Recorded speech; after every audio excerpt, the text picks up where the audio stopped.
Macmillan Audio presents Knight of the Silver Circle by Duncan M. Hamilton. Read for you by Simon Vance.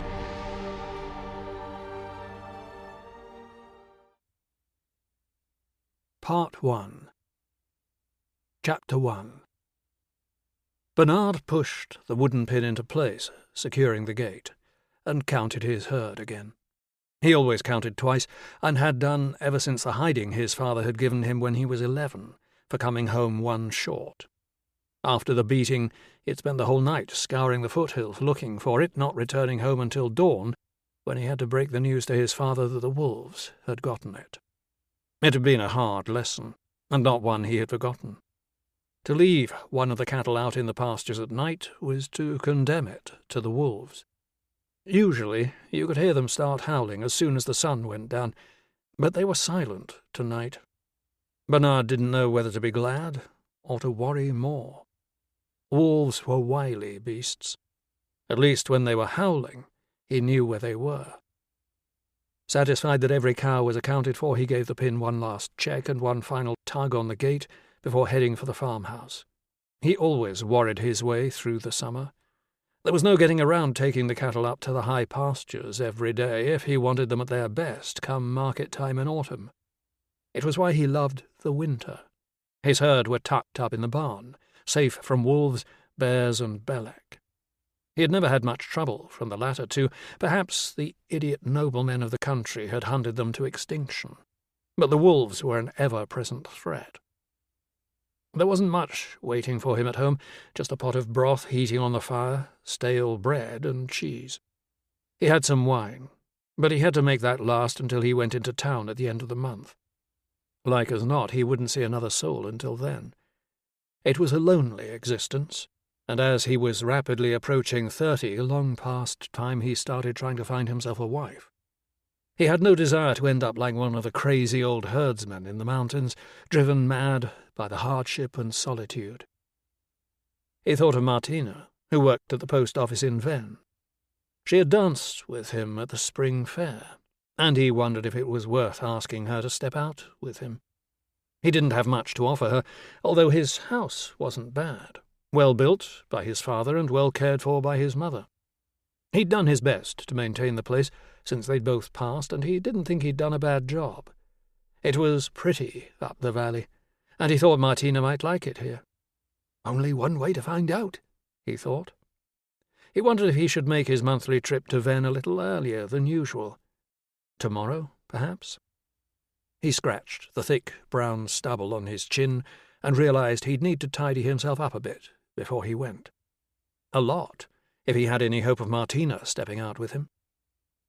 Inside, Bernard took off his cloak, sat on his chair by the fire, and reached for the pot of broth. It had been a long day, and he was hungry. There was too much to be done around the farm for one person. A wife and family would certainly help with that. And with the loneliness. Bernard woke with a start, and the half-eaten bowl of broth on his lap clattered to the floor, splattering its contents as it fell. He had no idea how long he had been asleep. There was no light coming through the cracks in his window shutters, so it could not have been overlong. The time would better have been spent in bed, however. He kneaded his stiff neck as he surveyed the mess made by the broth, and debated with himself over whether he should clean it now or wait until the morning. Sleeping in the chair never did much to rejuvenate him, and he couldn't think of anything he wanted more than his bed at that moment. However, dry broth would be harder to clean. It was only then he wondered at what had woken him. He stood and stretched his back. As the confusion of sleep cleared from his head, he realized there was noise coming from outside, coming from the cattle pen. Wolves. He knew it. When his gut told him something was amiss, he was always right.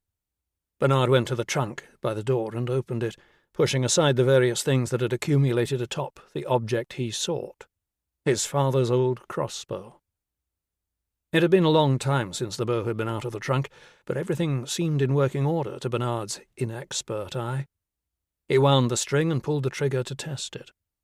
Satisfied that it was firing properly, he grabbed a lantern and a handful of bolts from the quiver in the trunk and set off to shoot some wolves. As soon as he stepped outside, the magnitude of his task made itself known. It was a moonless night, and he could barely see his nose in front of his face. How could he hope to shoot something he couldn't see? He swore, stuffed the quarrels into his pocket, slung the bow over his shoulder, and worked his flint to light the lantern's wick. Once its warm orange light began to grow, he lowered its glass cover and picked up the pitchfork he had left leaning against the wall by the door. It might come in handy if a wolf attacked him. The commotion from the cattle pen was far louder now. The rough stone walls of his house did a very good job of keeping the noise out. It sounded as though the herd had clustered at the far end of the pen, but there was noise at the near end also. The sound of beasts feeding. Bernard had raised each and every cow in the pen from the moment its mother had birthed it, often with his help. That one of them had been savagely killed and was being devoured enraged him. He let out an angry shout, knowing it was unlikely to scare off the wolves, but needing to give voice to his frustration. "Go on! Clear off, you filthy bastards!" He shook his pitchfork in as threatening a fashion as he could muster. Though he neared the pen, he could still see nothing. The lantern's light did not reach far into the gloom. But he could hear the tearing of sinew, the cracking of bones, the grinding of teeth. Why hadn't the beasts reacted to his challenge? He had expected a growl at least, if not more. Then it occurred to him that the feeding didn't sound like wolves. It sounded like something larger. A bear? A wave of panic swept through him. A Belek? Bringing his pitchfork to guard, Bernard backed away a pace. If it was a Belek, it was welcome to the cow. That didn't make sense, though. Belek loved the cold, and it was summer. Even in the winter it was rare that one of the enormous cat-like creatures would come down into the valleys, only in the very coldest of years. Belek were said to love the hunt, too, and slaughtering captive livestock wouldn't be of much interest to them. They were vicious beasts, as big as a bear, and he had heard it said one night in the tavern in Vennes that they had the intelligence of a man. Now Bernard half smiled at the memory of the joke he had told, that Beleks couldn't be all that smart going by most of the men he knew. But the memory couldn't extinguish the fear the thought of the beast instilled in him. The air was filled with the hideous, sickening noise of a carcass being torn apart, a sound that every living thing would instinctively flee from. Why was he fool enough to challenge it, to draw whatever lurked out there in the dark to him? If he didn't, who would look after his cows? Everything he knew spoke against it being a Belek. If it was a bear, his best chance was to frighten it off.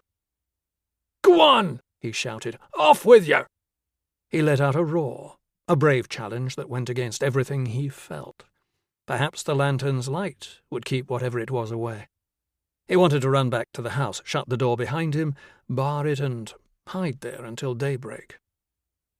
"Off with you!" he shouted again. He shook his pitchfork once more. The sound of feeding stopped. If anything, the silence was more terrifying than the noise. A small tendril of flame appeared in the darkness, casting a pool of light. Two great yellow orbs became visible, staring at him, their oval irises as black as the night. The ovals narrowed until they were barely more than slits that were locked on him. Bernard dropped his lantern, which spluttered out, leaving him in darkness. He clutched the pitchfork with both hands as though his life depended on it. The beast's eyes sat above and to the sides of a long snout containing the most wicked-looking set of teeth he had ever seen. The flame, almost hypnotizing as it danced, cast a buttery sheen on the edges of the scales that covered all that he could see of the beast. He knew what it was. He had heard rumours of one having appeared several villages over, but like everything that was said to have happened several villages over, he thought the stories were most likely to be untrue. He knew what it was, but he could not bring himself to say the name, even in the quiet of his own head. He felt warmth run down the inside of his legs, but ignored it. His eyes were fixed on those yellow orbs that seemed to study him so intently. He knew what it was. Something from legend, from a time when the tales of men merged with fantasy. Dragon. The flame disappeared, and the night was plunged into darkness once more. He heard nothing. Had he frightened it off? He thought of Martina, probably tucked up in bed only a few miles away. If he looked to his right, he could probably see the village's lights, but he couldn't tear his gaze away from the inky black where the dragon had been moments before. A thought came to him. If he couldn't see it, perhaps it couldn't see him. He took a step back as quietly as he could, tensing every muscle to react if he stood on a twig or anything else that would reveal his location. The flame at the end of the beast's snout returned, larger now, casting a greater pool of light. The sight of two more creatures behind the first one filled Bernard with a sense of utter despair. They had killed a cow each. Despite the danger he was in, he could only think of how he recognized the markings on one, and could remember the day he pulled her out of her mother by the hooves during a difficult birth. The other beasts ignored him, but the first, the one with a gentle stream of flame coming from its nostrils, kept its eyes locked on him. Bernard thought of shouting again, of shaking his pitchfork at them, but something told him it would make no difference. Something told him nothing would make any difference. Tears streamed down his face. He wished that he'd asked Martina to step out with him at the spring dance. When the jet of flame hit him, he wondered who was going to look after his cows. He felt growing heat for a moment, then nothing. Chapter 2. Covered in gore, sore in every place that had feeling, Guillaume hadn't felt much like conversation on the way back to Trelane. Solène seemed equally exhausted, so their moods complemented each other as they both spent the last of their energy to get back to a hot meal and a warm bed. Guillaume's horse trundled along at a pace barely faster than a man would walk, towing behind it a makeshift litter bearing a large burden covered with a blood-soaked blanket. Guillaume well remembered the stories of how valuable dragon ephemera had been in the old days. The scales had a variety of uses, from armour, extremely expensive armour, to potions and elixirs. The bones had less value, but the carcass would be a treat for the multitude of wild animals that lived in the valley. If he'd been able to return with the entirety of the dragon's remains, he would have become a wealthy man. However, he had given in to the pain in every limb and the exhaustion that made him wish for sleep above all else. He primarily needed a trophy, something to show everyone that the beast was indeed dead, that they no longer had to live in fear. The head was the only option, so that was what his tired horse now obediently dragged behind her. Even in death, the dragon's head, with its curved, needle-pointed horns, shiny scales, and wicked teeth, filled him with primordial fear. Being terrified of these creatures seemed like a sensible thing. The dragon had nearly killed him, despite his magical advantages. He glanced at Solène, whose posture suggested she might be asleep, upright and on her horse. The last few days had been nearly impossibly difficult for them. It was no surprise that she was no longer able to fight off exhaustion. A few strands of her copper hair escaped the cover of her cloak's hood, but he could see nothing of her face.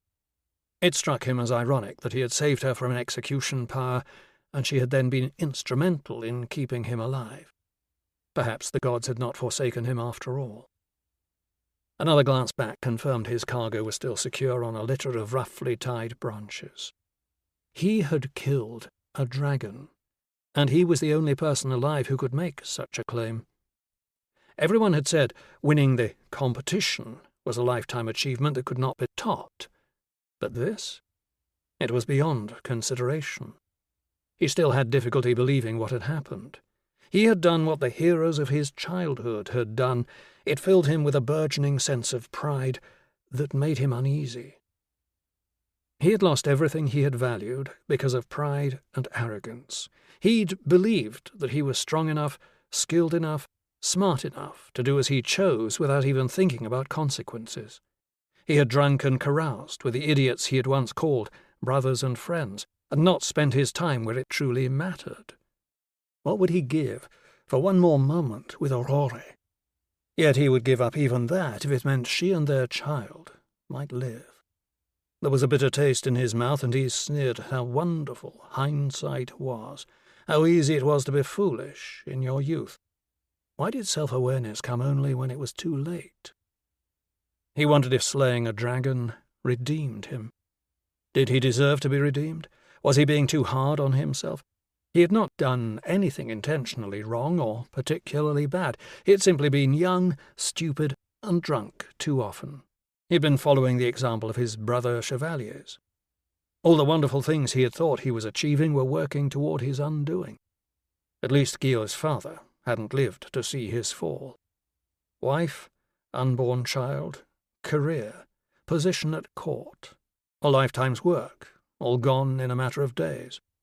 Then he'd squandered what little he had left, neglecting his estate and his people. Now they had been taken from him too. All he had to show for it was the snarling, disembodied head tied to his litter. What a success he was. When Trelane's walls loomed up from the horizon, Guillaume felt a flutter of nerves stir in his gut. He had not given much thought to their return to the city beyond his desire for food and sleep. When they had left, Trelane had been on the verge of panic at the prospect of a dragon attack. Those who had the means to leave were packing up and going, and Guillaume had seen more than one or two characters who looked as though they were waiting for the right moment to start looting. There might not even be anyone still there. Would that be better than a city full of people, and their reaction to the news that their homes and families weren't about to be burned and devoured by a dragon? There was a time when Guillaume had loved being the centre of attention. When you were as good with a sword as he had been in a society where that skill could bring limitless advancement, you grew accustomed to fame at a young age and quickly came to expect it. Now, the thought terrified him. He had spent the better part of half a decade wanting nothing more than to be left alone, to be forgotten. There was no chance of that happening now. He was the first person in nearly 1,000 years to kill a dragon, to restore the countryside to safety. What chance did he have of being left alone now? Even more worrying was the fact that part of him was excited by the prospect of adulation, as though some facet of his personality that had been pushed into a dark recess saw the opportunity to come forward. He didn't know if he wanted to allow it out again. No, he knew he didn't. His fingers tightened painfully on the reins. Perhaps he should find a ditch and dump the head. Eventually someone would find the head or the body and proclaim the terror ended. Perhaps they would claim the killers their own, letting Guillaume off the hook entirely. Part of him was drawn to the notion, and part of him was horrified. He'd been brought up with a sword in hand. It was his duty and purpose to do things like he had just done. And yet, the fame and adulation that winning the competition had brought him was false. He had revelled in it, but it was an illusion built on illusions. None of the accolades had any real meaning. This would be no different. The wars he had fought in had been vehicles for rich and powerful men to protect or increase their wealth. Which side of a border they lived on made little difference to ordinary people. Watching their homes looted and burned did. Watching their fathers, sons, and husbands conscripted to fight battles that had nothing to do with them, never to return, did. Killing the dragon was the first truly useful thing Guillaume had done in his life, and he was frightened by the reaction it would create. All that was worthwhile was done. All that was to come was devoid of value. The trophy was needed to prove to people that they were safe. That was important. His discomfort was not, and he abandoned the idea of cutting the litter loose. There was also Amaury, the Prince Bishop, to consider. Gil was less concerned about him. He fully expected that Amaury would try again to have him killed, but facing men with swords and bad intentions had never bothered Gil. For a time he would be too great a hero for Amaury to touch, but Guillaume knew better than most how quickly fame fades, and he was certain Amaury would be carefully watching for that moment. Assuming Guillaume let him live that long. Amori had already tried to have him killed, and there was still something in Gil that wouldn't let him forget that. Amori had racked up enough transgressions against him to be called out on the duelling field were Amori an ordinary man. His position as Prince Bishop meant he was not an ordinary man, however, and killing him would be far more complicated. Gil wondered if it was even worth the effort. He was tired and worried, and he just wanted to go home. His heart grew heavy as he was reminded he didn't have a home anymore. There was a single, nervous-looking guard on duty at the Trelane city gate. Usually there would be 3 or 4, even more in a time of danger. He barely acknowledged Guillaume and Solène. His gaze roamed the horizon and the sky, searching for danger from above.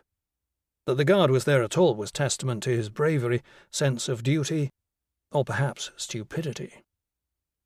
The streets were all but deserted.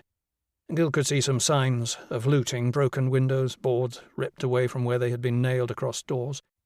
It was amazing how much the character of a town could change in only a few days. Even when they passed someone, that person would pay them little attention, and Gil felt his hopes rise that he could get to the Black Drake, get fed, and perhaps even steal a few hours of sleep before having to deal with the fuss the news he brought would cause. "Streets are quiet," Solène said, rousing from her doze or stupor at last. "People were getting ready to leave when we rode out," Gio said. "Looks like they made good on that. Can't say I blame them, all things considered." "Good for us," Solène said. "There'll be less attention. Means we might get some rest." Her voice was heavy with fatigue. Gil nodded, feeling much as she sounded, although there was something in her voice that wasn't entirely fatigue. The tone reminded him of something, but he couldn't be sure exactly what. Chapter 3. Amori, Prince Bishop of the United Church and First Minister of Mirabea, looked out of his office window into the garden below. The king dallied there, in flagrante delicto, with his latest flavour of the month, a young country noblewoman who still bore the innocence of a life spent far from court, an innocence that would wither and die after a few months in Mirabea.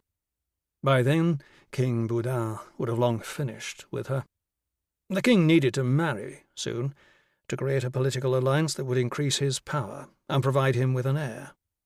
It was time he set aside the frivolity of youth. Amori sighed. Not long ago, the king's affairs had amused him no end. Now, levity was something he was finding increasingly difficult to come by.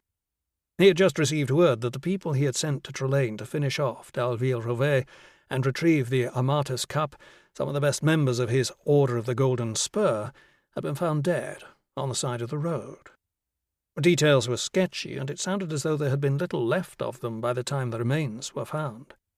They should have been difficult to kill, so Amori wondered who might be responsible for their deaths. It was worrying on a number of levels, and something he'd have to get to the bottom of, but later. For now it was simply another problem on a long, ever-growing list. He had sent for Commander Levere, but the man was conspicuously missing. Amori had even sent a pigeon to Trelane to see if Nicolas d'Alsaison could shed any light on the matter. He was in the dark on many things, and that was not a circumstance he appreciated. He wondered if Guillaume was dead, but suspected he was not. d'Alsaison would have notified him if the job was done. If d'Alsaison had failed, it was likely he was dead. The Prince-Bishop was beginning to feel quite careless in his application of manpower. In the past few weeks, the Order had suffered more casualties than in its previous entire existence.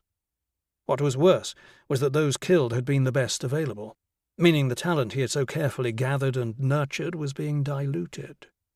If things continued like that, the Order would be wiped out before long, and with it, Amori's hope for the future. He would need to bolster its ranks with mercenaries and make new officer appointments. Another set of problems for his list. Amori returned his attention to the king's indiscreet behaviour in the garden below. Boudin was indolent, often idle, and were it not for his arrogance and stubbornness, the young king would have made an ideal figurehead, concealing someone more suited to ruling but happier in the shadows, where real power dwelled. As it was, he was proving trickier to manage than Amori would have liked, at a time when his attention was needed elsewhere. Perhaps he had been wrong to have the old king killed. Well, it was too late to regret that. The cup remained a tantalizing solution to Amori's problems. That Gil appeared to have it was frustrating. Amori had been right to counsel the old king to punish Gil harshly. He had it coming. Gil's supposedly careless sword stroke during the competition had robbed Amori of his dreams when they were little more than boys. He didn't believe for a second that the blow had been an accident. Amori had often considered settling the score, once and for all, but he was always so busy. Then he'd had the king strike him down. And ever since, the Prince Bishop had comforted himself with the knowledge that Gil was rotting in obscurity. It seemed, however, that the man was destined to be a thorn in Amori's side. It was long past time to pull it and destroy it. He was determined now that Gil would not see out the year. Amori knew it was foolish to view the cup as the answer to all of his problems, but if it did what it was said to, it might very well be just that. He neither understood how the cup worked, nor cared. All that mattered was that every scrap of information he had found about it unanimously agreed.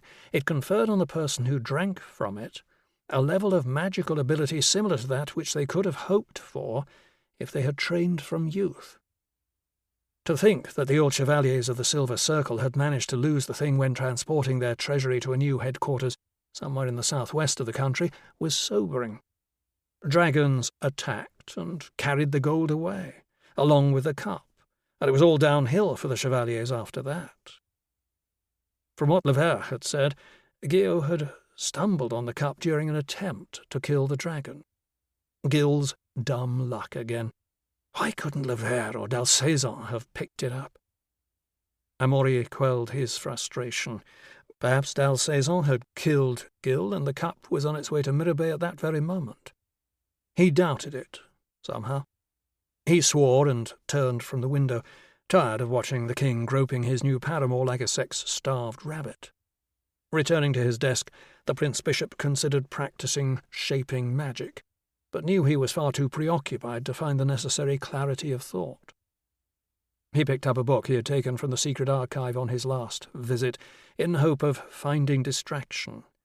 Like everything else in the archive, the volume was extremely old. The thrill of discovering something long forgotten in its pages made Amori's skin tingle. He had first learned of the cup in a similar book. This book dealt with dragons, which he had hitherto paid little attention to. Now that they had encountered one, it had become a necessity. The presence of the creature made his need for the cup all the more pressing, both for the power it could give him and the fact that he could use it to create his own cabal of Dragonslayers within the Order. If more of the beasts crawled out of the mountains, he would be ready to deal with them, and the Order would reap a huge amount of glory and adulation. Amori started to read, allowing the fascination of ancient secrets to embrace him and push his problems into the shade. Gustave Vachon had never been one of those soldiers who hungered after fame for fame's sake. Quite the opposite. Fame brought other fame-hungry bastards out of the woodwork looking to kill you. Better off with a solid, reliable reputation which brought plenty of work without too many eyes watching. When you didn't have a big public persona, you inevitably ended up doing the jobs the fellows with a big reputation couldn't. But Vachon didn't mind. They paid well, and he didn't have much of a conscience to trouble him when he was trying to sleep. The people of Grenoble did not share his sentiments when it came to fame. It was unusual for a village of peasants to have a reputation, but these had. The beef cattle of Grenoble and its surrounding farms had been called the finest in Mirabeau at some point in the past by whoever had been king at that time. He had refused to eat any other. That meant the aristocracy did likewise. As demand increased, so too did price, which meant Grenoble had become a wealthy little commune that some bright spark had seen the sense in taking measures to protect. They dictated what could and could not be sold as Grenoble beef, They dictated the price, and until recently had always offered up a dozen head of cattle each year to the king. An annual thank you for the good fortune his ancestor had bestowed upon them. Therein lay the problem, and reason for Vachon's current employment. Vachon surveyed the village, wondering what the beef tasted like. He had never been able to afford any. It was said there was a secret method to the raising of a Grenault cow. Some said they were fed beer. Others said it was chestnuts, while others still whispered that it was magic. Vachon suspected it was simply the fact that the region around the village bore the lushest green grass he had seen in over 2 decades of campaigning around the world, and the cows were allowed to wander about, feeding as they saw fit. Whatever it was, a single Grenault cow could fetch 10 times the price of a beast only 1 valley over. This year, someone in Grenault had decided that the king ought to pay for his 12 head of Grenault beef. That didn't go down well at court. What fool ever expected a king to pay his way? Vachon had met that type before. He was the response to such folly. He admired the village's fine stone buildings, testimony to the great wealth the cattle had brought them. The town's grandeur was disturbed now by shouts and crashes and commotion. His men were rounding up the villagers. Vachon hadn't decided what to do with them yet.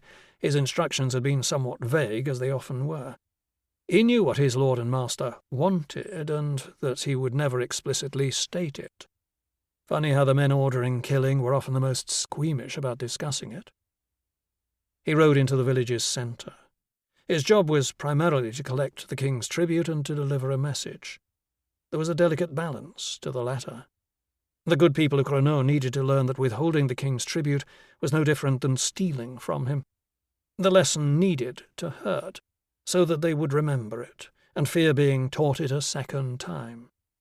However, it had to be done without impacting the supply of beef, for that would inconvenience both the king's dining table and his tax revenues.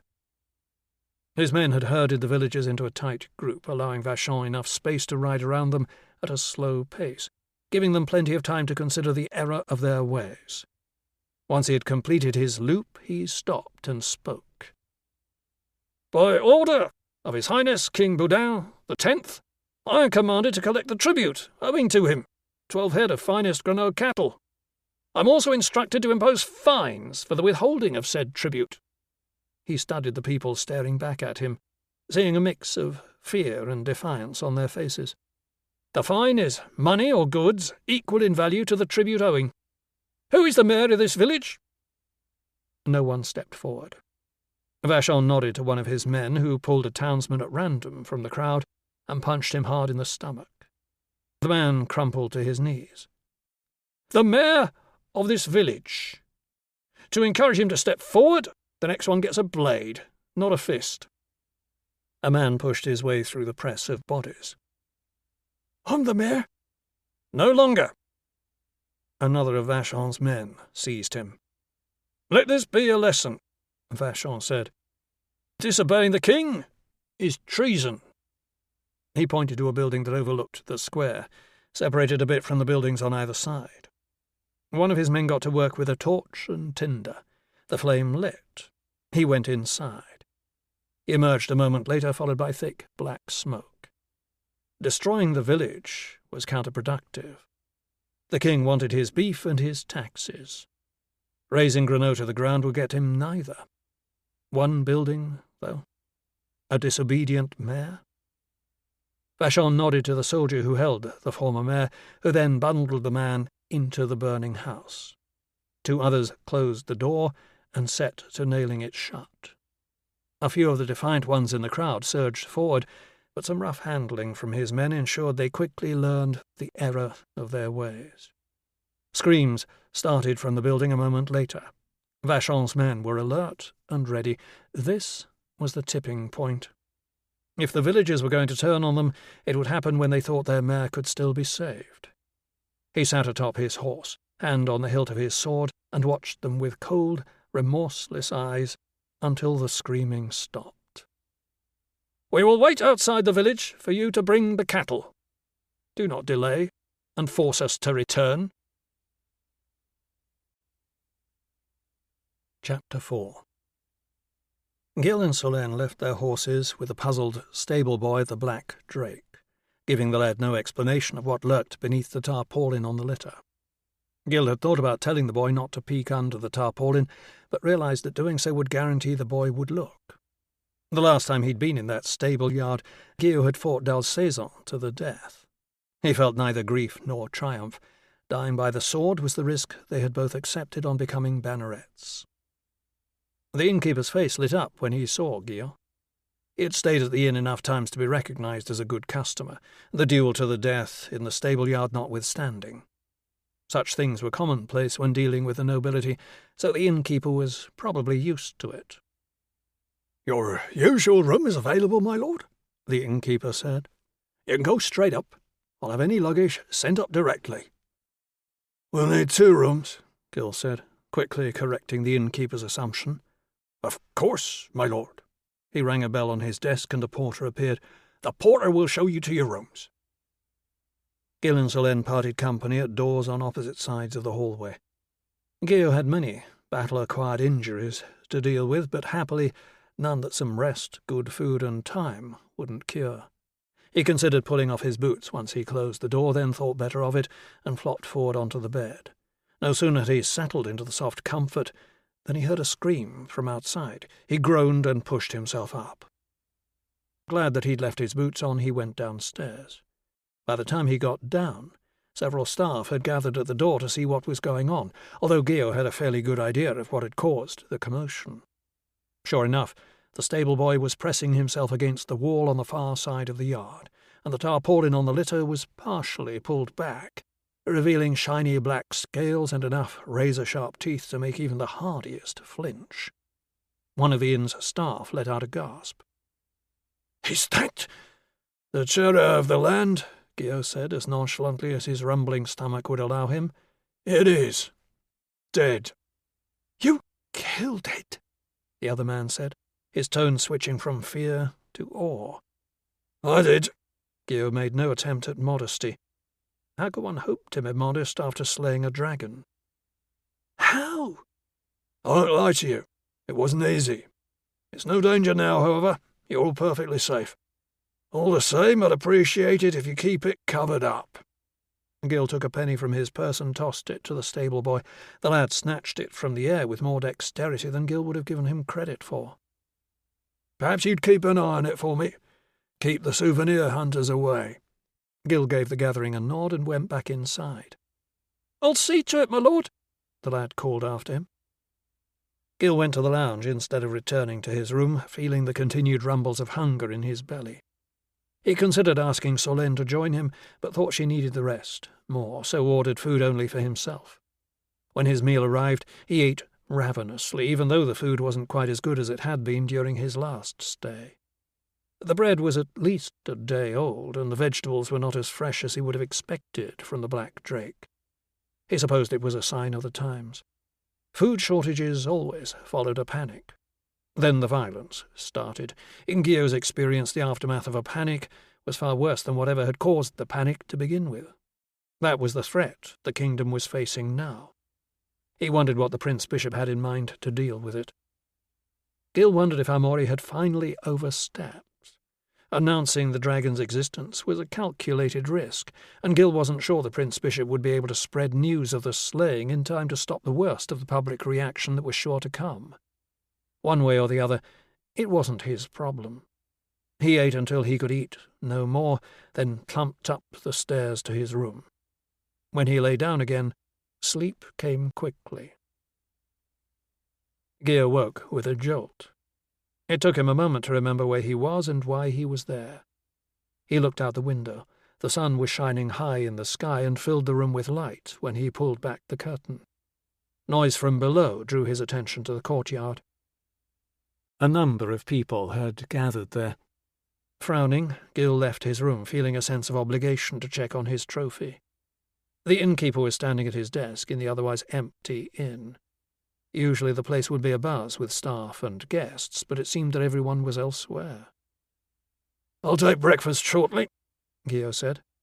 "Very good, my lord." "Those people in the stable yard?" "Ah, yes," the concierge said. I think word has gotten out about what you brought back with you. Gil grunted with displeasure. The last thing he wanted was people helping themselves to bits of his dragon. He went outside to clear them away and discovered that the reason they were congregated in a huddle was because the stable boy was keeping them away from the tarpaulin-covered trophy with a pitchfork. The lad couldn't have been much more than 15, and was as much dirt as boy, but clearly he had more mettle than many who would consider themselves his better. "What do you want?" Gio said to the group in as imperious a tone as he could muster. He already knew the answer, but wanted to get their attention. He rested his hand on the pommel of his sword, the way bannerets often did when trying to affect a casual air. "Came to see the beast's head, Lord," one of the townspeople said, "to see if it's really dead."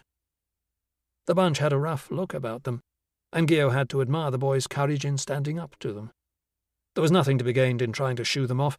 They'd only come back as soon as Gil left. "Pay the lad a penny each and you can have a look. If anyone tries to touch it, I'll make sure their head lies next to the dragon's." The men reached for their coin purses with far more enthusiasm than Gio had expected. Then again, seeing a dragon's head was a story they'd be telling for the rest of their lives. The fact that it had tried to kill him twice meant the novelty had lost most of its lustre for Gil. Until that moment it hadn't occurred to him that there was income to be made from it. "The money's all yours," Gil said to the stable boy before going inside for breakfast. With the inn all but empty, Gil had his pick of tables in the lounge. He was curious to see how people reacted to the grotesque sight beneath the tarpaulin, so chose one by a window with an oblique view of the stable yard, including the large pile of manure therein. Even had the dining room been full, he suspected this table would have been vacant because of that. The view was a little more interesting today, however. Over the course of his meal, more and more people arrived at the yard.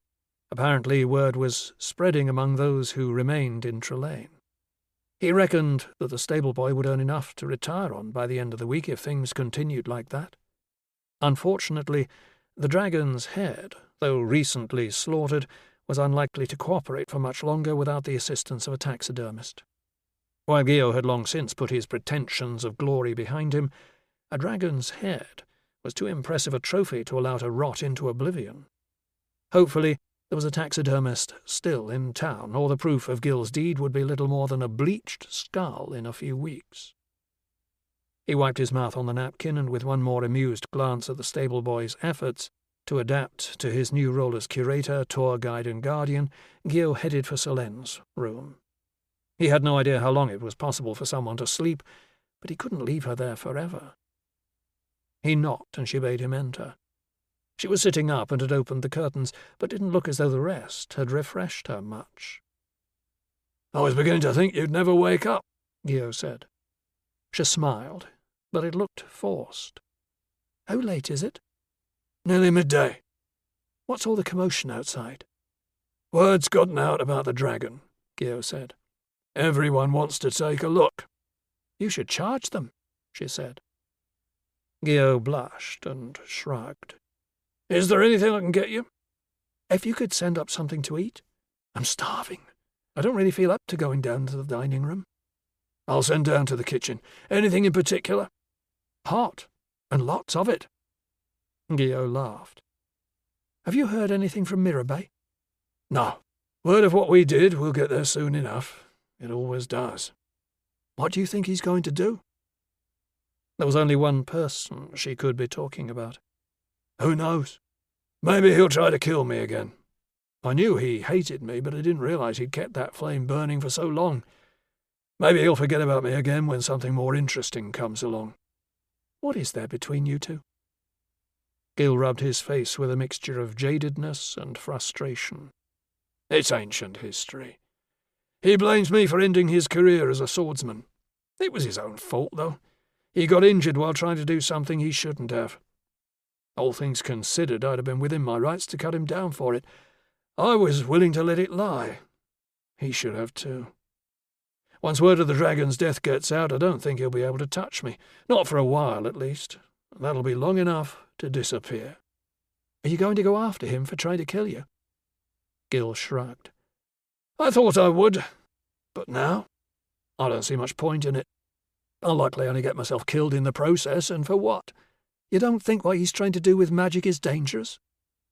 Gil let out a sigh. Yes and no. If the people keeping an eye on things are like you, I'm a lot less worried. It seems like magic is coming back, one way or the other. The Tyrant of Ostia was said to be using it. I've heard rumours that it's being used in the south. It's best that the power is controlled and that the right people do that. You think the Prince Bishop is the right person? Maybe.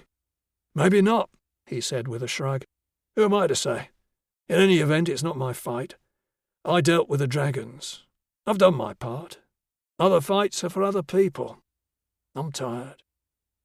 They sat in silence for a moment, and Gil was about to get up and fetch her some food when she spoke again. Tell me how it felt. The fire. Gil thought for a moment. Like nothing more than a blast of warm air. It was the strangest thing. Magic. He shrugged again. I have to admit, I thought I was done for. I think the dragon did too. There was more to it, though I might just be imagining some of it. One I'm pretty sure of. When we rode into the valley, I could feel the dragon. It was like something was tugging on me, on the very fibre of my being, showing me what direction to go in to find it. That makes sense, she said. Maybe that's how the old Chevaliers tracked the dragons down. That's what I thought too, Gil said. Anyhow, I know you're hungry. I'll go and get you something to eat. Music floated through the salons and lounges of the opulent townhouse in an upmarket part of Lanham, the capital of Humberland. Catherine Daldrenham navigated from room to room, making polite small talk with the good and great of society who had been lucky enough to warrant an invite. Hers had come because of the never explicitly stated but very much implied untruth that she was the new mistress of the Prince of Humberland. It was a convenient falsehood, one of many, such as her name, and everything else about her. Catherine's employer, the Duke of Bowingdon, had started the rumours, and a young, newly arrived nobody had suddenly become someone important enough to earn an invite to the autumn ball of Grand Burgess Whitley. When she stopped to chat, she carefully gave only hints as to who she was and where she came from. She was beautiful enough to be forgiven her obliqueness, and obviously intelligent enough to create an aura of mystery. For those harder to influence, she had other talents, ones that could see her burned at the stake, and on one occasion very nearly did. In Mirabert, the Burgesses, some of them wealthy beyond belief, even richer than some of the aristocracy, knew their place. They were commoners, rich commoners perhaps, but commoners nonetheless. In Humberland, it was very different. It was something Catherine, or Isabeau d'Alfleurat, as she was more properly called, struggled to come to terms with. To see a Grand Burgess play host to people whose ancestors had been ennobled by an emperor, to treat them as his equals, was jarring. For a duke to need her services to get an edge on a commoner was astonishing. Nonetheless, that was the way they did things in Humberland, and it meant she was able to make a good living while in her self-imposed exile.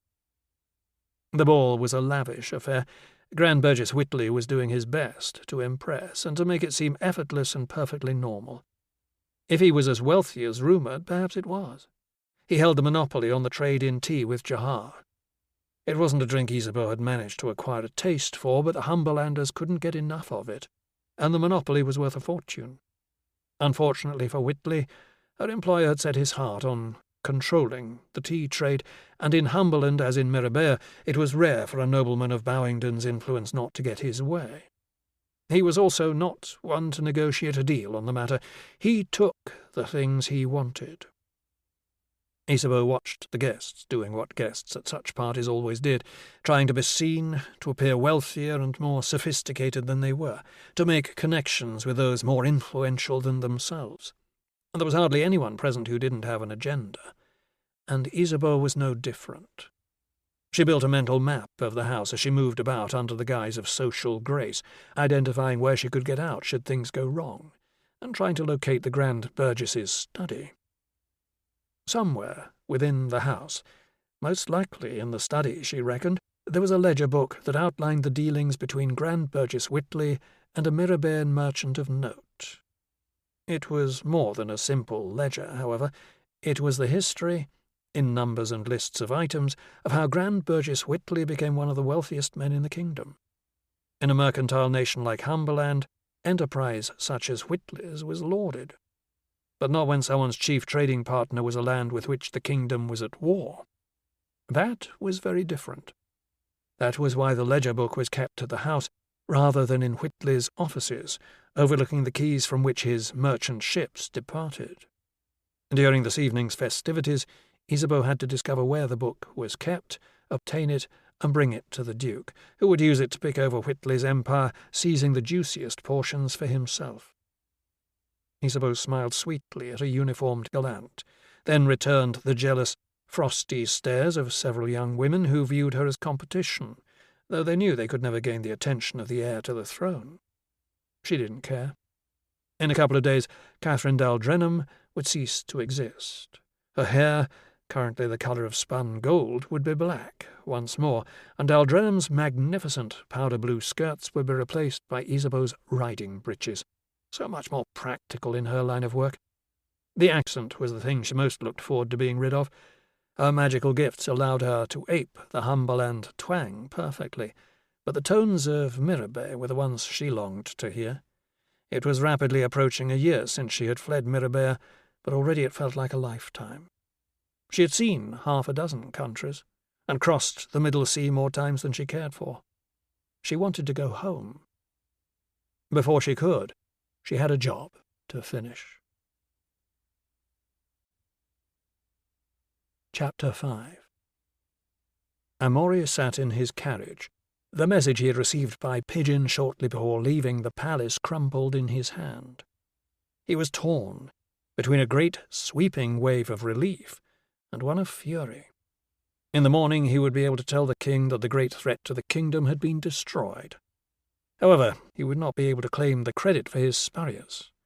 According to the message, a man had brought a dragon's head to Trelane.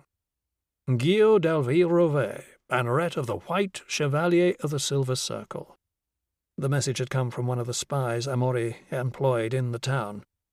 Of D'Alsaison there was no word, and Amory was coming to accept the idea that he was dead. It was hard to view the Order's performance as anything other than a failure. The brothers and sisters he had sent with Gil to kill the dragon were dead. Perhaps he'd been expecting too much of them.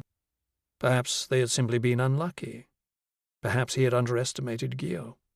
That option created a bitter taste in his mouth. How could half a decade of idleness and drinking not have dulled the man's edge to the point of uselessness?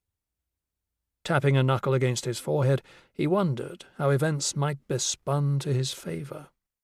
The dragon had only ever been a bump on the road to his true goal, and while it had represented an attractive short-term opportunity, it was irrelevant in the greater scheme of things.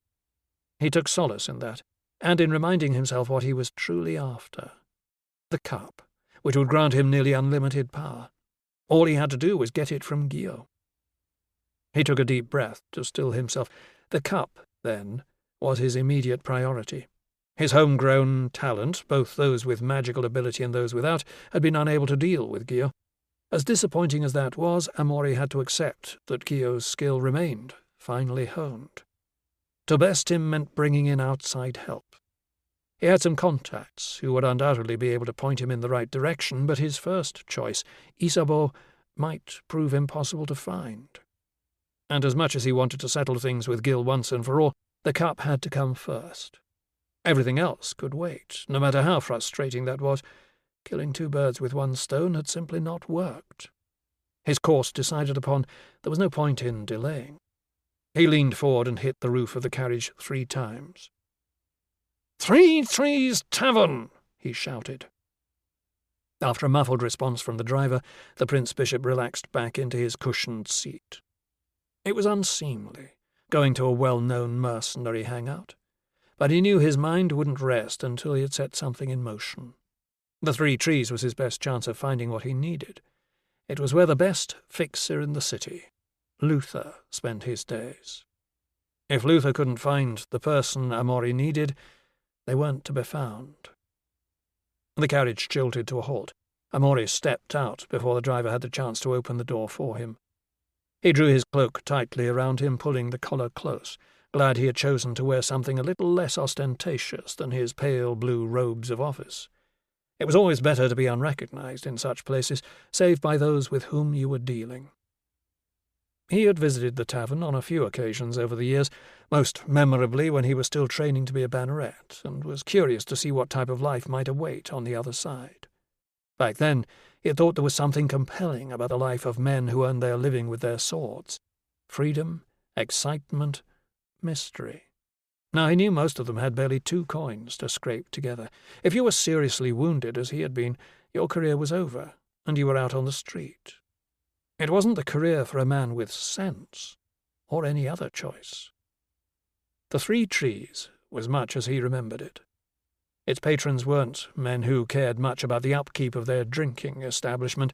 So long as the ale was fresh and reasonably priced, Amaury reckoned the walls could be daubed with cow dung and no one would care. He kept his head down as he headed toward the snug in the back where Luther held court. He was hailed before he was halfway there. "Monsieur Grachon, what brings you to the Three Trees?" Amaury turned, recognizing the false name he had used the last time he had hired men there, to disappear the man he suspected of sleeping with his mistress. "Luther, just the man I was looking for," Amaury said, relieved that it was Luther and not someone else who had recognized him. "The lovely lady straying again?" Amaury smiled to conceal a flash of anger. He hated it when people were over-familiar with him. "No, I cut her loose some time ago. I've something different in mind. Always a pleasure. The snug is empty if you'd like to talk with a little more privacy." "That would be fine," Amaury said, his smile genuine this time. Luther might be overly familiar, but he knew his business, and how to ensure his clients returned every time they had a problem. Luther led him back into a small seating area surrounded by well-worn, decorated mahogany partitions set with panels of frosted glass. A small door gave access to the side of the bar, making the placing and delivery of orders more convenient. They sat, and Luther wasted no time in getting to business. "What do you need, my lord? There are a few fine blades looking for work at the moment, so I'm sure we can find someone who fits your needs." "I'm not in need of a blade this time," Amaury said. "There's an item I would like to obtain, and the owner is proving rather truculent in handing it over." "Smash and grab? Cut and run?" "I was thinking light fingers," Amaury said. Luther sat back and stroked his chin. After a moment he nodded. "I can think of a man who might fit the bill. But truculent, you say?" "Truculent." "Is he handy? Alert?" "I think it's safe to answer in the affirmative to both." Luther resumed stroking his chin. "And he's keeping a close eye on this object?" "I expect so, although he's prone to certain lapses of self-control," Amaury said, nodding toward the bar.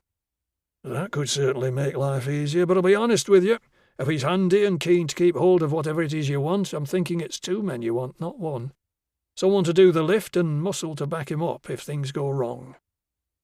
Amaury frowned, thinking. As with all matters, the fewer people who knew what he was about, the better. He had no doubts regarding Luther's ability to keep his mouth shut. Men in his line of business who couldn't never had long careers, and Luther had been in the game since Amaury had first wandered into the Three Trees in his youth. Luther knew damn well who Monsieur Grachon really was, but never showed any hint of amusement at the subterfuge. Reflecting that trust, Amaury couldn't resist asking the question that had been in the back of his mind since he had decided to visit this tavern. "Have you had any word from her?" Luther shook his head. "Not since I gave her safe passage out of the city. I gave her contacts in 4 cities. She could be in any one of them, or by now somewhere else entirely. She might even be dead. Hers is not the safest of careers." Amaury felt disappointed, then concerned. He assured himself that she was a master of her trade, making it unlikely she'd be killed doing it. Sending her out of the country after she'd killed the old king had made the assassination a more costly venture than expected, and personally disappointing as well. He missed her, not an emotion he was familiar with. Could he have protected her if she had stayed, and the job had gone wrong? Probably not. Making her leave was the right choice, the only one. Thankfully, there had never been any suspicion that the old king died of anything other than natural causes. She had done her job perfectly, and could safely return to the city whenever she wished, if only he could get word to her. That was a problem for another time, however. 2, then, Amori said. The thief needs to be discreet and competent. The muscle needs to be as good a blade as you can find. Amori had thought of requesting one of the big-name bravos, a man with a reputation that turned bowels to water, who had a list of kills longer than the 6-volume Decline and Fall of the Saludorian Empire. However, that might draw attention.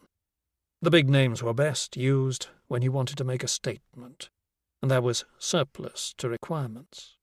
He just needed the cup, for now. Just how handy is this fella? Luther said. Very. But all a bravo needs to do is give the light fingers time to lift the object and get away. Luther grimaced. There'll be a premium if there's a chance of serious injury. Amori cast him a sharp look. I wasn't aware you were in the habit of engaging delicate flowers these days, Luther. Luther shrugged. It's a different world we live in now. Lots of wars, lots of work, lads can pick and choose. Fine. But if they make a mess of it, no premium will cover what I will do to them. I'll need to know who you want to relieve of the item. Amori supposed he was going to have to reveal it eventually, so why not now? He was committed to this plan.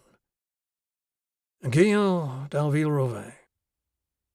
Luther stared into the distance and chewed his lip. You've heard of him, then? Amori said.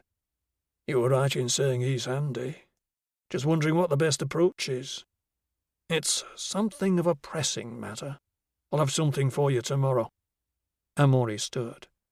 I'll call on you here at 11 bells. 11 bells, Luther said. Faradon's eyes blinked open with the urgency of a great shock.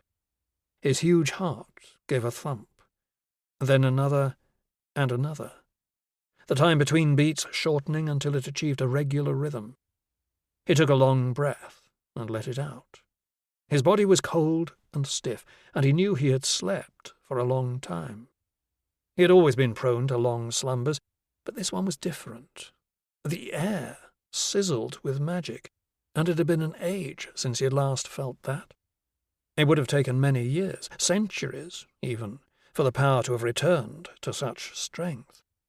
The thought of having slept for so long didn't bother him. Enlightened dragons often hibernated to speed their passage through the years, heading toward whatever it was that awaited all living things at the end of days. He stood up, his legs shaky at first. His body was covered with dirt and grime. Bats had taken up residence in his cave at some point since he'd fallen asleep. The smell of them was all too evident. Still, it was nothing that couldn't be solved by a quick dunk in a lake and a jet or two of purifying flame. He walked to his cave's entrance and looked out. The inner lid of his eye snapped shut to protect him from the bright sunlight, the muscles protesting at abrupt action after long disuse. The beauty before him was a feast for his eyes. Snow-capped mountains, lush forested valleys, rivers, lakes, evidence of abundant game. Then he remembered the wars, and his mood soured. Faradon had come to this remote peak to distance himself from the conflict. He had found a mountain that no man could reach, and left his foolish brethren and the upstart bipeds to their squabbles. He had lived among mankind for a time, and it saddened him that war had come. There was decency in them, and it disappointed him that his kind couldn't find common ground with them. Humans had some problem individuals, just as his own kind did. Such was the way of free will. Perhaps if dragonkind had made more of an effort to control the unenlightened rather than leaving them to their chaotic ways, conflict could have been avoided. Humankind were quick to blame all for the actions of the few, a precarious thing to do considering the actions of members of their own race. Still, regret was a waste of time. Nothing could be done about the mistakes of the past. There was more than enough world for all living things, and to his mind there was no patch of ground worth killing for. It was an irony that he'd always thought that way, given that he had been considered one of the finest fighters of his kind. Perhaps that was the reason. When you genuinely knew there were few, if any, who could best you, the need to constantly prove it seemed inane. As he looked out across a world he had not laid eyes upon in centuries, he hoped all of that was long forgotten. Hope and joy rose in him at the thought of exploring it all once more.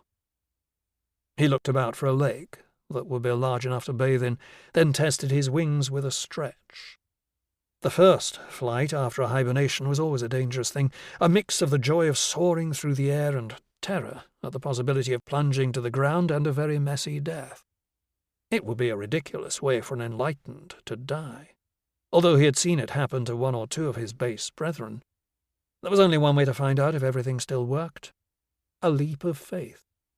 He took a deep breath, allowed himself an ironic smile, and plunged from the side of the mountain.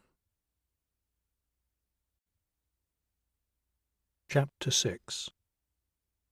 As the evening wore on and the wine continued to flow, it wasn't difficult for Isabeau to slip away unnoticed. The main staircase to the house's upper levels was impossible to ascend without being spotted, but she managed to find a servant's stairwell hidden behind a panelled door. She watched the progress of servants in and out, made regular trips back to the kitchens and cellars, and timed her move perfectly, disappearing from the crowded lounge under a blur of magic, heading up the stairs while the servants were all elsewhere. She reached the first floor and opened the door a crack. It was likewise concealed in the panel walls. Good servants were ever present, but rarely noticed, and checked to make sure there was no one about. The hall she looked out onto was deserted, quiet, and dark, though she could dimly see and hear the light and noise drifting up the main stairway from the party below. The dark suited Isabeau. In it she could be almost invisible, while her magic would allow her to see perfectly. She shut her eyes and focused her thoughts, and when she lifted her lids, the corridor was bathed in pale blue light that flickered over every surface. She moved from door to door, first listening, then opening them to see what was inside, all the while keeping an eye out for any patrolling guards. The final door before she reached the top of the main staircase was locked. She furrowed her brow as she focused on crafting a more complicated, powerful piece of magic. She struggled to ignore her sense of satisfaction and maintain her concentration when she heard the lock's tumblers turn and click into place. Opening the door, Isabeau smiled. This was the room she was looking for. Lined with bookshelves, with an ornate wooden desk dominating the room's centre, it looked every inch the Grand Burgess's office. She stepped in and closed the door behind her.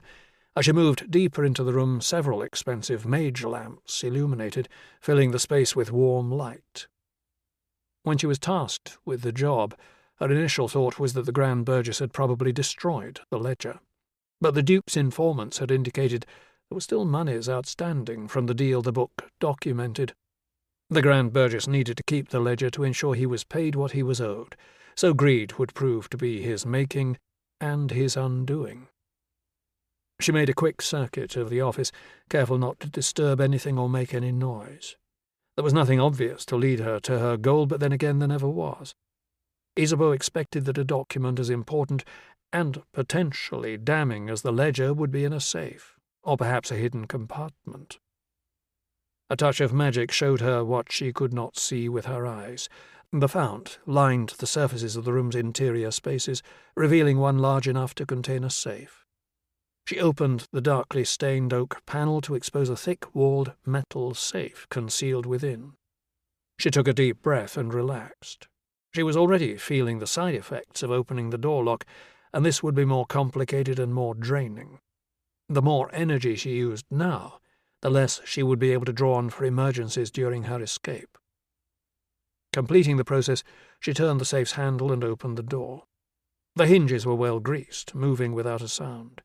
Inside were the things she expected to find: small ingots of gold, leather purses containing coin, some items of jewellery which she pocketed, and a stack of papers and notebooks. She pulled them out and started to go through them. While she was being paid only for the ledger, Isabeau wasn't averse to making a little extra coin, so she kept her eyes open for anything else that might have value. Isabeau worked as quickly as she could. She wasn't fool enough to think Whitley would allow his house to fill with strangers while leaving his belongings, especially such dangerous ones, unprotected. They might have been invisible amongst the party-goers, many of whom were bannerets and military men, but she knew the Burgesses' men were also present, watching. She was confident she had gotten this far unseen, but that didn't mean trouble wasn't nearby. She flipped through the notebooks, scanning them for what she was looking for, anything that mentioned trade with Mirabea. If she couldn't find exact mention of the trades in question, she would take everything relevant and allow the Duke to determine what was of most use. She made a pile of documents that seemed to have value, along with the ledgers that mentioned Mirabea, then stuffed the rest back into the safe. It didn't matter if Whitley soon discovered the theft. The Duke would be contacting him with his blackmail offer as soon as the incriminating evidence was in his hands. Recalling the dates in question, Isabeau decided she wasn't satisfied she had the right ledgers. Of course, any thief was always going to go straight for the safe. Where would a wily merchant like Whitley hide information that could ruin him? She reached out for the fount, willing herself to see it again, studying how it covered the surfaces.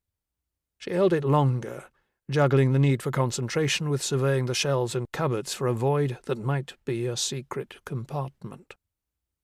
There, a row of books that seemed to have an empty space behind them. If anything in here was likely to be booby-trapped, it was a secret compartment, so she inspected it further for any sign of danger, but could see nothing untoward. It seemed to be safe. She released the fount and found that the perfectly normal-looking spines of 6 leather and gilt books covered the open space. They were the 6 volumes of The Decline and Fall of the Saludorian Empire, a popular collection for those who wished to appear more clever and cultured than they actually were, but she thought it oddly fitting. A little pressure on the spines, which were one solid facade, and with a click the panels swung open from one end. Inside was a single ledger, bound in black card and red cloth.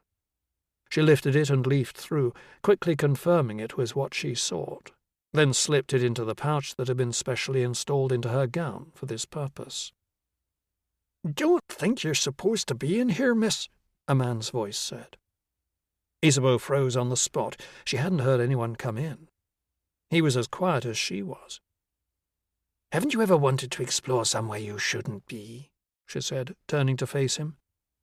"Sure," he said, in the strong accent of a northern Humberlander, "but I've always resisted the temptation to thieve." Tall and well-muscled, though slender, the guard, for such he had to be, leaned against the door frame, one hand resting on the pommel of his sword. It was a pose that was equally dashing and threatening. Isabeau wondered if he knew the importance of what was in that room, or if he thought her to be little more than an opportunistic burglar. "I'm going to need you to come with me, miss," he said. "Don't make a scene. I'm not above thrashing you if I have to." She smiled sweetly as she pulled a dagger from her skirts and launched it at him in one smooth move. Spying and thieving weren't her only talents, and the dagger struck true, embedding itself up to the hilt in his throat. His eyes widened with shock, and his hands reached for the offending weapon as he struggled to breathe. Isabeau moved quickly, grabbing the dagger's handle and pulling it across his throat and free. Blood splattered, but a sidestep kept her free of an incriminating splash. She spun the dying man about, grabbed him under the armpits, and dragged him into the office. Gasping and spluttering, he clutched at his neck in hope of keeping the blood in. His weight increased as the fight went out of him. Once he was clear of the door, she dropped him to the floor and finished him with a stab to the heart. After wiping her dagger clean on his breeches, Isabeau returned it to its hidden sheath, then made sure the ledger was still in the pouch. She eased the office door open and looked left and right. The hallway was empty. Isabeau slipped out of the room, closing the door quietly behind her. The man she had killed was unlikely to be the only guard on duty, so she knew she couldn't get complacent. She needed to get out of the house, and fast. She had scouted several options, but using the front door like any ordinary guest was her preference. The longer she could maintain the illusion of normality, the better. She returned to the servants' stairs, opened the door, and listened. Behind her, she could hear people coming up the main staircase, but the servants' passages were quiet. She went in, but no sooner had she started down than she heard movement below her. It could be a servant, whom she could bluster past, or it could be another guard who might have her at a disadvantage. Either way, it would raise the alarm. Cursing at her lack of options, she went up. This was the only eventuality she had not planned for, and she had no idea where the stairwell would take her. Every moment she spent in the house brought her closer to the discovery of the dead man and the burglary, at which point life would become far more difficult. She continued up the stairs, trying to remember how many floors the house had.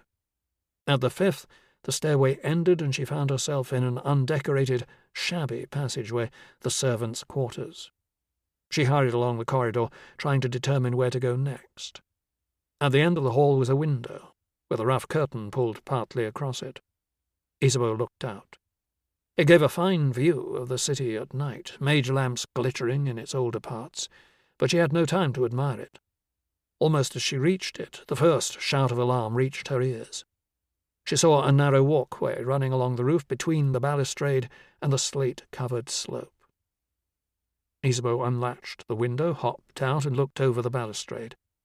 There was nothing but a long drop to the street below. The buildings on the other side were too far away to reach. Glancing back, Isabeau saw 2 men advancing down the corridor, swords drawn. They had reacted far faster than she would have liked, but she supposed Whitley had hired the best men money could buy.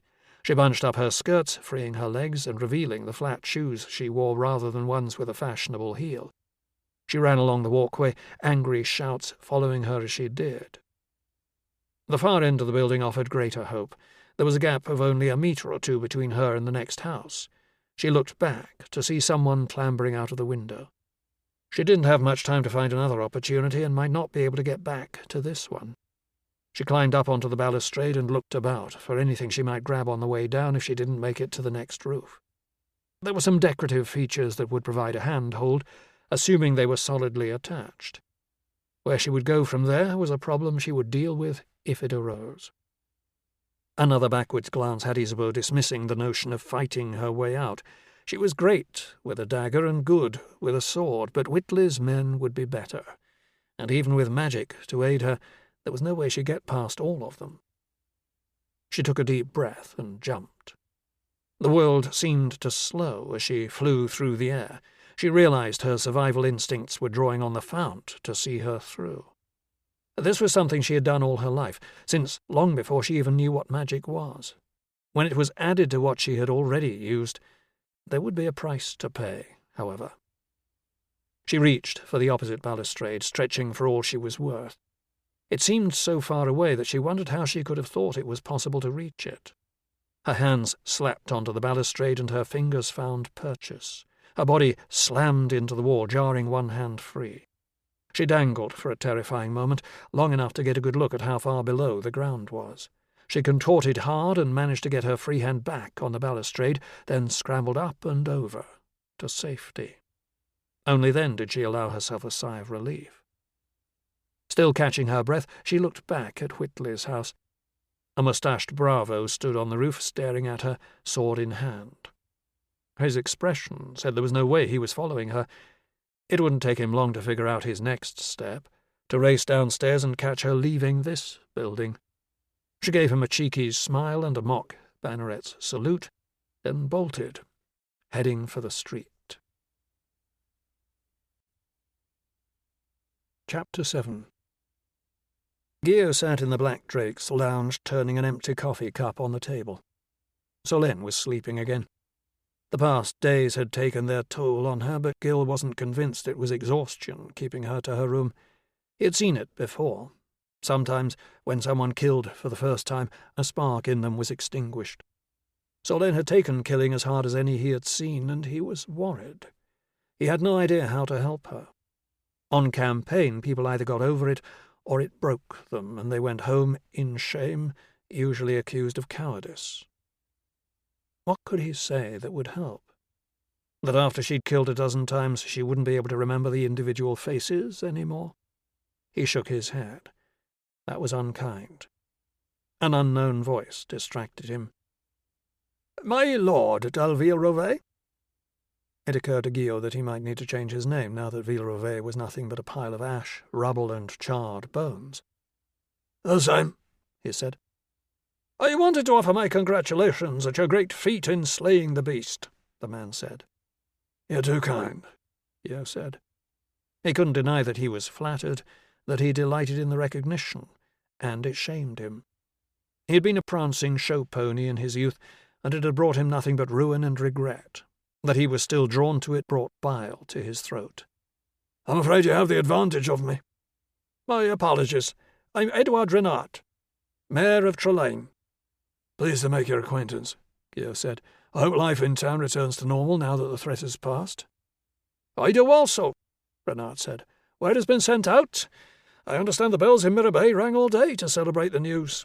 Might have seen to it that the same happened here, but sadly the bishop and his entourage are out of town at the moment. Guillaume smiled. Like a great many others, unlike your good self. Renard blushed. I've received word from His Grace, the Duke. He's rushing here and is very much looking forward to meeting you. My celebrity seems to grow by the hour, Guillaume said, wondering if he should go out to the stables, saddle a horse and ride until no one had heard of him or dragons. Not at all surprising, considering what you've achieved. I'm sure you'll be on your way to Mirabeau for an audience with the king before long. We'll have to make the best of you while we have you. Guillaume felt his stomach twist. Perhaps a parade, Guillaume said. We could rig up a cart and I could stand on the dragon's head, waving to people as we pass.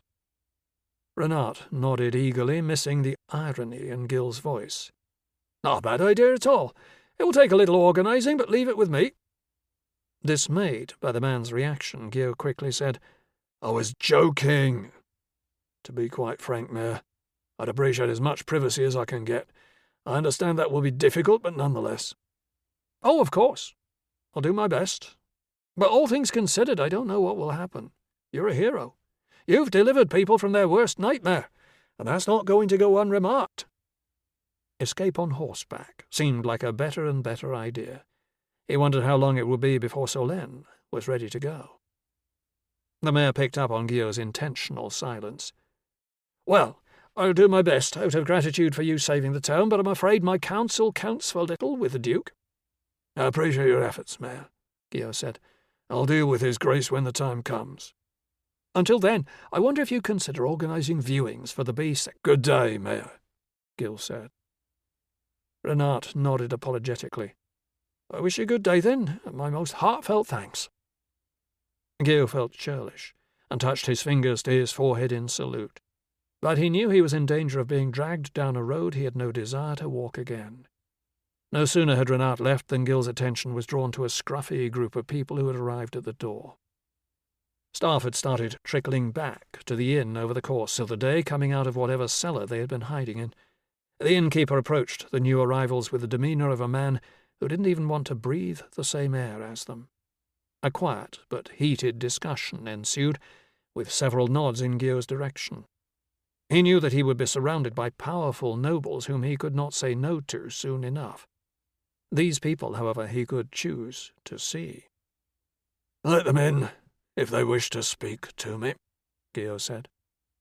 The innkeeper cast a look back, then gave Gil a forced smile and nod before stepping aside. The lead member of the party approached Guillaume while her comrades remained by the door, taking in the luxury of their surroundings with open mouths. My lord, the woman said, my name is Edine. I'm the mayor of a village called Vennes. It seemed he was popular with mayors this morning. Guillaume searched his memory and vaguely recalled a village by that name a few valleys over from Villerovet. Guillaume de Villerovet, at your service. What brings you to Trelane, Mayor? She looked about, nervously. Dragons, my lord? I can assure you it's dead, Guillaume said, turning to gesture to the stable yard, where the head resided. No, my lord. Dragons. The polite smile on Guillaume's face fell away as her words sank in. He took a long inhale, composing himself before speaking. Dragons, you say? As in More than one? She nodded. Yes, my lord. I've seen 3 of them at the same time. They've attacked every night for a week. Cattle, sheep, people. Gio's stomach turned over. He knew why she was bringing this news to him, and the memory of how one dragon very nearly killed him was still fresh in his mind. I don't suppose there's any chance they're small dragons? She nodded, and Gil felt a wave of relief. They were small at first, my lord, no bigger than a horse, but they've been growing fast. They're bigger every time they're seen. They attack, they feed, they get bigger. Much bigger. The relief washed away as quickly as it had come. He waved for the waiter. I'm sure you and your people have had a long journey, Gio said to Edine. You must be thirsty. Hungry? I wouldn't say no to something, my lord. My friend's the same. Bring these people something to eat and drink, Gio said, turning to the waiter. Whatever they want. The waiter hesitated for a moment. It's all on the Prince Bishop's account, Gio said. You can bring me a glass of Lower Loiron. Right away, my lord. Gil grimaced. A little stressful news, and his instinct was to reach for the bottle. He took a deep breath. Actually, forget the wine. He wanted to tell this woman that the dragons were not his problem, but the king, the Prince Bishop, the Duke, would protect them. But he knew they would not. If he sent Edine to any of those men, all it would do was delay the matter. They would end up knocking on his door, wherever that turned out to be. He wondered if this was his lot now, to be a Dragonslayer. It did not fill him with enthusiasm. When he looked across the small table at Edine, he could see Jeanne's earnest eyes looking back at him. The tavern keeper in Ville-Rové was now no more than dust, a fate he had not been able to stop. If there was even a chance he could prevent the same from happening to Edine and her people, there was no question of refusing to help her. Shame had followed him long enough. He leaned back in his chair and steepled his hands. It's my help you want? She nodded. It must have taken you a day or 2 to get here. How did you find out about my slaying the other dragon so soon? We came seeking the Duke's help. We heard what you'd done when we got here, and reckoned you were the man to see. He thought it over for a moment. He knew how to use the cup now, knew the benefits it brought him. He also had the experience of dealing with a dragon behind him. Men had made their living as dragon slayers in the past. He could see no reason why he might not do the same. A few more months of regular practice and some active living, and he'd be able to call himself in good shape.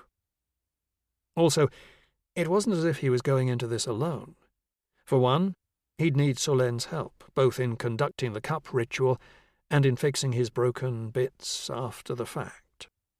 Surely others would happily accept the risks and add their swords to his. Who, though? His mind flicked back to Dalsaison's deceit, and Gil found himself wishing for some of his men from the old days, Mauvin, Barneau, Vincent, among others. Some of them had tried to contact him over the years, but he was too shamed by his disgrace to respond. He never thought he'd come to regret that, but he had no idea where any of them were now, or if they even still lived. Finding new men, competent men, and learning to trust them would be a challenge. Gio realized that Edine was staring at him intently. I should add, she said, that there are no villages between Vennes and Trelane. When they're done with us, they'll come here. 3 of them unleashed on Trelane was a terrifying prospect. Stopping them, then, would be impossible without causing death and destruction on a major scale. There was no way he could refuse her request, so he nodded. I can't promise you anything, other than that I'll do my best. If that's good enough for you, then I'll help. She broke into a relieved smile. Thank you, my lord. Thank you. We'll be in your debt. She stood, but he gestured for her to sit again. Please wait for your food. It will take me a little time to get my affairs in order. He wondered how long Solène would need. I shall be ready to leave the day after tomorrow. Do you and your people have somewhere to stay for the night? I'm sure we can find somewhere, she said, a stable or barn or some such. Gio smiled. I don't think there'll be any need for that. He knew for a fact there were only one or two other guests at the inn, and he had few pleasures in life more enjoyable than running up a bill at the Prince Bishop's expense. Though he tried to make the most of the contented feeling that brought, his good humour soured. He wondered how Solin would take the news. Chapter 8. Luther was at the bar in the Three Trees when Amaury returned, watching, as always, for clients old and new, and anyone worth putting on his roster of sellswords. He nodded as Amaury approached, and without a word, both men headed into the snug where they could talk without fear of being overheard. "I have to admit I was a little worried when you first gave me the name," Luther said. "I made a few inquiries, though." Amaury's face darkened, and Luther held up a hand. "All discreet, nothing that can be traced back. You don't get to where I am by making mistakes." Amaury nodded. "Anyhow, it gave me enough to put a plan together," Luther said. "He spent years at the bottom of a bottle. You'd be a fool to underestimate him." Luther held up his hands again. "I don't underestimate anyone, but I know men like him. He's been surviving on the memory of better times, and we can use that. I found a fellow who will be able to get close enough to Dalville-Rovay to get the job done." Luther waved to a man at the bar, one of his heavies.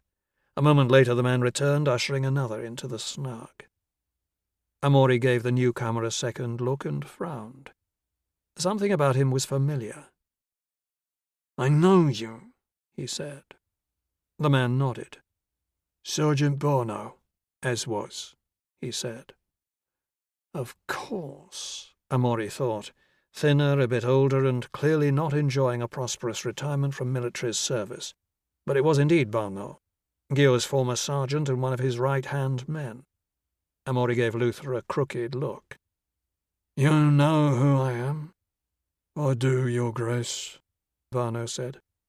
"There's nothing to worry about. Sergeant Barno's fallen on hard times, and I said we could help him out if he was willing to help us." Barno looked up at Amaury with the eagerness of a puppy hoping for affirmation from its master. Amaury noticed the pallor of his skin, the drooping bags under his eyes, and a few other signs of long-term dream seed addiction. It was common in old soldiers, that and the bottle. Once Barno had been Guillaume's fiercely loyal retainer. Now Amaury had leverage. "I've told Sergeant Barno that we need something he's in the unique position to obtain for us," Luther said as Barno sat down. "Have you told him from whom?" Luther shook his head. Amaury glowered at him. He'd expected all his dirty work to be done, given what he was paying Luther. He let out a breath. "Guillaume Dalville-Rovay has something that the king needs. I suspect Luther has contacted you because he reckons you're the only man who'll be able to get close enough to Dalville-Rovay to get it. I think he's probably correct." He studied Barno, whose once solid face now looked wilted, for a reaction. The more time he had to consider it, the more Amaury realized that Luther had happened upon a plan that might very well succeed. Guillaume had always been a trusting fool, and Barno had been one of his most loyal men. He wouldn't be able to imagine Barno betraying him. Whether they could get Barno to do that was an entirely different matter. "You will be well paid for your time and effort," Amaury said.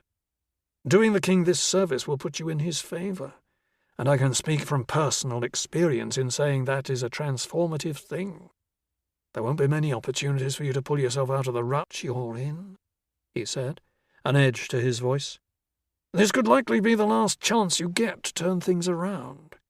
The item in question is inconsequential in the grand scheme of things. The details are unimportant. Suffice to say, Guillaume will barely notice it's missing. Keeping hold of it is a matter of stubborn pride for him. In reality, it's doing nothing but hurting himself, the king, and Mirabert." Amaury didn't want to lay it on too thick, but men who had spent their lives soldiering under the king's banner had deeply ingrained notions of honour and duty, even one fallen so low as Barno. Barno might not be willing to act to help himself, but the thought of having value, of being able to serve his king again, might stir him to action. "What do you want taken from him?" Barno said. "You have to tell me that much at least." Amory pretended to think for a moment. He had constructed the lie while giving Barnaud time to consider things. It's a small cup made of Talastrian steel. Other than the value of the metal itself, its worth is entirely sentimental. It was stolen from an individual at court, not by Guillaume, I hasten to add. I'm not sure how it came to be in Guillaume's possession. Barnaud smiled. In any event, Guillaume has it, the king needs it, and we think you are the best positioned to get it for us. Will you help us? Will you answer your king's call one more time? Amory glanced at Luther, wondering if he had overdone it, but Luther showed no reaction. I just need to take this cup from him. Nothing else? Absolutely nothing else, Amory said. We'll even have a courier waiting for you to hand it over to. Barnaud nodded slowly. I can do that. I'll do it. Amory smiled and looked over at Luther, who leaned back in his chair with the confident expression of a man who had once again delivered a suitable candidate for a tricky job. There was something else playing on Amory's mind, however. What provided leverage could easily become a major problem. Relying on a dream seed addict to deliver for you was foolish. The healers in the order could deal with that. He cleared his throat as he tried to choose the right words. I can't help but notice your problem. I think I can be of help with that. Chapter 9. Guillaume dined alone, not wanting to have to make small talk with the villagers, and ruminated over how he was going to break the news of his decision to help the villagers to Solène. His meal finished, he trudged up the stairs to her room, still with no clue as to how to broach the matter. After talking with Aideen, Gil had written an advert that would be put in Trelawne's morning news sheet, seeking candidates to join his nascent dragon-slaying company, and thus committing himself to this course of action. He hoped a few suitable candidates would present themselves over the course of the following day. As he thought it over, it was difficult not to start having second thoughts. The first dragon had nearly killed him, and that had been only one. How could he hope to face 3? "You're looking better," he said as he entered her room, mustering as much cheer as he could. He still had no idea how receptive she would be to the plans he had made for her without her consultation. Anything seemed better than trying to console her. He hoped she would help him, and the focus on something else might help her push her feelings over killing out of her mind. If not, perhaps doing some good might help her come to terms with it. If they turned their backs on this request, others would suffer. Burdened though it might be, there was never a choice but to do what needed to be done, or to at least try. Not if you wanted to be able to live with yourself afterward, that was. "I'm feeling much better," she said. "I need to get up and about." "Speaking of that," Gil said, sitting on the chair by the door, "something's come up." She narrowed her eyes. "Word of what we did has gotten out, and it seems the dragon we killed isn't the only one." The newly returned colour drained from her face. "What do you mean?" He took a deep breath. "There's a village called Vennes. It's being attacked by dragons." "Dragons?" Her eyes widened. 3, Guillaume said matter-of-factly. "From the sounds of it, they aren't fully grown, although that seems to be changing pretty fast. Some of the townsfolk are here and have asked me to help. I said I would." "You really want to do all of that again? 3 more times?" He shrugged. "No, but what choice do I have? I'm the only man alive who's killed a dragon. I'll need your help, though." "What can I do?" she said. "You killed the last one all by yourself." "That ceremony with a cup. It needs to be carried out every time, doesn't it?" She nodded. "I think so. But I can't help you, Guillaume. I wish I could, but really I can't. There are things I have to do, things that can't be put off. That's clear to me now. It's why I'm feeling a bit better." This wasn't the response Gil had been expecting. He knew it was unlikely she'd take it well, but what was this? "I can think of a lot of things I'd rather do," he said, "but if I don't help, a lot of people will die. Just like at Ville-Reveille." She gave him a sad smile. "If I go, I'll probably die." "It'll be dangerous for sure," Gil said, "but nothing we can't handle. I've been thinking we could recruit—" "No, you don't understand," she said. It's not the danger of the dragons, it's the danger I am to myself and to others." Gil frowned. "What do you mean?" "My time with the Order has made my magic stronger, but I haven't learned to control it. That's why I've been so tired. It's magical burnout, and if I allowed it to go much farther, it would kill me. I can't tell when I'm using too much, and I can't control how much I'm using. I have to learn, and I have to do that now. I've pushed my luck too far already. If I try to take on these dragons with you, I'm going to end up killing myself. If I knew more, I'd have been able to disable those people temporarily, not—" She let out a sob. He did his best to hide his disappointment, knowing he had to put his feelings to one side. He crossed the room and sat on the edge of her bed. After a moment's awkward hesitation, he laid what he hoped was a reassuring hand on her shoulder. "You can't beat yourself up about this. If you hadn't done what you did, they'd have killed you." He grimaced at his lack of success as she continued to sob. She stopped a moment later and took a deep breath. "I know. But there was a better way. I don't want that to happen again. I won't let it. I have to learn more, and I can't do that on my own." "I understand," he said. "But where can you go?" "Back to the Priory." "The Priory?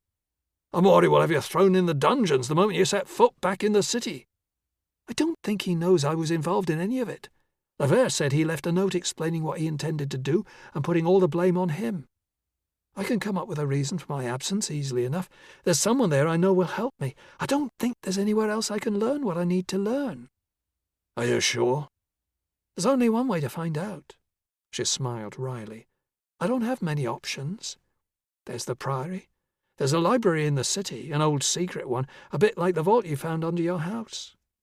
Even if the people at the Order can't help me, I'm sure there's something in there that will. If I try to work it out completely on my own, I'm likely to kill myself. Controlling the use of magic is the only thing the Order has a good grasp of. With their limited power, they've had to learn." "You're right, of course," Gil said, wondering if there was anything else in his vault he might find useful. Did he have the time to make the diversion on the chance there was? How many lives might that cost? "You have to put your well-being first," he said. "If you learn to control your magic, who knows the good you'll be able to do with it." "I'm glad you understand," she said. "I think there's a way you can keep using the cup, though." Gil perked up at this. He knew he had no chance of surviving 3 dragons, no matter how young they were, without the cup. "All the magic used in the ceremony comes from the cup. You don't need any extra power. The words spoken simply channel it. I think the reason there were mages in the old ceremony the statues showed was because they wanted to keep control of the magic. There's no reason I can't teach you how to carry out the ceremony on yourself, or on someone else." He nodded slowly. "That could work. If I can use the cup, that should be enough to see me through. Particularly if I can recruit some help, which I'm hoping to do. There's bound to be a few decent blades kicking around looking for work." "When will you go?" she said. He shrugged. "There's not much time to waste. The dragons have been attacking for a week now, coming closer to the village every time and getting bigger. I'll put the word out and see what comes of it and try to set off tomorrow if I can. The day after that at the latest. You?" "The same. There's nothing to be gained by my staying here any longer. The sooner I get going, the sooner I can take control of my life. Who knows? I might even be done in time to come and help you." He laughed. "If it takes that long, I suspect I'll be beyond help." He paused, feeling he should say something more, but couldn't work out what. He took a deep breath and returned to practical matters. "So, about the cup?" "May I see it?" she said. Guillaume took the little vessel from the pouch on his belt and handed it to Solène. There was something comforting in touching its smooth steel sides, akin to the primal sense of ease that he felt sitting next to a crackling fire on a dark night. "First things first," Solène said. "I doubt the quality of the water used is really going to have any impact. The magic in the cup is too strong for that to matter. As long as it's not going to poison you, I expect it'll be fine." She turned the rimmed bowl over in her hands. "The amount administered might be a different matter, so I'd stick to what the carvings said, 1 droplet and no more. It's all about transferring magical energy and focusing that energy to a particular end. Transferring too much could have all sorts of unintended consequences, and those aren't things to play around with. The old mages decided one drop was enough to achieve the desired result, and you, should stick to that. Gil nodded intently. Magic terrified him, as it did most people, and being turned inside out or incinerated by magical flame, the first unintended consequences that popped into his mind, was not how he wanted to meet his end. He'd have preferred having nothing to do with magic at all, but he could speak first-hand to the cup's benefits, from healing to flame resistance. I can write the words down for you. The original is in Old Imperial, but it's not the words themselves that shape the magic. I'll translate them as accurately as I can for you, which should work perfectly well. Gil forced a smile. He wasn't sure, but she seemed confident, and she was the expert. It's important to concentrate on the words and their meaning when you're saying them. Their power is in focusing thought, and it's the focused thought that shapes the magical energy.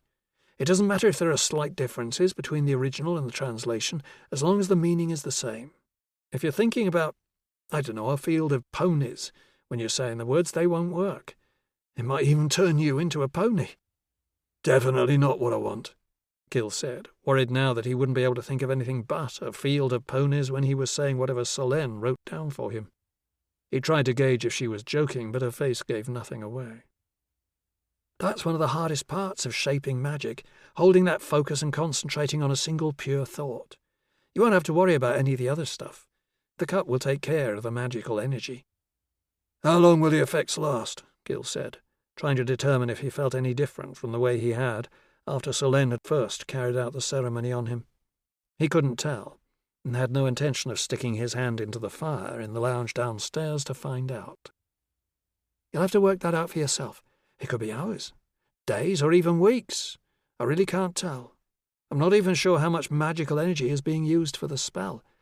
The old chevaliers seemed to go through the ceremony every time they went out to face a dragon, so I reckon it's best to do the same. I wouldn't do it any more frequently than that, though. Unintended consequences.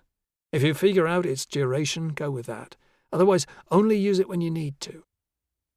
He nodded, wondering if he should start taking notes. She got out of bed stiffly and walked toward the writing desk by the window. He stood to offer help, but she held up her hand to stop him. She wobbled a little on the first step, but quickly found her balance and made the brief journey unscathed. Once secure in the chair, she took a piece of paper, dipped the pen in the ink pot, and started to write. Done, she scanned the page and smiled. That's it, she said. I can still see the carvings as if they were in front of me now. She handed the page to Gil and leaned back in her chair. Repeat after me. Chapter 10. The cathedral bells started to ring when Amori's carriage was about halfway to the palace. Moments later the bells of other churches rang out as well, and the Prince Bishop knew something was up, and suspected what that something was. He had his driver stop the carriage. "What's all the fuss about?" he asked of a passer-by. The man shrugged, then, when he realized who he was talking to, said, "Don't know, Your Grace. Sorry." The next person he asked gave the same response. Then someone shouted, "The dragon's been slain!" So word had reached the city. Amori's first reaction was anger at himself. Information was valuable only when you were the sole person to possess it. He hadn't moved quickly enough, and now that word was out, what Amori knew was all but worthless. He sat back in the carriage and thumped the roof for the journey to continue. The news being out meant he was running out of time to execute his plan to bring the order out into the open. He was behind the curve already, which meant he had to work quickly and precisely. When Amori reached the palace, he asked his aide for the specifics of the news. The only thing anyone knew was that the dragon was dead. There was no word about who had killed him, which gave the Prince Bishop the space he needed. He sent people out into the city to gather up every bit of information being bandied about, and cultivated the hope that there was still time to shape the story to his advantage. He stared into the empty garden below his office window, stroking his chin, thinking furiously. All was not lost if he could find a way to twist things to his benefit. The dragon had been slain by a great hero of Mirabe, but that didn't mean Amori could not claim the credit. After all, he had tasked Gil with the mission. The Order had been equally involved. If he acted fast, he could shape the story to his liking. Even if doubt was cast on it later, who would they believe? Surely no one would question the word of the Prince Bishop of Mirabe, Arch-Prelate of the Unified Church, First Minister to the King. Turning to his desk, Amori quickly jotted down an announcement. He sprinkled the still damp ink with pounce to dry it, blew the powder clear and surveyed his words. His skill in rhetoric had improved over the years, but he would never go down in history as a man who could win hearts and sway minds with words. In this instance, he didn't need to. He scratched out a few words here and there, added a sentence, removed one, then wrote the altered statement on a fresh sheet. Once it was blotted, he called for his secretary. "Distribute copies of this statement to the news sheets, the city criers, and the bill posters. Make it clear that further details will be made known in due course. Also send for Seneschal Daldrazone to attend on me at once." Daldrazone wasn't one to play power games, so Amori knew she would be there as soon as was possible. Waiting had never been his strong suit, however. Up until recently he had filled those spare moments with quick exercises to improve his magical skills, but considering all that he had learned about the cup, that was now a waste of time. In a few days the cup would be in his possession, and he would wield a magical power the like of which had not been seen in a millennium. Instead, he ruminated on the other plan he had set in motion that night. Gil had trusted Barneau without question for years, and there was no reason for that to change now. Amori, on the other hand, found trusting Barneau a far more difficult proposition. Asking a man to go against notions of honour and brotherhood born of battle was like asking him to cut off one of his hands, even if he was a ruined old dream seed addict. When the moment came, Amori needed to be certain that Barneau would do what was expected of him. Conveniently, Barneau came up with his own leash, and Amori was in the singular position of being able to exploit it even more effectively than a dream seed dealer. However, to do that, he needed Daldrazone's help, and he suspected the Seneschal would have objections. People with strong principles had their uses, but they had no understanding of the compromises necessary to run a kingdom and keep it safe. Every time he needed her to do something she thought was morally questionable, such as rapidly advancing Solenne's training, they had an argument. It had been the same with his daughter. Amori usually won, but arguing was tedious. The concessions he had to make were not completely satisfying, and now the time for keeping his underlings happy had passed. This was a crucial moment, when things needed to be done quickly and effectively, without consideration of anyone's interests but his. He knew what was best for the kingdom. After knocking, his secretary showed Daldrazone in. She looked resplendent in the Order's cream and gold robes. When he had first encountered the woman, Amori had developed a brief romantic interest in her, but attractive though she was, he had quickly realized that their personalities and outlooks diverged in too many fundamental ways. Had she not been such a brilliant fit for her role in the Order, he would never have considered working with her in the long term. "Good evening, Kate," he said. "Thank you for coming at such short notice." She nodded respectfully, and he flicked his gaze to his secretary. "Coffee, I think." His aide nodded and disappeared silently, leaving Amori and Daldrazone alone.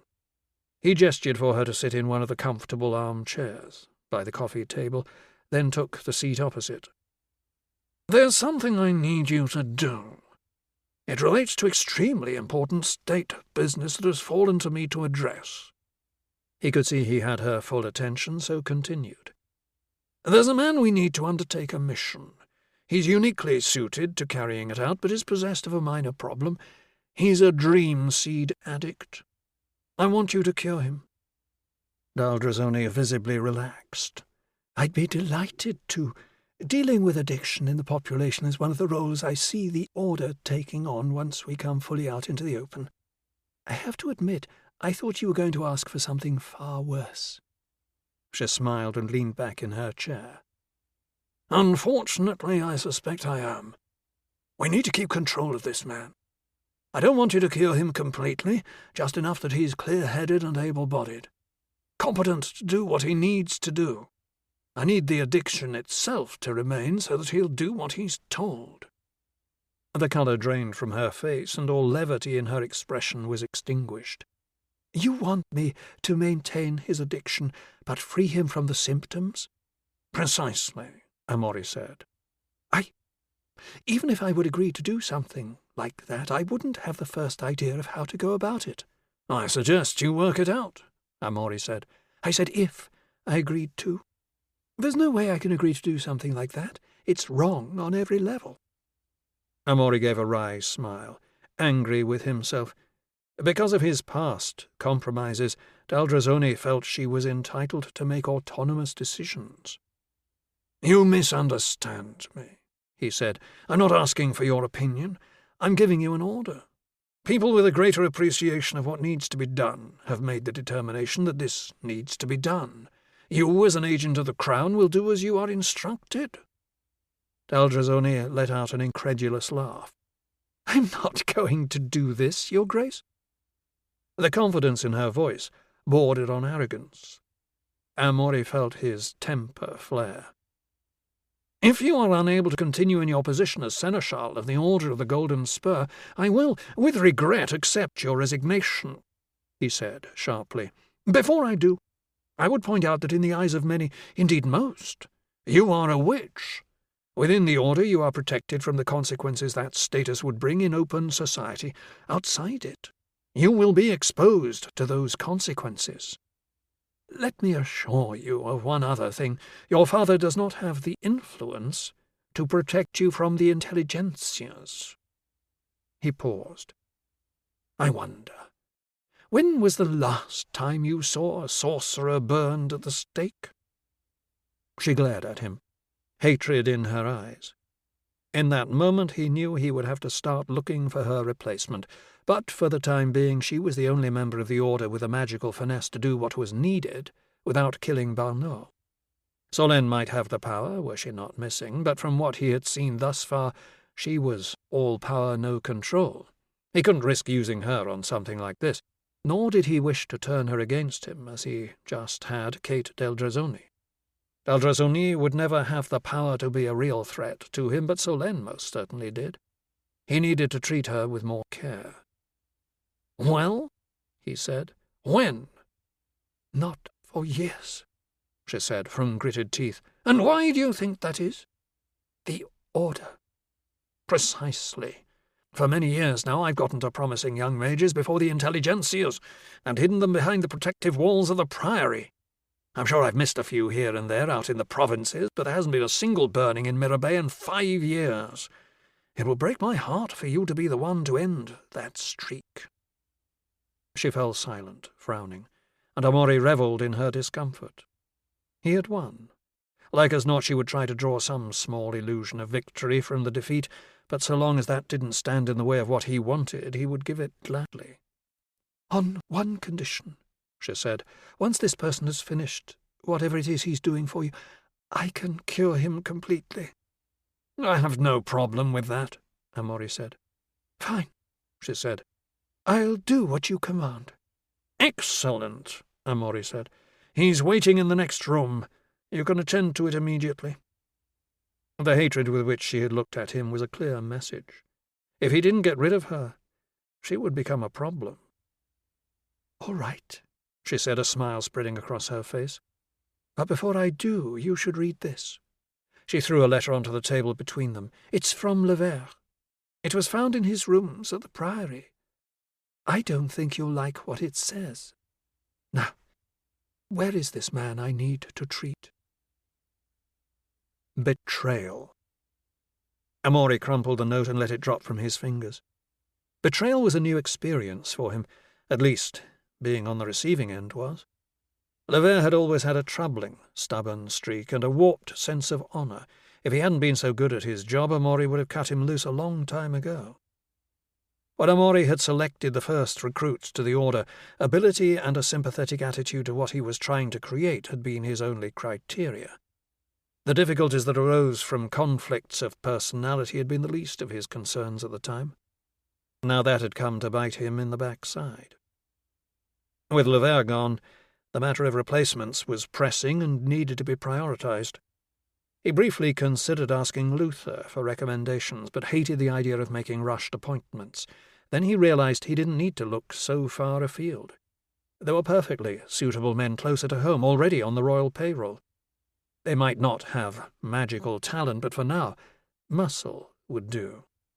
He could replenish the ranks of magisters at a later time. Amory knew of a royal requisition official with a creative flair in sourcing what he needed. He'd first come to the Prince-Bishop's attention when Amory was trying to clear out the rot in the Crown's administrative service. His initial impulse had been to have the man Gassot, Amory thought his name was, beheaded, but something else had come up and fate had earned the man a reprieve. Now it seemed fate would bring him a substantial promotion, if he had the sense to play along. That would be the Chancellor taken care of. For the blood and guts work, one name sprang to mind. Amory knew of at least one village Vachon had put to the sword in order to make a point, and that was the kind of metal that Amory reckoned the order would need in its marshal. He rang the small bell on his desk, summoning his secretary. "Send for the clerk of requisitions, Gassot, I think he's called, also Captain Gustave Vachon. I believe he's in the city at present. I want them both to attend on me as soon as possible." The secretary nodded and disappeared. Amory looked to the crumpled ball of paper on his floor and grimaced.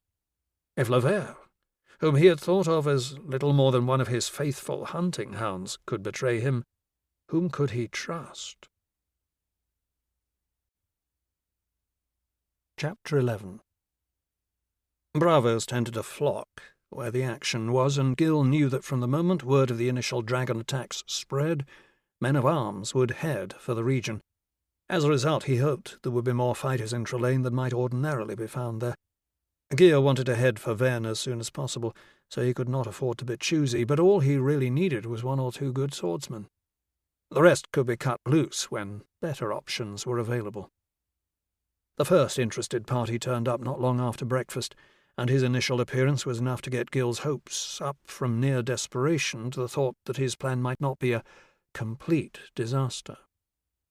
He was the type of man that could be instantly identifiable as a jobbing banneret, athletic, confident, hungry.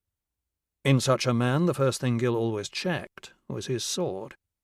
The leather scabbard was scuffed and worn, but looked like it had been oiled recently, and the hilt of his sword, though elegant in the swirling shape of the complex guard, was of plain, unadorned steel with a wire grip. It was the weapon of a man interested mainly in function, and such men were always the ones Gil thought most likely to be of value. The man stopped in the foyer and looked about. Gil raised an expectant hand, ready to hear the bravo's pitch. The man nodded and made his way over. "My lord," he said. "Sit, please," Gil said. "I'd prefer not to, if it's all the same. I'd rather wait by the door until you're ready to leave." Gil frowned, and the man looked puzzled. "Lord Rillo?" "Ah," Gil said, "I think you got the wrong man." "My apologies. Good day to you, sir." "And you," Gil said. "I don't suppose you've any interest in dragon slaying?" he added as an afterthought. The man let out a laugh, but cut it short when he realized that Gil was being serious. "Gods, no," he said. "There's plenty of well-paid work to be had that doesn't come with the choice of being well done or extra crispy." He frowned when he saw Gil's reaction. "I apologize again. You're that fellow, aren't you? Ville Rouvet. Congratulations." He clicked his heels and gave a curt nod, the traditional salute bannerets gave to acknowledge a colleague's success. "I can't say I envy you the job, but you seem to have come through it in good trim. I'm afraid I must be going. I've a client to find." He gave Gil another nod and wandered deeper into the inn, leaving Gil feeling foolish and wondering how much attention killing the dragon was actually going to bring.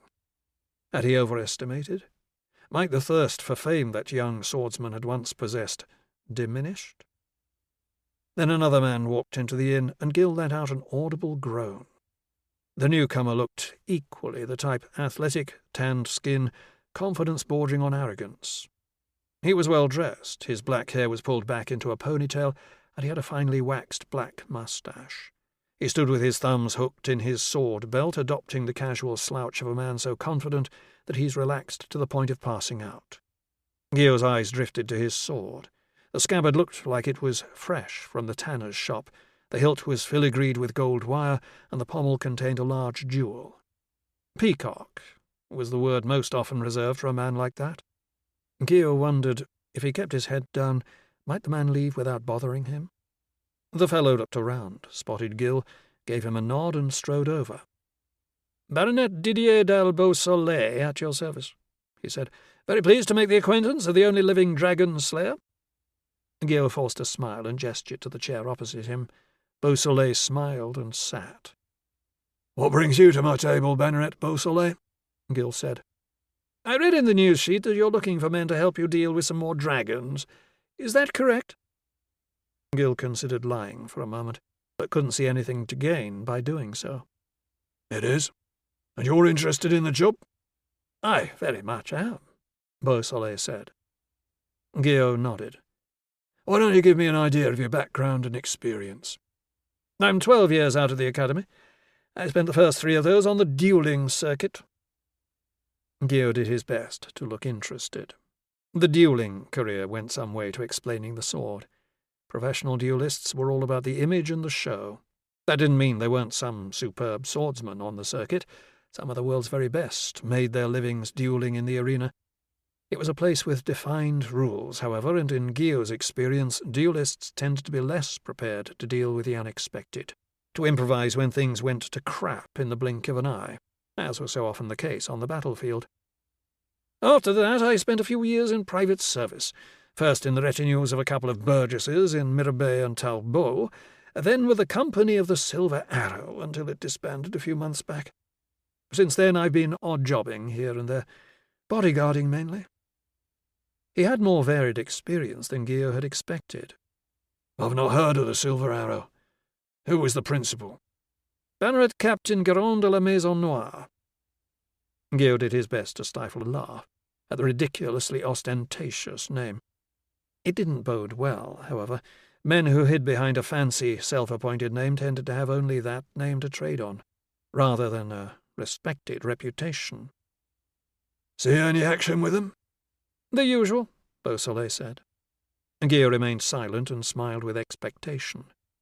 "Oh, we get hired, be seen about the place, by the enemy, then terms would be agreed. We'd get paid and move on to the next job. The usual." Gio wanted to tell him to take his fancy peacock sword and piss off, but the line of eager volunteers he'd expected to form by the door was conspicuously absent. Perhaps adding a few names to his roster would get some momentum going.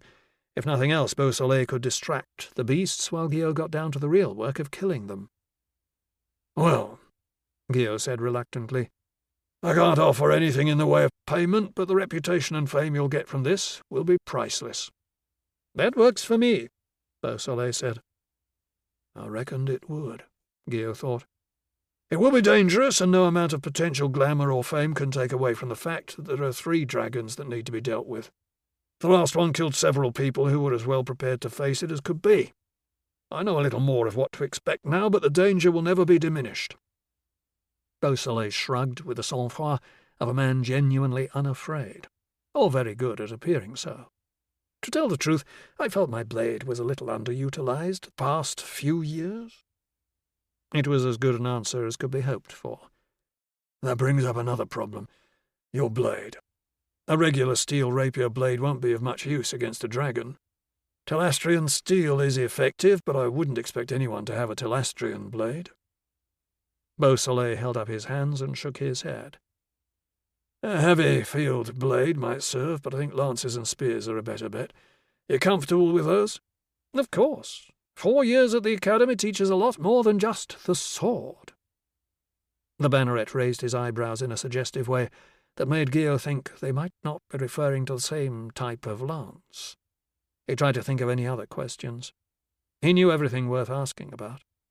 The things that really mattered could be learned only out on the field. "Do you have any questions?" "Of course," Beausoleil said. "How did you do it? The first man in 1,000 years to kill a dragon. That really is something. Luck, mainly. Beausoleil laughed. I'm sure there was far more to it than that. There always is, but that's the big part. So you'll have me then, Beausoleil said. The man wasn't what he was looking for, but Guillaume couldn't think of a single valid reason to refuse. Why not? I've no contracts of engagement to be signed. Truth be told, this approach is a new idea. For the time being, a banneret's oath will have to be enough. It's always been enough for me in the past. Well then, Guillaume said, I hope the gods smile on our ventures together. Guillaume followed Solène out to the stable yard. He didn't like letting her ride off to Mirabay on her own when she was still so upset, all the more so when she had no idea what awaited her there. She seemed confident that her absence could be easily explained away and that there was nothing to connect her to the fight she and Levere had with the other Spurriers on the road to Trelane. He did his best to take solace in that, but he knew Amaury. The man had eyes and ears everywhere, and as Gil knew only too well, he never forgave when someone crossed him. Her horse was saddled and waiting for her, and she accepted a boost into the saddle without complaint. You're sure you'll be all right? Guillaume said. Solène chuckled. You're starting to sound like an old woman. He blushed. It's just that, well, I've lost too many people who were important to me. I don't want to lose another. She blushed now. I'll be fine, I promise. At the first hint of trouble, I'll run. And come and find me. She chuckled again. And I'll come and find you. You never know, it might be me needing your help. I'm still not convinced I can do that spell properly. We spent half the night going over it. You know the words. You know the intended meaning. It will all work as it's supposed to. When I'm done with the dragons, I'll come to Mirabay and find you. If that's all right. She smiled. I'd be hurt if you did anything else. You look after yourself, Guillaume d'Alville-Rouvet. You're too good a man to die. There was a moment of silence. Then she urged her horse on and was gone. He stared after her, and his gaze unfocused. There was more he should have done, should have said. They both knew the chances of seeing one another again. Within a few days it was likely either one or both of them would be dead. It was one of those moments where the welcoming embrace of the bottle called to him like the song of angels. If ever there was a time, surely he could justify it at that moment. She's a fine-looking woman. You're together? Guillaume looked over as Beausoleil walked out of the inn and into the stable yard. No, he said. Friends. Beausoleil nodded. Never much liked Trelane, he said. Very much looking forward to getting on our way. I suspect most able-bodied swordsmen with a death wish will bypass Trelane and head straight for Vennes. Now that word of the attacks is out, Guillaume said. If we need to, I'm sure we can find more men on the road. Whatever you think, Captain. Gil fixed him with an ironic stare. It had been a long time since anyone had called him Captain, and he wasn't sure how he felt about it. He couldn't help but feel something of a fraud, considering how few volunteers he'd managed to attract. He looked up at the sun. The day had gotten away from him, and there seemed little point in setting off now. They'd make most of the journey in darkness. Leaving in the morning would change nothing. Let's aim to set off before dawn. If we press hard, we should make Vennes by nightfall. I'll be ready. Beausoleil headed back into the inn, leaving Gil standing alone, considering the magnitude of what lay ahead. The taxidermist collected it. Shaking the funk from his head, Gil turned to see the stable boy standing next to a pile of hay, pitchfork in his hands. Pardon me? The head? The taxidermist collected it. I sent for him as you asked. Gil looked at where the head had been, only now noticing its absence. Of course. Thank you. He reached to his purse for a coin.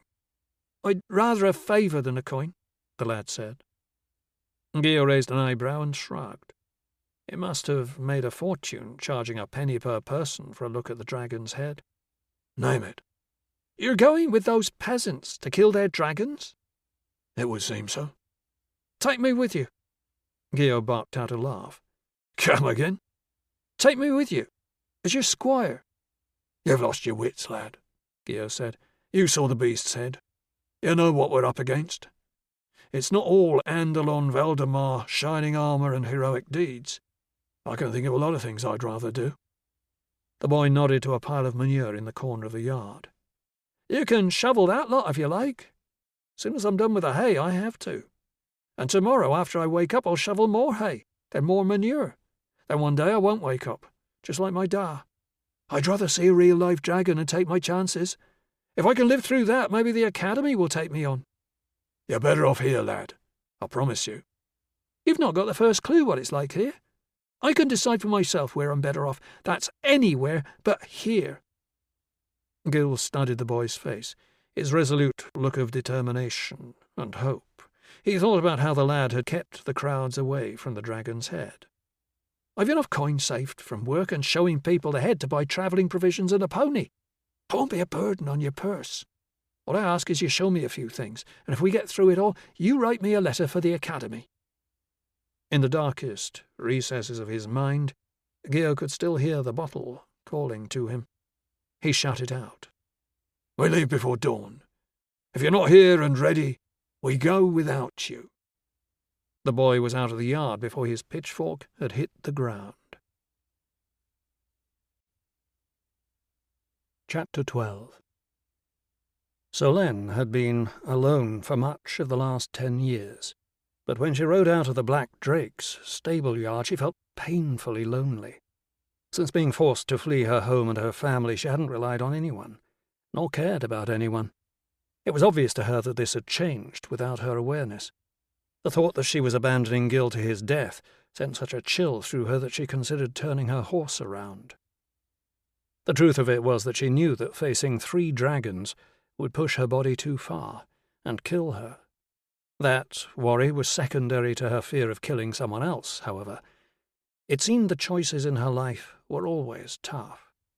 Run away from everything she knew and loved, or face the execution pyre as a witch. Abandon the first decent person she had met since leaving home, or risk killing herself and others around her. She knew Gil could take care of himself, and in teaching him how to use the cup, she had given him most of the tools she would have brought with her. Still, she could not shake the feeling that she had let him down. She urged the horse to a brisk pace. The roads of Mirabea were not safe for a single rider more than a few hours beyond the larger towns, and all the more so for a woman travelling alone. There would be a terrible irony in burning herself out, unintentionally draining her entire internal reservoir of magical energy, fighting off highwaymen on the way to learning how to rein in her power. She was certain there were magical ways she could speed her journey, or shroud her passing, but since she didn't know how to create either of those effects, the danger of creating something far less desirable was ever present. Assuming they hadn't connected her disappearance to Levers, she would have to explain her absence from Mirabea. Hopefully he'd done as he'd promised and left a note behind, explaining his actions and taking all responsibility on himself. Solène concentrated on creating a story to excuse her actions. Returning home because of a family bereavement seemed like the easiest excuse, but she wasn't sure it was plausible. How would she have heard the news? By design, no one from Bastel knew where she was. Considering why she had left, it didn't seem likely that going back, no matter what the reason, would ever be a good idea. No, that wouldn't pass scrutiny.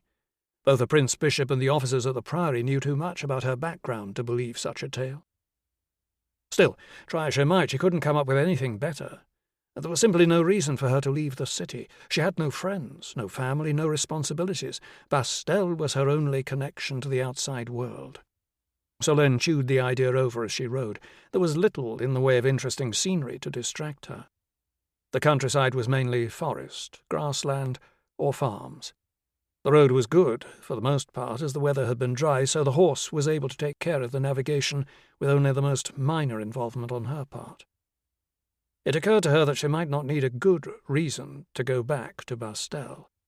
A childhood home and a family that she'd run away from for fear of being burned at the stake was always going to provoke illogical, emotional responses. Bastel was only a day or two east from where the dragon Gil had killed had been attacking. She could claim she needed to see the place, the people, to confirm to herself that they were alive and well. Of course, there was the possibility that the town had been destroyed during the dragon's rampage. That seemed unlikely. Word of it would surely have gotten as far as Trelane, but the possibility couldn't be dismissed. She supposed she could claim the destruction had happened after her visit, and call on her dramatic skills in a showy display of grief to hide her lie, and potentially save her life. How much simpler it would all have been if Arnoul had left her alone, and she had been able to stay at the bakery in Trelane. There was a time, back in Bastel, when she had fed her imagination with the books from the village's church library. Back then, the idea of a simple life, the only life that everyone around her seemed to be able to comprehend, had filled her with dread. The books had told tales of cities filled with great lords and ladies, universities and libraries larger than the village, places where people from all over the world met, mixed, and exchanged news and ideas from places she had never even heard of. She had been to those cities and libraries now, but wished for that naive enthusiasm again when she had thought of the world as a place of wonder and excitement. A visit back to her hometown it was, then. While the story had flaws, most of them could be explained away. She continued to mull it over as she rode, growing comfortable with the tale, making it part of herself, almost coming to believe it. "I'd say it could eat you whole," Beausoleil said. "Leave him alone," Guillaume said. They trotted along the road in silence for a moment before he felt the urge to justify himself. "I tried to talk him out of it. He wanted to come anyway. Takes more guts than most have." "Or a measure less common sense," Beausoleil said. "What's his name, anyway?" Guillaume realized he didn't know. Lad had served well enough up to that point. He looked at the youth who, true to his word, had bought a pony and travelling kit and managed to wash off some of the dirt and smell of the stable, which was a welcome change. "Val," the youngster said. "Like Valentin?" Beausoleil said. "No," the boy said sullenly. Beausoleil had been teasing Gil's new squire since they'd left Trelane, and it was starting to get on Gil's nerves. It was the type of banter and ribaldry that Academy students typically indulged in, particularly those who felt they had something to prove. Some never quite grew out of the behaviour, and it seemed Beausoleil was one of those. For someone unaccustomed to it, like the stable boy, Gil could see how the treatment might feel grating. "What, then?" Gil said, curious now himself. "Valdemar." Beausoleil let out a guffaw, and Gil cringed. "Valdemar?" Beausoleil said. "Big shoes to fill, those." "Not so big as you might think," Gil said. The boot plates from Valdemar's armour were in his saddlebags, and they fit him almost perfectly. Beausoleil gave him a curious look. "Never mind," Gil said. "It strikes me that we're travelling a little light," Beausoleil said, switching his attention from the former stable boy to the leader of their little expedition. "We'll have lances and spears made in Vennes. Any carpenter or pole-turner will be able to make up what we need. No point in carrying them all the way there. I have Talastrian spear points to fit on them, so they'll be effective against the dragons." "Talastrian spear points?" Beausoleil said. Gil shrugged. He had taken them from the chamber under his ruined manor before killing the first dragon, but there was no reason to reveal that. "The Chevaliers had some old dragon hunting equipment left. I took what I thought might be useful." Beausoleil nodded, looking impressed. "I've always wanted a Talastrian blade. To think someone wasted the steel on spearheads." "Necessity, I imagine," Gil said. "They proved handy last time. It wouldn't hurt to have some more hands to put them in, though." "You think we'll be able to find more men there?" "I think so," Gil said. They had seen a number of riders on the road who were making all speed in the direction of Vennes. Only one type of man rode toward danger, so Gil reckoned there would be at least a few bannerets there interested in joining up. "I'd be happier if we had some backup people," Beausoleil said. "There are only so many lances young Valdemar here will be able to carry." He gave a mischievous smile. "I'm sure the name is burden enough already. But enough of that. I've been wondering, how does one actually go about killing a dragon? Charge in, lance leading the way, close your eyes and pray it strikes true?" Gil shrugged. "Didn't get to try that as far as I can recall. Admittedly, the memory is a bit hazy. Got my bell rung a couple of times that day. Telastrian steel will get through its hide. Can't say the same for regular steel. Might work, but I didn't have any luck. Anyway, if we're there to protect the town, the least they can do is lend us a hand with the details. To answer your question, bait them out, then kill them as fast as we can, however we can. He thought it judicious to keep the fact that he might be able to track them by unconventional means to himself for the time being. My Telastrian blade and the spearheads are the best assets we have. But against a younger dragon, regular steel might work too. There's only one way we'll find that out. Gil chewed his lips as he wondered how much to reveal. As if it knew his thoughts, he became aware of the weight of the cup in the purse on his hip. Beausoleil nodded thoughtfully, as though he had enough information on the matter to properly consider it. There are other things too, Gil said. But we can discuss them later. We need to push on. I want to get to Ven before dark. Chapter 13. The sun had dipped below the horizon by the time they reached Ven, but there was still enough dusky light to take the village in. It looked much like any other village in the rural provinces of Mirabert, a small number of buildings clustered around a church steeple. It was larger than Villerovet had been, but was still a long way from being called a town. The countryside surrounding it was lush green pasture, with hills rolling gently toward the mountains that dominated the horizon to the south. As he stared at the countless peaks where dragons came from, Gil wondered if this was the new normal, if the time of dragons had returned, if life in these parts would always be lived in the shadow of the beasts. Was this how he was to spend the rest of his life, hunting and killing them until one day, perhaps sooner than he might like, when he was a little too careless or a little too slow, one of them killed him? "Not much to look at, is it?" Beausoleil said. What were you expecting? Gio said. Beausoleil shook his head. "Never been in this part of the country before. Wasn't sure. It's very green here. Beausoleil is not a whole lot farther south. Doesn't look anything like this, though."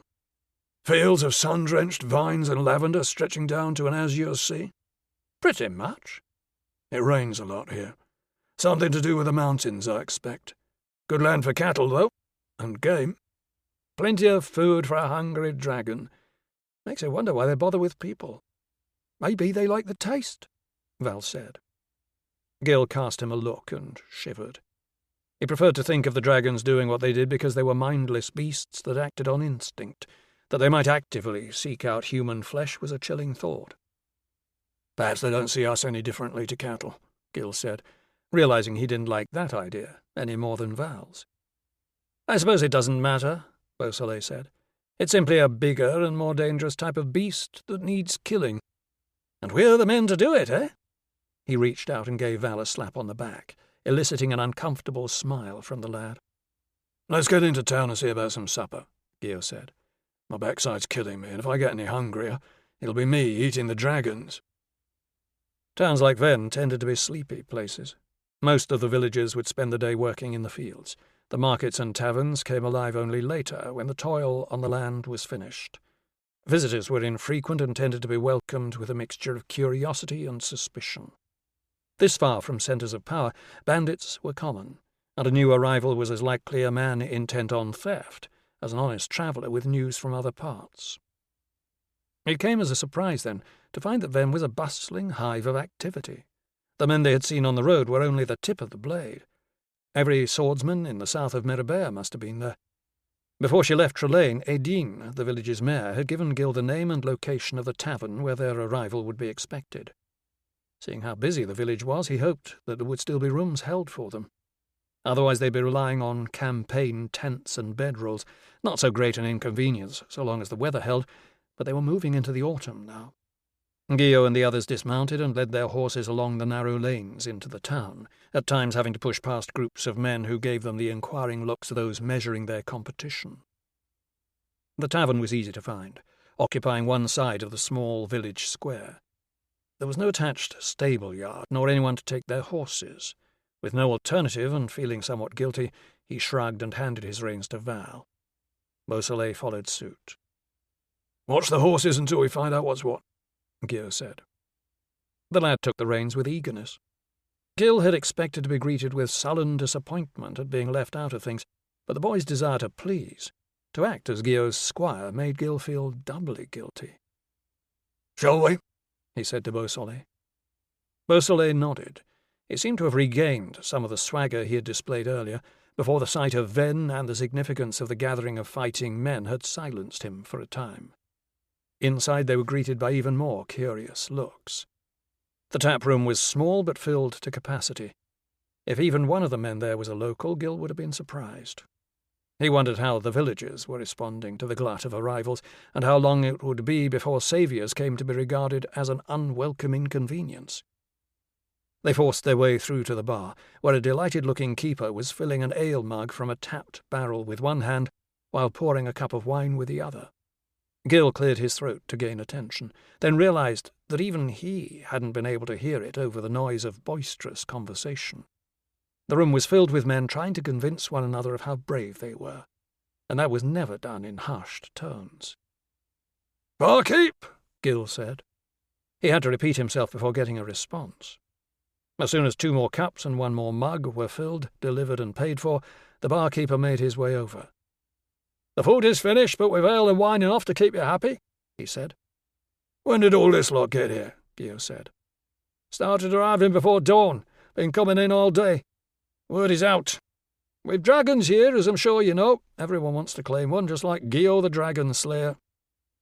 Gio's stomach turned over at the moniker, but he supposed it was only to be expected. At least it rolled off the tongue a little easier than Lord Villerovet, the Dragonslayer. "Where have you come from?" the barkeeper said. "I'm looking for Aideen," Gio said, choosing to ignore the question. "Do you know where I can find her?" "Across the square in the mayor's house. She's a mite busy mind, trying to organise all this lot. Find out who everyone is, what they can do, what they'll want in return. She's told me to direct you all to her, but last time I checked the queue, you'd be as well off staying here a while." He waved a wine bottle before Gio. "What can I get you?" "A room," Gio said, finding the noise and the crowd increasingly oppressive. The barkeeper barked out a laugh, but Gio cut him short. "I think Aideen asked you to hold rooms for us," he said. "I'm Gil. Well, she asked me to come to help with the dragon." The barkeeper's eyes widened. "You should let her know you're here right away. I have 2 rooms for you. They're not much, my lord. They're usually storerooms, but that's all that's left." "I'm sure they'll serve admirably," Gio said, trying his best to put the man at ease and get out of the tap room as quickly as possible. It was already too late. 1 or 2 of the swordsmen closest to Gil had obviously been eavesdropping. A wave of silence, followed by murmuring, spread through the gathering as everyone strained to get a view of the heroic Dragonslayer. Beausoleil lapped up the attention. Every jobbing banneret wonders at some point what it would be like to be a famed warrior. Pretty much every swordsman who steps into the dueling arena dreams of it. Even for Gil, the appeal of recognition from one's peers, particularly after so long in the doldrums, was hard to deny. "I've left my squire outside with the horses and baggage," Gio said. "Perhaps you could help him have them all squared away, and I'll pay a call on Aideen. Right across the square, you say?" The barkeeper was still staring at him wide-eyed. "Straight out of the door and keep going. Can't miss it." Gil gave him a nod of thanks. Assuming that Beausoleil had been paying attention, Gil made for the door, shouldering his way through the crowd until he was back out in the evening air. He took a deep breath and let out a sigh. True to the barkeep's word, there was a queue of men outside the building opposite, leaning casually on the pommels of the swords at their waists, in the almost weightless fashion that all academy students manage to perfect no later than their 2nd term. Gio tipped the brim of his hat as he passed. The stares he earned held more outrage than curiosity. Some had clearly been waiting far longer than they thought their reputations deserved. And he wondered if he would make it into the mayor's house without being challenged for queue jumping.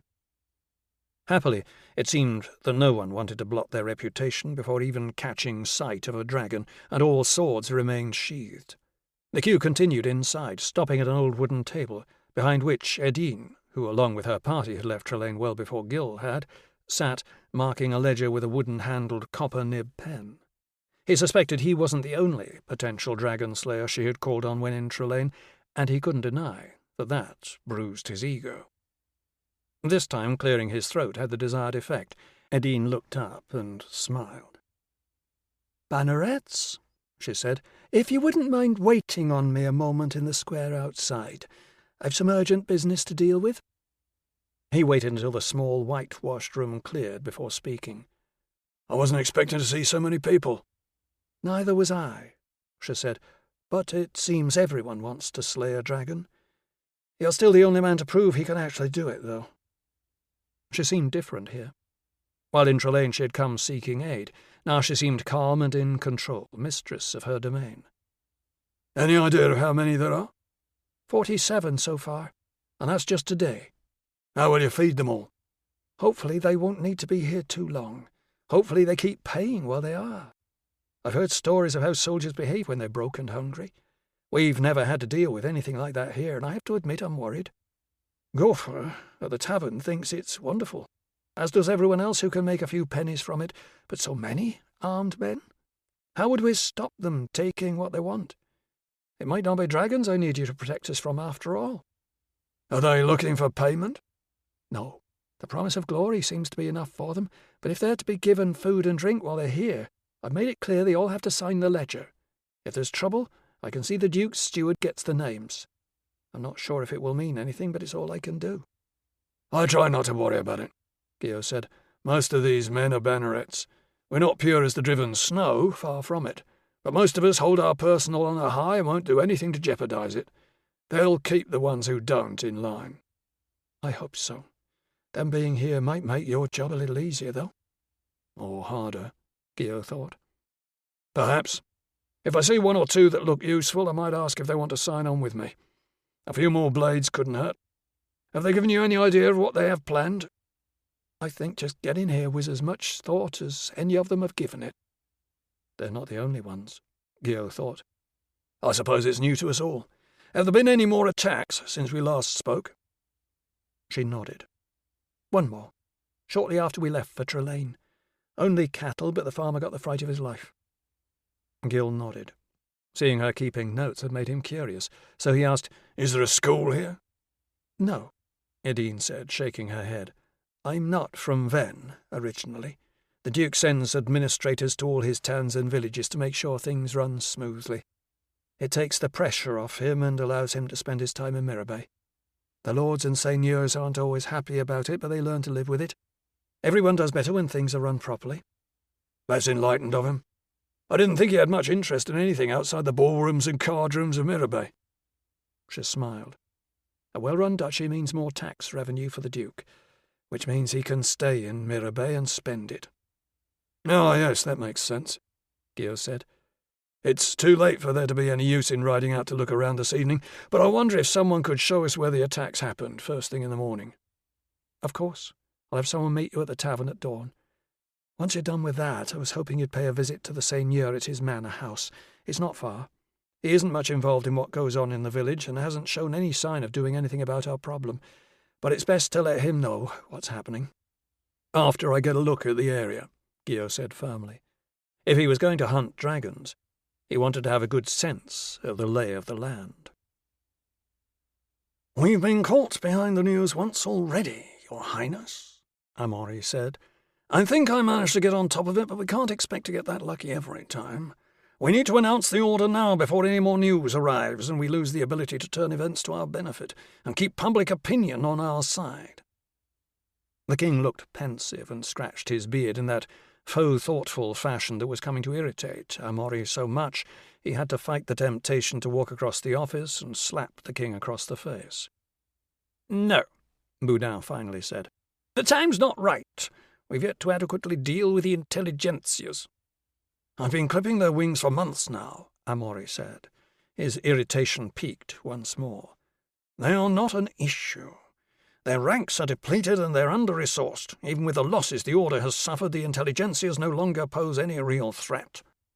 "You forget the international nature of the intelligentsias, Your Grace," the king said. "They can call on their brethren the world over, and under the threat of magic, I believe national rivalry will be set aside, and they will answer." "How dare you try to school me, you arrogant little shit," Amaury smiled.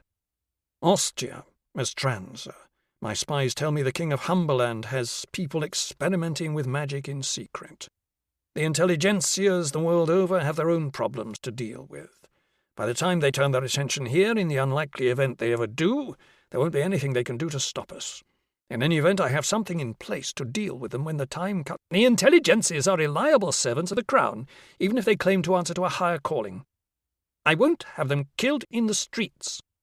A rabid dog might once have been your most faithful hunting hound. That doesn't mean it's not necessary to put it down. The king frowned. You have my answer.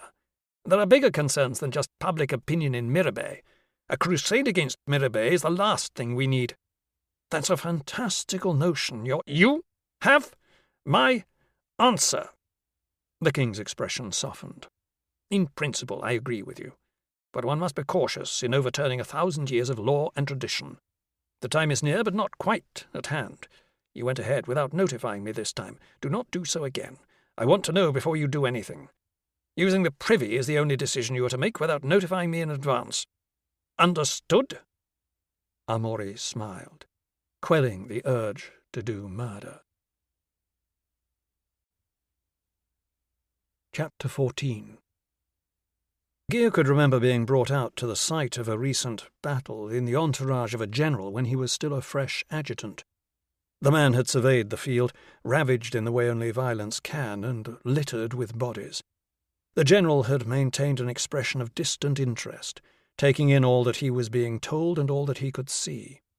At the time, nothing had struck Guillaume as unusual about the scene. The man was simply another general who held the lives of his men cheaply.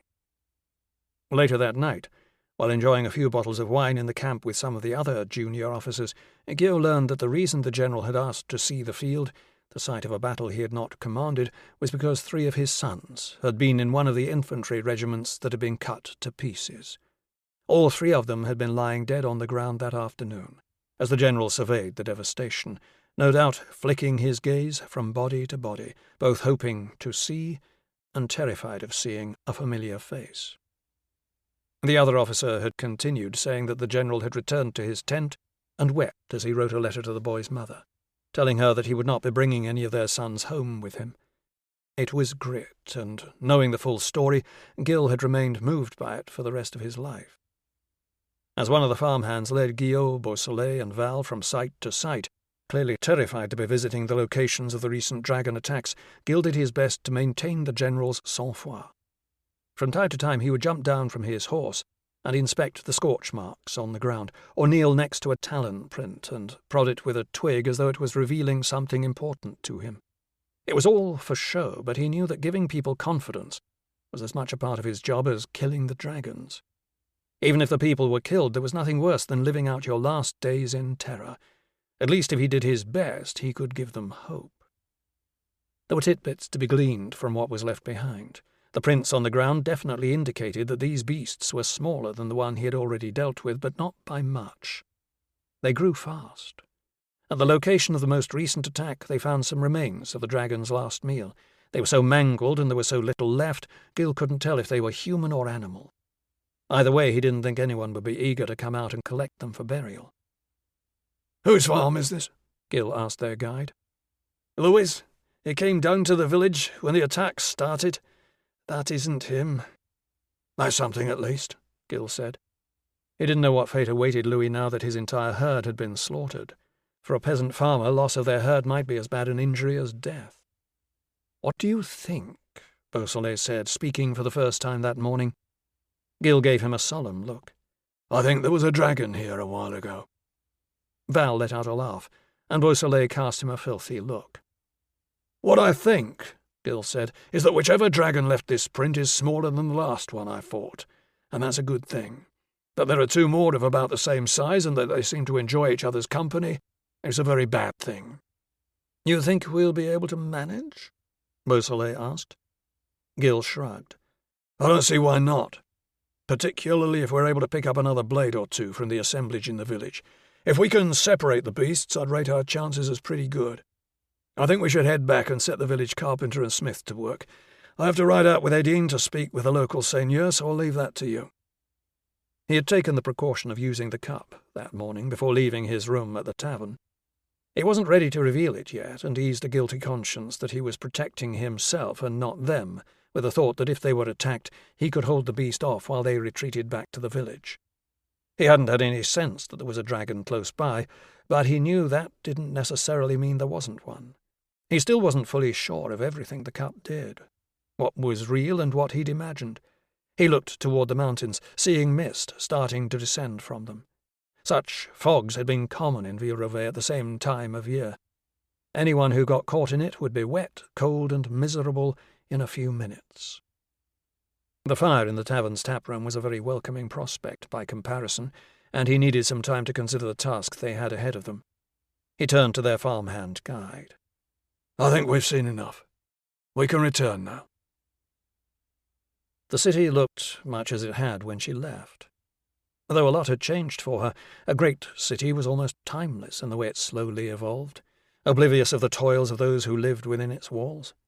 Centred on an island in the middle of the River Vosges, it spilled over the isle's confines and spread out over both the north and south banks.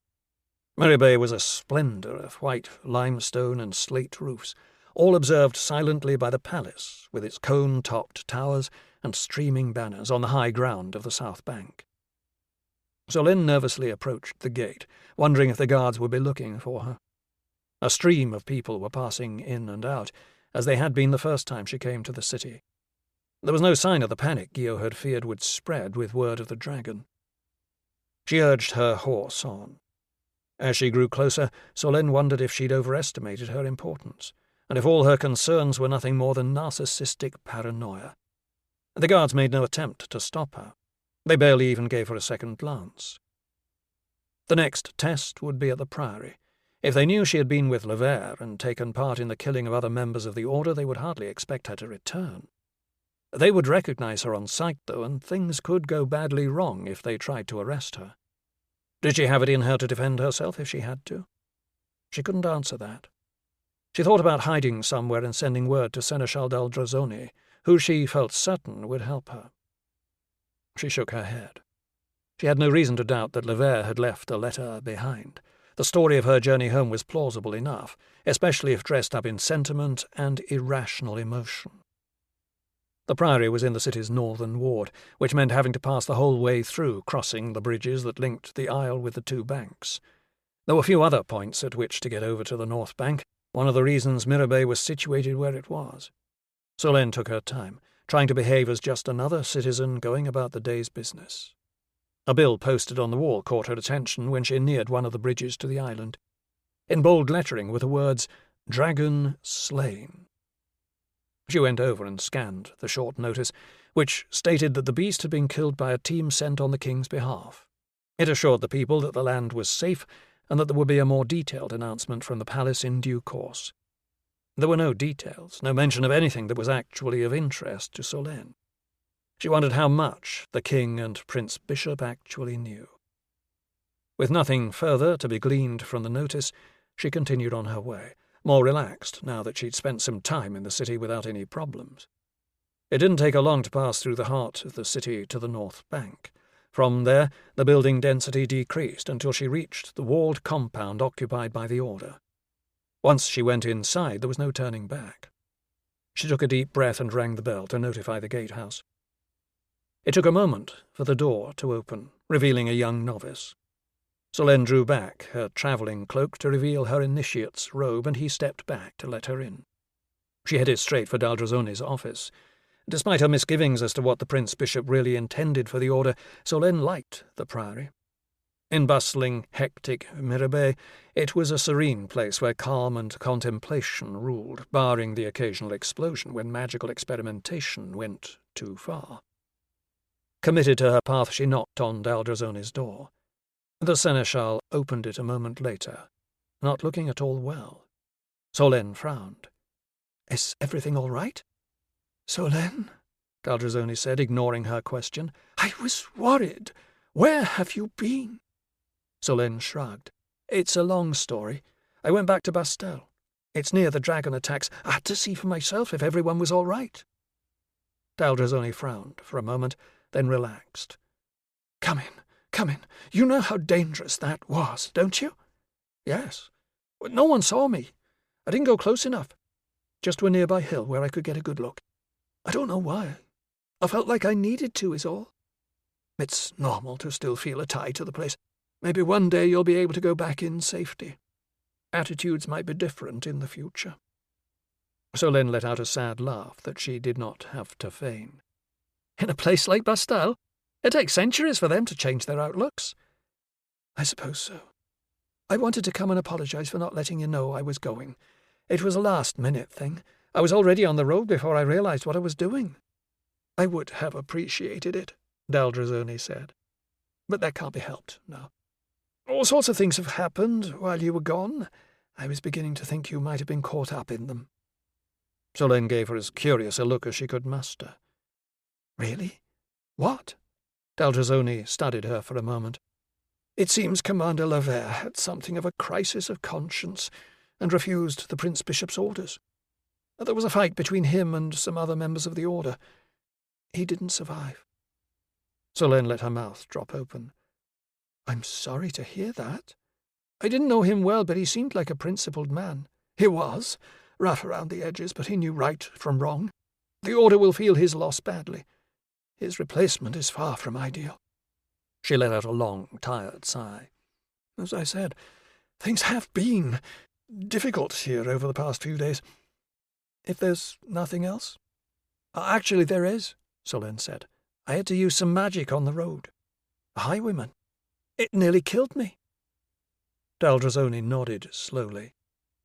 Fearing she had raised Daldrazoni's suspicions, Solène continued quickly, drawing on her experiences when travelling with Gil and Dalsaison.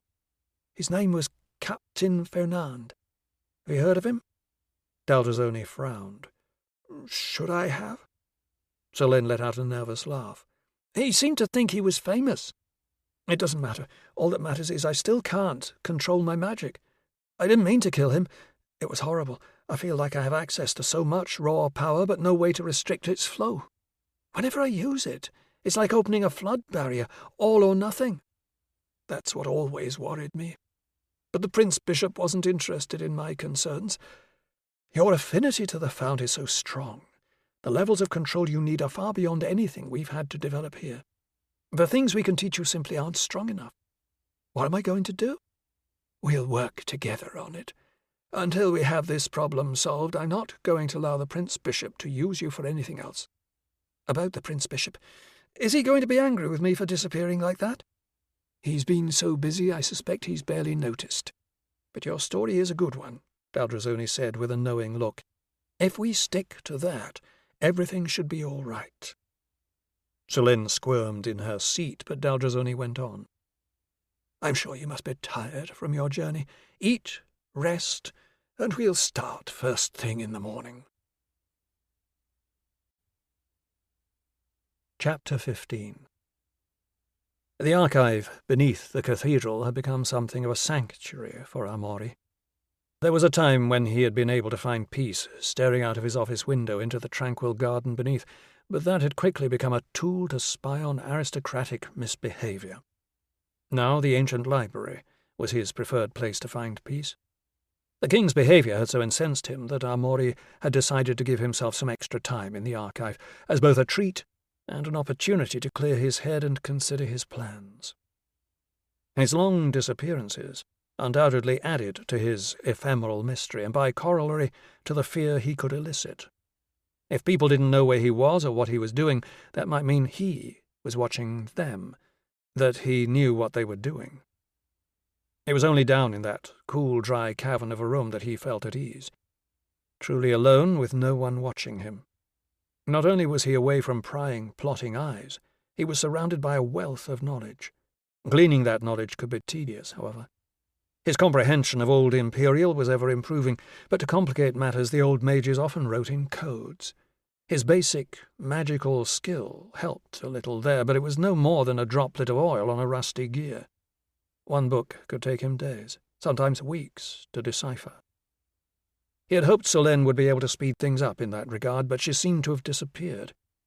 He knew Daldrazoni was deliberately keeping her away from him, and probably all the more so after what he had forced Daldrazoni to do to Barnot. There could be no doubt in Daldrazoni's mind now that everybody was a means to an end, for the Prince Bishop. With the cup so close to being in his grasp, Amori was determined to find out anything he could about how best to use it. Deldrazoni was trying to protect Solène for a reason. Magic could be incredibly dangerous for the user. After all his efforts to get the cup, the last thing he wanted was to kill himself the first time he tried using it. He had discovered the cup through reading about the first mage, Amatus, so that was where he now turned his attention once more. He had long thought of himself as similar to Amatus. They both sought to bring refined, controlled magic into a world that knew little of it.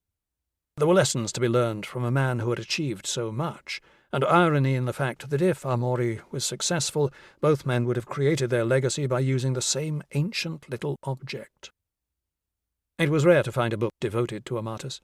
He disappeared from the historical record late in the reign of the first emperor, before the College of Mages had grown large enough to devote armies of scribes to coding and recording everything of importance. Even the book Amori held had likely been created decades or centuries after the first mage had disappeared, and likely was only a slightly less polished version of the myth than those which followed it. Every story of Amatus spent a great deal of time talking about his humble origins, and how his natural intelligence set him apart from others, but Amori wasn't interested in any of that. At some point in his youth, Amatus set off to learn more of the world. When he returned, he could wield incredible magical power. He used his abilities to help build an empire that consisted of all the nations around the Middle Sea. Despite that, he had never taken power for himself.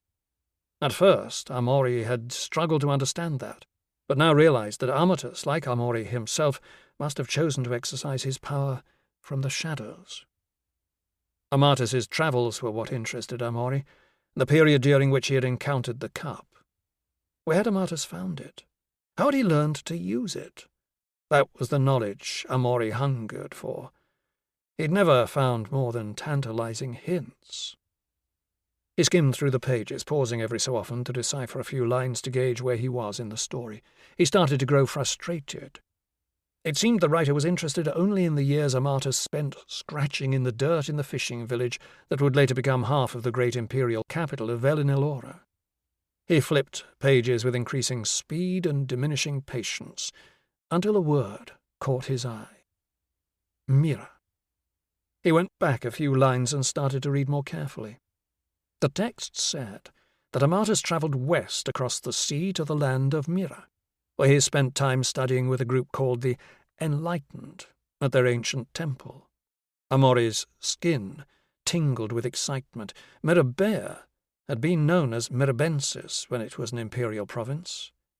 Might it have been known as Mira before that? There was nowhere else he knew of with so similar a name, and it lay in the right direction from Velinilora. This was purely speculation on his part, but it was hard not to get excited by the thought that magic had started in this very land, perhaps not far from where he now sat. What if it was exactly where he now sat, and that was why the College of Mages chose that site for their library in Mirabensis?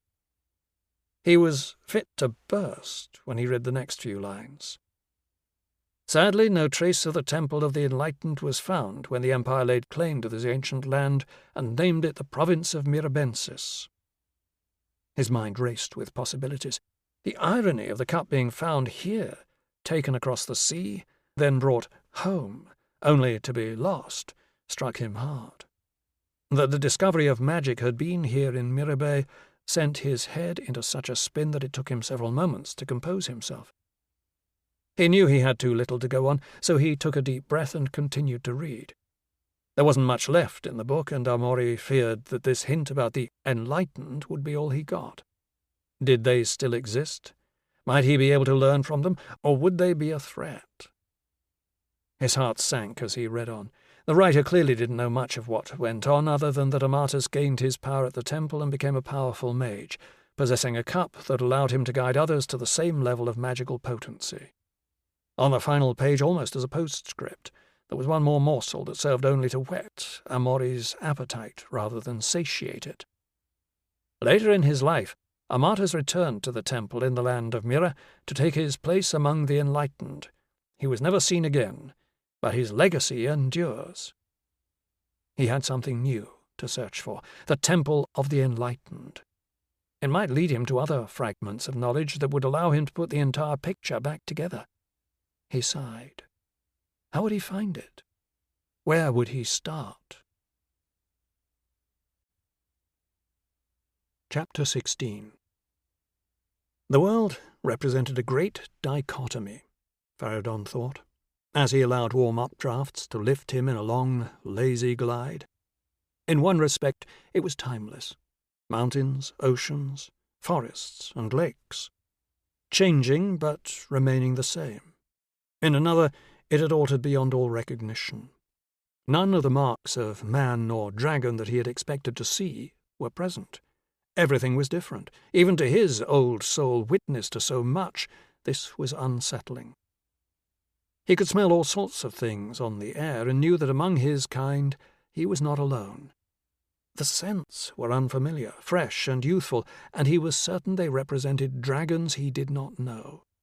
While that was something he would investigate soon, there was a stronger smell that he could not ignore, a familiar one that filled his heart with a mixture of joy and concern.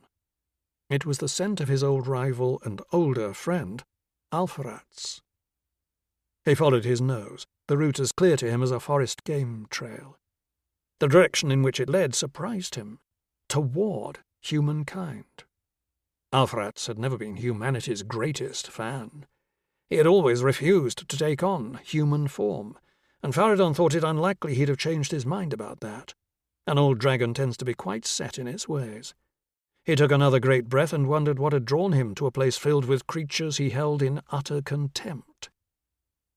Faradon could not smell any other dragons he knew, nor had he seen a trace of them in the short time he had been awake. While the wars had distressed him to the point of self-imposed exile, he had enjoyed the company of many humans over the years and had travelled extensively through their realm.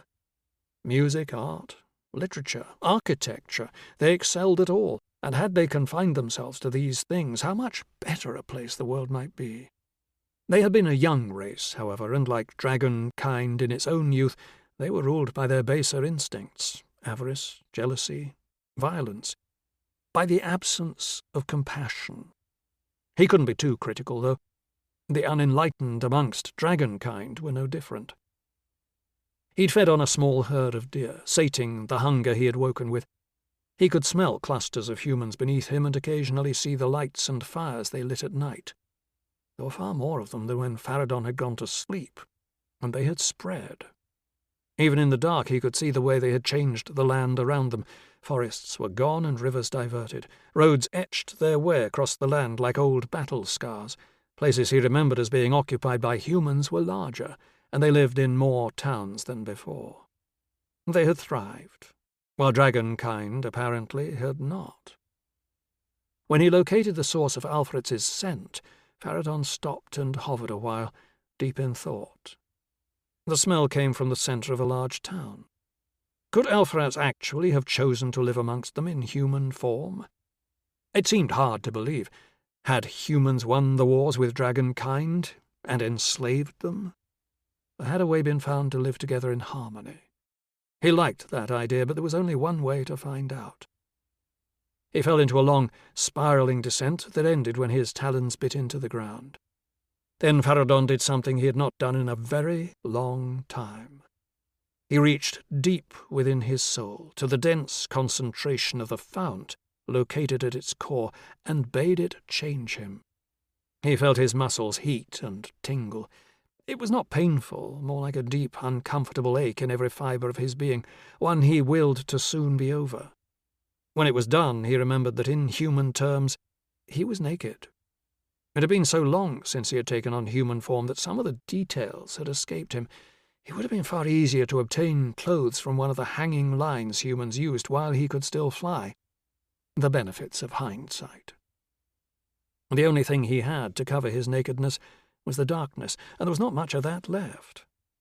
It would be hours before he had absorbed enough of the fount to replenish what he had used and be able to create clothes. He was still very out of practice. It would be longer still before he had enough to transform back to his natural state. The switch between human and dragon form was one of those strange magics that was entirely reliant on one's internal reservoir of magical energy, making it dangerous to the caster but incredibly potent. The transformation required the expanded capacity enjoyed by the enlightened, and even then could be performed only after much practice. Their base brethren could not do it. He wondered what to do next. His nakedness would mark him out among other humans, and that was never a good thing, even had he genuinely been one of them. Also, he couldn't ignore the possibility that his transformation was not perfect, that he had left a telltale patch of scale on his back or some such. His first priority had to be to find something to cover himself with, so he struck off into the darkness to accomplish just that. The garments were dirty and smelled as though someone might have used them to wipe their backside. There were holes and tears, and they didn't fit properly. All that could be said for them was that they covered Faradon from neck to ankle, and for his purposes that was good enough. It was with some trepidation that he approached the town's gates, which had opened shortly after dawn. There was a steady trickle of people, in and out, including one or two who looked just as dishevelled as Faradon. In his experience, humans treated the indigent in one of two ways. Either they ignored them completely, or they behaved as if they were vermin. Faradon hoped for the former. His unpleasant smell might convince others to give him a wide berth. You could never tell with humans, however, and he wondered if he should smear some horse dung on the cloth to make his odour more potent.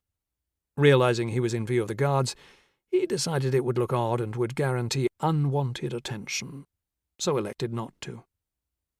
He shambled along, mimicking the air of defeat and lack of purpose exuded by others of a similar appearance, locking his gaze on the ground before him. Being accosted by the guards would not be an enjoyable experience. While in human guise, he was unremarkable in all respects. He could fight well enough, and his body was strong, fit, and healthy, but none of that could stop several guards from beating him senseless. He'd experienced that once, and had no desire to do so again.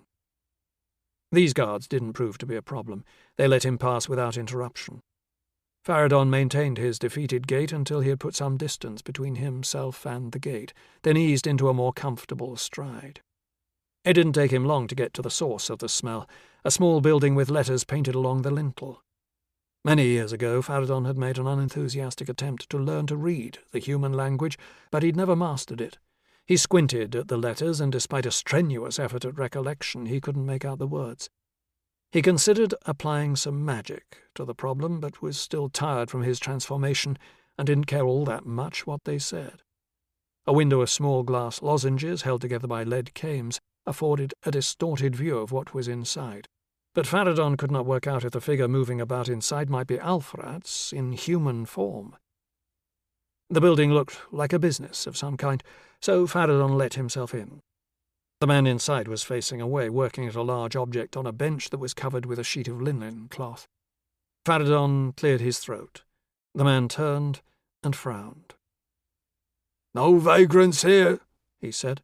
"Begone, or I'll call the watch." That was the type of trouble that Faradon was trying to avoid. But perhaps Alpharatz had sunk so far into his new form that he behaved like the humans too. The scent was certainly coming from in front of him. "Alpharatz," Faradon said hesitantly. There was no sign of recognition in the man's eyes. "I've no idea what you're talking about. Please leave now." He took a step forward, revealing what had hitherto been obscured by his body. Faradon's eyes widened in horror. He couldn't see much, but it was enough. Alpharatz, still very much in dragon form, with a great glass ball staring at him from where Alpharatz's eye should have been. It took Faradon a moment to realize that the man was still talking. He made out the word "watch" again, so he nodded and stumbled backwards out onto the street. The shopkeeper followed and slammed the door in his face, leaving Faradon to absorb the shock of seeing the head of his equal parts friend and enemy of countless years disembodied in a human workshop. What had happened to him? How had it come to this? He had to find out. Dumbfounded, Faradon walked straight out of the town. Part 2. Chapter 17. A campsite had sprung up overnight, next to Venn, and it looked very much like a royal regiment was being billeted there, though this camp lacked both a chain of command and discipline. As confident as Gil was in what he had told Edine about bannerets, He was certain that plenty of other men, former enlisted soldiers, bandits, confidence men, bolstered the numbers. Of them he had a far lower opinion. Without the threat of flogging or hanging, that camp would soon become a hive of vice. Where large numbers of single men went, others followed.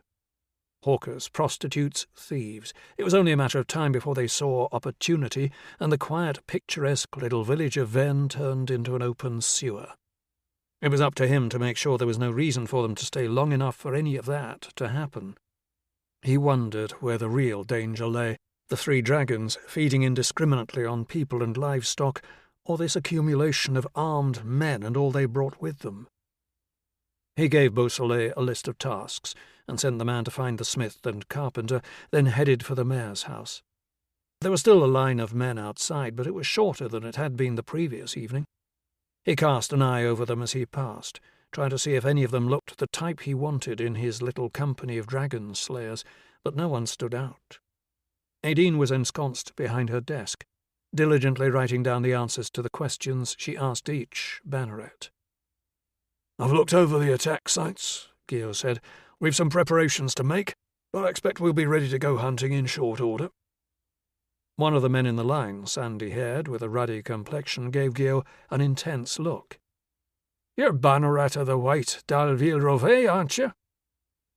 His accent was unmistakably humble and from a country Gio had fought 2 wars against.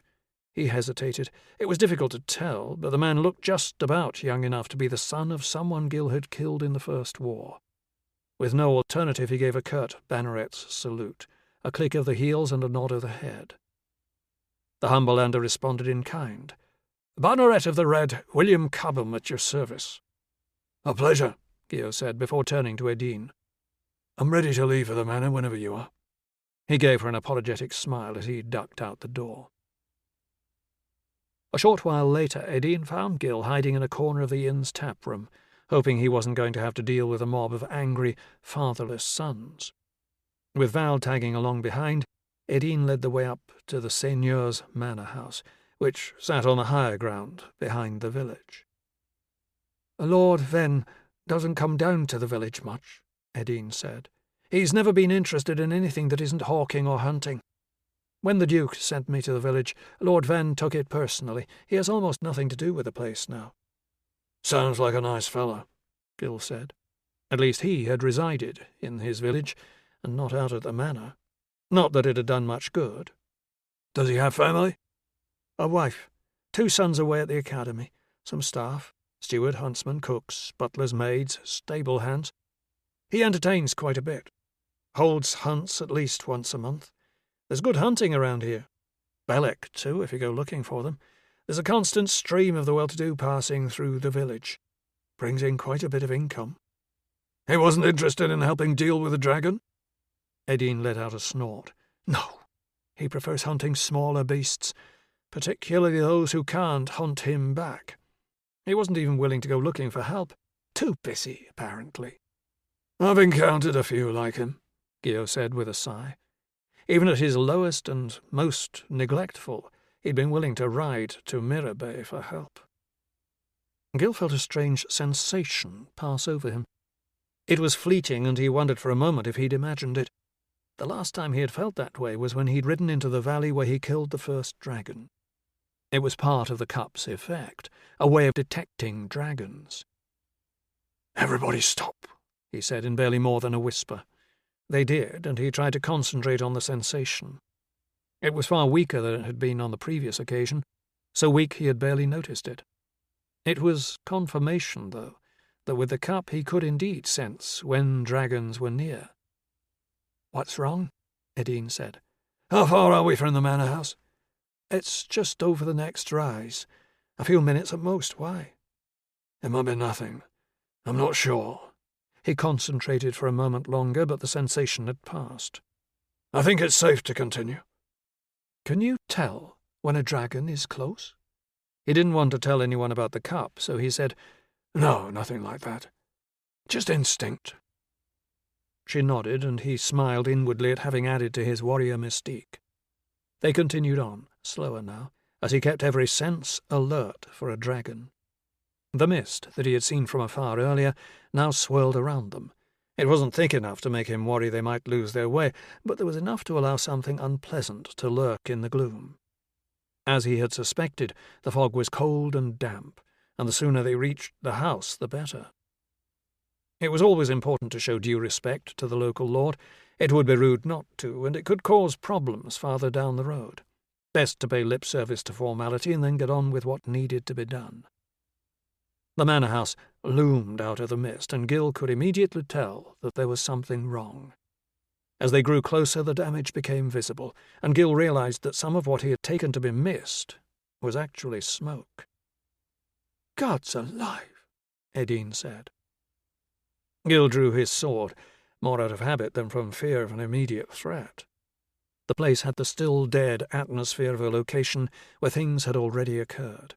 The world had already moved on. "Wait here," he said. He urged his horse on toward the house. Scorch marks on the walls made it clear what had happened. Gil rode slowly around the building, watching the drifting clouds of mist and tendrils of smoke for anything they might be concealing.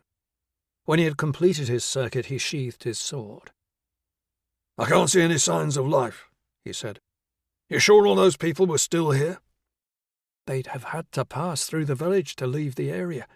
No one saw them do that, so they must still be here. You think a dragon attacked the house?" "It looks that way. I'll go inside and take a look around," Gil said. "Wait here and keep your eyes open.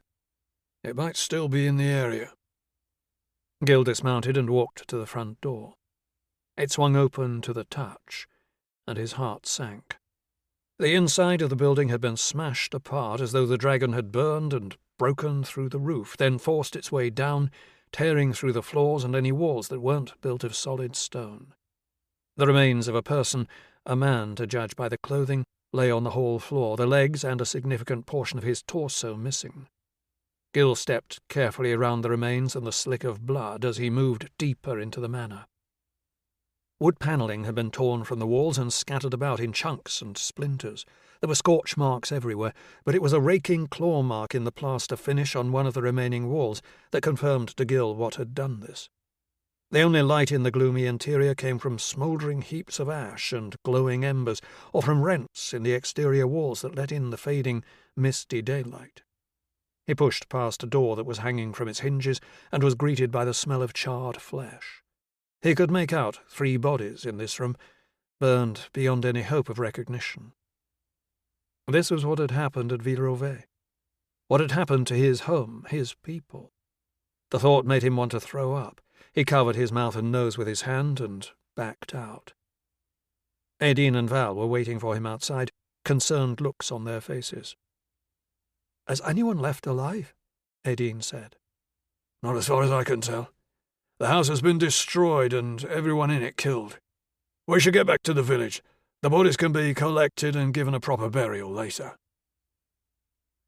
"Banneret del Villerovet, I was hoping I might have a word with you." The Humberlander. He had approached Gil the moment they'd gotten back to the village. Gil stopped, turned, and forced a smile, his hand resting on the pommel of his sword. It may have looked a casual pose to the uninformed observer, but the movement served to push the handle forward, making it quicker to reach. "Certainly," Gil said, studying the face to see if it bore any similarity to one in his mental catalogue of men he had killed. It was a fruitless exercise. There were many that he'd faced in the heat of battle, or covered by armour, whom he hadn't gotten a memorable look at. The Humberlander approached at a half-jog. "As I said, my name's William Cobham. I think you knew my father." Gil tensed. "It was at the Battle of Carling Bridge." Gil killed so many that day that he had never been able to put a number on it. He spread his hands in a conciliatory gesture. "I'm sorry, but it was war." Cobham laughed. "Oh, it wasn't that. You duelled my father outside the Humberland camp.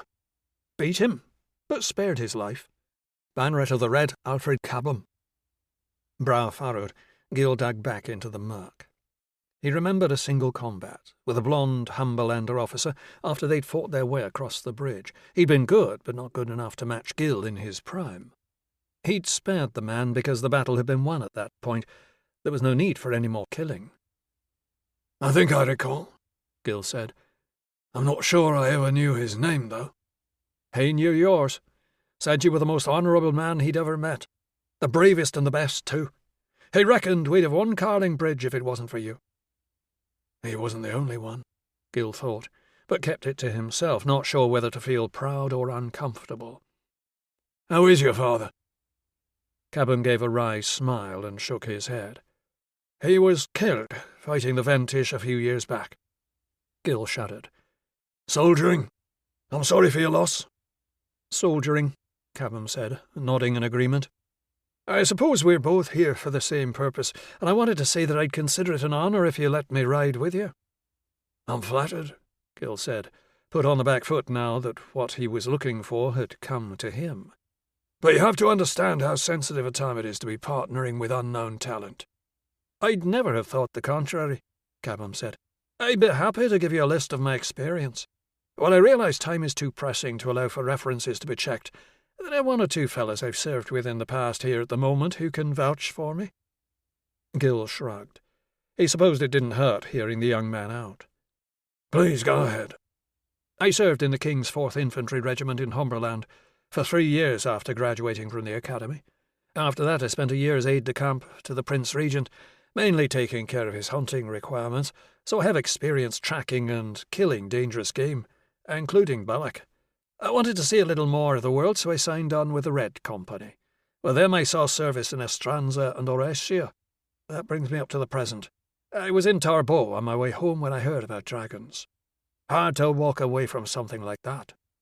You've a solid list of credentials, Gio said, meaning it sincerely. Cabham had certainly packed a lot into his time since leaving the academy. He needed to take someone on, and here was a young man with a solid career and the right types of experience. There's no pay and a high risk. All that you'll get out of it is a little fame. Cabham raised his eyebrows. A little? This is the type of opportunity that makes a career. A few coins will last a matter of months. A solid reputation, that'll feed you for a lifetime. Gio smiled. Well said. I'm happy to give it a try if you are. More than happy, Cabham said. Welcome to the company of Dragonslayers, Gio said, and saluted him. It's early days yet, so there's not much to tell you. I've one other banneret with me and a lad who fancies himself a squire, but he's new to it and still finding his way. We'll all be finding our way to a degree. This is new for everyone, myself included. I'll help however I can, Cabham said. What's first? I'm having some lances made up. I want to ride out in the morning, even if it means the smith's working through the night. The sooner we get to business, the less this village loses. I'm sure they'll be glad to be rid of this crowd, too, Cabham said. Gio gave him a knowing look. They're putting us up at the inn. 2 rooms between the 3 of us. 4 now, so find a comfortable spot and make it yours. The other 2 are Banneret, Didier d'Albeau-Soleil, and my squire of sorts is Val. They're feeding us too, so we'll eat together this evening and talk through everything that needs to be done. Cabham nodded. Until then. Gio walked a little way out of the village to be alone with his thoughts. He reckoned he had enough men for the job, and if Cabham didn't work out, he could be replaced easily enough. The same went for Beausoleil. With Val, he had a slightly higher duty of care, but squiring could be just as dangerous as being a banneret. Best he learned what he was getting himself in for early. Gil walked along a hedgerow, sheltered from above by the trees dotted along its length, enjoying the serenity of the countryside, thinking about the cup. There seemed to be many reasons to keep it to himself, but the idea made him feel like a gluttonous child hoarding sweets. He knew there was danger, however. No matter how well he had rehearsed the words with Solène, there was the very real possibility that he would make a mess of them. Who knew what damage that could cause? If he tried to carry out the ceremony on one of them, he could easily kill them. Or himself. Or both. He knew he could minimize the risk by practicing and being very careful. However, that left the question of how Cabham, Beausoleil and Val would react to having magic used on them. That could just as easily result in someone's death at the end of a blade. Finally, there was the more nebulous problem. The cup was ancient and had powers far beyond his comprehension. It occurred to him that it was something that might be better kept a secret, particularly from men about whom he knew very little. Something about it made him nervous, but he couldn't put his finger on it. He had always believed his instincts to be good and exercised caution any time they told him something was wrong. There being sense in his keeping the cup to himself did nothing to alleviate his feeling of deceit. How could he ask men to ride into battle such as this without giving them every advantage, without giving them the same chance of survival that he had? It was a callous, selfish thing to contemplate, and it shamed him. Was he simply being greedy, or might his concerns be valid? He knew how he would feel if one of them died, if having the boon offered by the cup might have allowed them to survive. A risky choice it might be, but it seemed like the only one he could make. His fears were based in speculation, while the chance they would be killed without it was a very real thing. He stopped for a moment to enjoy the feel of the cool, fresh country air in his lungs, free from thought or worry or stress, then turned back to the village, his decision made. Chapter 18. Amori was tempted to stop at his house and call an end to his long day rather than heading for the palace. He had spent far longer in the archive than he had intended, as he always did when he found something new and alluring. It was late and he was tired, but there was still paperwork that needed to be completed for the following day. Not for the first time he wondered if his position as First Minister was worth all the hassle. Once the order was out in the open and had taken its proper place in the affairs of state, perhaps he could hand off the ministry to an underling and merely oversee matters as Master of the Order of the Golden Spur. Despite his exhaustion, his mind still buzzed with possibilities. As always, his time in the archive had raised as many questions as it had answers. If the cup could give such great power, what must enlightenment offer? Might the latter be the result of the former? Whatever it was, if this temple of enlightenment still existed, he needed to control it, too. As the carriage passed his townhouse, Amori closed his eyes and tried to quiet his mind. He would make time for further investigation, but until he did, his mental resources were needed elsewhere. The carriage stopped and he swept through the darkened palace, his robes flaring out around him as he walked. Although the main halls were quiet, he knew in some of the parlours and salons activity would continue until the participants were too exhausted, too drunk, or had lost all of their money. In some rooms his agents watched, looking for something the Prince Bishop could use as leverage, but until one of those juicy morsels cropped up, what went on behind the palace's closed doors was of little interest to him. His secretary had gone home for the day, leaving Amori's office suite subdued and peaceful. It seemed like a very different place, absent the usual hustle and bustle of the day. Amori closed his office door and briefly contemplated trying to light the office with magic, then let the idea go. He could create light or work, but not both. Seating himself at his desk, he lit a mage lamp with a touch of his fingers. "I hear you've been looking for me." The voice came from an armchair in the corner, beyond the reach of the meagre desk lamp. Amori was startled, but did his best not to show it. He'd recognized the voice instantly. "I wasn't aware you'd come back to the city." Isabeau d'Alflara stood and walked from the shadows. Dark hair cascaded over her shoulders, framing a face of fair skin, luscious red lips, and smouldering eyes. She was wearing a dress that would turn heads in envy and admiration, even at a centre of fashion like the palace. "Just arrived." "I expect so," Amori said. "I'd ask how you got in, but looking at you, I think I can tell." She shrugged, then sat in one of the chairs facing his desk. "I fit my clothes to the occasion." "It's good of you to make the effort. You certainly look prosperous." "The contacts your friend set me up with paid well." "What brings you back, then?" Amori said. "Homesick." He raised an eyebrow and she laughed. "One job too many," she said. "You know how it is. That's why you made me leave in the first place." "It seemed like the sensible thing to do, although I'll admit it was probably unnecessary." "So everyone thinks old Boudin really did choke on that fishbone?" She laughed. "It was nice to see a bit of the world. Most girls who grow up in the Marrakech rarely get a glimpse outside the city walls." Amory wasn't sure if the mention of the Marrakesh was a slight against him. It was a downstream district that was mainly reclaimed swamp, mostly inhabited by cutpurses, whores, and the dregs of society. It was where she had spent the part of her life before he knew of her existence. "How did you know I'd be here?" he said, changing the subject. "You've always been one to burn the midnight oil. I'd no reason to believe you'd changed. Although I have to admit, I've been waiting a while, and was beginning to wonder." "You know me too well," Amory said. "Are you planning on staying in Mirabay for a while?" She shrugged. "If there's work. I hear that there might be." He was hurt that she had called on Luther before him, but refused to show it on his face. He wondered if he could still trust her, but had no reason to believe not. "I'm confident I can find some tasks for you." He leaned back in his chair and steepled his fingers before his face.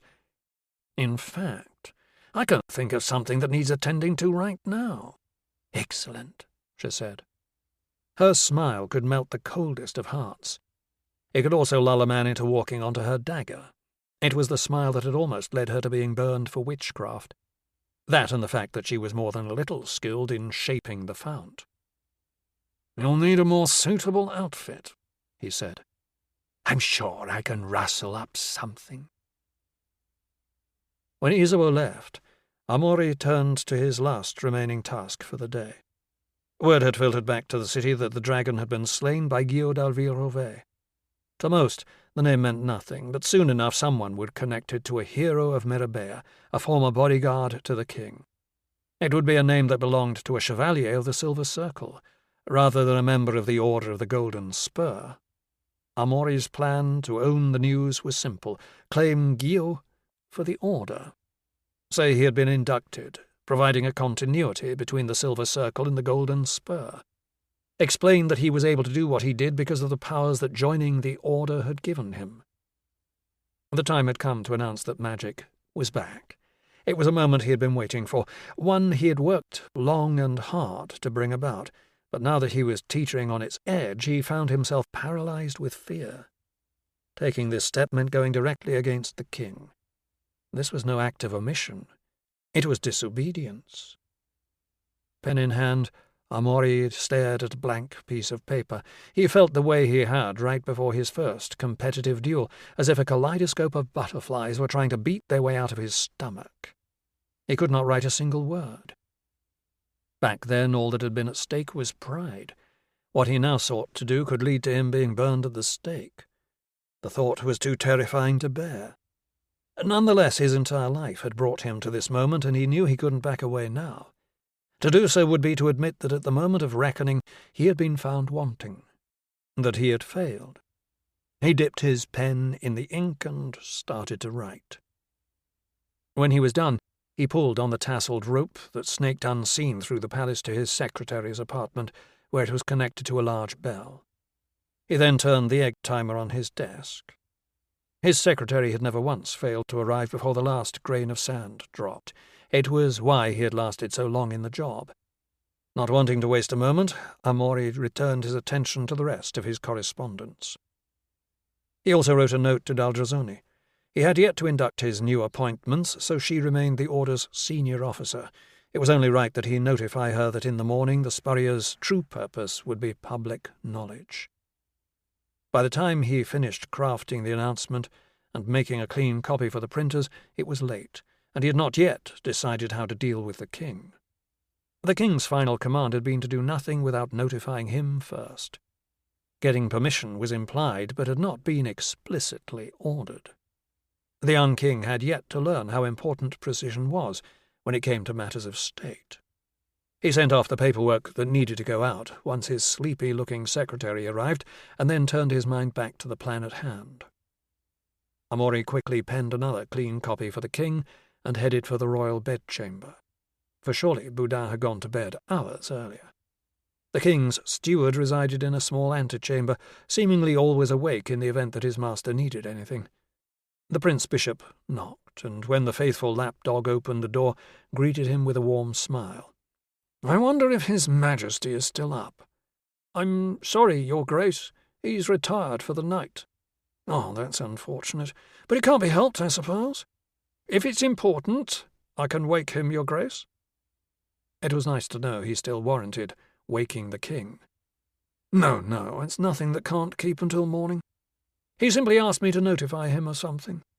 He handed the folded copy of his proclamation to the steward. I wonder if you might see to it that this is included in His Majesty's morning papers? The steward took the parchment and nodded. Amori smiled to himself. The king had been notified. The letter of his command had been followed. Chapter 19. Guillaume asked Gaufre, the innkeeper, to serve their supper in one of their bedrooms. He needed privacy to say what he needed to say, and that wasn't to be found in the tap room where Gaufre was making more money in a single night than he usually did in months. Turning away from Gaufre, Gil spotted Cabum leaning against the bar when he looked about the tap room and gestured for him to follow. The room Val and Beausoleil were sharing was small, and smaller still with a table and chairs added. Banneret Cabum. This is Banneret Didier. Gil faltered and was surprised when Cabum continued smoothly. Dal Beausoleil and young Val. Banneret William Cabin at your service. Smiling, Cabum gave them both a banneret's salute, then turned to Gil. His smile turned apologetic. I tend to remember anything I hear. It used to drive my parents crazy when I was a child, not to mention my friends. Gil returned the smile and gestured for them all to sit. They huddled around the small table with barely enough room to push their stools out before hitting the wall. Gil was nervous. He had chosen the stool by the door, so if they reacted badly, escape wouldn't be completely impossible. He waited until they'd finished eating. He reckoned full bellies would make for a more receptive audience, and if worst came to worst, they would slow them down in the event of sword play. Meanwhile, they made awkward conversation of the kind that always took place when professional swordsmen tried to gauge one another's ability. Beausoleil and Cabum posed veiled questions as they tried to determine the pecking order. Having tenure, no matter how brief, Beausoleil clearly believed he was the senior. But they were both about the same age with similar levels of experience. The true test would have to wait until they encountered a dragon. Val had remained quiet throughout the meal, focusing his full attention on the food as though it was his last meal.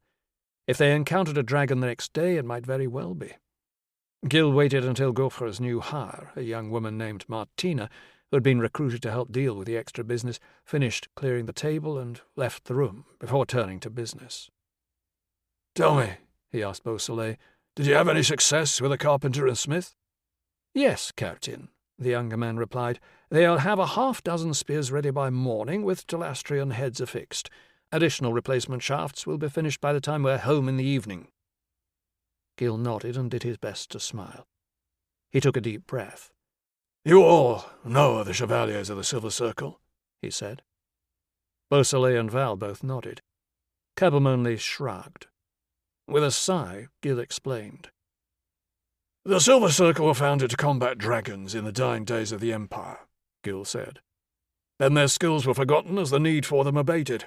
He drew the cup from his purse, regarded it for a moment, then placed it on the table in front of him. This cup is responsible for some of their success. He paused, allowing the statement to sink in. It would take them a moment to make the connection, but he preferred it if they came to the notion of magic by themselves, so when he had to use the word it would come as less of a shock. Val was the first to react. Is it magic? Beausoleil frowned, then gasped with indignation.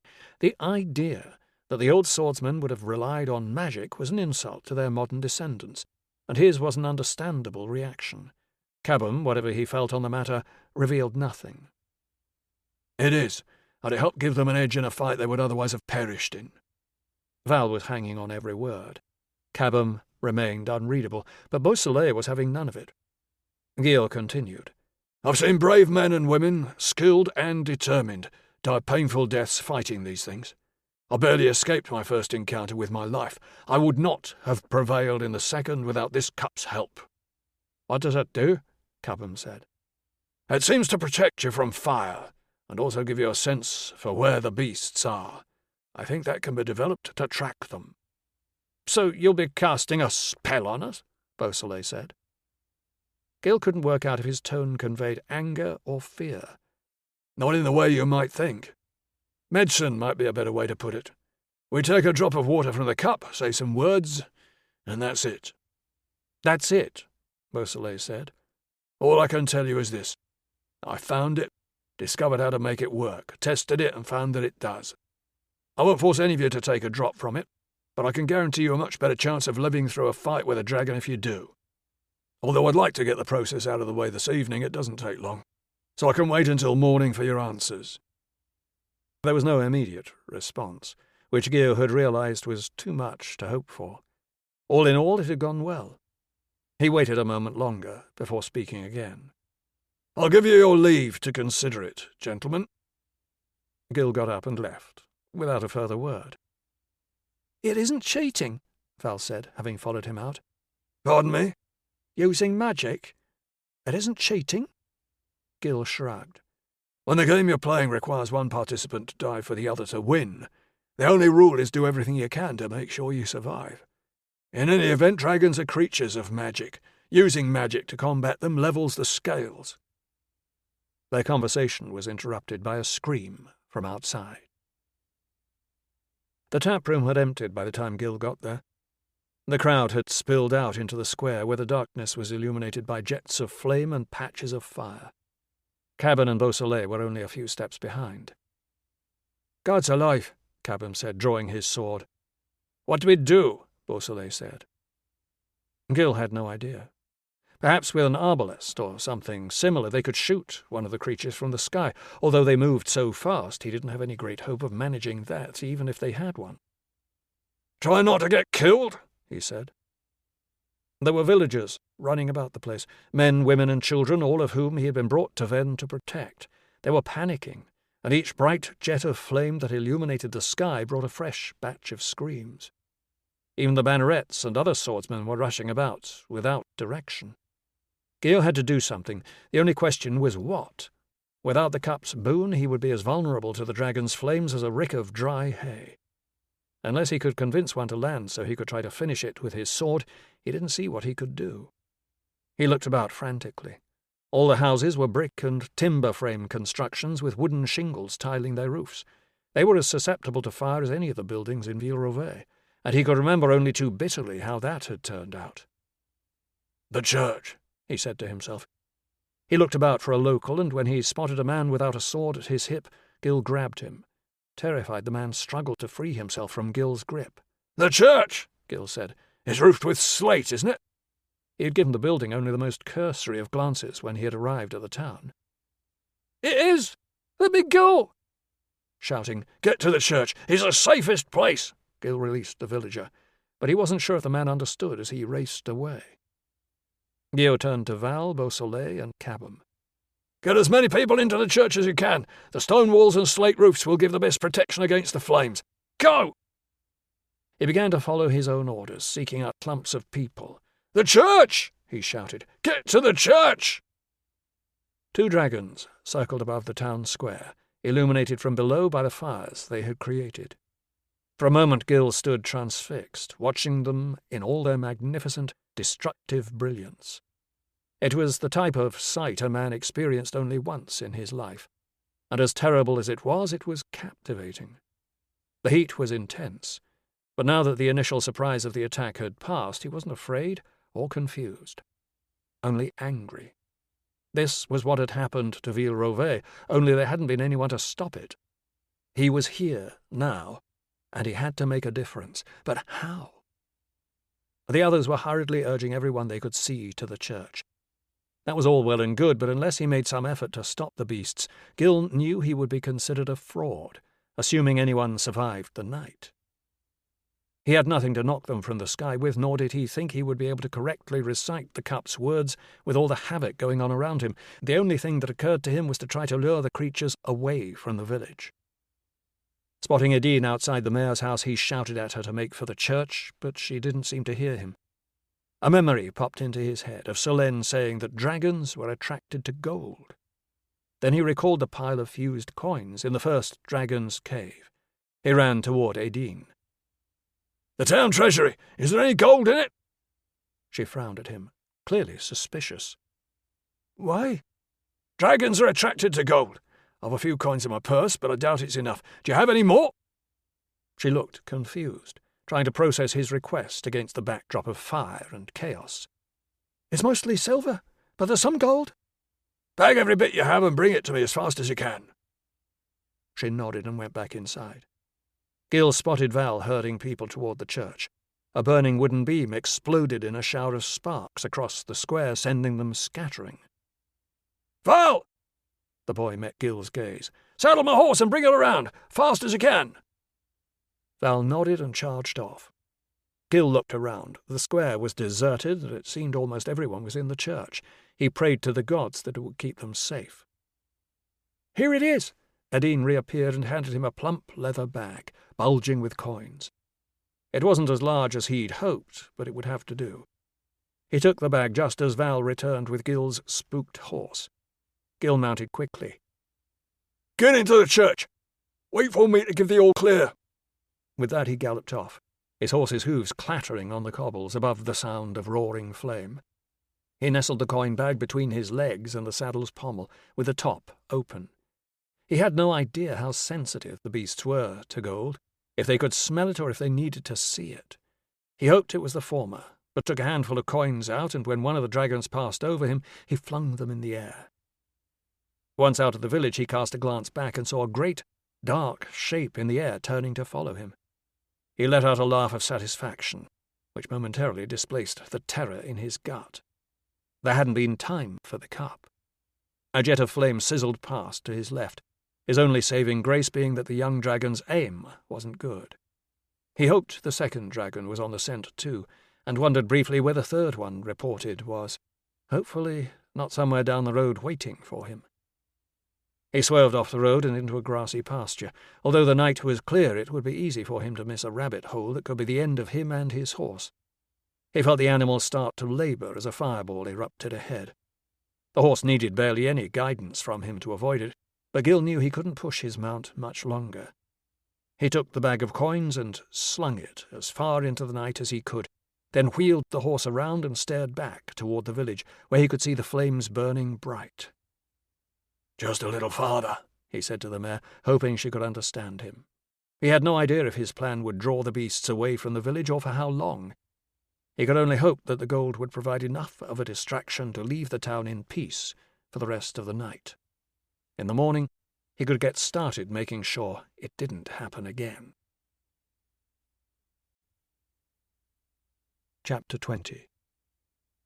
Amore sometimes wondered if killing the last king had been a good idea. While the old man had grown increasingly belligerent and obstinate, aging had robbed him of some of the faculties that had made the earlier part of his reign such a success.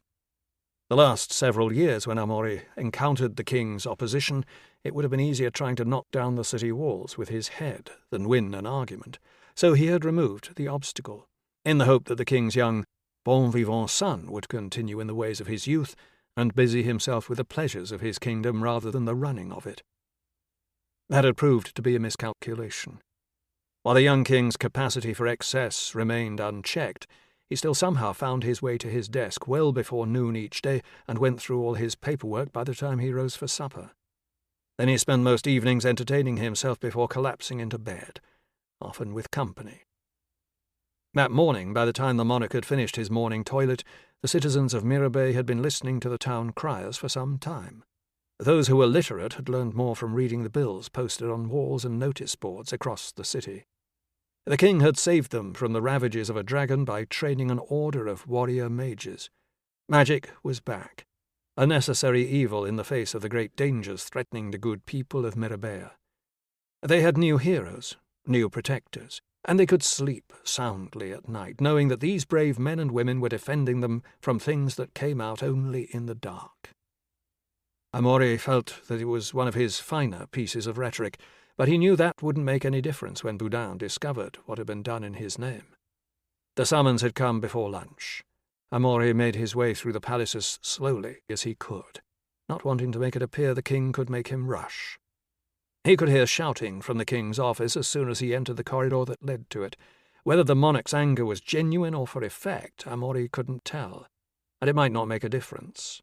With the king's name attached to the proclamation, he was as likely to feel the flames reserved for sorcerers as Amaury was. The Prince Bishop had known he was risking all when he penned the announcement the previous night, but it seemed the gods had smiled on him, for he had received good news before dawn. One of the king's attendants waited outside the office door. He showed Amaury straight in. The king sat at his desk, with his steward standing at his shoulder. Opposite the king sat Chancellor Renaud, Commander Canet of the City Watch, and one of the king's generals, whose name escaped Amaury, all stone-faced. "What's the meaning of this?" King Boudin demanded, holding up a copy of the proclamation. From the look of the paper, it had been torn from a wall. Amaury briefly wondered what had happened to the handwritten copy he'd given to the steward the night before, then focused on the tasks before him, soothing the king and protecting the order. "It's the announcement proclaiming the Order of the Golden Spur as the new champion of the people. A politic way to place them, I thought," Amaury said as casually as he could. "We had discussed this, and I felt that with rumours spreading through the city, I needed to move quickly. The opportunity was there, it needed to be seized. I did send word." "You are the First Minister of Mirabea," the king said, his voice rising with anger. "You do not so much as sneeze without my permission." "If I sought out permission for every decision I make as First Minister, very little would get done. Rubbish collectors would not get paid. The City Watch," he said, gesturing to the commander of the City Watch, who sat silently watching his ruler and the head of the church duelling each other, "would not get paid. The army would not get paid. Management of a kingdom requires delegation, Highness, and I am here to see that you are not troubled by the minor things that need to be dealt with as they arise." "Announcing that the Crown has embraced the use of magic is not the same as signing off on the weekly payrolls," Boudin said. His voice wavered and the vein in his temple pulsed with anger. Amaury looked pointedly at the steward. "I called at the king's apartments last evening, when the issue first became pressing, did I not?" The steward hesitated for a moment, then nodded. Amaury turned back to the king. "You requested I notify you?" "I did exactly that. The information was in your possession. The matter was time-sensitive, as I warned you it would become." "Do you think you fooled me, Your Grace, by paying lip service to my commands? Would it have been so difficult to wait an hour or two?" Boudin said, his voice full of fury. "I believe it would, Majesty," Amaury said. "You know how quickly people react to rumour in this city. By breakfast the opportunity would have passed. Credit for your great victory would have passed to someone else, and the chance to announce your order of warrior mages might never come again." "It's the wrong time, Highness," the Chancellor said. Many of Amaury's responsibilities had been usurped from the Chancellor's office during his predecessor's term, and Renaud hated Amaury for it. Their relationship was a constant war of competing authority. To date, Amaury had won all the battles, but the Chancellor was a tenacious and proud man. He might have to be dealt with, once Amaury had the cup. "Pray tell why," Amaury said. "The people are still reeling from the terror of a creature out of horror tales returning to ravage the land. No sooner has that threat been extinguished than they are told an ever-present fear has raised its head with the help of none other than their own king. You'll see us all on the pyre, Amaury. This was an act of madness." The use of his given name sent a flash of anger through Amaury's body. He took a moment to still himself. Anger would get him nowhere just now. He suddenly realized that he was still standing while the others were seated. Worse, he had not been invited to sit, and in the king's presence such permission was required. Alone with the king, Amaury might have chosen to ignore protocol, but with an audience and given the tension in the room, he knew that would be a mistake. This was a demonstration of power. He was the naughty schoolboy being judged by his masters. The realization that they thought this little game might cow him made him want to burst into laughter, but he knew it was not the right moment for that. He focused his thoughts, but was interrupted before he could launch an attack. "He's right, Your Grace," the king said, using Amaury's ecclesiastical title rather than his royal appointment. "It was the wrong time. The people are too unsettled. This could push them over the edge. After a period of calm, we could have announced the order as a new safeguard against any future threat. We were ably positioned to claim credit for Dalville-Rouvet and to use him to highlight the need for a new body of warriors to deal with dangers such as this." Amaury bit the inside of his lip. Boudin was no fool, and his point was well made. It was as valid a course as the one he had set them on, indeed more valid if one were to take into account only the king's plans for a stable kingdom. Amaury realized he had perhaps been hasty, but the fact remained. There would be few chances to do what needed to be done. Amaury couldn't imagine a better one coming along. Timing be damned. "I saw the opportunity, Highness. I took it, in the belief that it was the best thing for the kingdom. I stand firm in that belief." "I don't doubt your earnestness, Your Grace," Boudin said, "but you've overreached." Amaury glanced at the Chancellor, who was doing his best to contain a smile. Had he, in fact, pushed too far? The king leaned back in his chair and drummed his fingers on the table. "I think the time has come for a change." There was a knock on the door. The steward moved to answer. The king paused, staying Amaury's sentence for a moment longer. There were some muted whispers before the steward shut the door and hurried back to the king. He spoke quietly into the king's ear. Boudin's eyes widened and the colour left his face. After a moment of silence, he spoke. "Word has reached the city that 3 more dragons have been sighted in the southeast. They've already attacked a village there." There were murmurs of disbelief and outrage from the men sitting, while Amaury did his best not to smile. "It is moments like this," King Boudin said, "that I thank the gods that I am blessed by a man with the foresight of his grace, the first minister of Mirabert. The great terror has been delivered upon thy people, but thanks to him, we already have the solution. It seems I was wrong, Your Grace, and must be grateful for your steadfast duty to the state, irrespective of the personal cost it might exact." He drew a breath. "I wish to speak further with the Prince Bishop. The rest of you may leave." Amaury could feel tension fill the room as it emptied of bodies. The king was gripping the edge of his desk with white knuckles by the time the door closed behind his ministers. "We'll need to deal with the intelligentsias," the king said.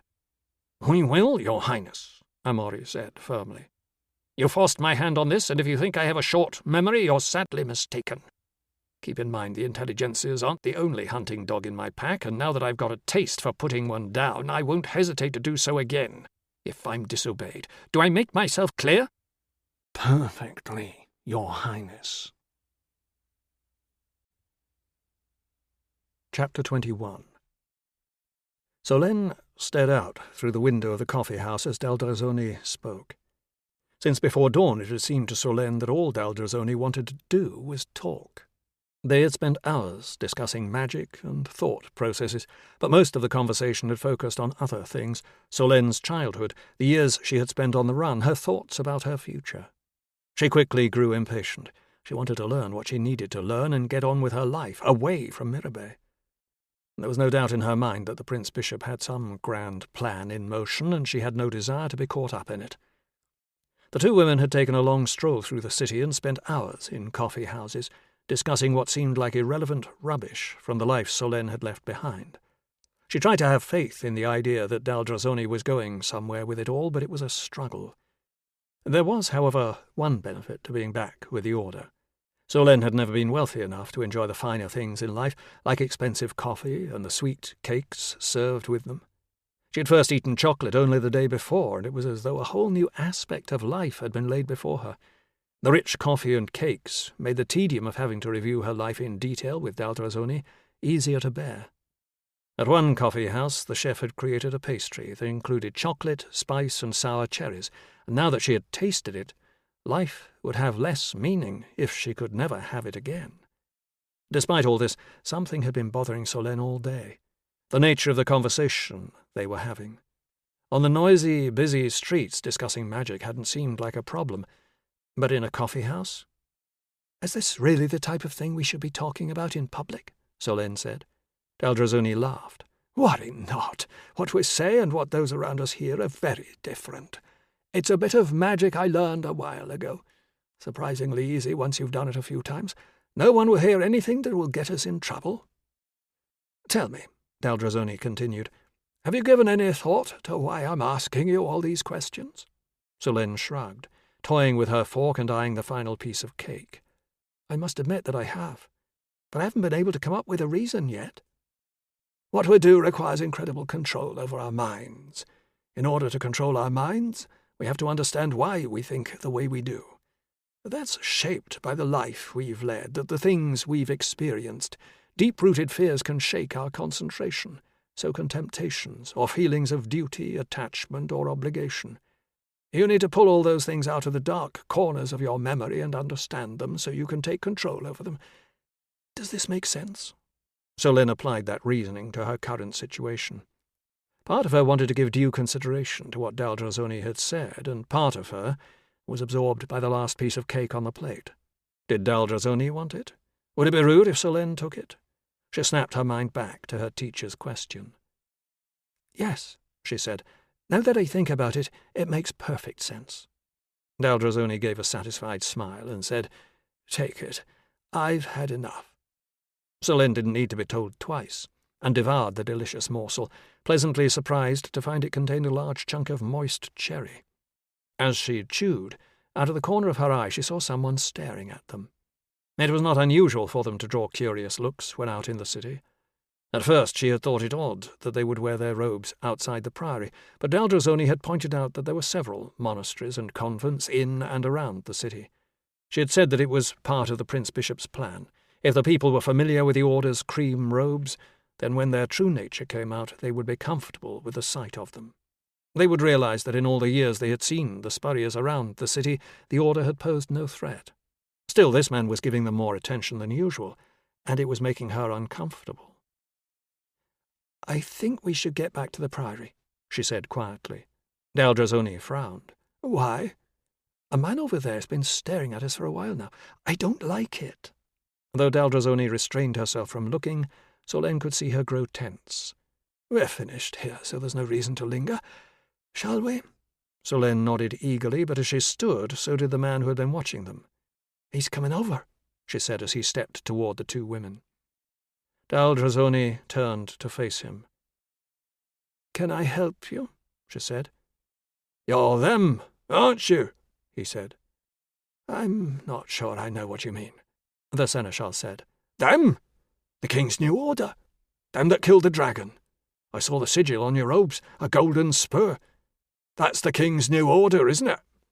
Solène could tell that Daldrazoni's confusion was not feigned. The man pointed through the window. Across the small square a town crier stood on a dais with a small crowd gathered around him.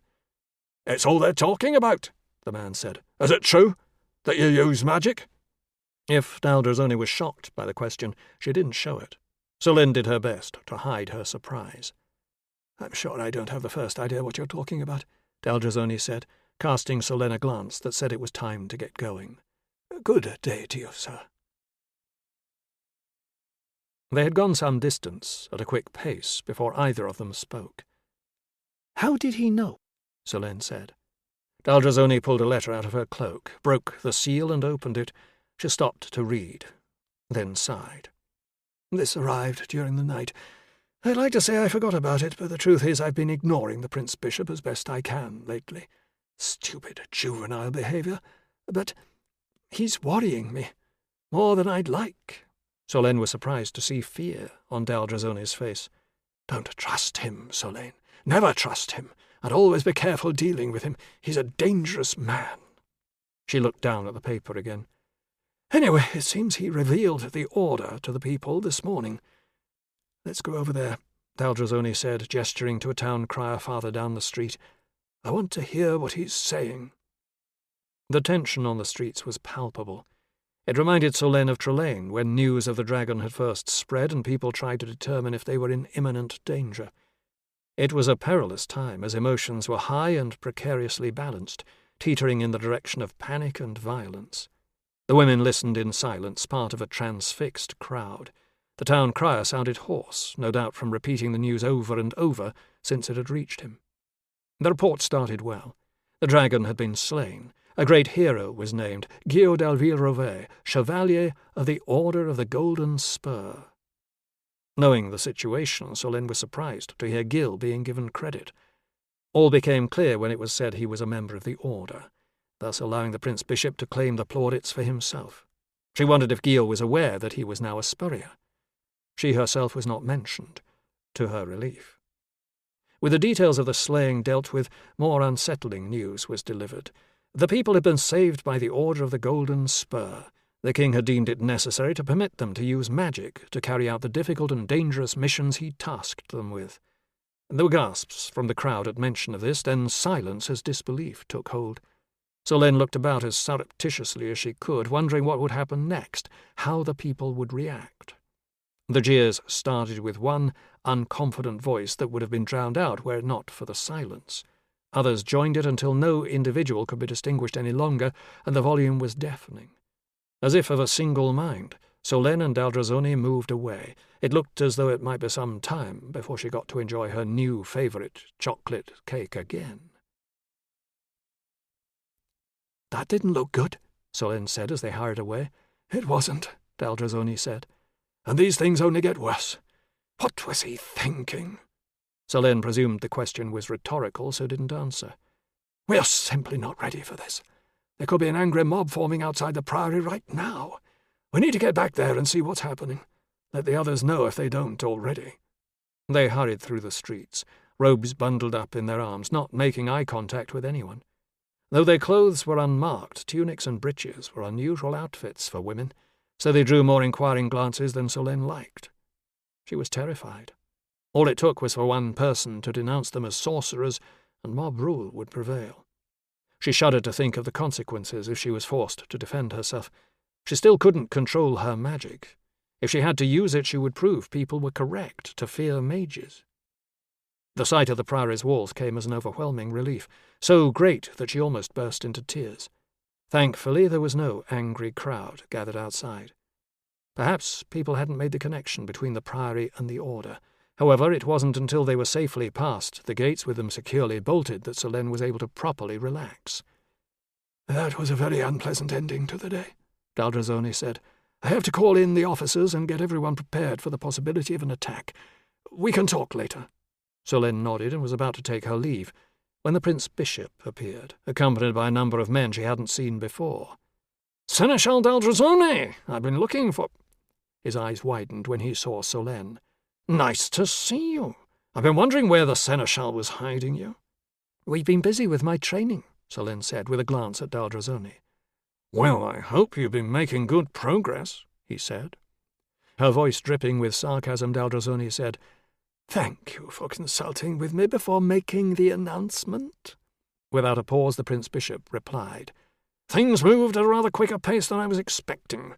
I had to react quickly." Daldrazzoni let out an incredulous laugh. "Try telling that to an angry mob coming to burn you at the stake." She frowned and cocked her head, fixing her gaze on the men with the Prince Bishop. "Why are they wearing order robes?" she said. It was only then that Solène noticed that all the men wore the Order's cream garb beneath their riding cloaks. "With the losses we've sustained over the past few weeks, I thought it prudent to draft some additional manpower. They don't have any talent, of course, but that's not what they're here for. Think of them as bodyguards, just as the old bannerets were to the imperial mages." "They're here to protect us from the citizens of Mirabay? From the mess you've made?" "Tread carefully, Kate," the Prince Bishop said. "If you give me the chance to fully apprise you of the situation, you'll understand." "I find that very hard to believe," Daldrazzoni said. "Dragons," the Prince Bishop said. "We've just received word that 3 more have been sighted.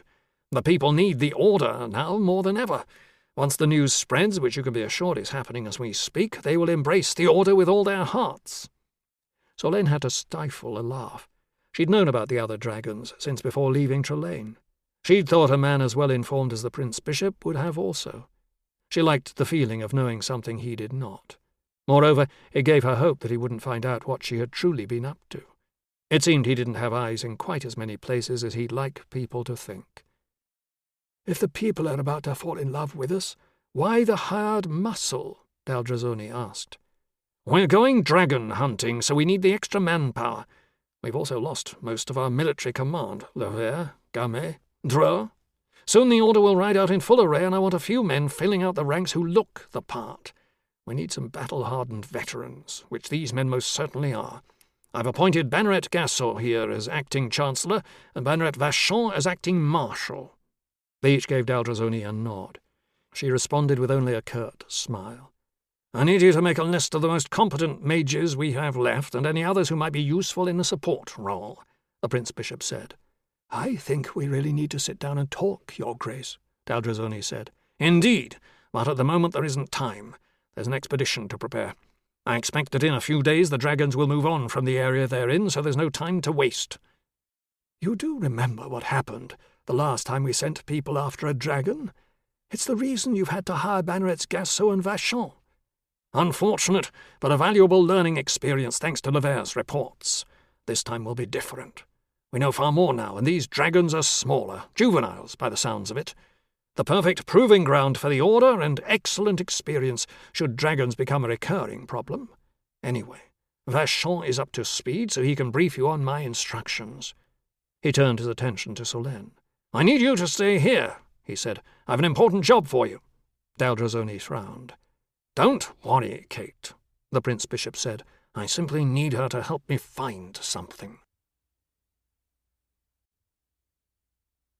Chapter 22. When Guillaume went into the tap room early the next morning, Beausoleil, Cabham, and Val were waiting for him, swords sheathed and expectant looks on their faces. They were wearing armour, plate cuirasses, pauldrons and vambraces with articulated lamellar tassets that extended to the knee, allowing freedom of movement while supplying good protection to the upper leg. There wasn't too much decoration, and their harnesses looked well maintained, things that gave Guillaume confidence. Val wore an old chainmail hauberk that he must have picked up during his rushed preparations in Trelane. It was ancient, but looked like it had been reasonably well maintained and was serviceable. The boy had the earnest look of one who was willing to do whatever was expected of him, while Beausoleil and Cabham both looked more serious. They knew the reality of what was to come. Gil gave them a nod and gestured for them to follow him to his room. He grabbed a fresh pitcher of water and a fork from the bar as he passed, and waited for them to join him. "What happens now?" Beausoleil said. "I'll administer it to myself first, so you can see what is involved. Then to any of you who still want to go ahead with it." Taking their silence as agreement, Guillaume filled the cup with water. Holding the cup in one hand and a fork in the other, he reviewed the words in his mind, then started to speak. The others watched in silence, and Gil did his best to ignore their presence.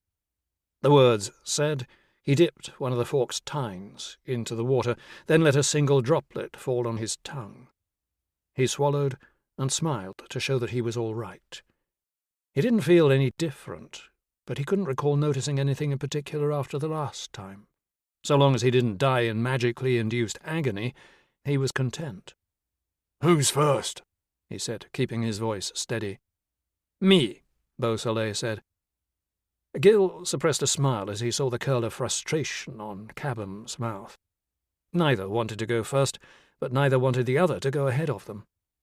Gil could see a look of trepidation on Beausoleil's face as he approached. If the man was having second thoughts, now was not the time to express them. The loss of face would be too much for any self-respecting banneret to bear. Beausoleil presented his tongue like a child about to be given a dose of bad-tasting medicine. Gil recited the words and placed a drop of water from the cup on the younger man's tongue. He shut his mouth, and Gil could tell he was holding his breath. He let it out a moment later, doing his best, but failing to hide his relief. "That was hardly anything," he said. "There's not much to it," Gil said. "The old chevaliers had this administered to them every time they went out on a hunt. Now, who's next?" Gil repeated the process with Cabham, and finally Val. "I don't feel anything," Cabham said when it was done. "I think that's the point," Gil said, "particularly when you're having fire breathed on you." "There's not supposed to be any sensation?" Beausoleil said. "No. You'll probably feel something when we get closer to the dragons. Almost like a tug, but that's it. If you're unlucky enough to get hit by flame, you should be impervious. That's all there is to it, so unless you want some more breakfast, we should be on our way." They rode out of Vennes minutes later under the curious gazes of the soot-stained villagers. There were casualties. Gil's insistence on getting people into the church had saved many lives, but until the village was rid of the dragons, he couldn't waste any time congratulating himself. The village was a hive of activity. The other adventurers were preparing to head out themselves, while the townspeople were making efforts to assess and repair the damage the dragons had caused. Buildings, or what remained of them, still smouldered, and Gil wondered how many concealed charred bodies. The fight against the flames had gone on much of the night, but Gil and the others had slipped away early to get some rest for what they had to do. His trick of the night before seemed to have worked. He struggled to contain a smile as he imagined the dragons scrabbling around in the dark trying to pick up the coins with their talons. He expected Aideen would have a difficult time explaining the missing tax revenue to the Duke's steward, but considering everything that had happened, he reckoned the excuse would be acceptable.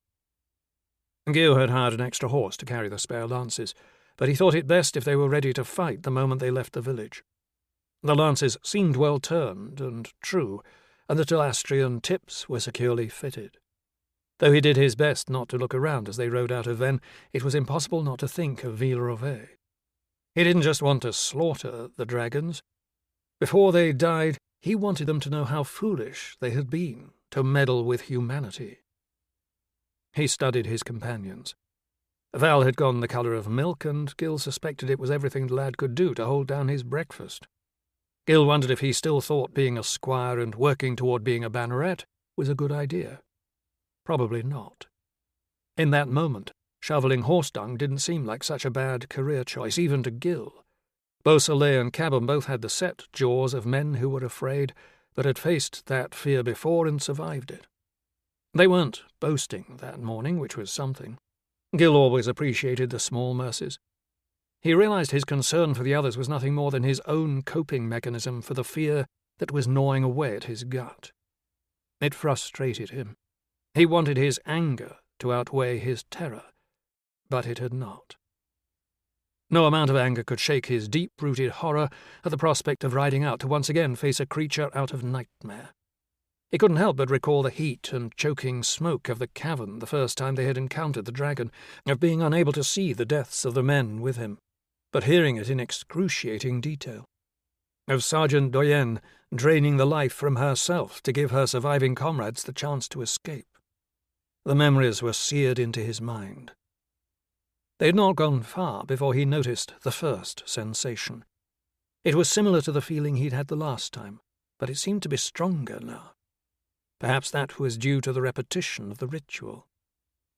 He tried to focus on the sensation, but it felt as though it was pulling him in several directions at once. It took him a moment to conclude that the feeling indicated each dragon individually, but that concept was quickly scotched when he felt a fourth tug, coming from Venn.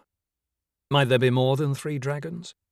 If there were, he supposed there could be 4, perhaps more. If that was the case, it was time to ride back to Mirabay to tell the king to re-establish the Silver Circle, and fast. They followed a herdsman's trail into the foothills until mid-morning, with Gil trying to fine-tune his sense of where the beasts might be. The others were silent, perhaps concentrating on their own sensations, perhaps simply trying to appear unafraid.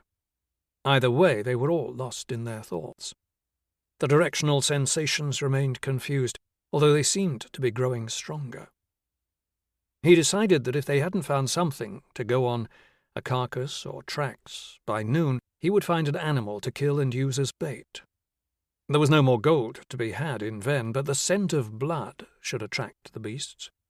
He would feel a fool if some of the other adventurers beat them to the kill, but the goal was to save the village, not win more fame by adding to his tally of slain dragons. Stopping his horse, Gio took a moment to survey the countryside they had been riding through. It was a beautiful landscape, green and fertile, laced with rivers and dotted with forests. He imagined it burning, strewn with the half-devoured carcasses of people and animals. As he urged his horse on, Gil tried to push the thought from his head. A wave of nervous energy coursed through him, so strong that he thought he would vomit. If that wasn't a warning, what was? Chapter 23. "Get ready!" Gil shouted. "For what?" Beausoleil said. "It's coming!" The other 3 wheeled their horses around, searching the sky for their quarry, but there was nothing to be seen. Gil looked about frantically, his helmet narrowing his field of vision even with the visor up. Nothing. Was the tugging feeling simply a side effect of the cup? Had he gotten the ritual wrong? His question was answered by the sound of crunching from ahead of them. There was an escarpment a little farther up the trail. A head appeared from behind it, similar to the first dragon's, though this one was smaller and a deep bottle green rather than black. The creature fixed its gaze on the hunting party. "God's alive," Beausoleil said. "It's big." It was. Smaller than the first for sure, but far bigger than Gil had hoped. He did his best to be positive. "It could be much bigger," he said. The creature continued to stare at them. It seemed to lack the chilling intelligence and expressiveness the other one had possessed. "Spread out and be ready to charge it," Gil said. "Wait for my word." Their position on the trail was far from ideal for a charge on horseback, but if they surrounded the beast, they could advance slowly, trap it against the escarpment, and slay it. "What should I do?" Val said. There was more grit in his voice than Gil had expected, and certainly more than he felt himself. "Stay behind me. Keep me between you and the dragon." The dragon remained still, flicking its gaze from one to the other as they moved to surround it. If it was in any way concerned, it didn't show it. He tried to see if its scales were any less armor-like than its predecessors, but it was impossible to tell, and he had no great enthusiasm for the idea of trying to get a closer look. "Steady now," he said. "We want to corner it against the rock. Don't do anything to spook it." One of the horses scuffed a rock with its hoof. The dragon's head snapped to the sound, and it let out a hiss. Gil winced in anticipation, but there was no flame. In another few seconds they'd have it surrounded. Despite his helm, he could hear Val struggling to control his horse. He dared not look back to see what was happening. The horse let out a whinny, and Gil could hear it rear and scrabble back. Val grunted, and Gil cursed between gritted teeth. He hoped the lad had spent as much time riding horses as he had clearing up after them. He hadn't thought to ask. He and the others all rode war horses, trained to cope with noise and the chaos of battle. He hadn't asked where Val had acquired. The dragon moved before Gil had time to finish the thought. It burst into motion with speed that would shame a 1,000-crown horse. Gil was unseated and lying on his back on the ground before his brain had fully registered the movement. It was even faster than the one Gil had killed. The wind had been knocked from his lungs, and he gasped, trying to breathe and stand up at the same time. A tail swipe as soon as he got to his feet sent him flailing through the air long enough to feel victimized by the fact that out of 3 armored targets, he was the only one to have been hit, and had been so twice.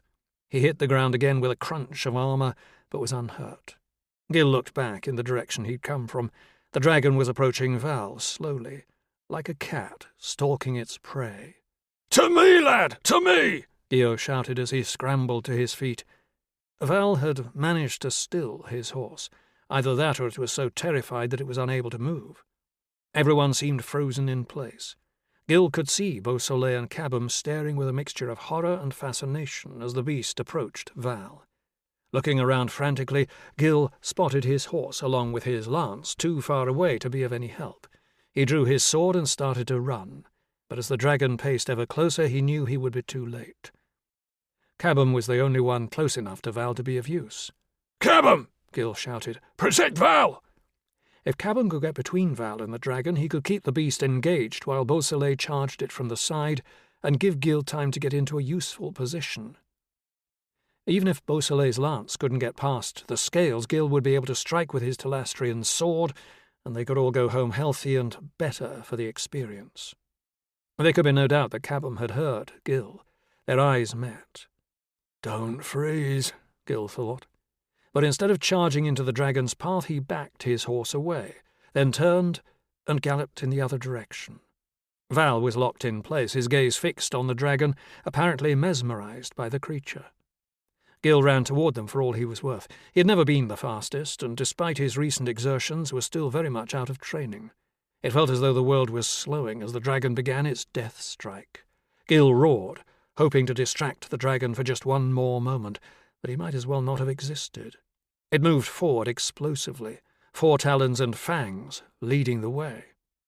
At the moment Gil expected the fatal blow to land, Beausoleil somehow occupied the rapidly shrinking space between Val and the dragon.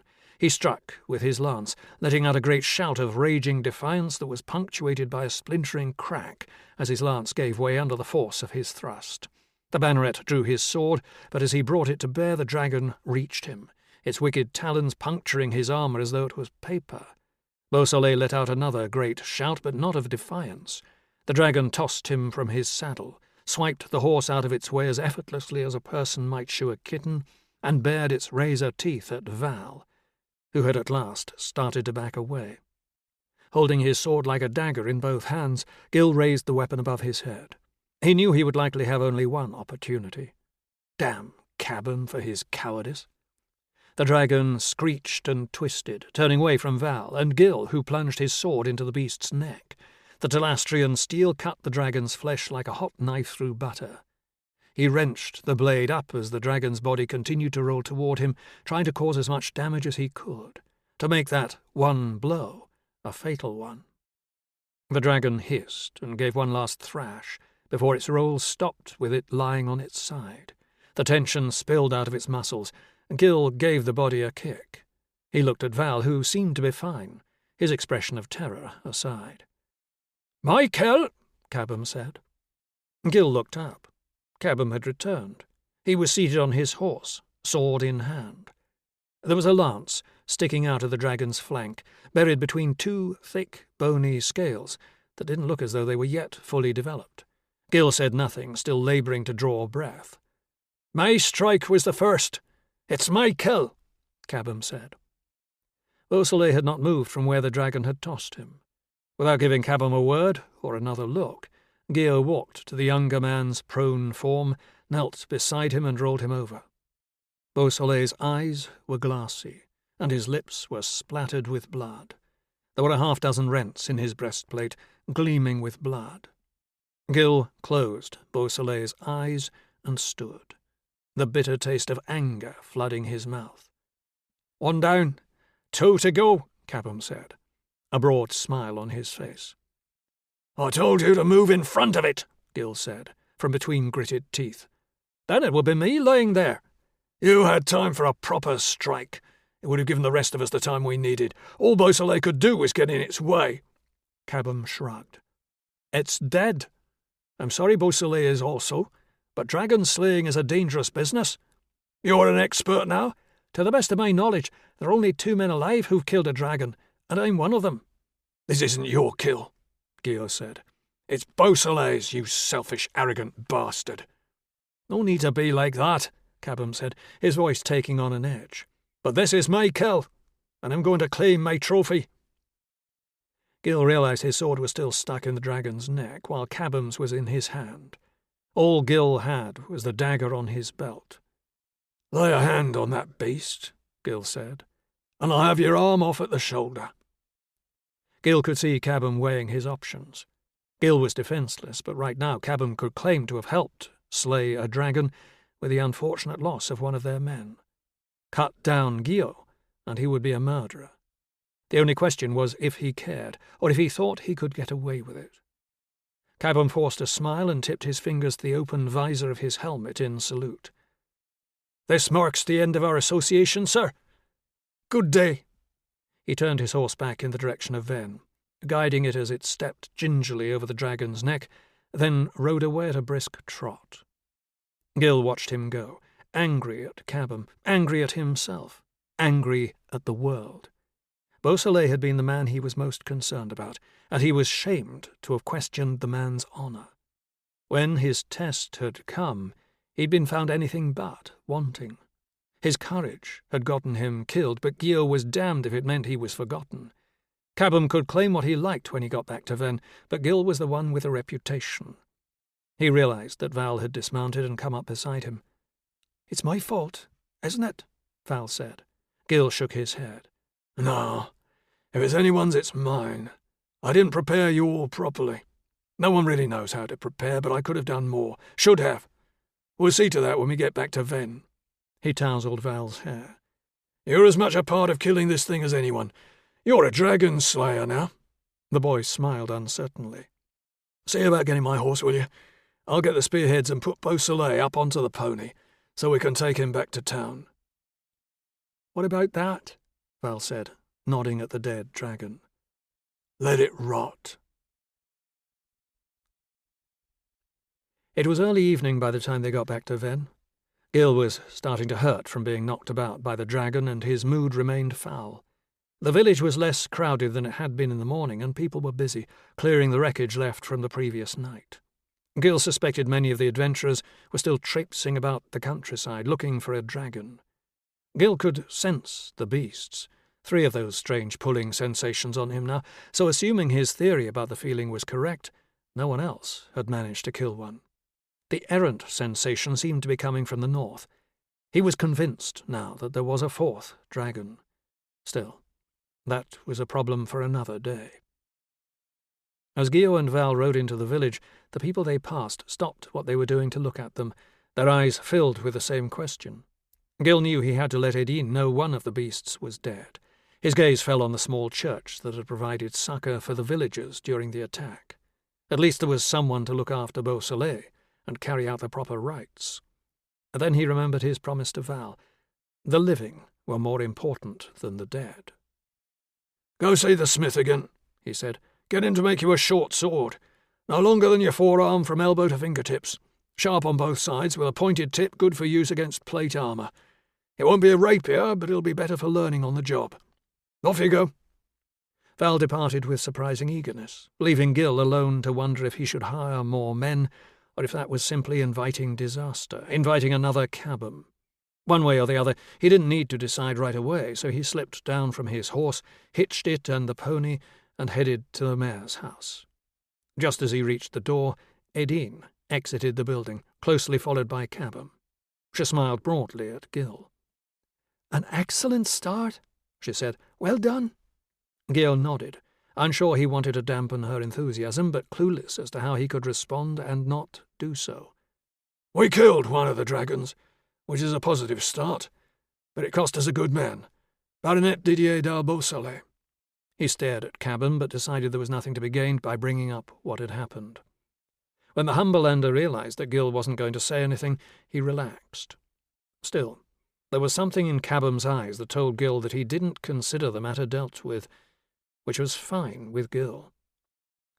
"I'd ask that your village chaplain carry out the necessaries for Beausoleil." "I'll see to it," Edine said. Her eyes narrowed, and Gil could tell that she detected something was up. Rather than explain, he doffed his hat and headed for the tavern. Chapter 24. Aurore walked through the grassy field, holding a young boy's hand. Gil knew the child was his and knew that he was dreaming, but that didn't make it feel any less real. His wife had died in childbirth, and their son had taken only a handful of breaths before he had followed her to the afterlife. He hadn't dreamed of them in a long time. The bottle had helped him escape that spectre. The dream was ever the perfect moment, which made it so much harder when the inevitable came, and he woke up to discover that it was not his life. He prayed for the dream to last, for the gods to give him a few more moments of the joy that could never truly be his. He remained deathly still, barely daring even to breathe as he watched his family walking in the warm summer sunshine. Happy. He was so transfixed by the scene that he didn't notice the shadow that glided across the field. A jet of flame roared through the air, shattering the serene silence that had been punctuated only by the laughter of mother and child. Gio looked up and saw a great black dragon swooping down on them, the flame jetting from its nostrils, leaving a great charred streak on the ground.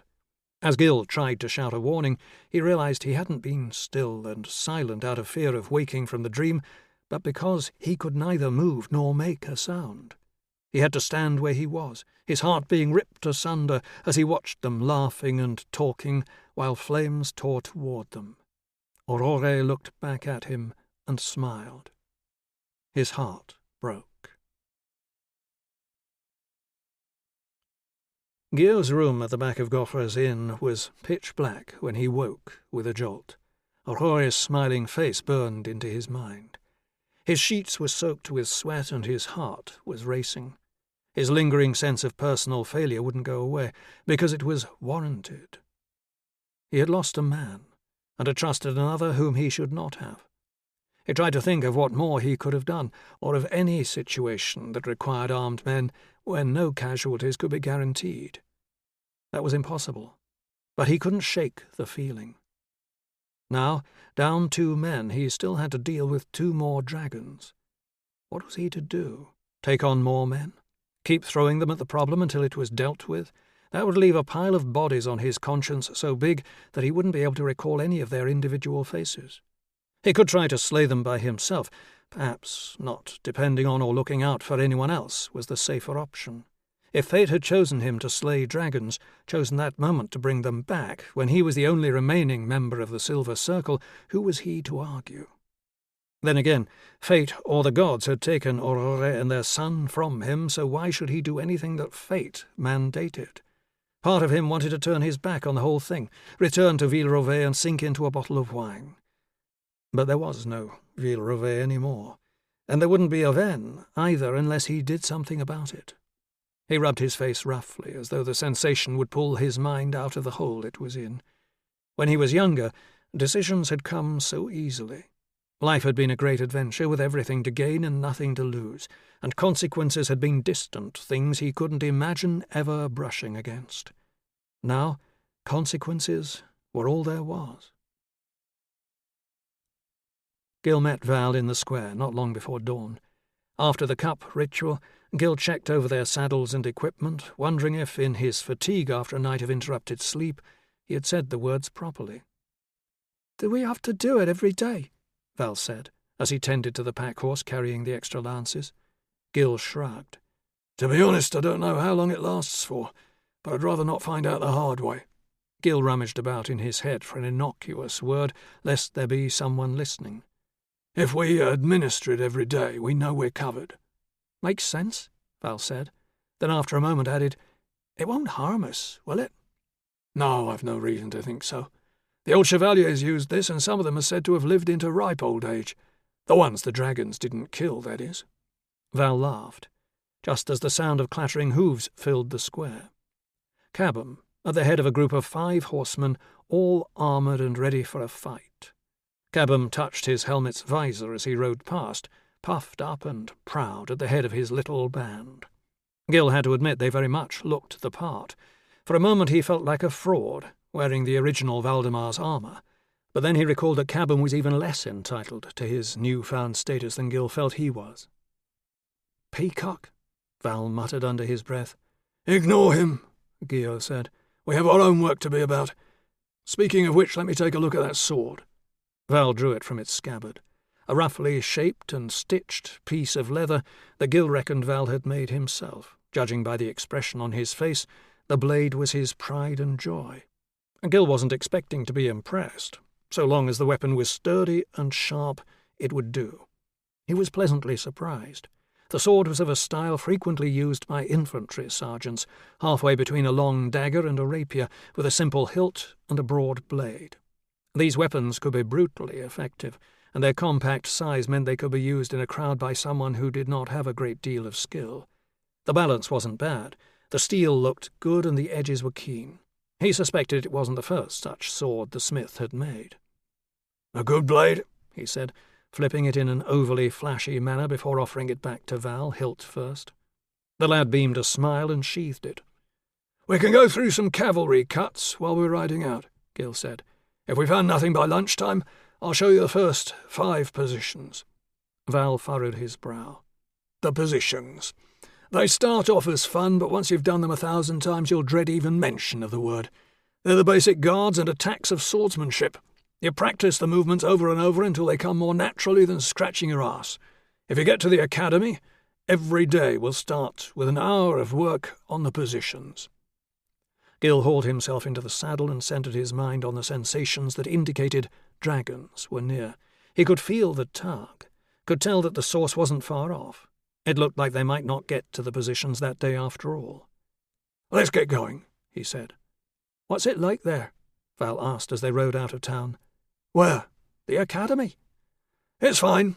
Tough and competitive, but fair. Anyone who works hard will be respected, regardless of their skill or position at birth. The talented tend to get away with a lot, but that's the same everywhere. Most work hard there, but some think the most difficult part is getting in. They learn how wrong they are pretty fast. Any that don't are gone by the end of the first term.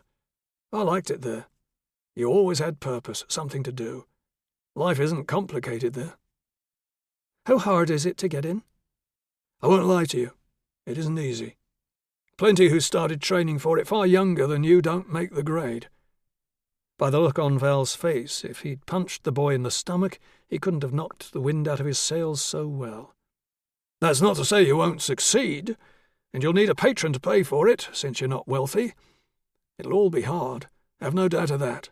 But with a lot of work and a little talent, it's achievable.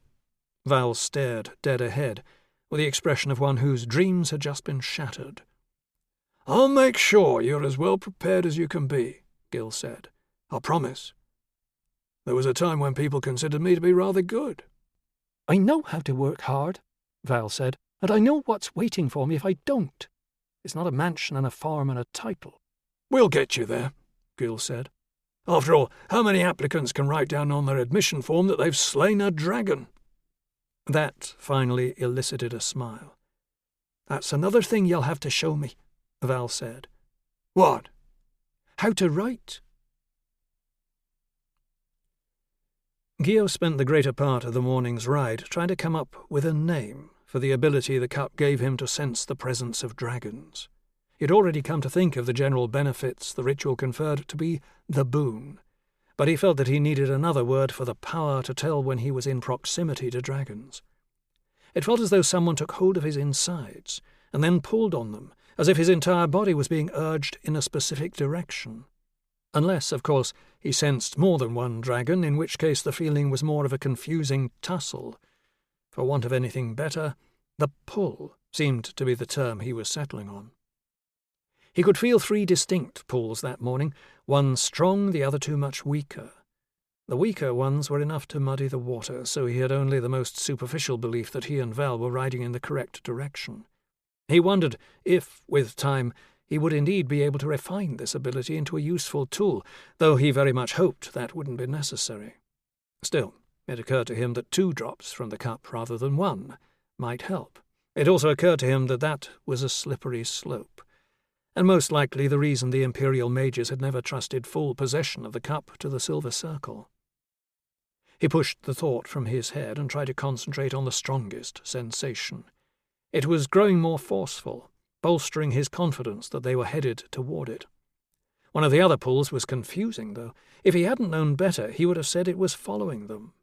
But the sky was clear and there was nothing to be seen. No dragon swooping down on them from behind. He focused ahead, wishing the countryside they rode through was open pasture land, rather than a landscape pocked with intermittent forests and escarpments. It was the type of place that could hide an army of 10,000 men, lulling an enemy into thinking they were in peaceful, safe countryside. A single dragon was a lot more easily concealed than an army, and Gio couldn't tell when he was growing close, only when he was about to trip over the thing. He realized in that moment he hated this job. He was tense, and his heart was racing. It had been like that ever since leaving Ven, and it was a puzzle to him why anyone would have willingly signed up for this back in the early days. Even a real battle had been easier to deal with. War was terrifying, yes, but you were facing other men, something you'd trained for and were prepared to deal with. Now the unknowns gnawed at his confidence like hungry rats, giving fright to the butterflies that were scrambling the insides of his stomach. He had no idea how big or fast this dragon would be, how aggressive, what it looked like, if it would breathe fire. The one they had just killed had not. That question seemed to answer itself. A mile or so up the valley, on the far side of a stand of trees that concealed what was actually happening, a dark tendril of smoke crawled skyward. Chapter 25. The use of magic in this land goes back far longer than the Empire's control of it, the Prince Bishop said. Solène tried to stay calm and appear unworried, all the while fearing he was lulling her into a false sense of security before having her flung into the dungeons.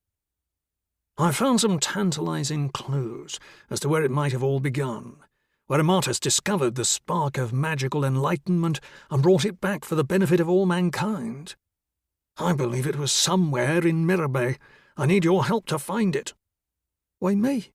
Surely you've got enough people with the talent to seek out what you need? Amaury wasn't going to tell her the real reason, that she was the only person he knew who didn't need the power the temple might offer, who wouldn't be tempted to take it for themselves. The fewer people who know about it, the better. It's a tense time.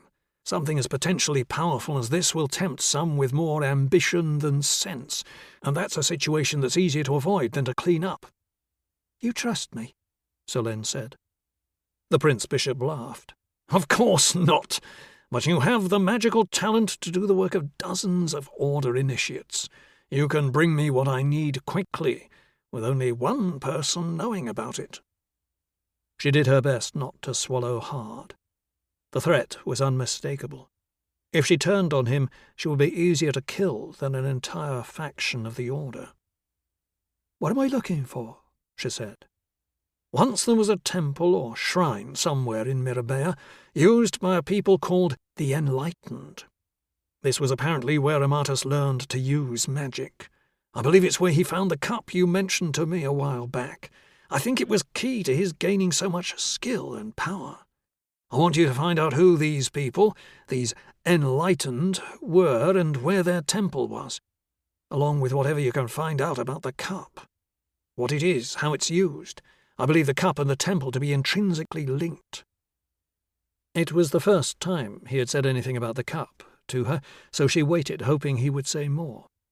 He merely looked at her intently, and there was only so long she could bear the silence. "You think the answer is in the archive?" she said. "Perhaps. That's where I found first mention of the Enlightened, but perhaps not. I expect we'll have to get out into the country and search for it. Still, your ability to comb through the material is far greater than mine, so I'm hopeful you'll be able to turn up something where I could not. Sift it for whatever information you can find, and we'll go from there." "I understand. I'll do my best." "This needs to stay between us," the Prince Bishop said. "If anyone asks what I have you doing, make something up. Tell them I have you coaching me in magic, if you like. Anything but the truth. This stays between us." "What does he want you to do?" Daldrazoni said, pushing her way into Solène's apartment. Solène hadn't been back long and was tired. When the Prince Bishop made a request, he expected it to be acted on immediately, and she had spent an unfruitful day in his secret archive as a result. "Just to do some research for him," she said. "He seems to think that only someone with my magical power will understand some old documents he turned up. I don't think he's right, but I can hardly say no." Daldrazoni scrutinized her. "That's all?" She considered telling Daldrazoni everything, but for some reason wasn't certain it was the right time. "Yes." "Why?" "He's been making some pretty unreasonable demands of the Order recently. He was always overly ambitious and impatient, but I believed the core of what he was trying to achieve was good. Now I don't know. The men he's bringing into the Order, they represent the opposite of everything we stand for. I'm frightened, Solène." "I haven't seen any trouble on the streets," Solène said. "I'm sure we'll be safe in the Priory. The new soldiers the Prince Bishop hired will be able to defend the walls, at least." "That's not what I'm talking about. Promise that if he asks you to do something you're not comfortable with, you'll tell me." Solène nodded. "Above all, don't do anything that will put you in danger. He's going to call on you to use your power, and sooner rather than later. We need to make sure that when he does, you're ready. You can't afford to spend all of your time doing whatever he tells you. What option do I have?" Daldrazoni sighed and thought for a moment. "Once you've found whatever it is you're looking for, he'll want you on the dragon hunting expedition. I've tried to slow preparations down as much as I can. I won't be complicit in the deaths of any more of my brothers and sisters because they were sent into danger underprepared. Our new comrades are making that difficult. Say what you like about the Prince Bishop, one thing he's good at is picking talent. Vachon and Gassot know what they're doing, and if it were up to them, the expedition would be equipped and ready to go." She let out a chuckle. "I've insisted that they interview pretty much everyone in the Order before selecting the hunting party. They wanted me to pick the best and most experienced, but I said they should make the decision for themselves. They didn't like it, but deep down I think the idea of relying on anyone else's selection was something they liked even less." The thought of dealing with another dragon sent a shiver down Solenne's spine, and for a moment she was tempted to tell Daldrazoni about the cup, the ritual, and how they had helped Gil. If there were more dragons, no one could expect Gil to deal with them all. Perhaps the Prince Bishop was right, wanting to bring the cup back to the Order, so they would have a proper chance of facing the beasts and surviving. She didn't like the Prince Bishop, didn't trust him, but he was the man in power. There was the king, of course, but as best she could tell, his interest in running the kingdom was limited to delegating everything to men like the Prince Bishop. Could she live with herself if she let the men and women of the Spurriers march against the dragons, and probably to their deaths, if she knew a way to give them a chance? She couldn't. In addition, it would take the pressure off Gil. She knew that at some point the Prince Bishop would try again to kill Gil. If the Prince Bishop had the cup, and whatever power this temple might bring him, he would certainly succeed. She couldn't stand by and allow that to happen. There had to be another way, one that wouldn't give the Prince Bishop insurmountable power to do as he chose. She decided against telling him what she knew about the cup, at least for the time being. "Solenne? Solenne, did you hear what I said?" Solenne smiled. "I'm sorry, Seneschal. I was lost in my thoughts. I said we'll need to make use of every spare moment to squeeze in your training. You might not get much sleep over the next few days, but the Order's physicians will be able to help you with that in the short term. We'll do whatever it takes to make sure you can keep yourself safe. Increasing our ability to draw on the fount is what takes most of the effort for us normal souls. Once you're in control of your mind, you're in control of your magic. Now that you know how to go about that, it's simply a case of developing the confidence to be able to do it consistently. You could reach that point by tomorrow, or never. That's a destination you will have to reach on your own." Solenne nodded. Her frustration was growing as people tried to pull her in different directions. At least Daldrazoni seemed well-intentioned. Solenne thought fondly of what it was like to be another invisible face in a city where no one cared enough to bother you, where her only worry was getting to the bakery in time to light the ovens. It felt as though the thing she had so long thought of as a curse, then so briefly thought of as a great gift that could change her life for the better, was very much a curse once again. Daldrazoni smiled. "Don't look so daunted. Nearly everyone manages it. I'm sure you can too." Chapter 26. Guillaume spurred his horse to the gallop. There was nothing else out here that could cause a spontaneous fire, if the pull wasn't already proof enough. The only question in his mind was what the dragon was burning. Val followed close behind. Gil untethered the lance he'd kept on his horse and tried to calm his mind. "Stay well back again, Val," Gil shouted over the thunder of his horse's hooves. "I'll come back to you for another lance if I need one." They reached the stand of trees and started to skirt its edge. Gil was pushing his horse hard, harder than he needed to, he realized. There was no one from Vennes out this far. The dragon was most likely eating a stray farm animal or a chamois come down from the mountains, not a person. He was halfway around the trees when he heard someone shouting in the distance.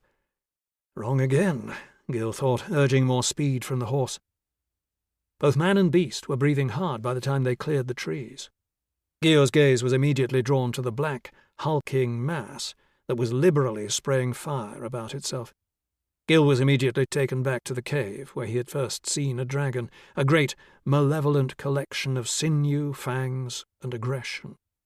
A shiver ran over his skin. This one was bigger than the last, much bigger, nearly the size of the first dragon he had killed.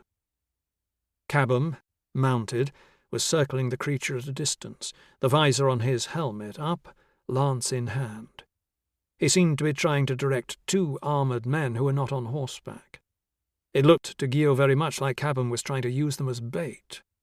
Piles of charred remains were, Gil assumed, all that remained of the other two men who had ridden out of Vennes with Cabum that morning. It seemed that Cabum had learned that there was more to dragons than claws and fangs. Like all lessons relating to dragons, it was a hard one. Harder for his men than him, however. Gil brought his horse to a stop and waited. He had no desire to get himself killed digging Cabum out of a hole. Val appeared at his side. "It's bigger?" he said. The lad was perceptive, at least. That might benefit him when it came to sword-play, Gil supposed. The men before him dashed left and right, while Cabham tried to keep his horse calm. Gil assumed he was searching for a chink in the beast's more developed scale plating. With the thing belching flame with every breath, Cabham would get only one chance, if that. Gil suspected the Humberlander was wondering if his fire protection from the previous day would still be effective. Gil wondered that too, and was glad he wasn't the one testing it.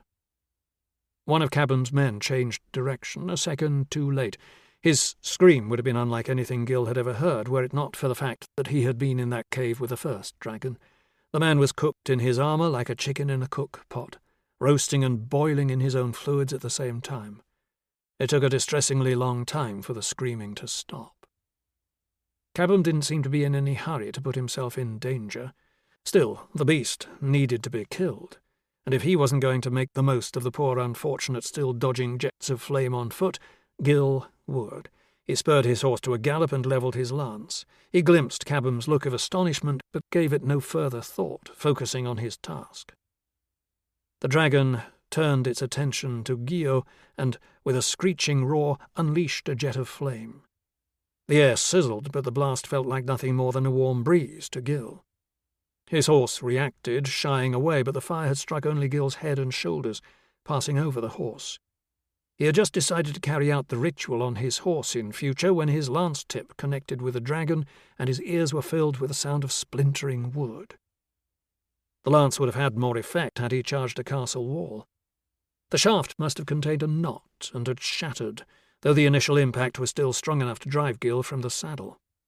As he hit the ground, unseated for the second time in as many days, it occurred to him that perhaps going against a dragon on horseback wasn't the best idea. He rolled to his feet, his well-fitting armour barely impeding his movement, and turned to face the dragon, sword drawn. It sprayed him with flame again, its eyes filled with fury. Gil braced against the barrage of hot air. When it stopped, the dragon had turned its attention to the last of Cabham's men and finished him in the blink of an eye, perhaps assuming that Gil, like its other victims, was dead. Gio charged, leading with his broad-bladed Telastrian sword in an underhand grip that would allow him to drive it deep and true. He could almost feel its tip touch a scale when a talon swipe sent him to the ground again. He allowed the momentum to tumble him back to his feet, but was struck again, on the back this time. Gil stumbled forward, doing his best to stay upright. The ancient Telastrian armour he wore absorbed most of the blow, but it still felt as though he had been hit by a battering ram. He wasn't sure even a suit of Joré's finest tournament armour would have withstood the impact, and thanked the gods that he had measurements similar to the original owner, Valdemar. He swiped behind himself with his sword, a blind strike born more of frustration than any hope of scoring a hit, but felt the blade connect and heard the beast screech. Turning, he was satisfied to see the dragon holding one of its talons against its body. He faced it and took his guard out of instinct, feeling foolish, knowing how little good it would do him in fending off an attack. The beast looked hesitant. It had clearly never before encountered anything that could hurt it. As satisfying as that was to Gio, it was a lucky shot and not one that would do any lasting damage. The killing stroke would be far more difficult to land. He thought of calling to Cabham for assistance, but a quick glance over his shoulder showed that this challenge was a little too rich for the Humberlander's taste. He was gone. Gil backed away slowly, his eyes locked on the dragons as they both tried to work out what to do next. It belched out another jet of flame, but it was a less determined attack. When the flame and smoke cleared and Gil stood unharmed on a patch of baked soil, the dragon pounced. Gil dived to his left, doing his best to roll out of the way. He remembered to watch out for the beast's tail the instant before it struck him, not soon enough to get out of the way. One of the barbs found its way to the unprotected spot at his left armpit, and he roared as he felt it punch into him. He instinctively pulled away, then struggled to his feet and staggered backwards. There was no pain. At first he thought that a plate had blocked all but the blunt force of the impact. The blood flowing down his vambrace and cuirass dispossessed him of that idea, however. He had been injured before and not felt the pain right away. The shock of the moment, he reckoned, though that didn't last long. When the shock faded, he would be in trouble. He needed to get his business finished and fast. The dragon turned, and knew it had done damage, for its eyes went straight to Gil's wounded left shoulder. It moved around to Gil's left, trying to position itself on his weak side. He tracked it, keeping his sword out in front of him for the ever-diminishing sense of security it gave him. The dragon rasped out a threatening hiss, baring its fangs. Gil held his ground. He reckoned his best hope was to allow it to come at him, try to dodge and strike, hoping he'd find a way through its hide to something vital. It held its place, seeming a little more circumspect now that it had realized he was able to hurt it and that its main weapon had no effect on him. "Come on, then," Gil said. There was no reaction other than a low, throaty grumble. Although he still didn't feel any pain, Gil was losing blood. He realized the dragon was waiting for him to weaken. Shouting, he threw himself forward. He sliced at the dragon's face as soon as it was within range, but the beast moved it out of the way with time to spare. His blade swished through the air. Off balance because of his injury, Gil staggered a few paces and was then helped along by a swat of the dragon's talon, which launched him into the air. He did his best not to land on his wounded shoulder, but the impact rattled him nonetheless. He expected a sharp pain, but instead felt a dull, nausea-inducing sensation that made him realize he'd been hurt, badly. He was slow and awkward in getting up, hanging on to his sword with his one good arm. A shadow stretched over him, and he felt the hairs on the back of his neck stand up. The air was filled with the smell of charred flesh. A roar broke the moment, one that vacillated between the shout of a man and that of a boy. Gil looked up to see Val, charging the dragon with one of the spare lances. The lance shattered and Val was thrown through the air. Gil knew he was unlikely to get another opportunity as good as this. He scrambled along, ignoring the discomfort that seared through his chest from his shoulder, and hurled himself forward, sword first. He drove with his feet, slipping to his knees, then trying again. He continued until the blade was buried deep, then wrenched at the hilt for all he was worth, pulling it in every direction, trying to cut up as much of the dragon's innards as he could. The dragon's thunderous roar pounded in Gil's head, sounding angry and hurt. Gil pulled his sword free and scrabbled away on his hands and knees. Only when he was clear of the beast's shadow did he turn to look. The dragon was still on its feet, its head lolling gently from side to side. It let out a short puff of flame, then turned toward Gil and let out more fire, although the jet fell far short. A final act of defiance. With that, the dragon toppled over and didn't move again. "This just does not get any easier," Gil thought. He prodded the beast with his sword, stabbed it a couple of times to make sure it was dead, then rushed over to where Val was lying. His heart was in his throat when he rolled the lad onto his back. If it was anyone's turn to die, it was Gil's. Val was little more than a boy, with so much of life left to see. "Did we get it?" Val said groggily. Gil let out a laugh of relief. "We got it." Val tried to get up on his elbows, but Gil held him in place. "Rest easy a moment. We can wait for as long as you need." He slumped down beside Val and took a breath. A dead dragon lying nearby was becoming a familiar sight for Gil. That wasn't something he thought he'd ever find himself thinking. He realized he had forgotten about his shoulder. The intense pain had yet to arrive. He unbuckled his left pauldron and gently removed it, then did his best to loosen his cuirass and pull it off. His quilted underjacket was dark with blood, but the wave of pain that he had expected remained conspicuously absent. He took his dagger and cut the quilting, enlarging the hole left by the dragon's tail barb, then used a piece of the cloth to wipe away some of the blood. That he was no longer bleeding heavily was a relief, but it didn't change the fact that he'd already lost quite a bit of blood and was utterly exhausted. Despite being accustomed to gore, he steeled himself for what he was about to reveal before lifting the cloth away. Seeing a bad wound on yourself was always far harder than looking at one on someone else. To his surprise, he found only an angry red welt, seeping fluid and blood. A superficial injury. It looked like the barb had grazed him rather than penetrated, but he distinctly remembered the sensation of it striking bone. He probed the area gently, but there was no sign of a deeper wound. Had he thought it was worse, in the heat of the moment? No, he knew what he had felt, and he remembered not being able to lift his arm. Now he could do so with no difficulty, except for a little tightness where the injury was. Had it been the cup? Both the Order's healers and Solène had been able to speed healing and remove fatigue. Might that be another of the cup's offerings? He allowed himself to relax for a moment, to let the chaos of the past few minutes wash away as the normal sounds of the countryside started to return. Then his heart raced in panic before his mind had time to catch up. The pull, as strong as he had ever felt it. He grabbed his sword and jumped to his feet with as much energy as he could muster. The other dragon must have been nearby and come to see what was going on. He scanned the sky but saw nothing. Disbelieving, he looked again, but the sky remained clear. He spun on his heels, fearing that it might be lurking in the trees, but something that large would have trouble moving about in a forest and would make a lot of noise. His eyes were tired, baked dry from the heat and clogged with smoke.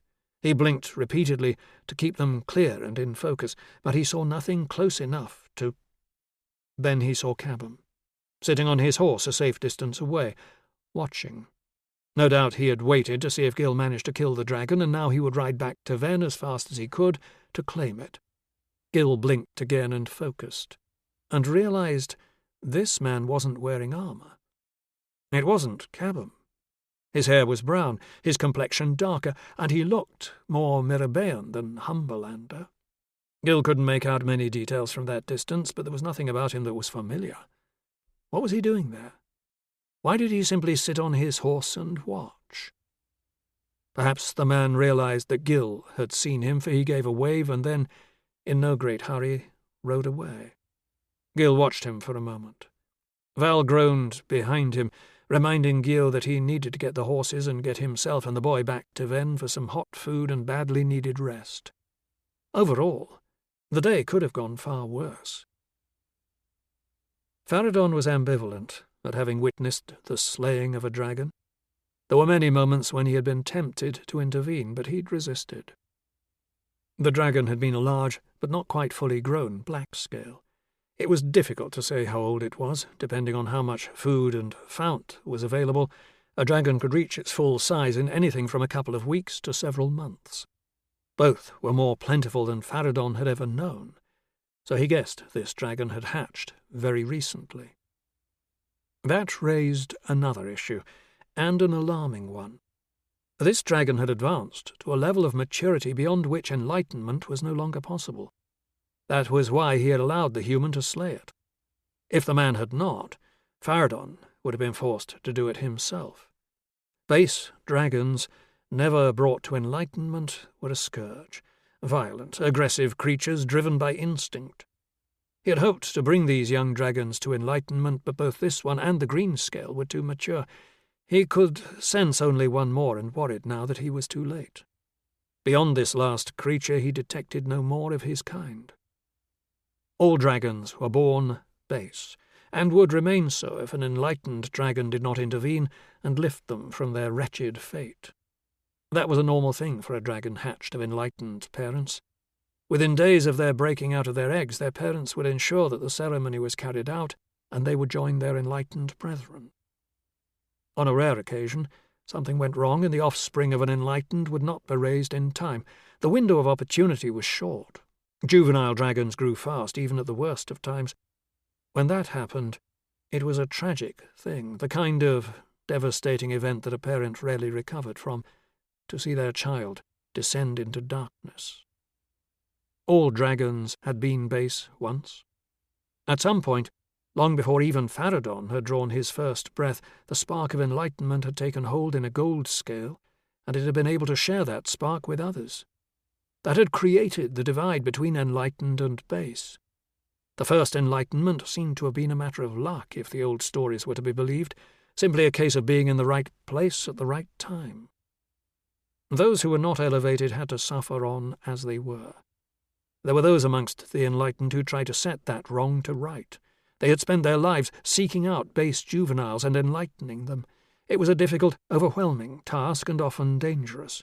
Base dragons were hostile to everything they did not understand. Those who were missed, those base beasts that grew to adulthood, caused problems for all the rest. They sought out territory and would fight to the death to possess it. The Enlightened were eventually forced to keep them under control, and so, for a time, Faradon had found himself killing troublesome base dragons. The large black scale the knight had killed had already marked out a wide-ranging territory, and would soon have come into conflict with the green scale, which had done likewise. Faradon had found several places where their scents had overlapped. The valley was not large enough for both of them, and certainly not with a third in the area. They had probably been brood mates. That was something that Faradon had never understood about the base. They shared blood, something of supreme importance to the Enlightened, but to the base it meant nothing. They would have killed one another without hesitation, just to protect their chosen scraps of territory, in a time when it seemed that the world was all but emptied of dragonkind. However, there was one more out there, and if he was lucky it might not yet have matured beyond his reach. Seeing the battle, Faradon had learned something else of interest, something as disturbing as having seen Alpharetz's head on the table in that small human shop. The silver circle still existed. That would make his quest more difficult. A slayer couldn't be ignored or run from. They were relentless. This one would have to be dealt with. Bringing a base dragon to enlightenment was a dangerous process. If one of the Silver Circle turned up during this time, the consequences would be disastrous for both Faradon and the base dragon. He would check on the dragon first, and then, all being well, he would kill the knight. Chapter 27. By the time Gil and Val got back to Venn, Gil's left shoulder felt no different than the rest of him. On the way he had done his best to surreptitiously rinse some of the blood from his armour with his water skin so he wouldn't have to explain away the evidence of a wound he didn't have. Val had not been too shaken by the results of his reckless act of bravery, and Gil was satisfied that things had gone as well as he could have hoped. There was only one dragon left, and he was beginning to believe they could successfully kill all three. In the village, they headed straight for the tavern, eager for something to wash the tang of smoke and charred flesh from their throats, and for a hot meal to help them recover from the strains of the day. As they approached the building, Gil thought he felt the pull, and quickly turned his attention to the sky, a flash of panic sweeping through him. There was nothing up there. He was exhausted. His body was sending him all sorts of unusual signals and sensations, none of them welcome. "Is something wrong, my lord?" Val said. Gil scanned the sky a moment longer, but it was clear. Perhaps the feeling was a sign the cup's effects were wearing off. Perhaps he was just so tired he was imagining the sensation. In any event, he couldn't really tell where it was coming from. "Nothing," Gil said. "Let's get inside." He was surprised to see that the tap room was empty save for one man sitting at the bar, hunched over a mug of ale. "Where is everyone?" Gil asked when Gofre appeared. "A few were killed yesterday," Gofre said, his voice mournful. "A few more today." Gil couldn't work out if the tavern keeper was lamenting the men's untimely deaths or the fact that they could no longer patronize his tavern. Either way, it was bad luck they had met with the dragons before Gil had gotten there. "Some have gone home," Gofre continued with a shrug. "Too dangerous for them.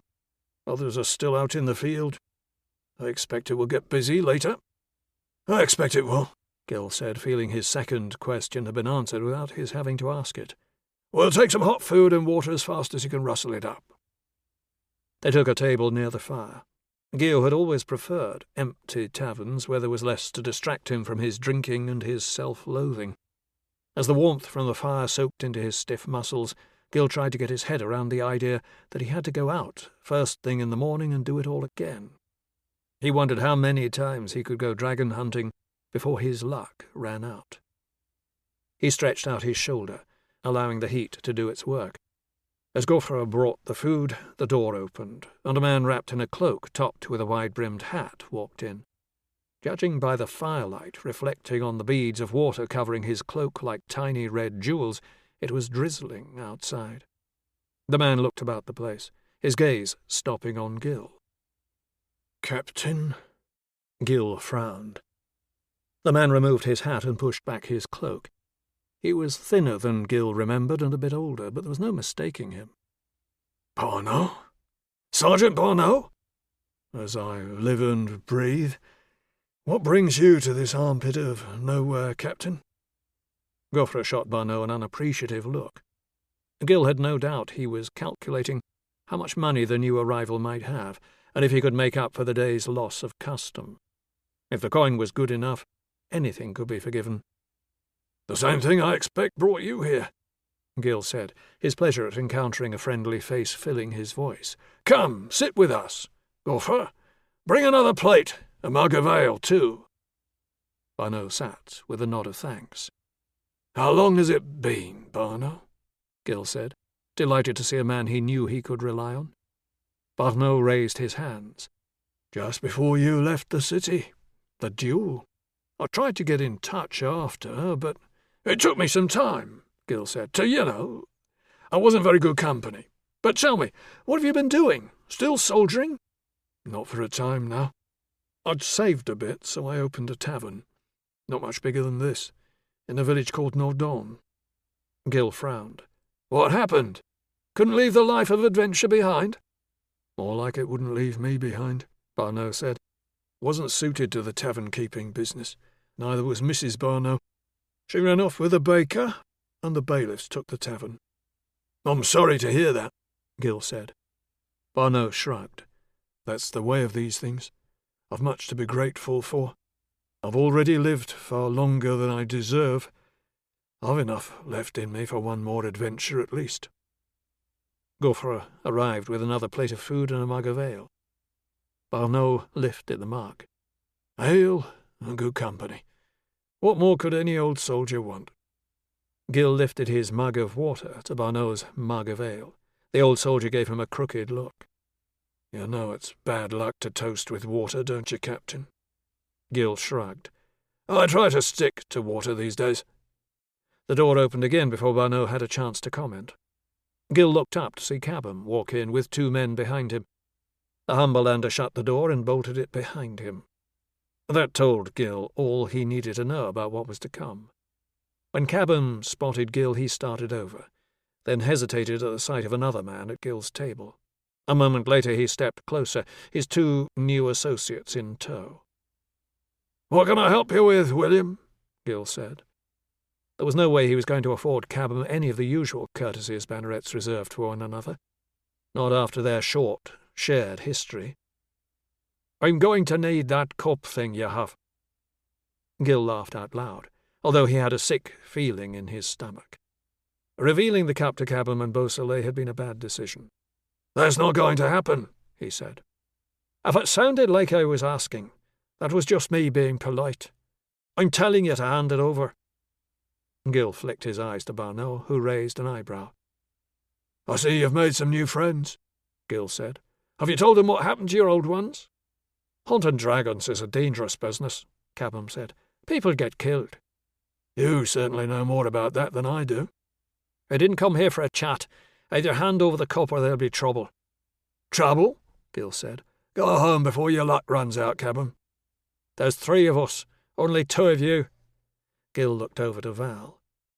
3 of us? Or can we add counting to the list of things you're not very good at? "Leave the lad out of it," Cabham said. "You'll only end up getting him killed like you did Beausoleil." "Beausoleil was killed because you were more interested in personal glory than getting the job done properly." "Enough," Cabham said.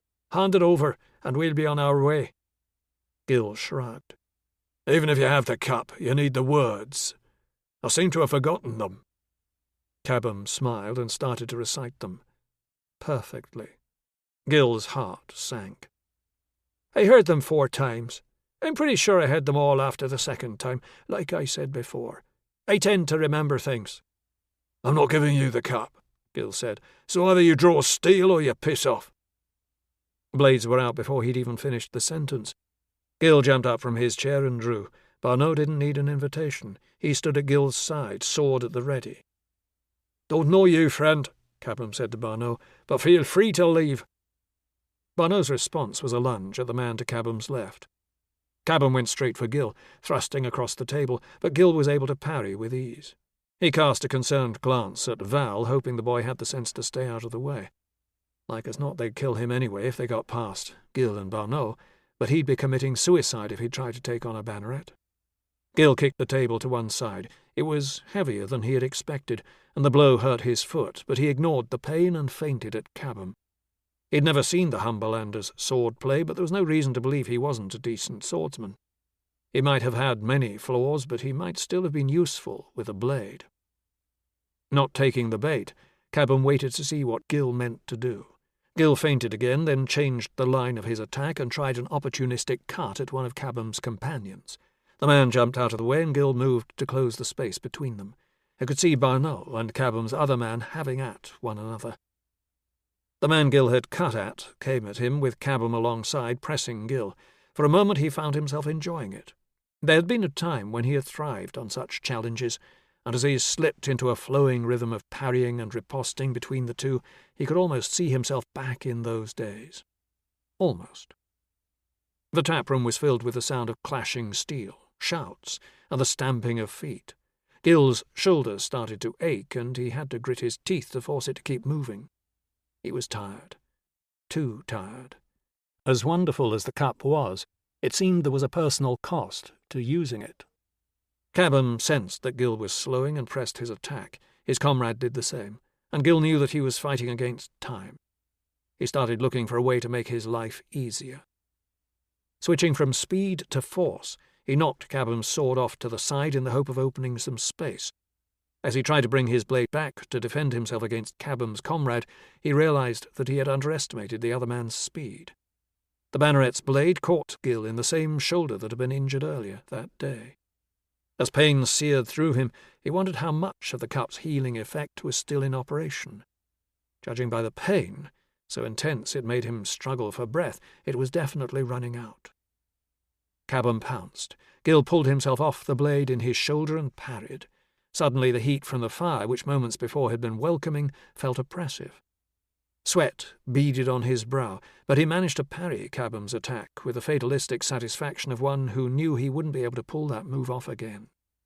The second man's attack was thrown off when he was struck on the side of the head by a bar stool. Cabham's head twitched in distraction. Not one to pass up an opportunity, even without time to reset and execute a tidy thrust, Gil cut to the right with all the force he could muster. He felt the blade make contact. Cabham let out a grunt, but Gil didn't have time to rest on his laurels. He pulled his blade clear, then thrust it into the second man's throat. A vicious flick of his wrist was enough to ensure that the man wouldn't trouble Gil again, leaving him free to make sure that he had finished the job with Cabham. Cabham was sitting on the tavern's floor, doing his best to hold his guts in his belly. He was dead, but his dying would be long and painful yet. Gil dispatched him with a precise thrust to the heart. Barneau was finishing with his foe, leaving Gil time to catch his breath and press a finger against his new wound. He looked about the taproom to find the source of the stool, and received a nod from the man who had been sitting at the bar when he and Val came in. Barneau let out a shout as he executed the killing cut, then a laugh as he sucked in lungfuls of air. "Just like the old days, Captain," Barneau said. "It felt easier in the old days," Gil said. He looked around and saw Val standing in the corner, his sword clutched in a white-knuckled grip. "You need to hold it softly, lad, like something fragile.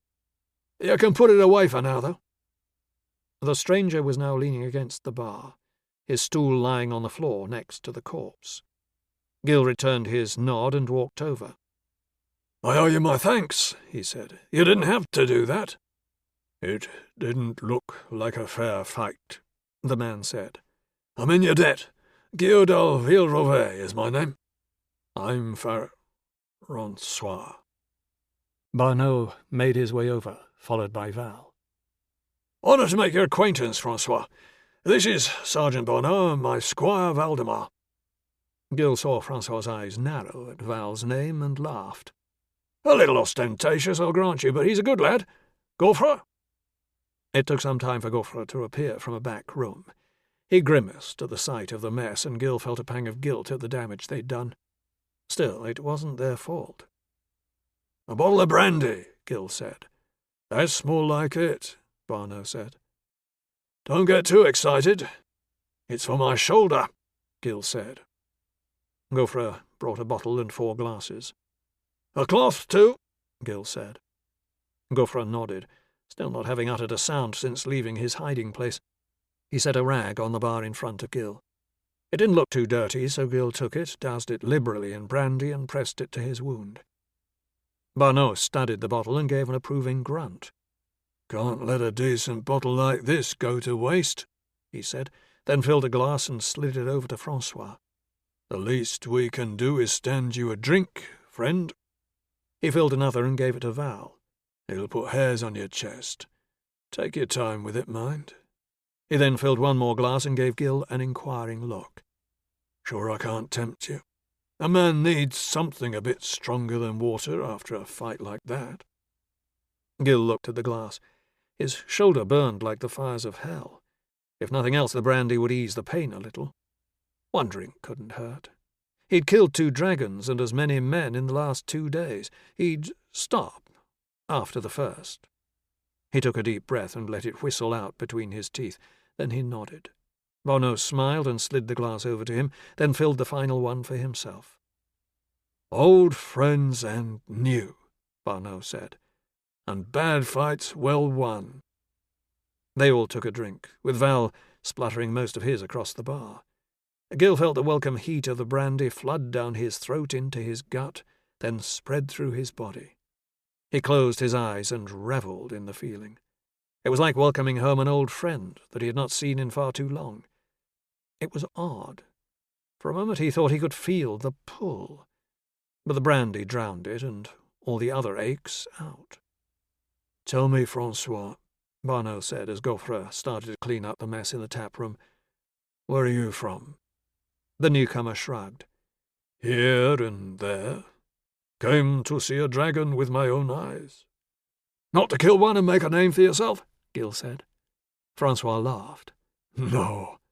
Seeing one in the flesh is enough for me. Gil looked down and saw that Barneau had topped up his glass. His shoulder still ached. He'd finish what was there, then refuse any more. Chapter 28. The entire village was gone, Gil said, with the determined precision of a man who was trying to prove he could speak without slurring. Everything. Everyone. Ash. Nothing more. Francois nodded gravely. I'm sorry to hear that. Gofra had cleared the bodies and done his best to mop up the blood, in the hope of putting the place to rights before other customers arrived. A few people had poked their heads in after Gofra unbolted the door, but, greeted with chaos and carnage, had elected to spend their evening elsewhere. The news must have spread, for no one came near the place for the remainder of the night. Eventually Gofra damned them all to hell and went to bed. Barneau did his drunken best to show the equally inebriated Val some basic cuts and guards, using some long pieces of kindling he'd taken from the log bucket by the fire. He wasn't doing a very good job, but Val was enjoying himself and the lad deserved a bit of fun. Gil filled his glass again. They'd finished the brandy. He was drinking wine. It wasn't very good wine, but he was long past caring. He knocked it back and filled the glass again. The thought of Ville Revay and all the people who had died there created a pain within him that felt worse than the wound to his shoulder. He drank again. It seemed no amount of booze would ease the hurt of the memory of Ville Revay. I'm sorry too, Gil said, not trying to hide the slurring any more. I should have done more. If I'd gotten to that bastard beast a day or two sooner, they'd all still live. Men, women, children. People just trying to scratch a living out of the soil, all dead, for no good reason.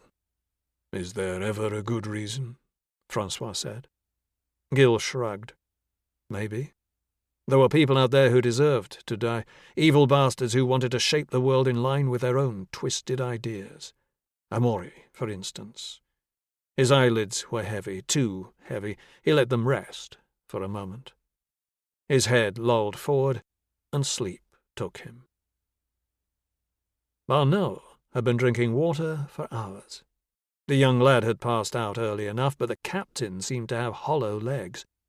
He pretended to be asleep on the bar as Gil grew drunker, and his words lazier, until at last his head had thudded onto the table.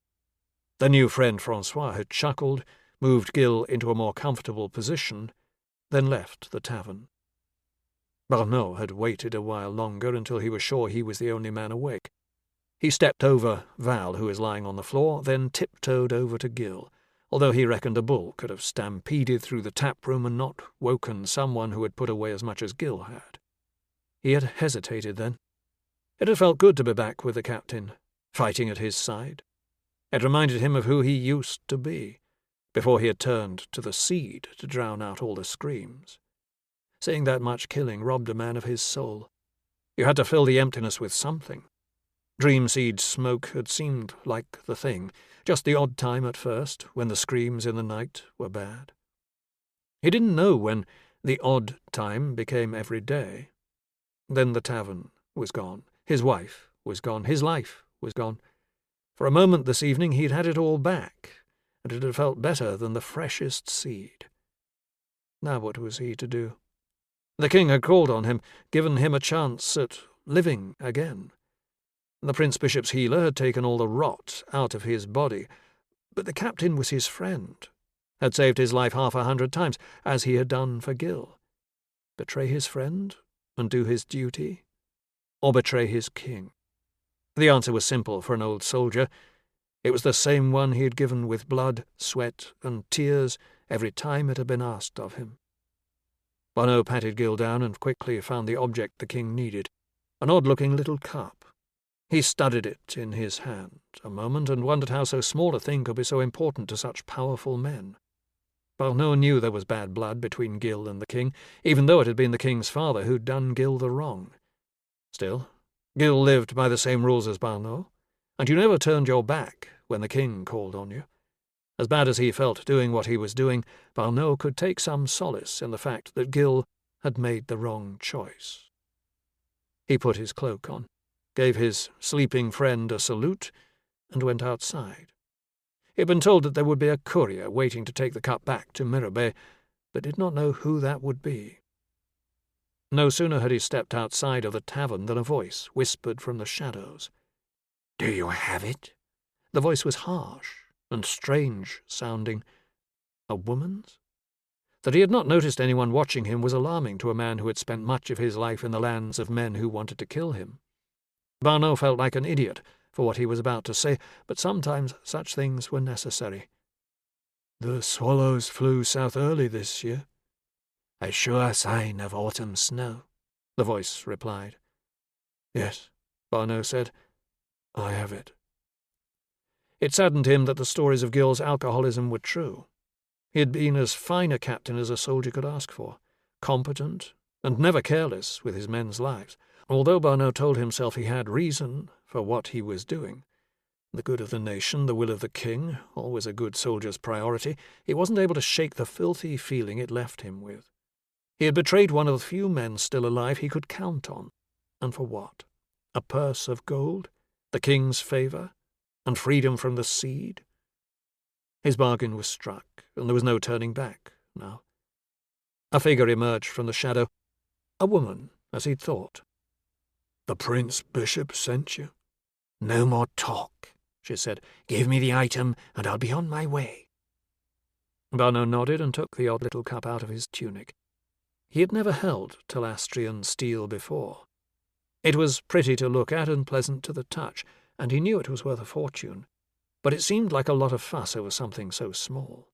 Still, it was never a soldier's place to ask questions, and he supposed this was as close as he had come to being a soldier for a very long time. The woman took the little bowl and dropped it into a leather bag which she tucked into her cloak.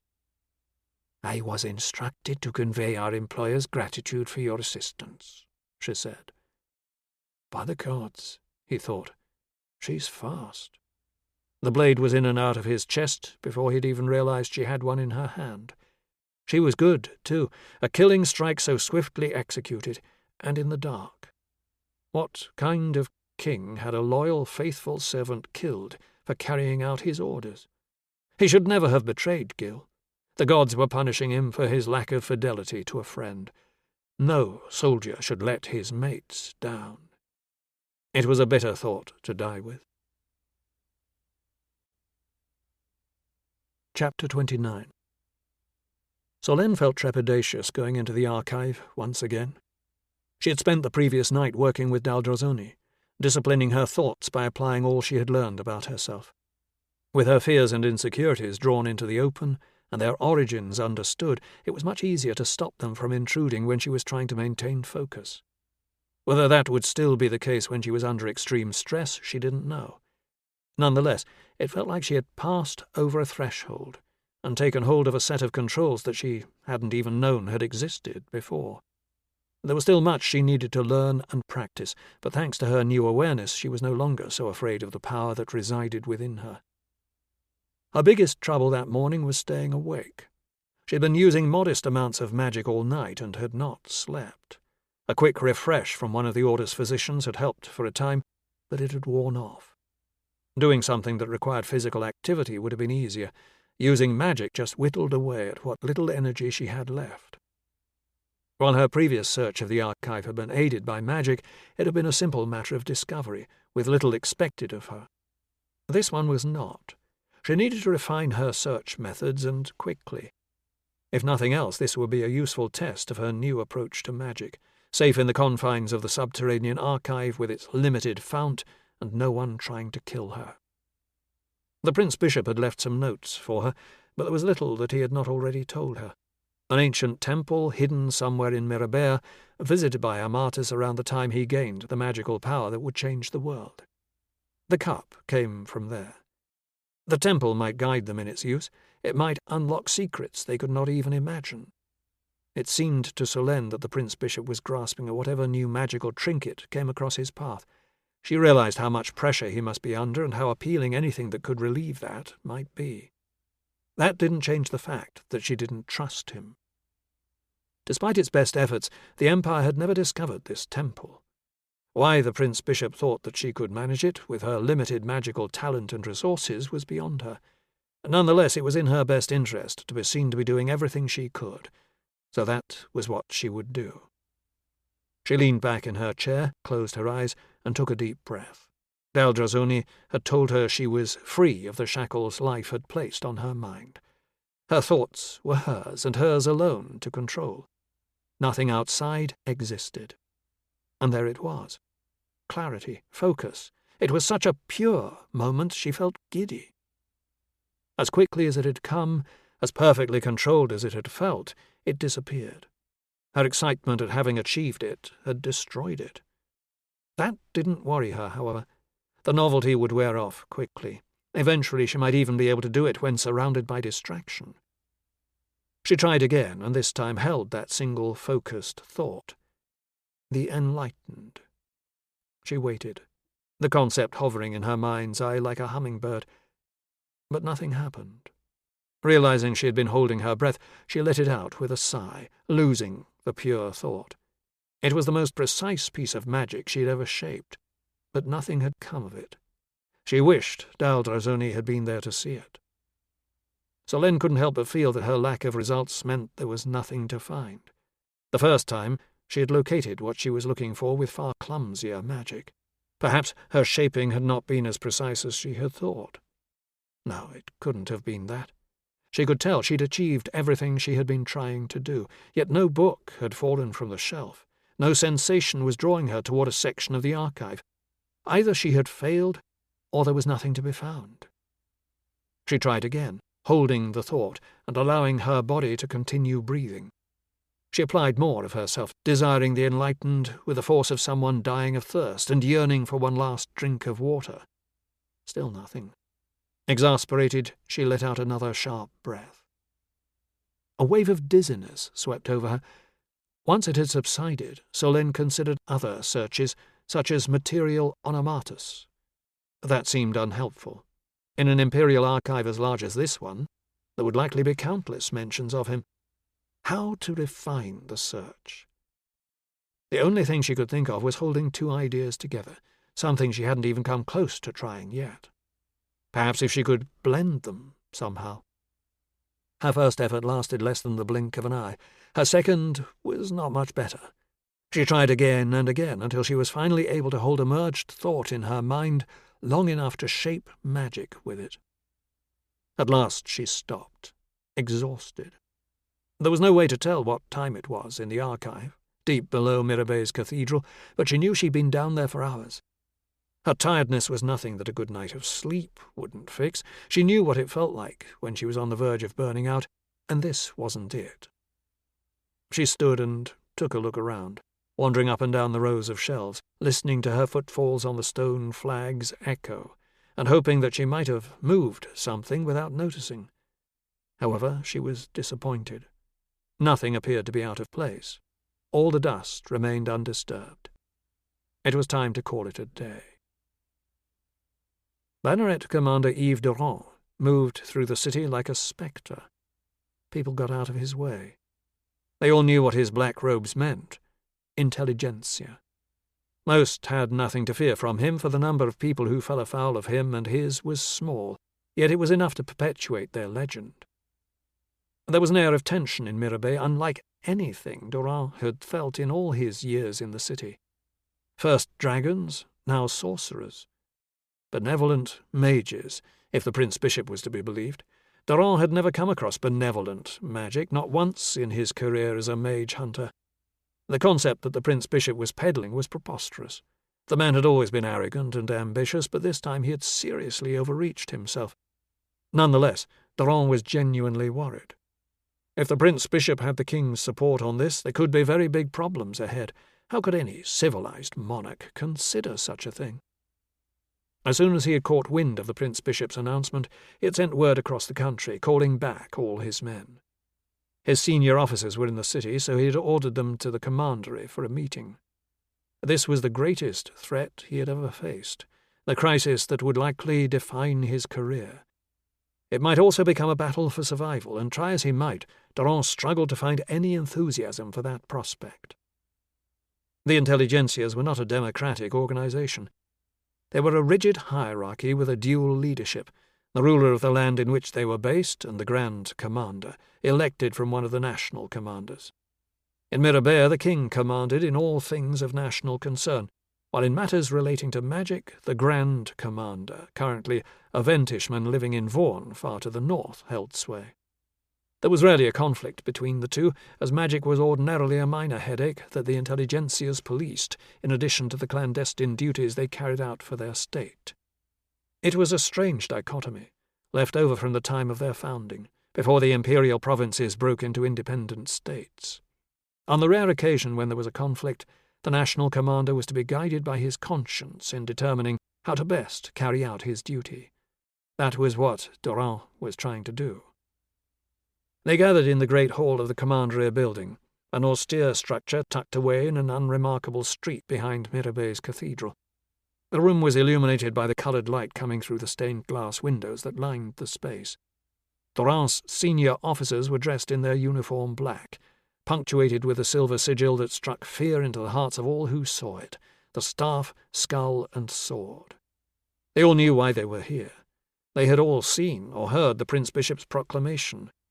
They all knew that for the first time in a millennium, the threat for which they had been established had come to pass. "Gentlemen," Durand said, when they were all seated. It was unusual for them all to be in the same room at the same time, but none seemed inclined to take the opportunity to renew professional friendships or make pointless conversation, so they came to order quickly. "I realize some of our brethren haven't yet been able to get here, but all things considered, I feel we must move ahead. In light of recent events, I'm invoking our founding oath that our duty lies first and foremost in preventing the scourge of sorcery from rearing its head once more. It appears our king is in league with sorcerers, and this has absolved us of our oath to him. We must do whatever it takes to ensure his plans for magic proceed no farther." He waited a moment to see how they reacted to his invoking the oath, but none showed any sign of surprise. They must all have known it was coming. "It will take time for word to reach the Grand Commander and for his orders to reach us," Durand said. "That is time I fear we don't have. If we don't act now, we may be too late. As this is an unprecedented act, I ask for your agreement in invoking the oath. and your support in the orders I shall have to give until we hear from the Grand Commander." Murmurs of assent rose from all. He expected that would be the case, but it had to be properly done all the same. It was not just a question of duty. There was also an element of fear. Intelligentsias had persecuted would-be sorcerers for 1,000 years. If those with magical abilities were given free rein, it would not be long before they came looking to settle the score. Every man in that room knew they would be marked for death if that came to pass. "Suggestions, gentlemen," Doran said. "How should we go about stopping this madness?" One of his lieutenants cleared his throat. "Civil unrest, Commander." Doran smiled for the first time since reading the proclamation. It was a solid start. When there were no more suggestions, he frowned. "Take the rest of the day to give the matter some thought. We'll reconvene after supper to discuss our options and choose our plan. Consider this matter secret. Word cannot get out. This is the greatest challenge any of us are ever likely to face, and it cannot be treated lightly. As soon as they are secure, the Prince Bishop's new order will come for us. They might not even wait that long. We must not be caught unprepared." He looked around the gathering, making eye contact with each of them, attempting to drive home how serious things were. That done, he pushed back his chair and stood. "Until this evening, then." Chapter 30. "So this is what I missed out on when my military career was taken from me," Amori thought, as he watched the hive of activity that filled the priory's courtyard. A line of wagons were being filled with victuals, weapons, and anything else that might be useful on a dragon-hunting expedition. It was exciting to see people moving about, filled with a sense of purpose and adventure. The thought of the life he might have had reminded him of his injury, and of the dull ache that was starting to return. The treatments didn't seem to last as long as they once had, although that might be due to the fact that the Order's best healers had died in recent weeks. Soon enough he would have others who were far better, but he didn't expect he'd need them by then. Vachon was striding across the square toward Amori, barking orders to his men as he came. Though his role was still new to him, it looked like he had things well in hand. Daldrazoni was nowhere to be seen, likely off sulking somewhere at the changed character of the Order since the arrival of Amori's new hires. Too bad. But the days of quiet academic study were over. If they were to take their place in the world and carry out the role Amori had in mind for them, they needed people with steel in them, who were willing to dirty their hands to get things done. "How are preparations going?" Amori said as Vachon neared. "Well," the burly man said, moderating his tone only slightly now that he was speaking to his commander, "we're all but ready to depart. All I need is your order." "There are some matters yet to resolve," Amori said. "I'm not sending you out until I have all the information we need to slay this beast." In truth, the cup was the only thing he was waiting on, and a pigeon had informed him that morning that it was on its way. He tried not to dwell on that for too long. He had been disappointed before. Better to wait until it was in his hands. "Remain in a state of readiness. This expedition is as much an exercise in winning the hearts of the people as it is in slaying a dragon. For that, timing plays a bigger part." "Can't put the entire city to the sword, I suppose," Vachon said. Amori let out a chuckle, but wasn't at all sure Vachon had been joking. "When I give the order," Amori said, "you'll need to be able to march within the hour. Will you be able to do that?" "We'll be ready. We'll march out of the city looking every bit the glorious heroes you need us to be." Geo's face was stuck to the table when he woke. His eyes were dry, and the lids protested as he tried to draw them open. The light seared through his head, setting off a bell clapper inside his skull. His mouth was as dry as his eyes, and it took a moment to separate his tongue from the inside of his cheek. He sat in a half-stupor for a moment, then vomited. He managed to turn his head so that the liquid contents of his stomach splattered onto the blood-stained floor. He spat sour bile, then sat up and tried to take stock. The first thing to work out was where he was. He pushed through the cloud shrouding his memory until he could recall Cabham coming into the tavern. The tavern in Venn. He remembered what happened next, which explained the blood.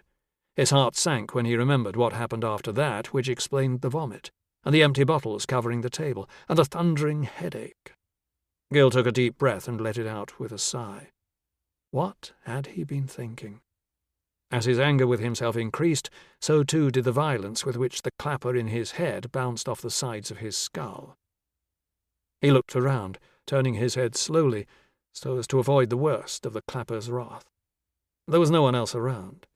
He vaguely recalled Val and Barneau fencing with sticks up and down the length of the bar, but wasn't sure if he had imagined it. If his present state wasn't reason enough to give up drinking for good, he didn't know what was. There were many good reasons to stop. They were the reasons he had stopped. Why had he allowed himself to start again? He felt like crying in frustration. He stood up as gently as he could and walked to the bar to see if there was any water to be had. His hand brushed against his hip, and something felt odd. His head was so muddled that he had to concentrate on the feeling, the sense that he had forgotten something, or that something was missing. He concentrated on it as best he could, feeling like his thought channels were clogged with wool, and that there was something trying to smash its way out of his head. He closed his eyes and did his best not to panic when he realized that the cup was gone. He found a pitcher of water and took a long drink, then vomited most of it back up. He was going to have to give Goffre quite a bit of coin to make up for the mess they'd caused. Assuming he still had his purse. He checked, and it was there, the momentary relief quashed by the knowledge that he would have far preferred for it to be gone rather than the cup. He sipped more water and struggled to remember. There had been someone else with them, a strange fellow. Oddly wise, like a professor at the academy, but built like one of the masters of swords. Francois. There was no sign of him, nor of Barneau, or Val for that matter. They might have been sleeping it off somewhere, but he needed to find them. He was clinging to the thin hope that one of them might have the cup. Val was snoring contentedly on his straw mattress in the room that he had once shared with Beausoleil and Cabham, but that was now all his. A trail of dribble extended from the corner of his mouth, and Gil suspected that Val would feel even worse than he did when he woke. Walking back down the stairs, Gil made for the front door. The dim light in the taproom had hurt his head. The full light of day made him want to crawl into a dark corner and die. He stood in the doorway for what seemed like an age, waiting for his eyes to adjust. The village was quiet. He thought it probably looked much like it must have before the dragons drew in all the hopeful swordsmen from the surrounding regions. When he felt as though his head could take it, he ventured out. He took a few steps, walked a little, trying to find some refreshment in the cool morning air. There was a horse trough filled with water next to the inn, and Gil strongly considered dunking his head, but prioritized his search for Barneau. He only had to reach the side alley to find him. The old soldier lay in the small lane to the side of the inn, a maroon stain of dried blood spread about him. Gil's heart twisted with grief. He knelt next to his old friend and checked him over out of a forlorn hope, but the man's body was cold. He had been dead for hours. There was a hole in his chest where, from the look of it, someone had twisted a dagger. This was not an opportunistic wound, it was one intended to kill. There was no sign of the cup. The helpful stranger, Francois. It could only have been he who had taken the cup. How had he known what it was? It didn't look valuable, and Gil was certain he hadn't talked about it, but Cabham had. If he was willing to die in the attempt to get it, Francois must have thought it was worth having. Gil swore.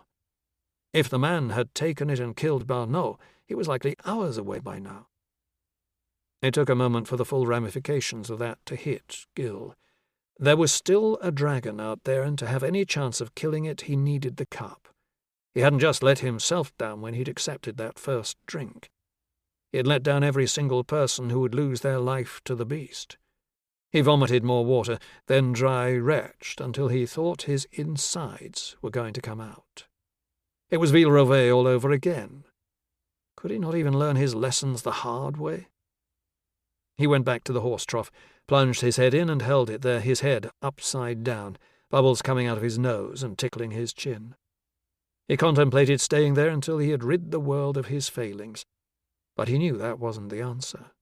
He allowed himself to topple backwards until he was sitting on his behind, water running from his face and hair and soaking his clothes.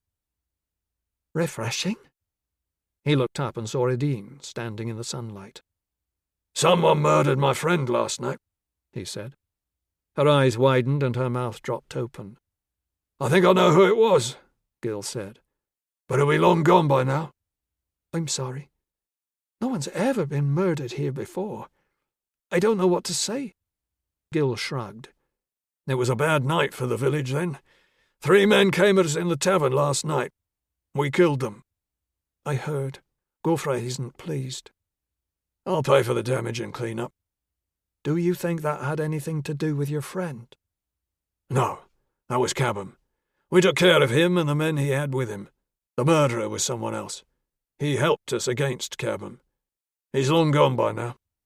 "I'll talk to the vicar and have your friend taken care of." "I'd appreciate that." She hesitated before speaking again. "I can understand the need to let loose a little when you're doing such dangerous work, all the more so when your successes come at a heavy price. The people are frightened. All their hope rests on you. It won't do them any good to see you like this." "I'm sorry," Gil said. "I'll get inside and clean myself up."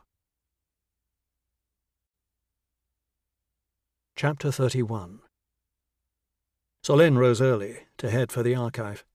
She had spent only a little time with Dragonslayer, feeling that they were repeating the same exercises over and over. She was glad to be getting away from the priory. The character of the place had changed so quickly. Gone was the fraternal atmosphere of morning exercise and afternoon study. It felt more like a military camp in preparation for war. Dragonslayer didn't seem to like it either, but Solène couldn't see what might be done to stop it. In her work in the archive, she was doing little more than paying lip service to the Prince Bishop's orders. She was sure that if there was something relating to the Enlightened and their temple in the archive, she would have found it by now. Being there was simply a good excuse to get some time alone, and away from the braying, spittle-spraying Vachon as he laid down his authority on everyone within shouting range. A loud crack split the air, jolting her from her thoughts. There was a second crack, which was almost as much of a surprise as the first one, so uncharacteristic a noise bore further investigation. She walked through the main garden courtyard, past the refectory building and into a smaller, cobbled square that was surrounded by the stables. A group of people were gathered around an unladen cart. She could just make out the back of a shirtless male figure tied with his arms outstretched to one of the wagon's huge wheels. The order's new commander, Vachon, was standing arms akimbo to one side. There was another ear-piercing crack as she drew close enough to see 3 angry red lines on the man's back. Her eyes widened with horror. One of the gathered men held a long, wicked-looking black whip. There was a 4th crack and then a loud cry, the first one the unfortunate tied to the wheel had uttered. "What in hell's is going on here?" Dragonslayer strode into the square, her expression a picture of fury. Vachon turned to face her. "Matters of military discipline, Seneschal. Nothing to bother yourself with." "Damn your eyes," Dragonslayer said. "We don't flog people here." "This is a military order, is it not?" Vachon said. Dragonslayer's face twisted with indignation. "After a fashion," she admitted. "Military discipline for a military order," Vachon said, turning back to the flogging. "Continue." There was another loud snap and another cry of pain. "Stop this now," Dragonslayer said, her face grey with anger. "I don't give you orders in matters of sorcery," Vachon said, still not deigning to turn and face Dragonslayer. "I thank you to show me the same respect in matters military." Solène's skin prickled at the use of the word sorcery. It was laden with all the connotations that caused people to fear magic so much. "We don't practice sorcery here, and we certainly don't flog people. I strongly recommend you stop right now." Dragonslayer's voice came out like a growl. Vachon finally turned to look at her again. He met her volcanic glare and gave her a thin smile. "We're done here anyway." He turned back to his men. "Untie him and take him to the infirmary. I'm sure the healers will have him back on his feet in no time." Magic does have some uses, I suppose. I do not want to see this happening here ever again, Daldrazoni said. I suggest you shut your eyes when you hear the whip's report, Vachon said. I'll be taking this up with the Prince Bishop at the earliest opportunity. Please do, Vachon said, with another thin smile. Daldrazoni walked away, glancing at Solène. It wasn't anger on her face that Solène saw, but fear. Solène paced up and down the archives aisles, her mind clouded by what she had witnessed at the Priory that morning. She still couldn't quite believe it had happened. If this was the new direction the Prince Bishop intended for the Order, she wanted nothing to do with it. Perhaps he would take Daldrazoni's complaint seriously. Living in fear of a flogging was no way to develop a controlled and focused mind, and increase one's magical skill. That thought brought her back to what she was supposed to be doing. She had been trying to think of different words she might use to draw out the information she was looking for. She had tested dozens now, but had turned nothing up. She had begun to wonder how much value this temple could have after being lost and forgotten for so long. The Imperial mages had not been able to find a trace of it, but that didn't hinder them in developing enormous magical power that allowed the Empire to conquer half the world. Between her, the cup, and the Priory's resources, surely the Prince Bishop and the Order would have all they needed. It occurred to her that to use the cup for a specific purpose, she had needed instructions. To do other specific magics with it might require similar, and the temple might provide guidance on how to shape an unimaginable amount of different magics. Recently the Prince Bishop had seemed to Solène like a puppy running on a frozen pond, its legs a furious blur of motion, though it was getting nowhere. Her conclusion reminded her how clever and dangerous he was. Perhaps he knew more than he was letting on, and his aims were far more focused than she had recently assumed. It was amazing how quickly contempt could creep in when you didn't like someone. She resolved to consider him more carefully in the future, as she initially had. She could see his plan now. It had taken the Imperial mages centuries to perfect their art, learning new magics through trial and error, slowly advancing their skill and power over generations, while expanding their numbers to the force that became feared throughout the Empire. The Prince Bishop didn't have the patience for that. He wanted all that power within his lifetime. The cup alone hadn't done that for the Imperial mages, and it wouldn't do that for him either. He would have power, and with time he might have control, but he would not have a particularly large knowledge base of magic to draw on. That was what he was searching for, what he had Solène searching for. It was a dangerous appetite to have. Solène had learned the danger of too much power the hard way, very nearly with fatal consequences. It took a long time to learn to properly control magic, she was discovering. Even now, Solène very much feared she'd never be able to acquire the mental discipline required to completely handle the raw power she could wield. She feared that she was a danger not only to herself, but to others. What would similar power mean for the Prince Bishop? It was a concerning thought, particularly if her efforts brought him closer to realizing his goal. Perhaps it would be better to not find anything about this temple. She knew failure would draw the Prince Bishop's ire, but better that than burning down half the city by trying to shape magics he had no business meddling with. Then again, perhaps locating the temple would give all mages the key to controlling their magic, her included. If they were going to be delving into the long-forgotten magical arts, the secrets contained in this temple might save a great deal of heartache. If she found anything, she could choose whether or not to share it with the Prince Bishop. What would the consequences be? A dark thought occurred to her. She had the power and possibly even the control to stop the Prince Bishop right now. Feeling sick, Solène pushed the idea from her head. She had resolved that once all the tumult was behind her, she would learn to become a magical healer and devote herself to becoming the best. She could not begin that by killing. Or rather, by killing again. That brought her back to her initial problem. How could she find the temple if the Imperial mages couldn't? The information in the archive was merely a small part of their knowledge. Perhaps it had been nothing more than a legend even then, not worth searching for, and the Prince Bishop had become convinced of its existence from a fanciful mention. Perhaps by the time they were large and powerful enough to look for it, they no longer needed what it contained. As she paced the aisles, she let her mind work its way back to where all of this started, with the fount, the great magical energy of life that filled and surrounded all things. If she were to build a magical temple, where would she place it? Surely somewhere the fount was particularly strong. The fount was a strange force, and the Order's understanding of it was limited, to say the least. Beyond it existing, powering magic, and being both created and required by life, they knew little.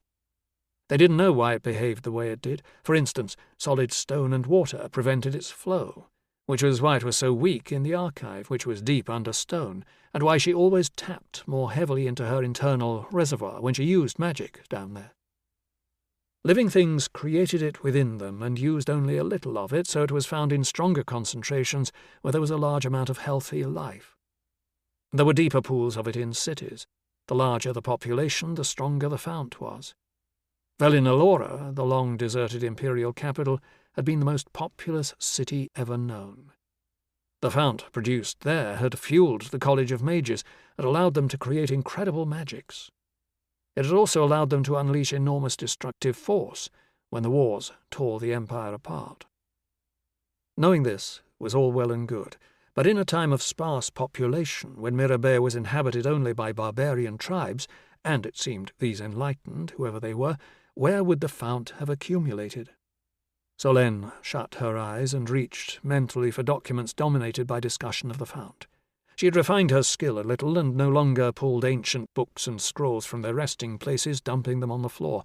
Now she simply drew them far enough out of position that she would be able to see them when she walked past. She held the thought a moment longer, then took the small wheeled book trolley the Prince Bishop had appropriated from the university's library and went to gather her haul. The archive was large, and it took a little while to check every aisle, but she eventually turned up a half-dozen old, leather-bound tomes that would keep her busy for the next day or two. She didn't know if this progress would make the Prince Bishop happy, and she didn't care all that much. So long as she was seen to be making a genuine effort, he couldn't be too critical. As she prepared to dig into the first book, she realized that even if her theory that the temple was located where there was a strong accumulation of the fount was correct, the Imperial Mages would almost certainly have come up with the same idea. Either she was wrong, or it hadn't helped them find the temple, if it even actually existed. She thought it over and decided that her logic was sound. Perhaps the Prince Bishop was incorrect in stating that the Empire never found this temple. Just because there was nothing to say so in the archive didn't mean it hadn't happened. Likewise, a single text saying that the temple hadn't been located couldn't necessarily be relied upon either. The writer might have been working on misinformation, or might simply not have known. Leaning forward, she let her forehead bang lightly on the table. The impact didn't do much to ease her frustration. It felt as though she was stumbling around in the dark, looking for something that might not actually be there. When did you give in to good sense and stop? She supposed that was the Prince Bishop's decision to make, but until then she had little more than rumour, theory, and second-guessing to guide her. Pride took hold. She couldn't bear the idea of not doing a good job. With that in mind, she sat up, took a deep breath, and opened the first book. It was a treatise on the fount, much as she had expected. She looked for any indication of when it was written, reckoning something written later in the Empire would represent a more developed understanding of the subject. This book was from the 13th Emperor's reign. Writers of the time conveniently seemed to always dedicate their work to the Emperor of the day, making dating one of the few easy aspects of her research. She checked a few other books, found one written in the days of the penultimate Emperor, and started there. The early pages dealt with the basic things that she already knew, and she turned them quickly. When she got to a chapter on the theories of the origin of the fount, she started to pay more attention. The Imperial Mages had viewed magic as a science to be studied and tamed. In many respects, they had been right. However, it didn't take long for Solène to realize that they didn't know a whole lot more about the fount than she did. Everything she read was theory and speculation. Considering the fount was a magical power that gave effect to the user's focused desire, it was a very tricky thing to study, Under experimentation, it would give you whatever results you desired, making empirical evaluation impossible. It made Solène laugh, thinking of those old mages trying to work out a way to focus their mind on an experiment with no thought as to the result. She thought she was frustrated, but that must have driven them to insanity.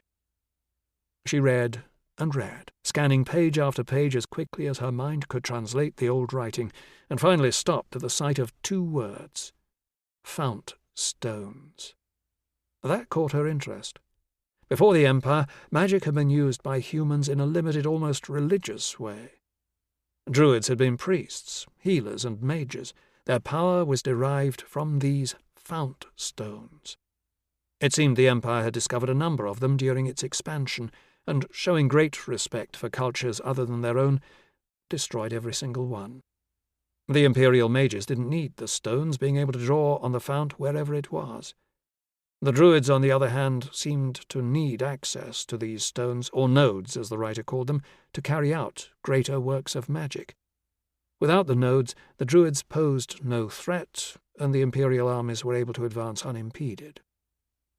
What if the Enlightened had been a group of Druids? It seemed likely. If they needed access to these nodes, then they would certainly have built their temple next to one. Solène sat back for a moment and rested her eyes, satisfied that she was getting somewhere. She certainly had something to report to the Prince Bishop, which was the important thing. If the Empire had destroyed all the nodes they found, wouldn't they have done that when they had come to Mirabensis? If so, might they have destroyed this ancient temple without realizing it? She had heard stories of how victorious soldiers behaved when given free rein in villages, picking them clean of anything of value, including whatever they found in churches. She doubted they were ever much different, and couldn't see an Imperial army treating an enemy temple with any great reverence. It had probably been stripped bare and burned to the ground.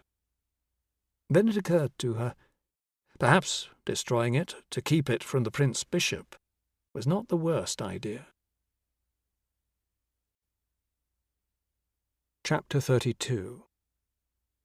Faradon wondered, as he watched the young golden dragon from a distance, if not killing the Slayer had been a bad idea. When the time had come, Faradon hadn't been able to bring himself to commit murder, for that was what it would have been. The man carried great pain, and was trying to extinguish it by protecting innocence from the actions of base dragons. Faradon could not condemn him for that. Faradon was careful to remain downwind of the gold scale, not wanting it to catch his scent. To say he was surprised to see a gold scale was an understatement, as was his relief that it seemed far smaller and less mature than the others. A female, she must have hatched after the males, or fed less voraciously. A brood always produced dragons of different colours, with no 2 of the same shade in a single clutch. Black, green, red, yellow, brown, and blue were the most common. Silver was unusual, bronze slightly less so. But gold scales? They were rare, special. So rare and special that Faradon, despite his long life, had never seen one before. His great old heart beat faster than normal at the sight. That she was still of modest size meant he had a little more time than he had feared. Even so, Faradon knew he needed to be as careful as possible. A great shock could be enough to cause her to mature, and then all would be lost. It was said that under the right conditions, a gold scale could reach enlightenment all by themselves. That was something Faradon couldn't take the chance on, though. In another time, this juvenile would have become a queen amongst dragons. In this time, she might not even know the joy of enlightenment. His trip to the village had apprised him of another danger, adventurers seeking to slay dragons. As individuals, none represented the threat the Slayer did, but combined they were a problem he would have to stay alert to. There was also still the Slayer. Faradon hoped he would be able to avoid another encounter, but if they met again it would be an honourable battle.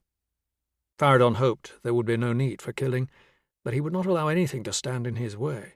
The gold scale was too important. She had to be enlightened. Alone, he would not be able to complete the task. Traditionally, enlightenment would be marked by a gathering, where the combined magical power of several dragons would provide the spark to complete the juvenile's journey to enlightenment.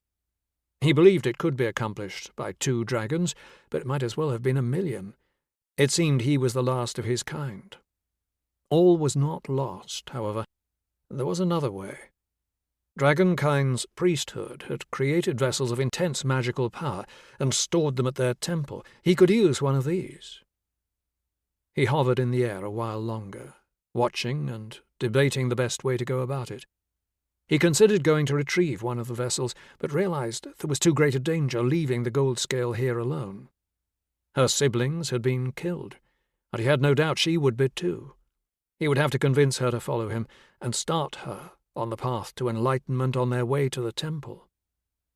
He was fascinated by the young dragon's perfect golden scales, each one gleaming like the most perfect coin in a hoard. There was an innocence and naivety that was endearing about the juvenile, and Faradon wondered for a moment if she was not better off as she was.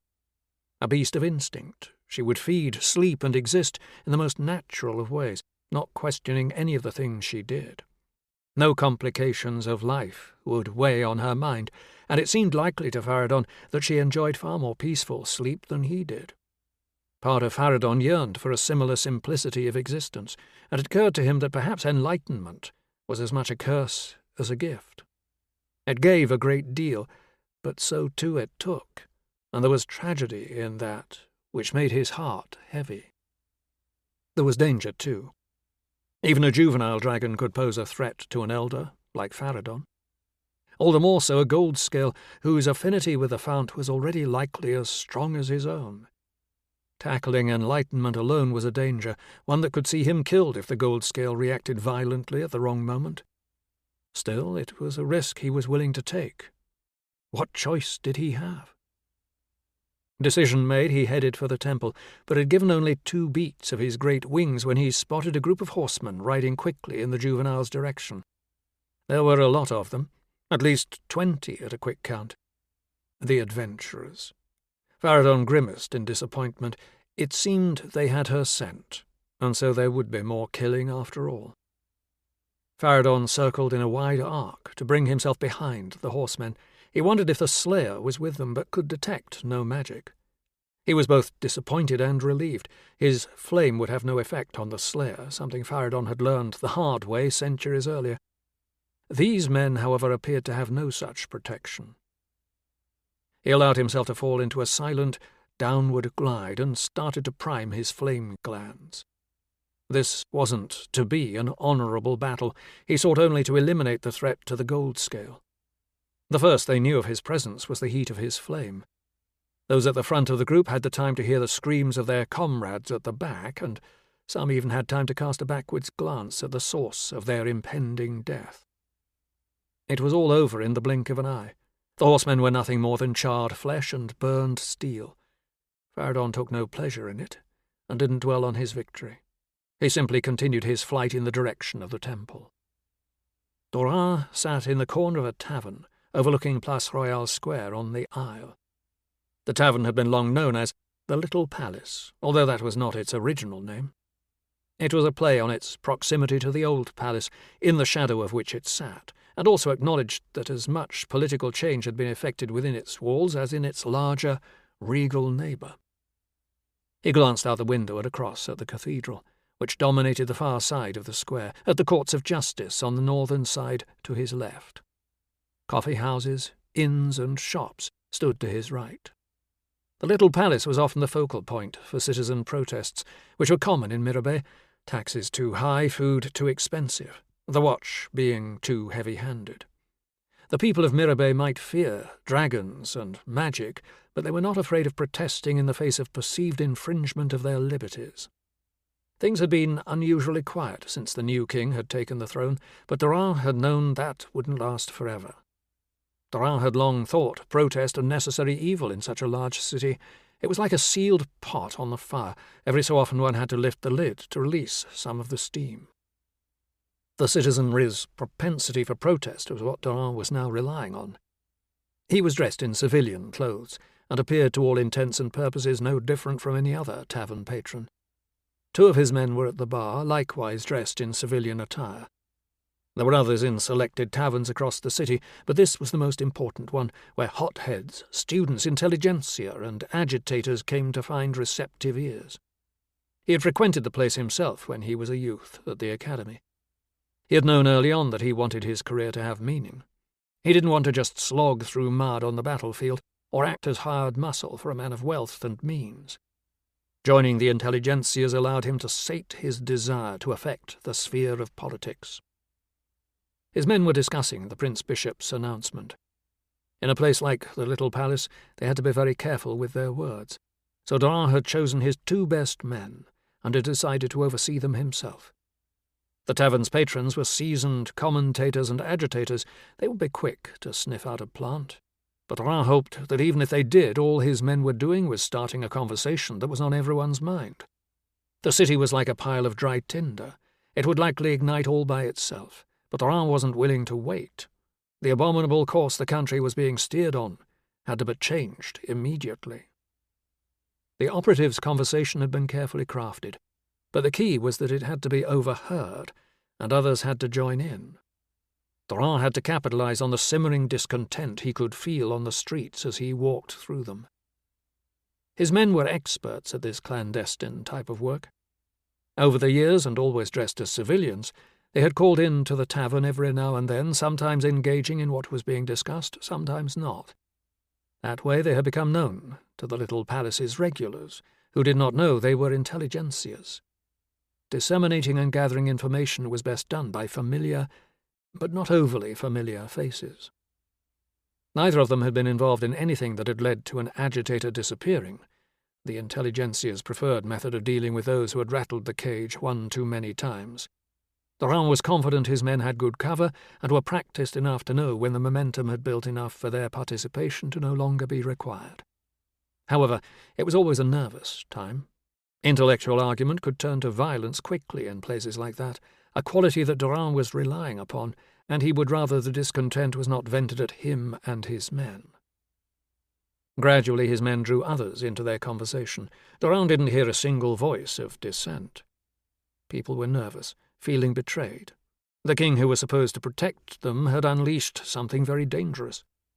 The dragons remained a distant threat, so remote that they were only one step up the ladder from the myth they had been just a few weeks earlier. When dealing with a large population, it was all about managing the hierarchy of fear. Last week it was the dragon. Now it was magic. Would the latter be felt acceptable to banish the former? For Doran, the answer was a definitive no. That didn't mean to say the public would agree with him, though. The Prince Bishop had handled it skillfully, chosen his moment and his reasoning perfectly, making Doran feel a little less ashamed of having missed the development of a cabal of mages under his nose.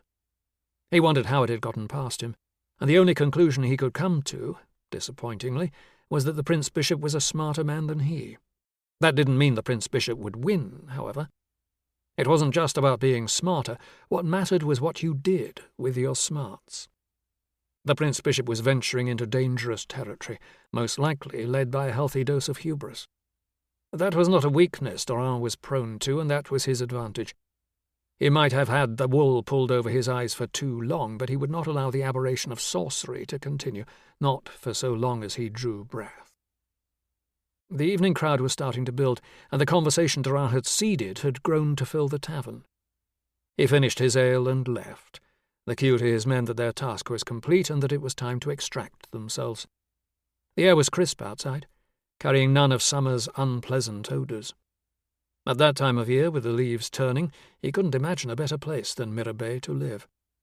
He looked at the cathedral, a work of art, and at the slate-capped limestone buildings that filled the aisle, buoyed by the sense that he was facing the great test of his career, and not faltering. The hilt hit his ribs before he realized he had been stabbed. He turned his head, trying to see who had done it, only glimpsing a cloaked figure disappearing into an alleyway. He tried to reach the wound, but couldn't. He could tell by the odd sensation on his back where the blade had gone in, and from that what had been punctured. Perhaps he was guilty of hubris after all. There could be no question of the perpetrator, nor of the fact that he was indeed smarter than Doran. Faster, too. He could hear the debate in the little palace reach a crescendo as he crumpled to the ground. His last hope was that he was hearing the resistance forming, that his actions had been enough to start the tale of the Prince Bishop's end, and the end of sorcery. He watched the blood pool beneath him until he saw no more. Chapter 33. It was a fine thing to stand on a balcony beside the king and watch the Order of the Golden Spur march out of the city in full battle array. They looked magnificent, the brilliant cream of their robes, the fluttering of colourful battle standards to which honours would be attached by the time they returned home. The chevalier's armour glittered. The mage's embroidered battle robes gleamed in the sunlight. At the head the royal standard flew in pride of place. As in everything he did, Amaury made sure that the king got the credit. There was nothing worthwhile to be gained in taking any of it for himself. After all, if his efforts failed, he could be a long way away before the finger of blame was pointed at him. Not that it would be. He was almost certain of success now. Too many obstacles had been pushed aside. Anything that raised its head had been decapitated before it became a problem, something that the commander of the intelligentsias and a number of his men had discovered to their detriment. Amaury had never expected that the dragon-slaying expedition would be greeted with cheers and garlands of flowers, and that proved to be the case. They were observed with ambivalent silence. Simply being accepted was more than enough for now. The important message was that these brave men and women were going out to risk their lives, to protect the citizens of Mirabert. Soon he would set up medical clinics about the city to further highlight the benefits the order could bring. Food would be preserved magically, ensuring there was no risk of people going hungry, water purified to make sure no one got ill. One step at a time he would win the people's hearts and minds over to the order. They might not be cheering now, but Amaury was confident that they would, one day. It was difficult not to become elated at the prospect that his long-laid plans were finally coming to fruition. Even had sight of the order taking on the role he had always envisaged for them not been enough to bolster his spirits, the knowledge that the cup was only a few hours from his grasp would have made this a great day, even if the Spurriers were marching out under a barrage of abuse and rotten fruit. The former addict had pulled it off, which meant Luther was due a bonus for coming up with the scheme. A man like him was far too useful to neglect. Indeed, there might be a higher office in store for him. However, the timing was far tighter than he would have liked. It had been his intention to first use the cup on himself, and then, in the lesser way of the Silver Circle, on key members of the expedition. Commander Durand had forced his hand by trying to stir up trouble, and Amaury's quick reaction hadn't come soon enough to stop the city's tension from tipping over the edge. Trouble had flared up in a couple of the usual hot spots, nothing that couldn't be contained for now. The public needed to see action, to see the order they feared marching off to defend them. The plan was for Vachon to find somewhere secluded to camp a day or so south, and wait for Amaury to bring him further information on the dragon's location. In truth, he would meet them to administer the cup's bounty. When they returned, bearing the dragon's heads as trophies, then, perhaps, the city would greet them with joy and flower garlands.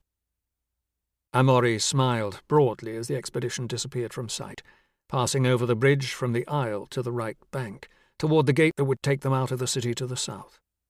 Beside him stood the king, whose smile was so obviously forced he might as well have been scowling. Every so often he would wave stiffly to the crowd. He might not have been happy with the way Amaury had brought the order out into the open, but when he saw how well things turned out, he would be grateful. He would realize the great service that the Prince Bishop had done for the kingdom. One by one the pieces were falling from the board into Amaury's pocket, proof indeed that hard work and perseverance eventually bore fruit. Within an hour of the discovery of Commander Durand's body, the intelligentsias of Mirabert had ceased to exist. Black robes and accoutrements, adorned with the staff, skull and sword insignia, were cast aside, in favour of the aprons of grocers, the jackets of bakers, the smart tunics of merchants pretending to be more successful than they actually were. Durand's remaining men, for more than he had met their ends that night, did what they were trained to do, melting into the population. Their mission remained the same, emergency protocols having long since been created in the event of a successful concerted attack on their command structure. No one would have known that the man leaning on a wall next to the grocer's stall in one of the small market squares on the left bank of the river had worn intelligentsia black up until that morning. He chatted and joked like other men who had nothing better to do with their days. Every so often he would pass comment on their new magical saviours, the tone of his voice conveying far more than mere words alone ever could. The people of Mirabay were well attuned to such rhetoric, priding themselves on sharp minds and even sharper tongues. Traders and customers laughed and joked, with him voicing their concerns along with his. By late morning a crowd had gathered and the discussion had grown more serious. 2 cream-robed individuals walked through the square shortly after the cathedral's bells had rung the midday chimes. The square was bisected by a street that linked the Order's headquarters to the Isle. The intelligentsia had chosen his spot with care. It was only a matter of time before members of the Order passed through. It was unclear who threw the first rotting vegetable, or what type of vegetable that was. That first object was followed by a deluge, including a chunk of something more solid, a piece of a packaging crate or a market stall. When it struck its target, the mob cheered and surged forward. There was pushing and shoving, and someone let out a raucous cheer before holding a swath of torn cream cloth high overhead. The first trophy. The intelligentsia didn't see steel being drawn, but he did hear the scream that followed. The second scream tore the mob apart in panic, revealing 2 bodies on the ground. Standing in the gap were a cream-robed man and woman with drawn blades and fearful looks on their faces. It was disappointing that they hadn't used magic, but the intelligentsia was given to understand that not everyone in the Order was able to, at least not in any worthwhile way. Not yet. His work done, he melted away with the fleeing crowd. The Order had murdered 2 citizens on the streets of Mirabay in front of dozens of witnesses. Before the cathedral's bells rang again that day, the news would have reached every corner of the city. Commander Durant's fire had been lit. Amaury's skin tingled as soon as Isabeau walked into his office. Without a word she offered him a leather pouch. He stood, reached across his desk and took it reverently. Opening the pouch, he took out the cup and cradled it in both hands, studying the swirling blue and grey patterns in the steel. "Well done," he said. "There wasn't much to it," Isabeau said. "Just a hard ride with a special touch to speed it along. The other fellow did the hard work." "You dealt with him?" She nodded. "Excellent," Amaury said, transfixed by the cup. "Where did you find him?" "Ven," she said, "where the dragons are. Was hoping I might see one, but no luck." "Ven," Amaury said. "So that's where Gil has gotten to." He wondered if he should have tasked Isabeau with killing him also, but now that he had his main objective clutched firmly in his hands, it was easy to regret the opportunities not taken. Isabeau might have ended up dead, and the cup would still be in Gil's pocket. "You must be exhausted. I've had your room readied. Gaston will see that you have everything you need. Rest a while. We can talk again later." She moved to the door, and Amaury had the sensation that he had forgotten something. "Isabeau," he said, "thank you. I couldn't have done this without you." She turned and smiled. "You're welcome, Dad. All this effort will be worth it, I promise." She shut the door behind her, leaving him with the object of his dreams. He set the cup on his desk and sat, content for a moment to study its plain beauty. He had desired it for so long. For much of that time he had thought it might be nothing more than a myth, but here it was. To think that Amatus himself had held this little bowl in his hands, had drunk from it, received his great powers from it. The idea was intoxicating. It was such a simple little thing, it was difficult to fathom how much power it contained. He had sent for a pitcher of water as soon as he was notified that Isabeau had arrived at the city gates. As he reached for it, he realized his hands were shaking. He had to take 5 long, slow breaths to steady them. He poured in only enough to cover the bottom, perhaps 1 mouthful, and set the pitcher to one side. He was tempted to put in more, but he knew how dangerous this might be. Better to err on the side of caution. He could always drink more if needed. He waited a moment longer, trying to fully appreciate what a monumental thing he was about to do. The world was about to change. He picked up the cup in both hands and, after a brief hesitation, brought it to his lips. The water was cool and fresh. Considering what other benefits it brought, he thought he would never again taste so wonderful a draught. He set the cup down on his desk with as much reverence as he could and waited. He had no idea how long it would take. He had found so little information on the cup.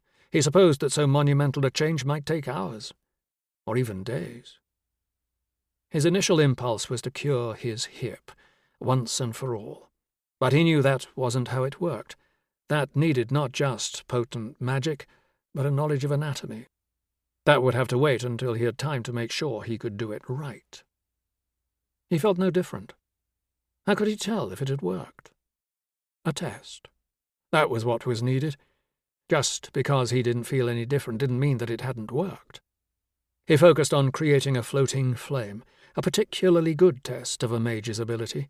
Strength was obvious both in the flame's brightness and in how long the light could be maintained. The room flashed with bright light. It faded quickly as Amori's concentration dissolved into giddy laughter.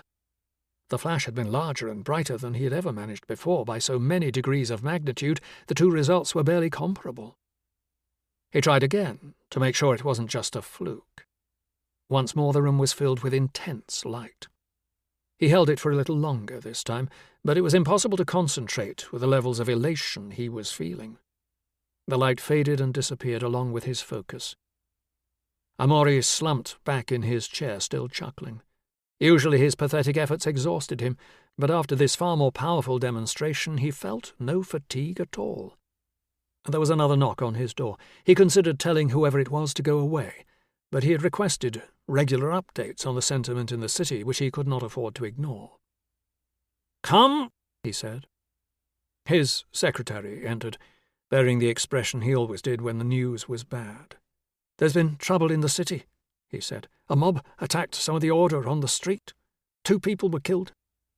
Amori felt his light mood drain away. He cleared his throat. "Brethren or citizens?" "Citizens, Your Grace." Amori nodded. "How has the news been greeted?" "It's still spreading, Your Grace, but there are already some angry protests." "The brethren, did they use magic?" "No, Your Grace. Steel." He nodded again. "Very well. Leave me be a moment. I'll have instructions for you shortly." Amori waited until his secretary was gone before letting out a sigh. Could he not have one day where everything went his way? He took a breath and tried to focus his mind, wanting to see his light show again. A kernel of light formed in the air in the center of his office, but it grew no larger. He frowned and tried harder to focus, but nothing happened. He felt a flash of panic. What had gone wrong?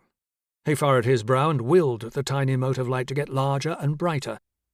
Nothing happened. He slumped in his chair, exhausted now. Grasping the flagon of water, he refilled the cup, a little deeper this time. He poured it down his throat, ignoring the voice of concern that said he was being foolhardy. After a moment, he tried again, with all the concentrated determination he could muster. The room filled with a light so bright he had to shield his eyes. He let it go out, then allowed himself to relax. It still worked. It was simply that the effect hadn't lasted very long. That didn't tally with what the books had said. Amadas drank from the cup, then had lifelong powers. Amori had read nothing about him having to drink from it constantly. He must be using it wrong. But how? He had used the purest water, had drunk deeply. What more was needed? He remembered the bad news his secretary had brought and chewed his lip for a moment. There was opportunity in everything, he thought.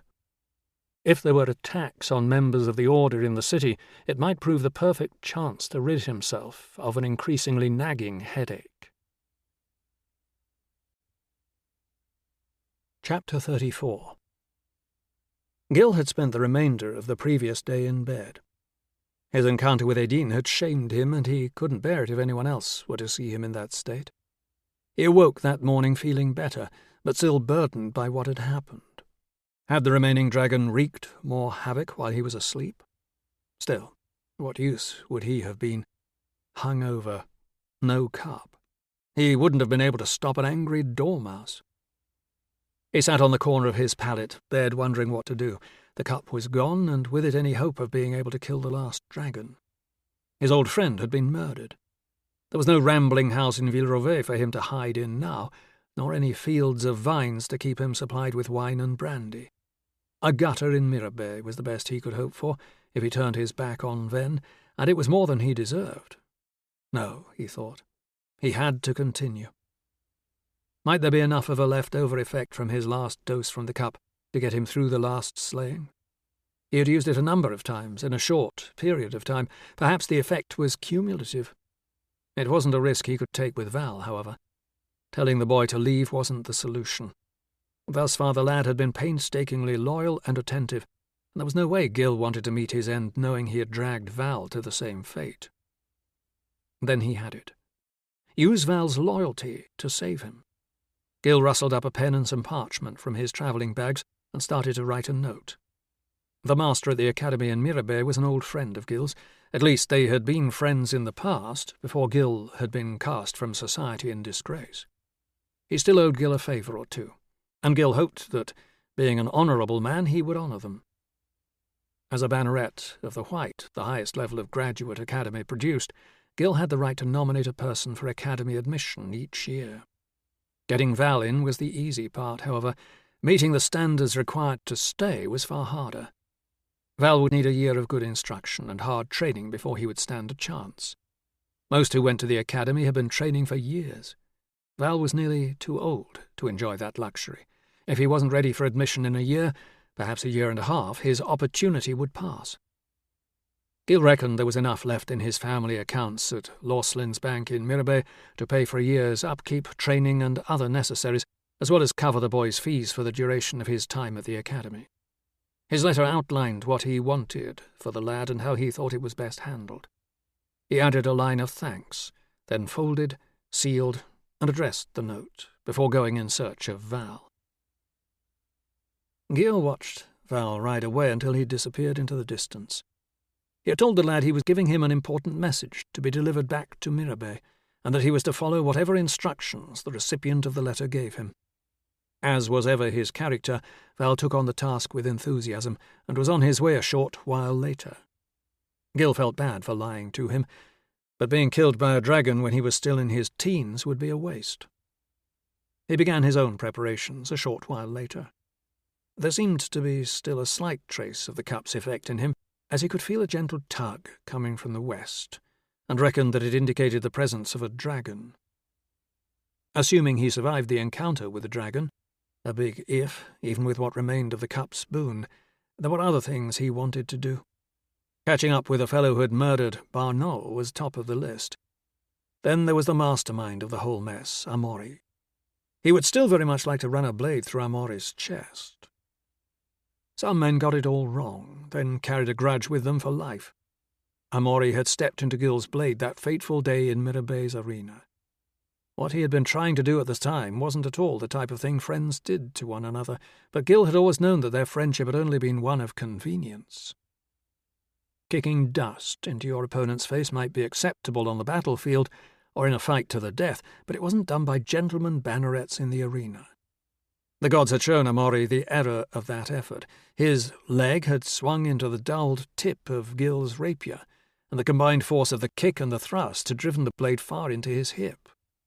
He had brought the injury on himself, but he'd never forgiven Gil nonetheless. If Gil lived past his dragon-slaying career, Amaury would surely send more men to try to kill him. He wouldn't allow Gil to redeem himself with the fame of slaying the dragons. That was an insult too far. He thought of Aurore as he tightened the strap on his saddle, checking it once and then again to ensure it would hold him when the time came. She would have been disappointed with what he had allowed himself to become, and he could only hope that if she watched from wherever the gods lived, she might understand that he was trying his hardest to be the best man he could be. The pull was strong enough to guide Gil out of Vennes and to the west. Just as a forest came into view, he felt a sharp, abrupt tug on his being.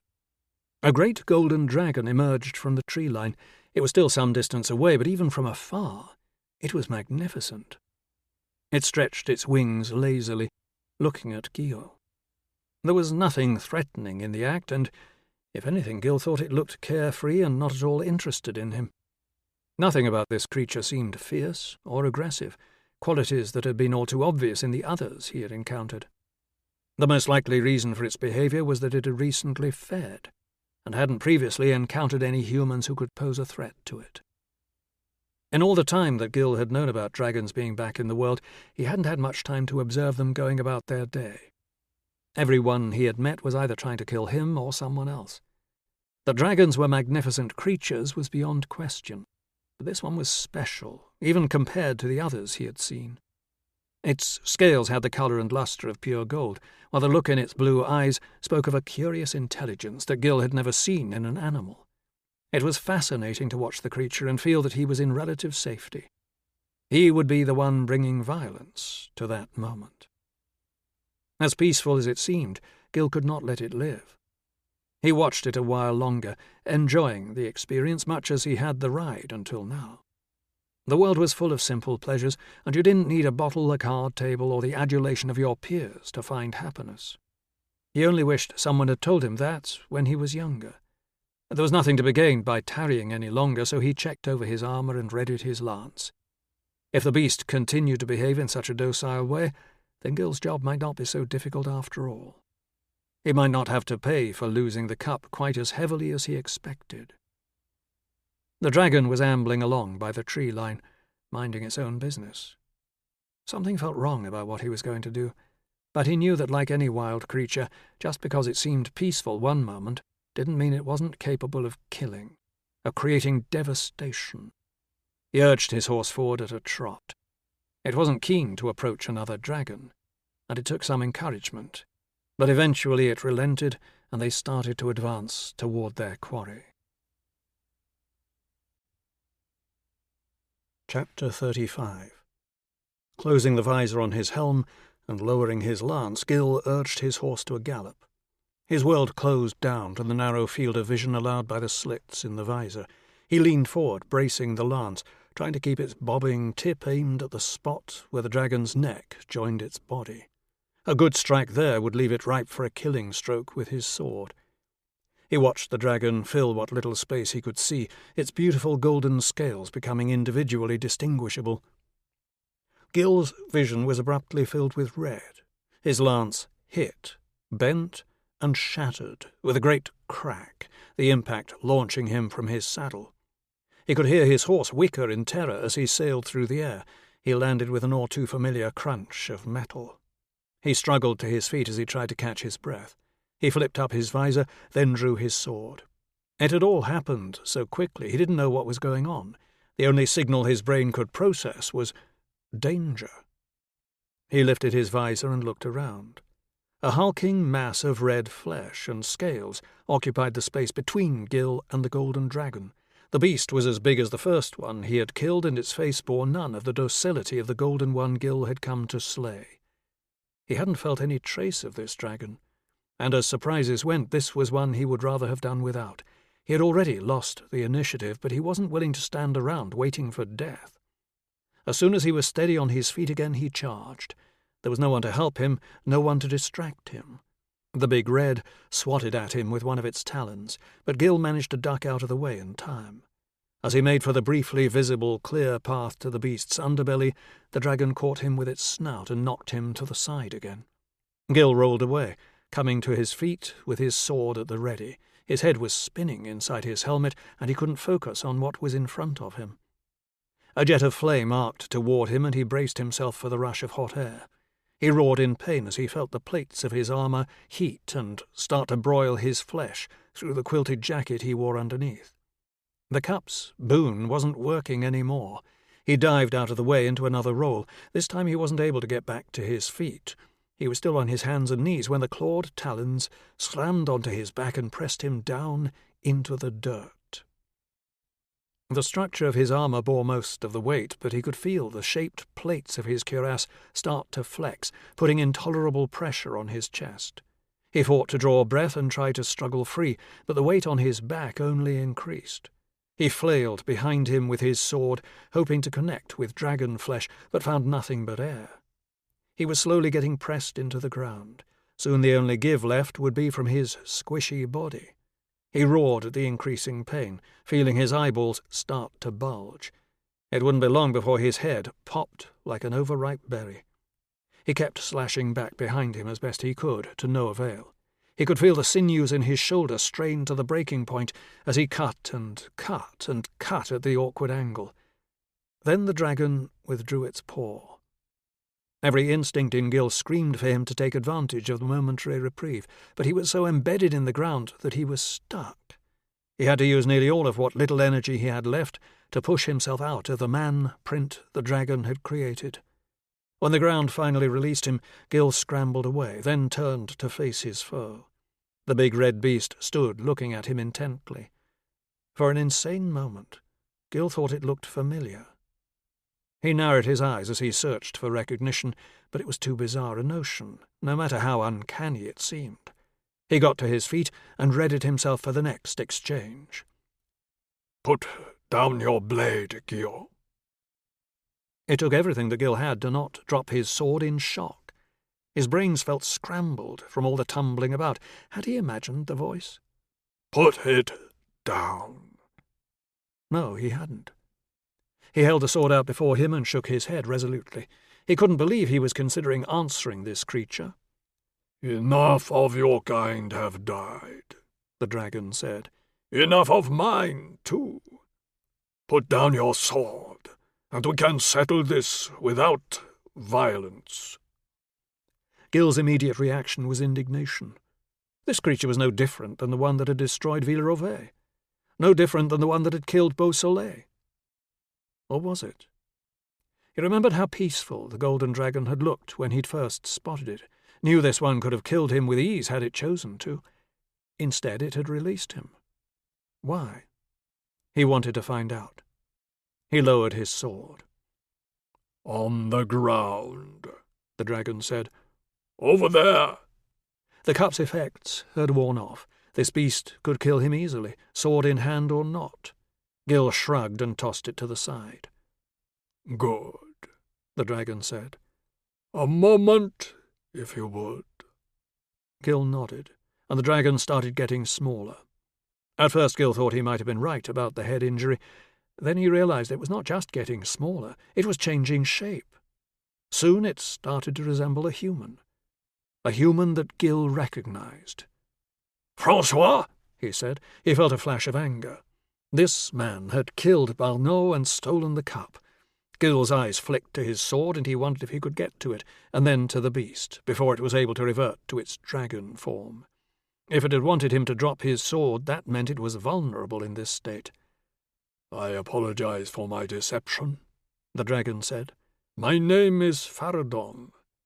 "You murdered my friend, Faradon," Gil said. Faradon's brow furrowed. Gil found it hard to believe that only moments before he had been an enormous red dragon. "I did no harm to anyone," Faradon said. "Which of your friends was killed?" "Barnot, the bald one." It occurred to Gil that Faradon was naked. He did his best to avert his gaze. Faradon shook his head. "Both of your friends were still in the tavern when I departed. Both alive. You expect me to believe you? Yes. You still live, do you not? Do you think it would be difficult for me to end you if I so chose?" It was reasonable logic, but Gil was confused. Faradon might have killed Barnot in self-defense after he was caught stealing the cup. "The cup," Gil said. "Why did you take it?" Faradon shook his head. "It seems you have suffered some misfortunes recently. But you are very much mistaken in attributing them to me. I met with you because I wanted to understand you before I decided what to do. I chose not to kill you." "That's very generous of you," Gil said. "But those of your kind that I've met haven't fared so well." Faradon laughed. "Dragon kind are not so different to humans. You can meet all sorts, some better than others. Things were not looking so good for you only moments ago. That should inform you on where I lie on that scale." "What's this all about?" Gil said. "You're a Dragonslayer, what your people call a chevalier. As best I can tell, you're the only one, and thus the only one who possesses a real threat to my kind. I want you to stop." "Why not just kill me?" "I had intended to, until we spoke, and I learned of your loss and your motivation. More killing won't make things better for either of us." "Your kind have been doing most of the killing," Gil said. "Indeed.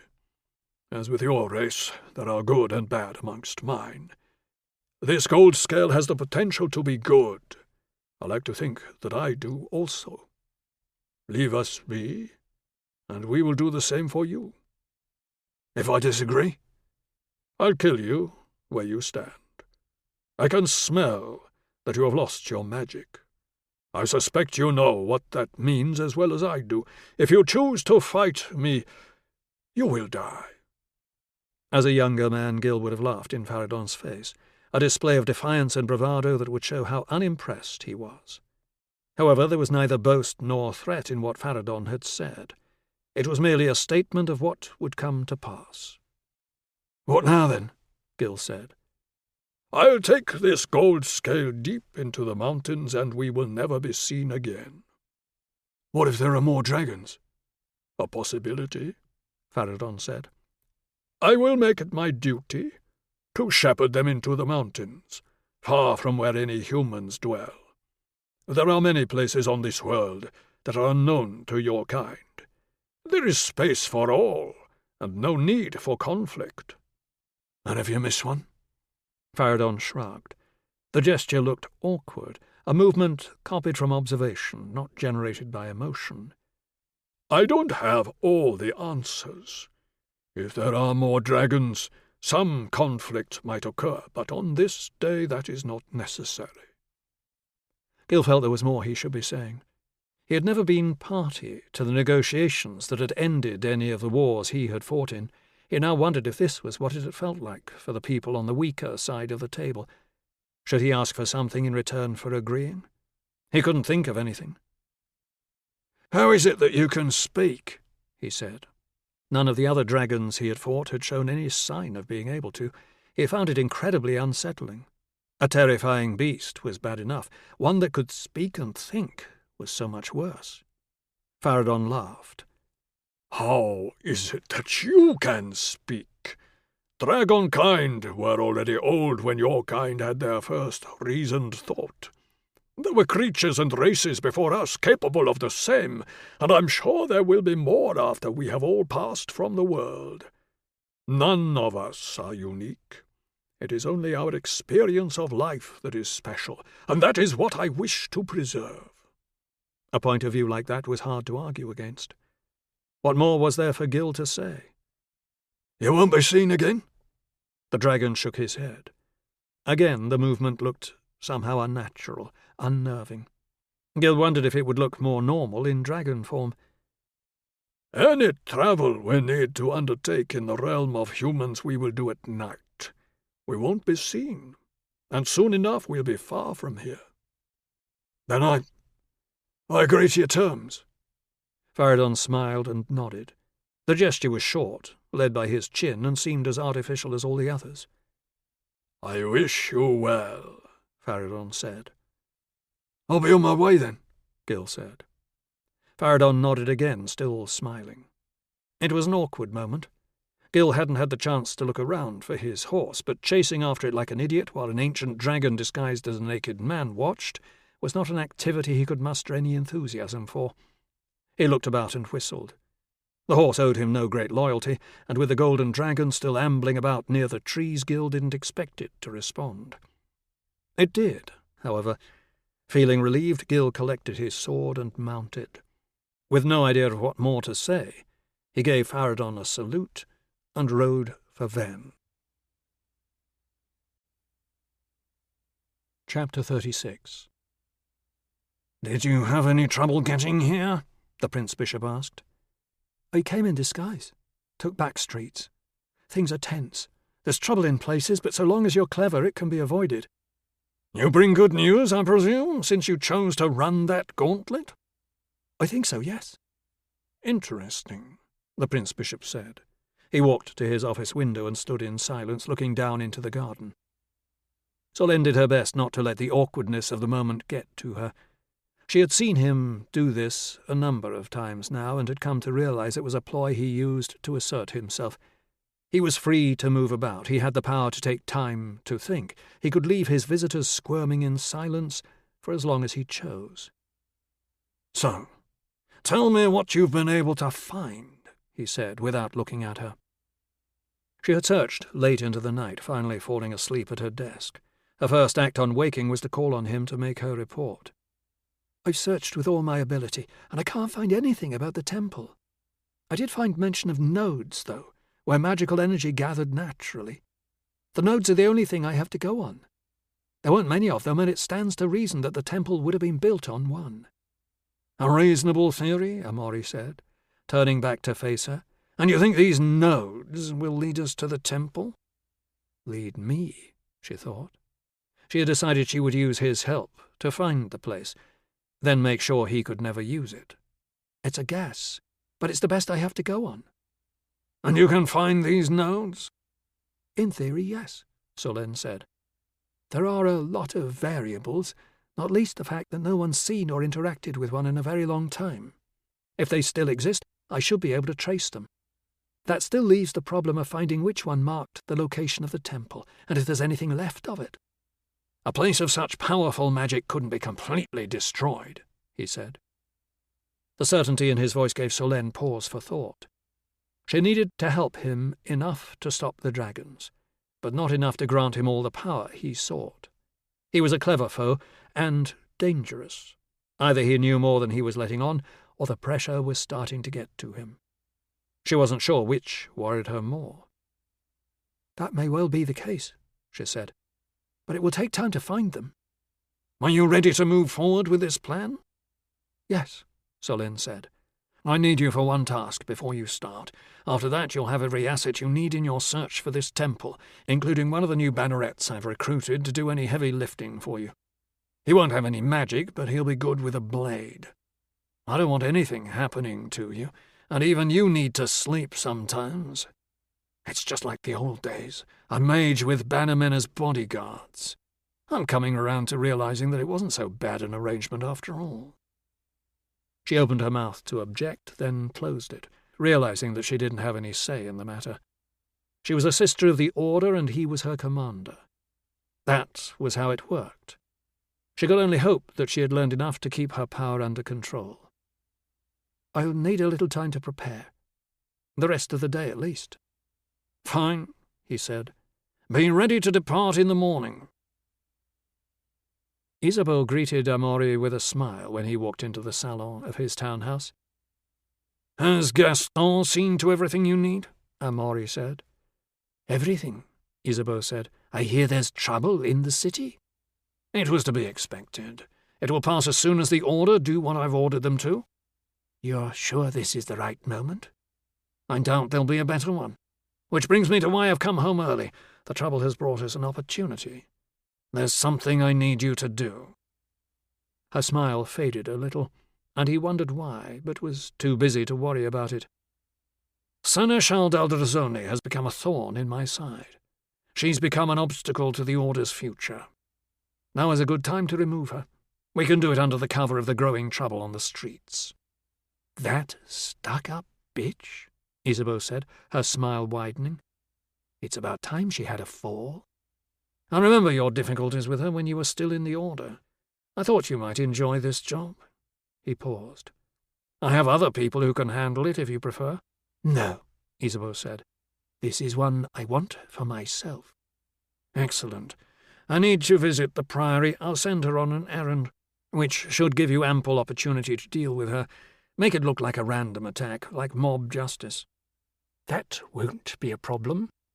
Come back here as soon as you're done.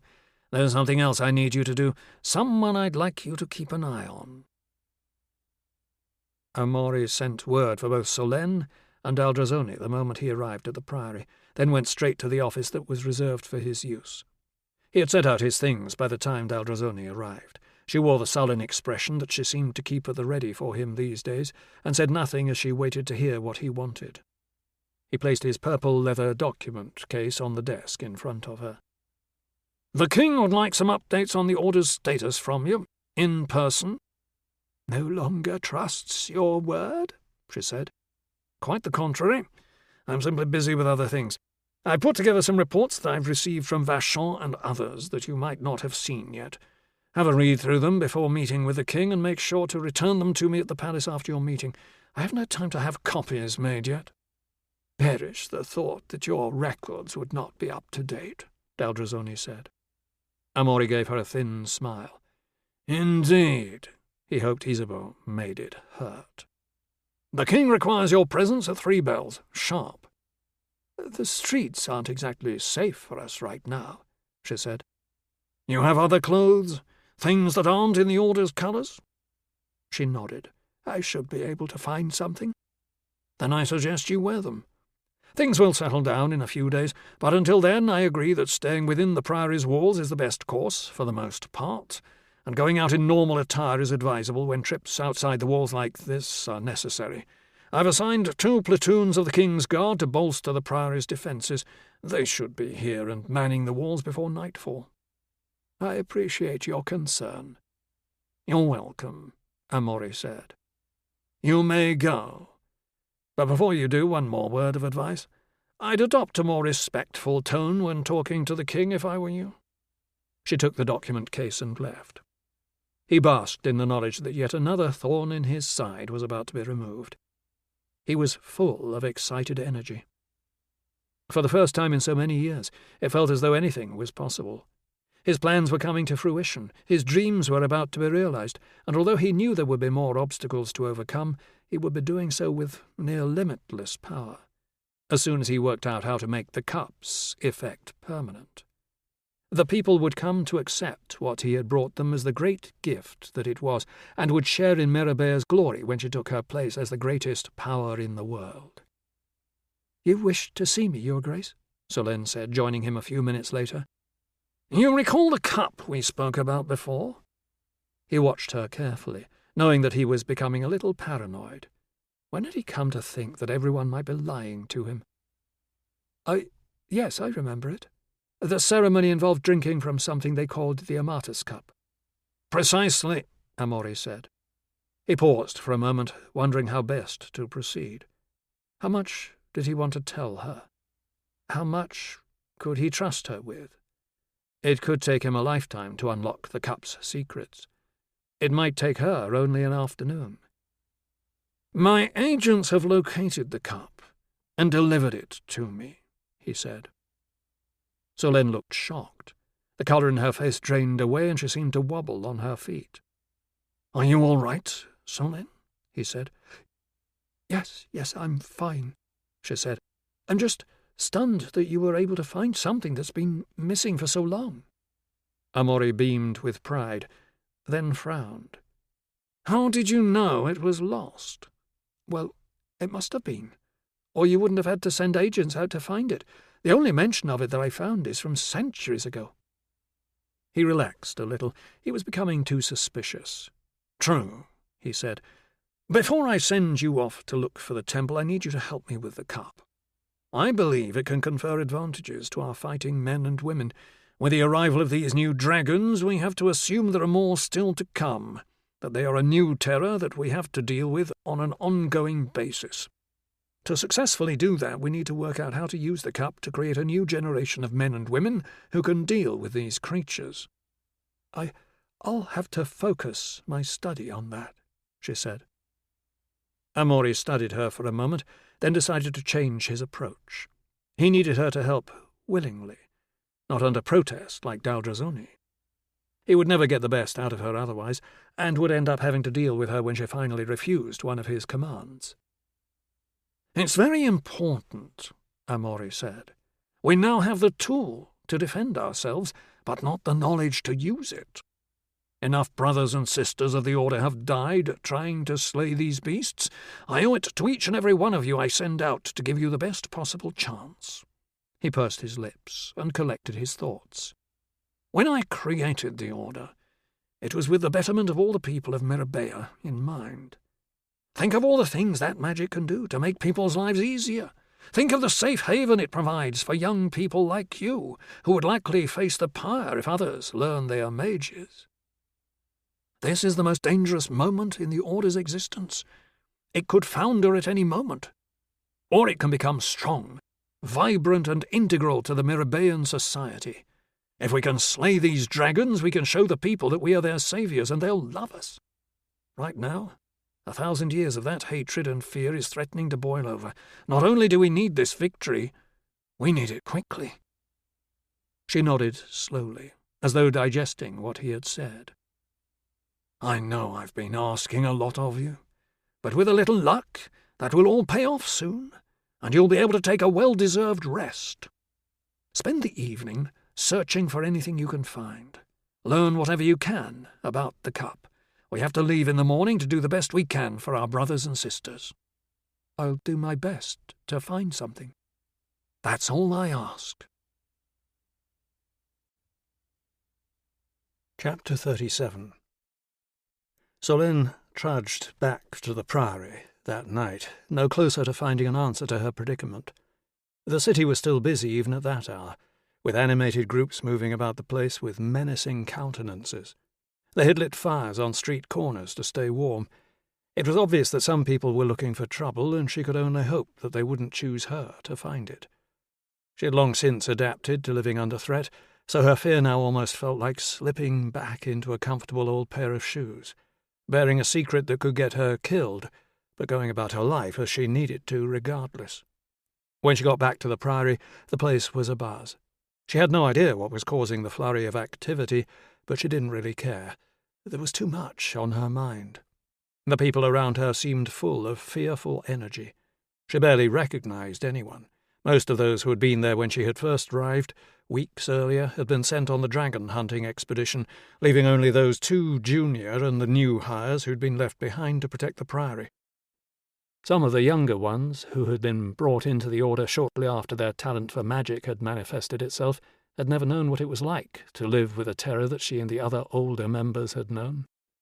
She couldn't help but feel a measure of contempt for them, wondering how they would have coped with her life if this was the effect of a day or two of danger. Then she heard Daldrazone's name and stopped dead in her tracks. Spotting a young woman she recognized from the refectory, Solène approached her and said, "I hear people talking about Seneschal Daldrazone. Is something wrong?" The young woman, a novice mage, gave a grim smile. "She was identified while out in the city. They murdered her." Without a word, Solène stumbled away in utter shock, retreating to her room without conscious thought. She sat on the edge of her bed and burst into tears. Daldrazone was the best the Order had to offer. She was its voice of conscience, its moral compass. Without her, the Order would be dominated by men like Vachon. These were not the type of men who staffed hospitals or cared for the poor. They conquered and destroyed. Who was left to guide the Order in the right direction? Only Solène. She had something the Prince-Bishop wanted, and she possessed enough power that he had to take her seriously. She might not agree with the Prince-Bishop, might not like the direction the Order was being taken in, but that didn't mean she had to stand by while it all fell apart. If he wanted her continued cooperation, the Prince-Bishop would have to listen to her opinions. If he wanted her help, then she was going to need something in return. Her tears stopped, and her resolve strengthened. She would see that the Order became what Daldrazone had intended, a force for good, something loved by the people rather than feared or hated. If not, the Prince-Bishop could spend the rest of his days scrabbling in the dirt looking for his temple and trying to make the cup work. Decision made, Solène slipped out of the Priory and walked quickly toward the palace, determination outweighing fear. Within a few streets of the Priory she relaxed a little, knowing that she could blend into the crowd. No one would realize where she had come from. That didn't change the fact that she would have preferred to be pretty much anywhere else, doing pretty much anything else. The tension on the streets was so great now that it was not just the members of the Order who had to worry. She had heard that the City Watch had come under attack, as had some royal officials. Soon enough, she feared, disagreements between ordinary citizens would turn to violence. Knowing there would be people gathered at the central square in front of the cathedral on the Isle, she took the longer route, around the back of the cathedral to the right bank at the eastern end of the city. She would have to walk the length of Mirabay to reach the palace on the western hill, but she reckoned she would have a safer journey through the less populated southern section. She was not surprised to see far more soldiers on duty at the palace than during her previous visits. They were far more alert as well, and she was subjected to a barrage of questions before they sent for someone from the Prince Bishop's office to confirm her identity. When she finally got to his office, she was shown straight in. The Prince Bishop looked at her with tired but hopeful eyes. "Have you got anything for me?" "I believe I do." The gold scale had wandered off into the foothills toward the end of Faradon's encounter with the Slayer, with Gil. Faradon had needed to rest for hours after changing form. It still wasn't coming easily to him, and in that time he had seen the gold scale following her curiosity, exhibiting all the encouraging signs of being perfectly suited for enlightenment. It was always thrilling to bring a mind from the darkness into light, no matter how many times Faradon had done it. In this instance, it was both terrifying and exciting. Faradon could tell that the power this young dragon would enjoy after only a few years of maturity would make his own pale by comparison. It was an incredible thing to consider, intimidating. Tragic that the gold scale would never have the chance to reside at the highest levels of dragon society. Only hours remained before the gold scale would be too mature to be brought to enlightenment, so he knew he had to act soon if he hoped to get her to the temple in time. Once he had her subdued, in a kind of magical half-sleep, he would have more time to prepare and carry out the ceremony, which he would do at the temple. So long as he was careful, he could keep the gold scale in half-sleep for as long as a couple of weeks, though not much longer. While this semi-hibernation would prevent the juvenile from doing anything that would hasten maturity, such as excessive eating, it would not halt the slower, longer, natural maturation process. So he would have time to prepare the temple and remind himself how the alternative process of enlightenment was carried out. But he would need to be mindful of the gold scale's development so that he did not miss his opportunity. The human had asked him if he had taken his cup.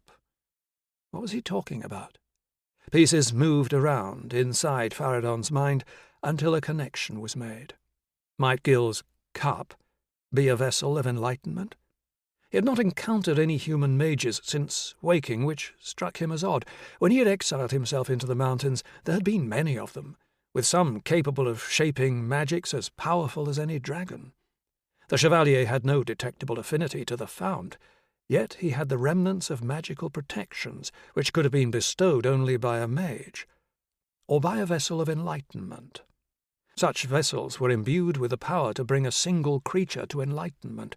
Afterward, they contained enough residual magic to confer abilities of respectable strength, albeit fleeting in terms of longevity. The godsteel they were forged from had innate magical qualities, including an affinity to the fount that allowed it to draw power to itself and store it. He focused on the gold scale again. The first gold scale had come to enlightenment all by itself. Watching the juvenile, Faradon wondered if this had been the way. Curiosity and exploration stressing its mind until it opened up and began to understand the things around it. Back in dragon form now, he hovered over the gold scale, downwind and high enough that she would not be able to detect him with her normal senses. He added a little magic to mask his presence and set to drawing enough of the fount to himself to shape the magic he needed to use. As tendrils of the fount swirled up toward him and enveloped him, he purged his mind of all but the desire he wished to fulfill, refining the thought into a concept so precise that it seemed like it could exist on its own. The gold scale started with surprise and looked about herself for a threat. She couldn't sense him, and she certainly couldn't smell him, so unless she looked directly at him, she would be unlikely to detect Faradon. She moved about in agitation. She did not need to be enlightened to know that something was going on. Faradon maintained his focus, forcing as much of the fount's energy as he could toward his desired outcome. Gradually, the Goldscale's movements began to slow, although they became more agitated. She looked as though she was struggling against invisible bonds, which was exactly what she was doing. At the same time, Faradon's magic was trying to soothe her mind, which was proving far more challenging. Eventually, he could sense the quieting take effect, the fear and resistance born of the Goldscale's instinct for survival giving way to the weight of the magic Faradon pressed upon her. Eventually, she sat and grew still. Now for the hard part, Faradon thought. No creature could be brought to enlightenment unwillingly. Even in its base state, a dragon's mind contained a kernel of wisdom and insight. The savage parts of its being prevailed most of the time, but base dragons could, in moments, be capable of behavior as refined and insightful as any of their enlightened brethren. Enlightenment allowed wisdom and insight to take charge, but even afterward the savage part remained, lurking deep within, waiting for any opportunity to reassert itself. Having heard Gil's story in the small village tavern, Faradon knew the tragedy in Alpharetz's life had caused the balance to shift, allowing his more savage instincts to control him. That sort of tragic descent was feared by all enlightened.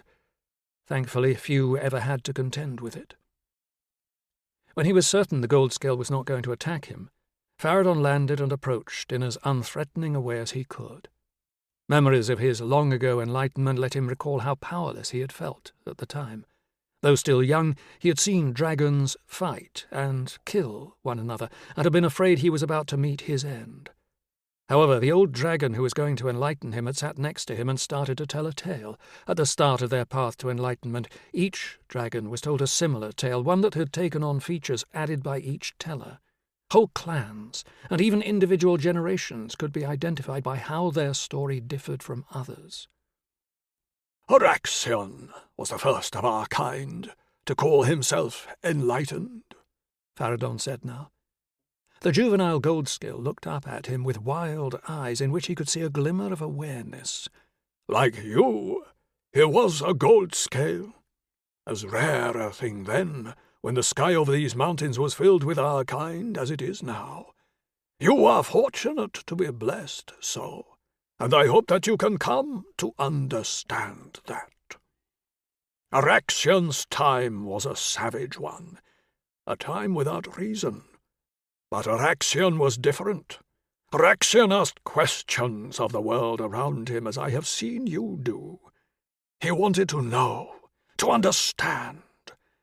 But his mind was still in the dark, and could not make sense of what he experienced, nor give voice to the questions he was trying to ask. He struggled with this for days, for weeks, for months. Then one day he understood the question he had thought to find within himself. It was the first question of all things. Why? Why does the sun shine? Why does the wind blow? Why do the tides ebb and flow? Why am I? The question showed Araxion that a path existed, a path that he had yet to venture down. Ask yourself, of all the wonder you have witnessed during your short life, who are you, and where do you fit in it all? The Goldscale's eyes narrowed for a moment. Faradon felt encouraged. Once he understood that there were questions, he was compelled to seek out answers. He flew long and wide, visiting places where no dragon had ever been. The world was young then, but the lands were filled with beasts, and the seas with fish. Araxion was the first to give voice to the question, and he realized there was no one but himself to answer it. Araxion had grown old by the time he understood. The answers were to be found in only one place, the place where it had all started, where the question had fought its way from the darkness to be expressed. His mind. He looked within himself once more, struggling to find that answer in much the same way he struggled to find the question. He could tell it was there, somewhere, like a scent on a summer breeze, but he could not grasp it. He raged within himself and at moments was tempted to abandon his quest. His lifespan might be great, but he had sacrificed much of it to the question, while his kin revelled in simplicity. They fed, they flew, they fought, they revelled, they mated.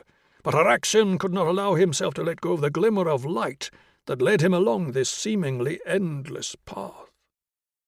Then he did something that no dragon before him had done. He opened his eyes and he saw, truly saw. The world was bathed in a dancing blue light, coruscating across every surface, making it look like a great sapphire that had caught a flame. He saw the fount, the energy of life, of the world, of all things in it. He saw the sun rise above the horizon, and he understood. He saw the rain fall from the clouds, and he understood. He saw himself reflected on the surface of a still lake, and he understood. He asked himself who he was, what he would be, why he was, and he understood. And he rejoiced. The Goldscale's eyes narrowed again. The glimmer of awareness was still there, and Faradon had hope. I ask you the questions he asked of himself, that were asked of me, and of all the others of our kind who know the joy of enlightenment. He raised his voice to a crescendo until it boomed like thunder. Who are you? The Goldscale stared at him blankly, but Faradon could see the light within her burning steadily. No dragon ever responded to the first demand. What will you be? He continued. The Goldscale's eyes narrowed again, its brow furrowed. Why are you? The Goldscale's eyes flashed bright, and then settled to a faint blue glow. Faradon felt a shiver of relief and joy run through him as he realized that he was not to be alone, that he was not to be the last of his kind. The young dragon's mind had opened itself to enlightenment. In that moment, to Faradon's eyes, the world was bathed in the glory of the fount, that beautiful blue light, and he knew the joy of wonderment as freshly as he had first experienced it during his own ascent to enlightenment. Faradon could tell that the Goldscale had seen the fount too, from the way she looked about herself. The hard part had been successfully completed. The parts of the Goldscale's mind that had lain dormant up to that moment were now filled with energy, creating the impossible from nothing more than thought. But unless the Goldscale drank from a vessel of enlightenment, that energy would ebb away like a dying light, leaving only darkness in its wake. Faradon had one more time for his task, but it was not limitless. "Come with me, if you desire it," Faradon said, "and I will show you where the answers lie." It was not unknown for a dragon to refuse such an invitation. Faradon could remember how terrifying that was, to be on the verge of understanding something so enormous that it threatened to cleave your mind in two. Some dragons were too afraid. Some were too close to their descent and could not be pulled from the precipice. Some were too haughty to think they could be any better than they already were. Such refusals were sad for all involved. Any dragon that would not accept enlightenment would be put to death. The Goldscale nodded her head. She was uncertain at first, but as she looked about herself, realizing the great power that made the world work, the nodding became ever more vigorous. Chapter 38. Since Gil's encounter with the dragons had ended in the mid-afternoon, he knew it would be after dark by the time he got back to Venn. That in itself was no great problem, but he couldn't face going back there, so took the excuse to camp out for the night and give himself some time to think. He hadn't come up with any answers to his worries by morning, however, and was still confused when he rode back to Venn. It seemed he had laid the threat of dragons to rest, but he hadn't slain them. How did he explain that to the villagers? He doubted very much if any of them would believe the conversation he had had with Faradon. He doubted any of them would believe that dragons could talk, much less take on human form. He wasn't sure he believed it himself, though he had seen and heard it. Could he trust Faradon? Although the dragon's behavior suggested he was being earnest, it was unsettling to know the two dragons were still out there. They could have killed Gil easily if they had chosen, yet they had not. Having witnessed the beasts cause so much death and destruction, Gil found it difficult to think of them as intelligent and reasoning. Yet he recalled the expressive face of the first dragon he had killed, remembered wondering what it was thinking. There was no way he could tell the villagers what had actually happened, which meant he needed to come up with something else, and come up with it quickly. The previous day, everyone had known that he was riding out to go after the last of the dragons, and when he returned they would want to know what had happened. He believed he had two options. Either he said he couldn't find it, that it seemed to have moved on, or he said he had killed it. If he told them he had killed the gold one, and someone then saw it in flight, would the whole cycle of panic and terror begin again? That wasn't the answer. Perhaps a truth that omitted some of the facts, allowing the villagers to come to their own conclusion. It felt a little devious, but it seemed like the best solution that was available to him. What to say? That the dragon was gone? That was too nebulous and invited further questioning. He needed something better. Only when he was within sight of the village did something better occur to him, and just in time. As soon as he was spotted, a small crowd gathered near the remains of the tent village that had been set up by the adventurers. "Did you kill it?" someone shouted, once Gil was within earshot. He did his best to give them a broad smile. "It won't be bothering you again." There was a cheer, and he felt like a fraud, but only for a moment. After all, he had killed the other two, not to mention the big one that started it all. So long as Faradon kept to his word and stayed out of sight while he took the gold one deep into the mountains, no one ever needed to know the truth. Gil did his best to wave and respond to the adulation, as uncomfortable as it made him. He couldn't get back to the tavern quickly enough, though even there were eager villagers to help him down and take his horse away for grooming and feeding. Celebrity did have its perks. Inside the inn, at the sight of Gil, Gofre reached for a bottle of the wine he kept on his top shelf. Gil's stomach turned at the thought, and he shook his head. "Just some water." He sat near the bar, knowing he wasn't going to get any peace for a few hours yet, until the news that the danger was ended had reached everyone, and they had all come to see their conquering hero. The dread he felt at this thought was something of a comfort to him. He would have been far less impressed with himself had he been looking forward to the adulation, as would once have been the case. Edine entered the tap-room and walked over as soon as she spotted him. "It's over?" she said. He nodded, a question he reckoned he could answer honestly. "It is." It looked as though a weight had been lifted off her. "I'd say thank the gods, but I suppose it wasn't them who did it," Edine said. "I can't begin to tell you how grateful I am, how grateful we all are." Gil nodded and smiled. What was there to say? "What next?" she said. "Some sleep will be a good place to start. After that—" He shrugged. "The first dragon destroyed my seigneury, so there's no reason to go back there. I'm sure I'll come up with something." "There's plenty to be done here over the next few months," she said. "We could always use a hand, particularly since we don't have a seigneur anymore." "I appreciate the offer," Gil said, "but I'm not sure I'm ready to take on such responsibility again so soon." "Well, give it some thought," she said, before leaving him. Gil sat by the tavern's bar the next morning, nursing a mug of poor coffee, having kept to his room for as much of the previous day as possible, anxious that at any moment he'd be discovered as a fraud. He claimed to need rest, an excuse that was readily accepted. He would have left Venn already were it not for the fact that he had nowhere to go. His incipient career as a Dragonslayer seemed to have come to an end, although he couldn't say he was sorry about that.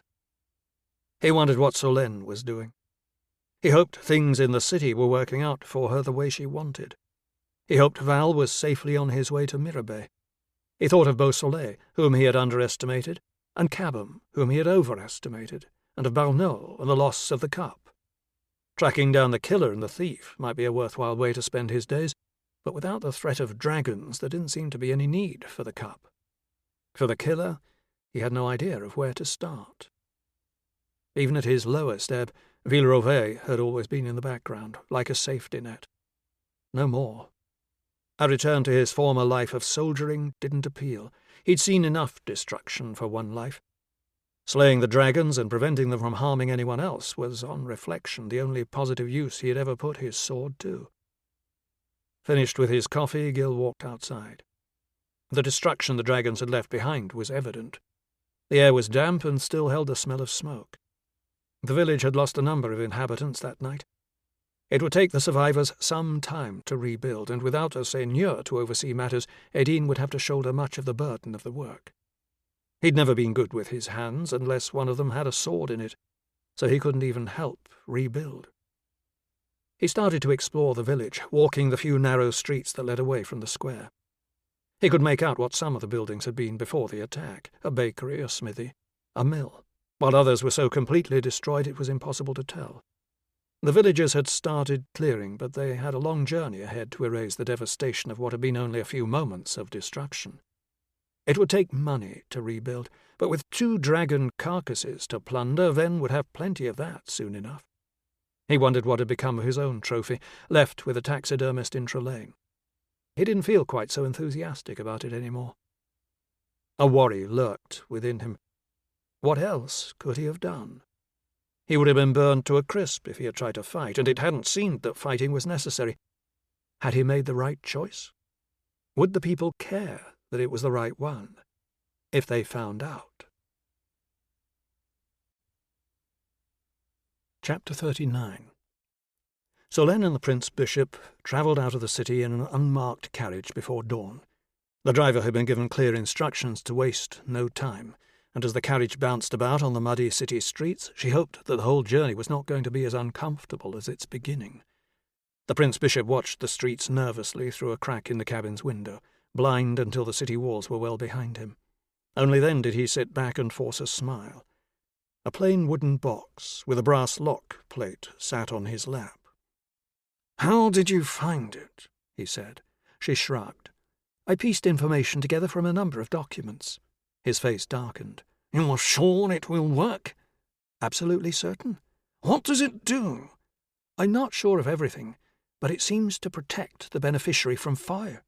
It might bring some other benefits, but that's the main one, as best I could find out." "I can see how that would help. Coupled with their military skill, Vachon's people should be able to manage killing the dragon." "Where are we going?" Solène said. "The Order's expedition is waiting for us at Gardon. We'll administer the cups. What are they called?" She shrugged. "It's gifts." "That fits. We'll administer its gifts, and the Spurriers will continue their journey to the region that's currently afflicted. I only hope they have time to deal with the matter and return to the city before the next incident occurs." "You think there'll be more?" Solène said. "We have to be prepared for the eventuality. That's why it was so important to learn how to make more fighters like the old Chevaliers of the Silver Circle." "What then? Do you think that will be enough to make the people accept the Order?" "No, but it will be a step in the right direction. This will show them that the Order will protect them. Next we'll show that we can also help them, restore and maintain order, heal, that sort of thing." She wondered how he intended to maintain order, and felt the sickness of worry return to her stomach. "With Seneschal d'Aldrasoni gone," Solène said, "I'd like to take a more active role in the Order." The Prince Bishop smiled indulgently. "That's exactly what I intended for you. As soon as we find this temple, and learn what more the cup can do." "You think the cup is capable of more?" she said. "Of course," Amaury said, then paused. Solène could see from his expression he thought he had said too much. "Perhaps not, but it's best to know one way or the other, don't you think? It would be a great crime to have the key to unlock so much potential and not explore it fully." "I suppose so," Solène said. She would have preferred that he not suspect, but he was too intelligent to not have come up with the question. "Sometimes I worry, though." He frowned, leaned forward and raised a questioning eyebrow. "Really? Why?" She shrugged. "It took the Imperial mages generations to learn how to exploit and control magic. Might we be foolhardy, rushing in and looking for shortcuts?" "But you already have their level of power, Solène, and if you do, I'm sure others do as well. I'm seeking a way to help you. The sooner we learn to tame this great power of yours, the sooner you and others like you will be safe to explore your potential to its fullest." She had to admit he had great skill in identifying what someone wanted to hear and saying it in a way the person might actually believe. He leaned back and grimaced at the uncomfortable ride. "I wish we could have taken my personal carriage," he said. "But all things considered, I thought an unmarked one was a better choice. I think the temple is the key to everything. The archive has too many holes to be fully relied upon. The cup and the temple are connected, and it is there that we will learn what the vessel is fully capable of." Solène forced a smile and nodded. She had no difficulty giving the Prince-Bishop the means to defend the realm from dragons. Handing him unlimited power was an entirely different problem. "I'm going to sleep a while, if I can," he said. "I haven't had much opportunity for it over the past few days. Wake me when we arrive." He shut his eyes and was snoring gently a few moments later. Solène watched him, wondering if he was really asleep or using a ruse to put her off guard. She wondered if a man with as many schemes as he ever truly slept. It was the middle of the night when they arrived at the camp, though Solène suspected dawn could not be very far away. Everything about the place said military, from the orderly grid layout to the presence of a large command tent at the centre. Lit with campfires and flickering torches at regular intervals, it was exactly what she imagined an army camp to look like, though she assumed this was much smaller than one of those. Something about it made her feel ill at ease when she thought of the order and its aims, and there was no longer the comforting knowledge that Daldrazoni was working behind the scenes. The Prince-Bishop woke as soon as the carriage lurched to a halt, adding support to her suspicion that he had not been asleep at all. When he and Solène got out, they were greeted by Vachon, who looked as though he had only just hauled himself out of his camp bed. "Your Grace," he said. "Good news, I hope?" "Indeed," the Prince-Bishop said. "Sister Solène here will administer a magical rite that will aid you in your fight against the dragons." "About that," Vachon said. "Word passed through the local village that one of the dragons has already been killed." This was a surprise to Solène, but if the Prince-Bishop wasn't expecting the news, then he certainly didn't show it. "Was there anything else?" Vachon shook his head. "No. Only that every unemployed banneret and his dog has turned up at the closest village, Venn, looking to kill a dragon. Sounds like one of them managed to pull it off. All the more reason to move quickly, then," the Prince-Bishop said. "We'll be ready to ride hard once you've done what you have to do. I'll take a flying column with me and leave some people to break camp and follow us. The village is less than a day from here. With a bit of effort and some help from your sorcerers, we can be there in time for supper." "Very good. Have your people ready themselves? This won't take long." Vachon barked out commands, and a dozen men and women in the Order's cream robes grudgingly emerged from their tents and assembled in front of them. The Prince-Bishop presented the box to Solène, who opened it. Inside, the cup sat nestled in wine-coloured velvet like a religious artifact. Trying to give the impression that she had never seen the thing before, she took the cup from the box, showing as much reverence as she could. The Prince-Bishop smiled genially, with the arrogance of one who thinks he has the solution to everyone's problems. "We'll need water," she said. "Not much, just a drop for everyone here."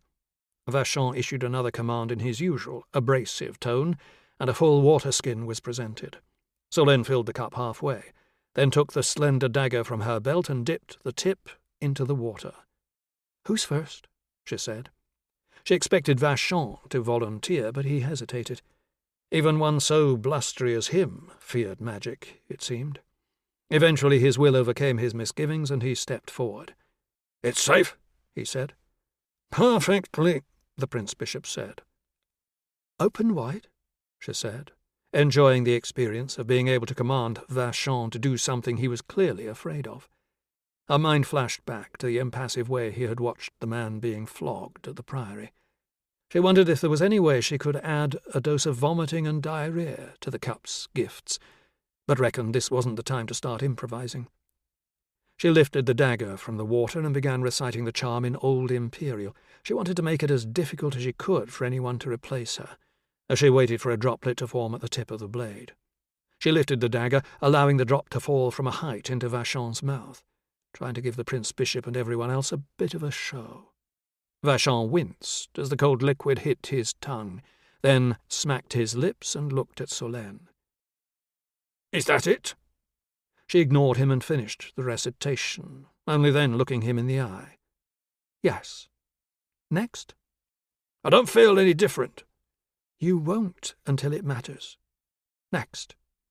She repeated the process for all the members of the order. The Prince Bishop watched in silence. When she finished and stepped back from the row of people, he asked, "You're certain that's all that's required?" As certain as I can be. How long will it last? I don't know for sure, she said. You heard her, Commander. We don't know how long the effects will last, so you best get it done quickly. Can't we bring her in the cup with us? Not possible, the Prince Bishop said smoothly, though I wish it were. Vachon furrowed his brow in thought. I need some idea of the duration. Solène furrowed her brow also, trying to recall how long after the ceremony Gil had killed the first dragon. She had a rough sense of the rate at which her own magic decayed. In theory, the cup's power should be stronger than hers, and the old chevaliers were not allowed to take the vessel with them, so it stood to reason the effect would last long enough to get the job done. She took a guess. After 2 days, you should expect the effects to have dissipated below a worthwhile level. The magic might last longer, but it would be a serious risk to try to find out. That'll be long enough, Vachon said, as firmly as though he had hunted enough dragons to know exactly how long it would take. Prepare your people for the march, Commander Vachon, the Prince Bishop said, and added, a word in private with you before you go. There's a man I believe to be at large in the region you'll be travelling to, Commander, Amaury said once he and Vachon were a distance from Solène. At large? The Order's new commander asked. He's a fugitive from the King's justice. He did some work for the Crown in the recent past, but has been actively obstructing us at every opportunity since. Want me to kill him? I'd prefer not. I'd like him arrested and brought to me in Mirabay.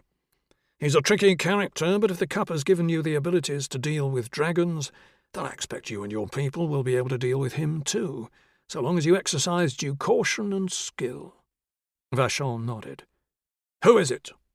Guillaume d'Alville-Rovert. Vachon laughed broadly, then stopped when he saw that Amaury was serious. Ville-Rovert? Didn't he kill the first dragon? People talk about him like the sun shines out of his arse. Seem to remember them saying something similar a few years back. Do you know him? Met him once, years back. We were both in the Royal Army then, fighting in the north.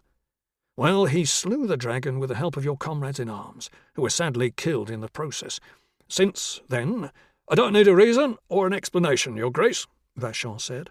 In fact, I prefer not to have them. Just give the order and I'll carry it out. Life's simpler that way. Amaury smiled. This was exactly the type of man he liked working with. He was last seen in Vennes, chasing these new dragons, I expect. Vachon nodded. What am I arresting him for? Murder? Treason? Does it matter?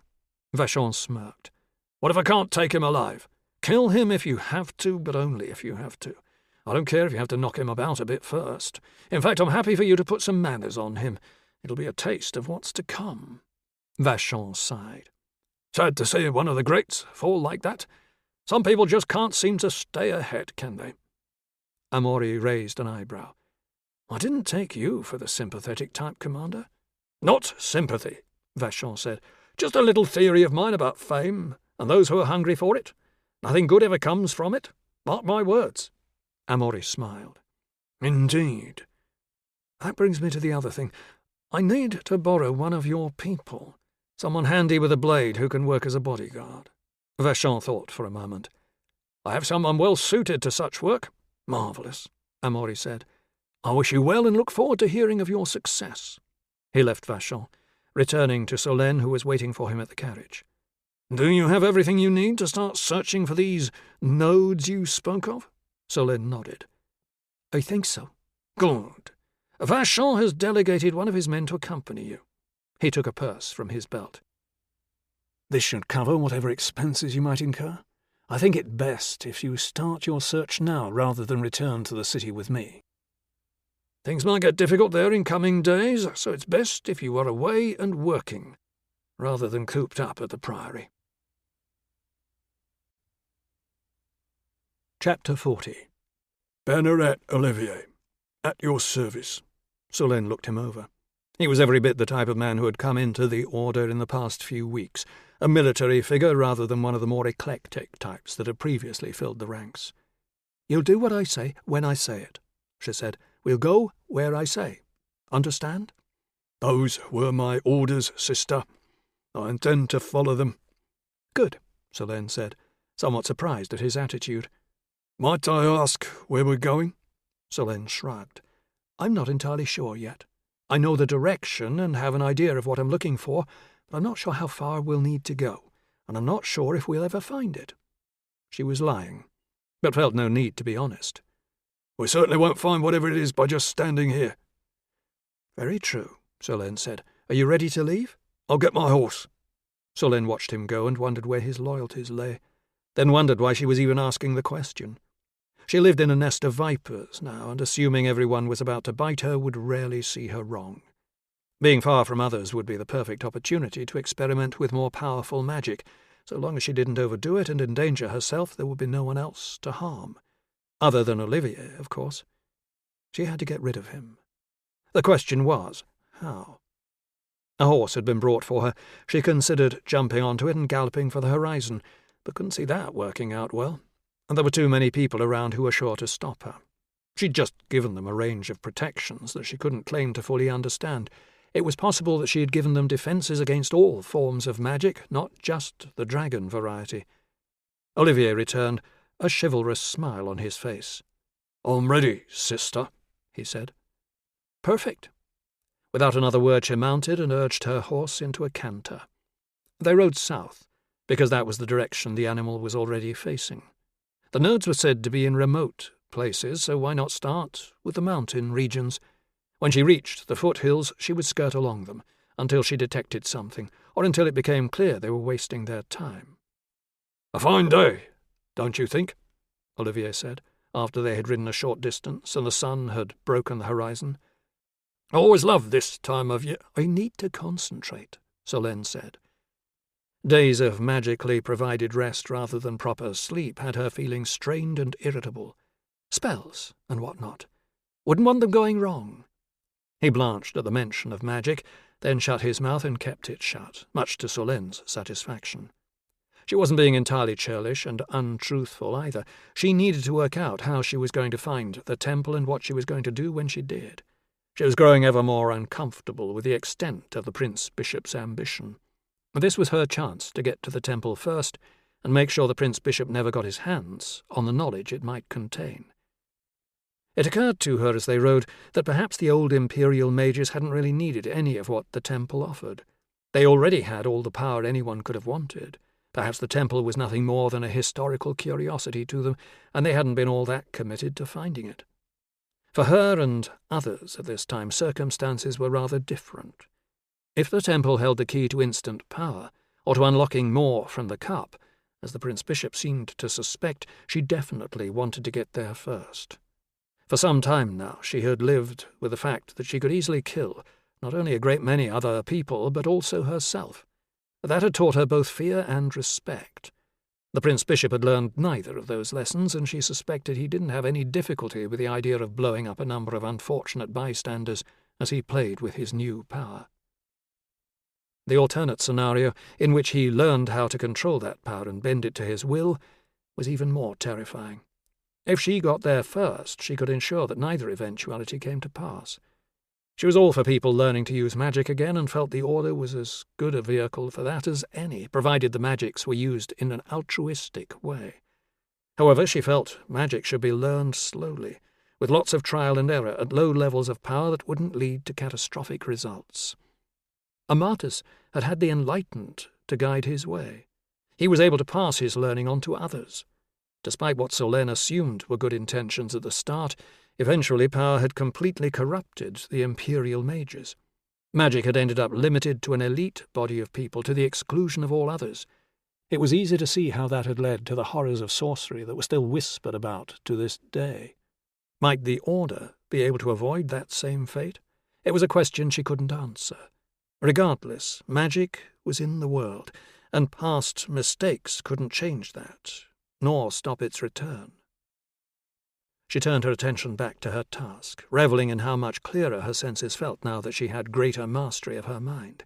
She recalled how Levert had described the cup to her, and how it had felt the first time she had sensed it, like a knot of threads in a sheet of cloth. By all accounts, the nodes were possessed of energy on an entirely different scale. If they still existed, surely they would be easy to find. She took advantage of Olivier's silence and let her mind drift out, not actively seeking the fount, but accepting that it was there, like the ground beneath her feet. She could feel it with her mind's eye, sensing its ripples and creases, the places where it pooled like drifting snow in winter, and the barren patches that the wind stripped bare.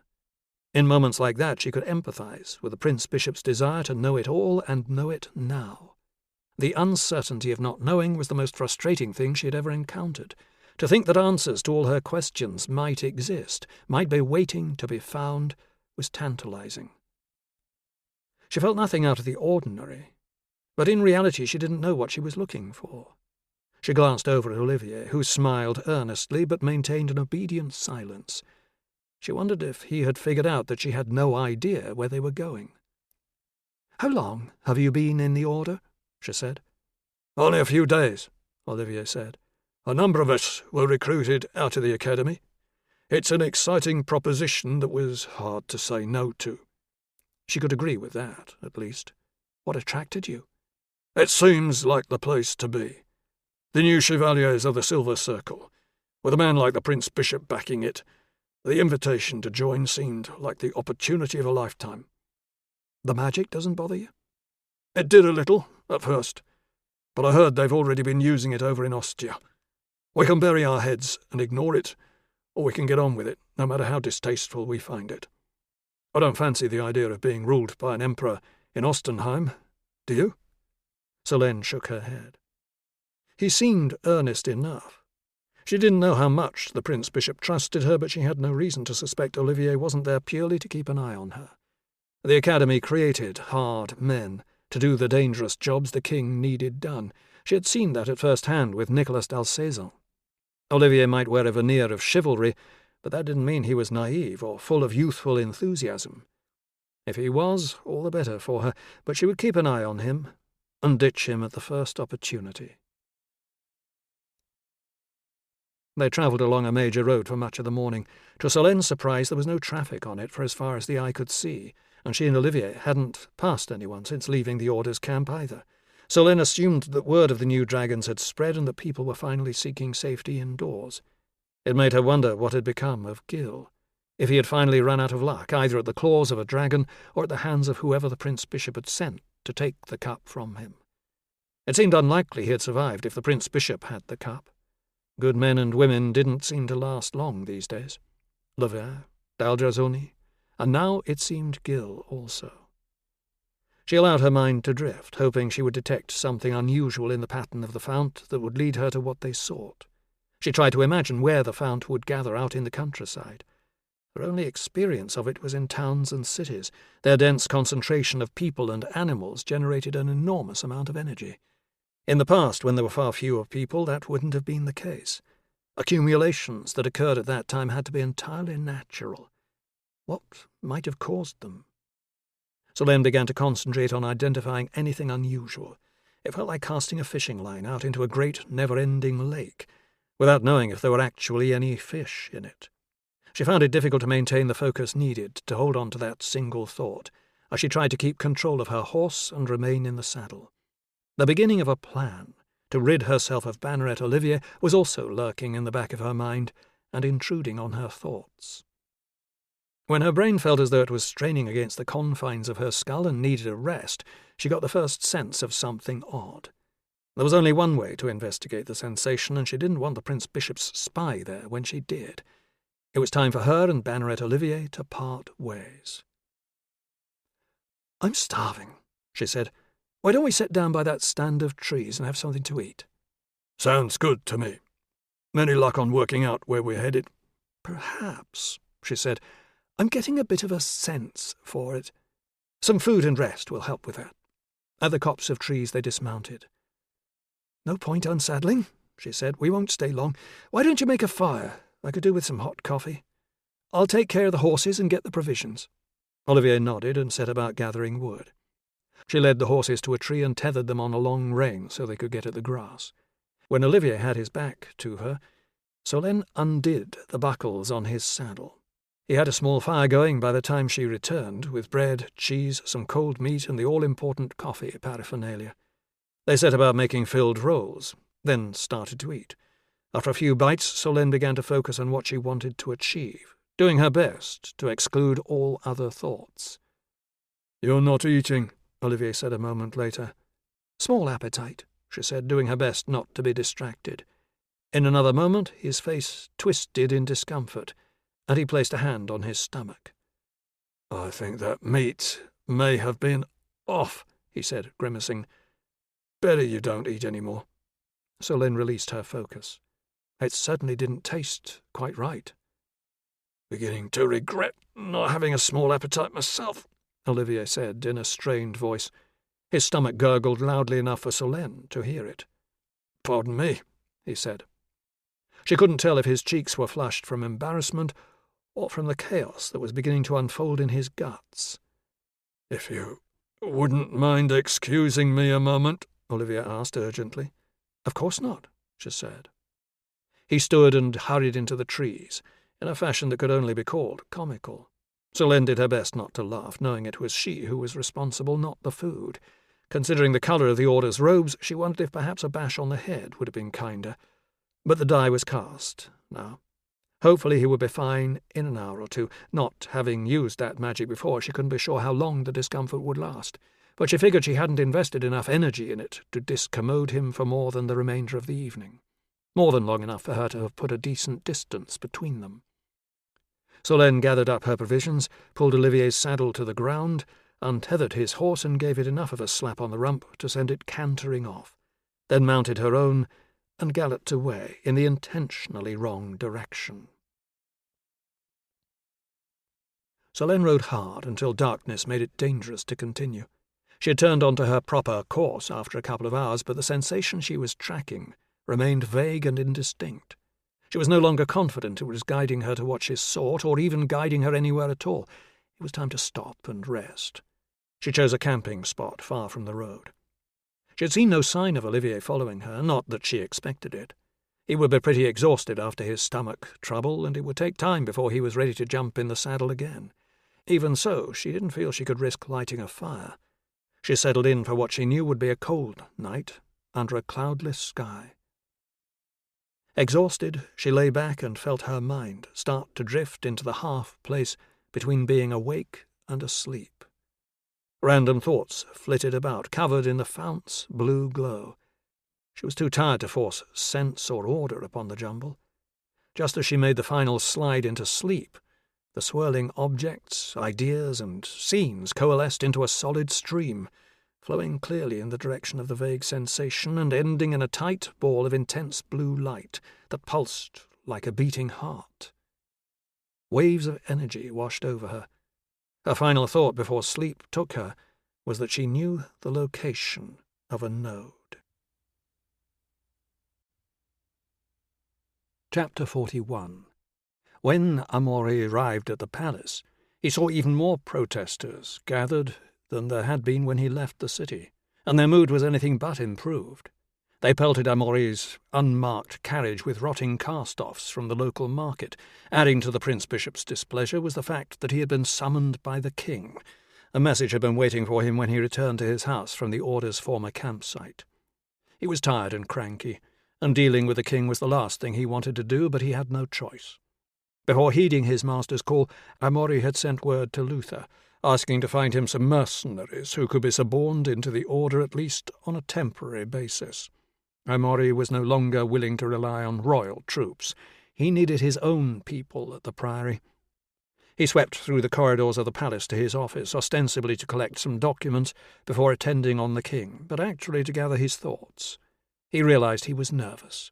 He tried to excuse it as a symptom of fatigue, but the truth was that he had been stretched, perilously thin, since the first dragon had appeared. He knew he couldn't continue like that for much longer. The cup might help, he thought. Until news of Vachon's victory over the dragons arrived, he had no arguments to make in the Order's favour. He would just have to improvise. The sooner Solène found the temple and the answers he sought, the better.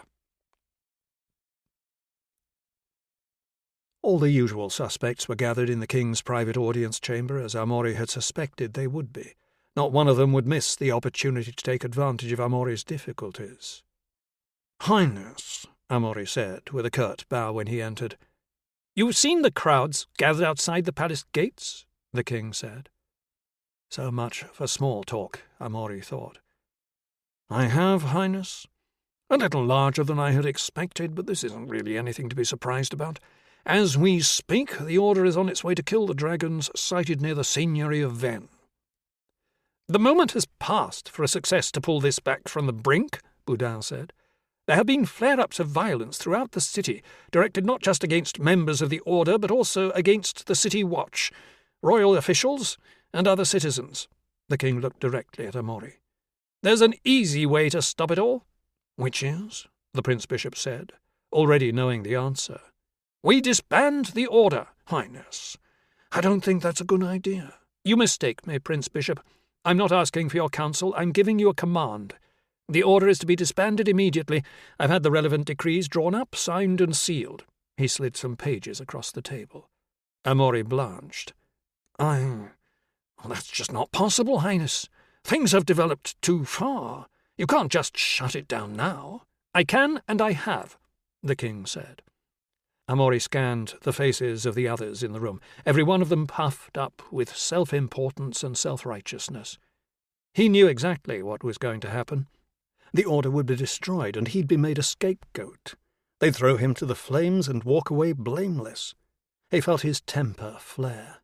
"You can't," he said, more hotly than he intended. "You knew what you were getting into and agreed to it, wholeheartedly." "I admit I agreed to your plans. But that was in the early days of my rule, when I was naive and overly reliant on my counsellors. I can't be blamed for failing to see bad advice at that point in my reign. I can only be blamed if I continue to act on it." The king's words all but confirmed Amaury's fears.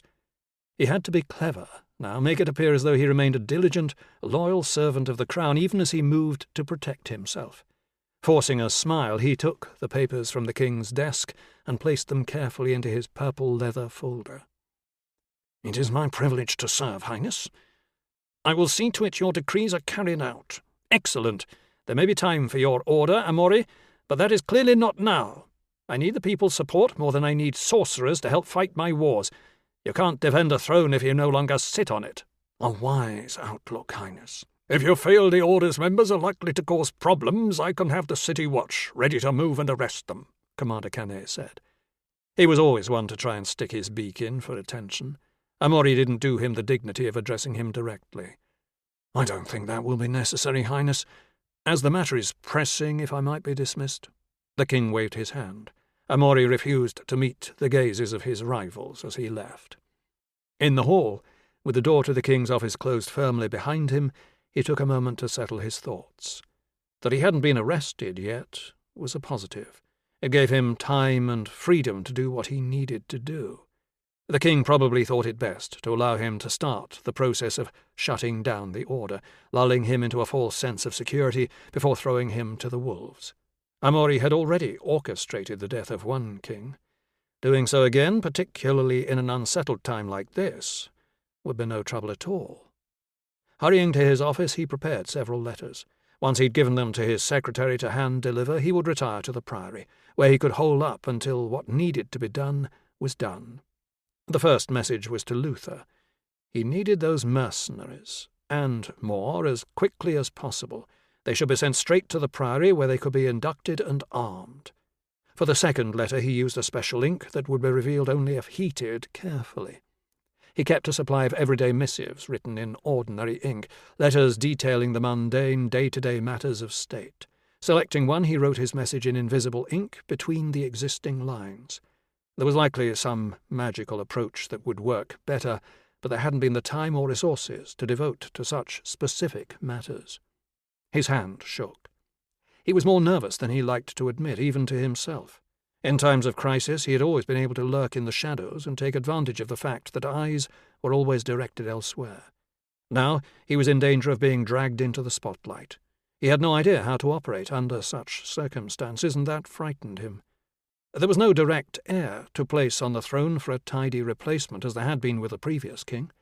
Boudin had half a dozen cousins with more or less equal claims, and that would mean civil war.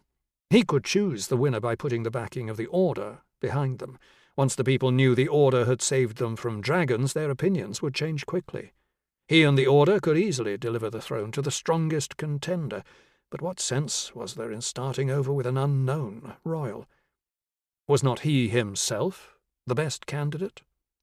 He had previously dismissed the idea, but he had been down this road once already, and removing a king was too stressful an act to be repeated every few years. He already wielded much of the authority of state. He had his own private military force that was paid for out of the king's coffers. All he needed to do was remove the other advisers, which would be easy enough. The quick promotion of some senior nobles would make them happy without causing him to cede any real power. Several nobles were already in his pocket. He could count on their support if he pulled the coup off successfully. He stopped and set down his pen. A coup. How had he come to such a momentous decision so quickly, and without thinking it over? He was panicking, and that was not good. Amaury stood and went to the window. The garden below was empty, and he allowed his gaze to drift as he considered what he was planning to do. His people in the palace would be able to give access to his men and keep the king's guard at bay. He would need a visible presence on the street also. The fact that the people feared the Order would play in his favour for the time being, or perhaps it was time to have the healers still at the priory set up clinics, show the people what a help they could be. The stick or the carrot? Which should he choose? He kneaded his temples with his knuckles and wanted to scream. It had been a long time since he had contemplated thoughts that would get him beheaded. He had gotten away with it the last time against a more experienced and stronger king. Why not again? Of course, the last time he had not been planning on taking the throne for himself, merely replacing its occupant with someone he had thought would be easier to deal with. This was a far different proposition, and he needed to consider the consequences in more detail. Not only did he have to get rid of Boudin X, he would have to seize and hold power for himself. That was a far more difficult thing to do. That would make him the target. He didn't like that idea. What alternative did he have? The king was going to paint him as the villain who was dragging magic back to the fore. He could imagine the proclamation portraying the young king as appalled by the practices of a powerful and established minister who had been deposed once his treachery became known. Still, a coup? This solution did not sit well with him. It was the act of a panicked man. Something similar had happened in Ostia, across the Middle Sea, only a decade or so before, and that man, Amero del Moreno, was still known as the usurper of Ostia, though he had been dead for many years. That was what Amaury would come to be known as: usurper, tyrant, despot, regicidal megalomaniac. That was not how he wanted to be known. After all, he had the best interests of the kingdom at heart.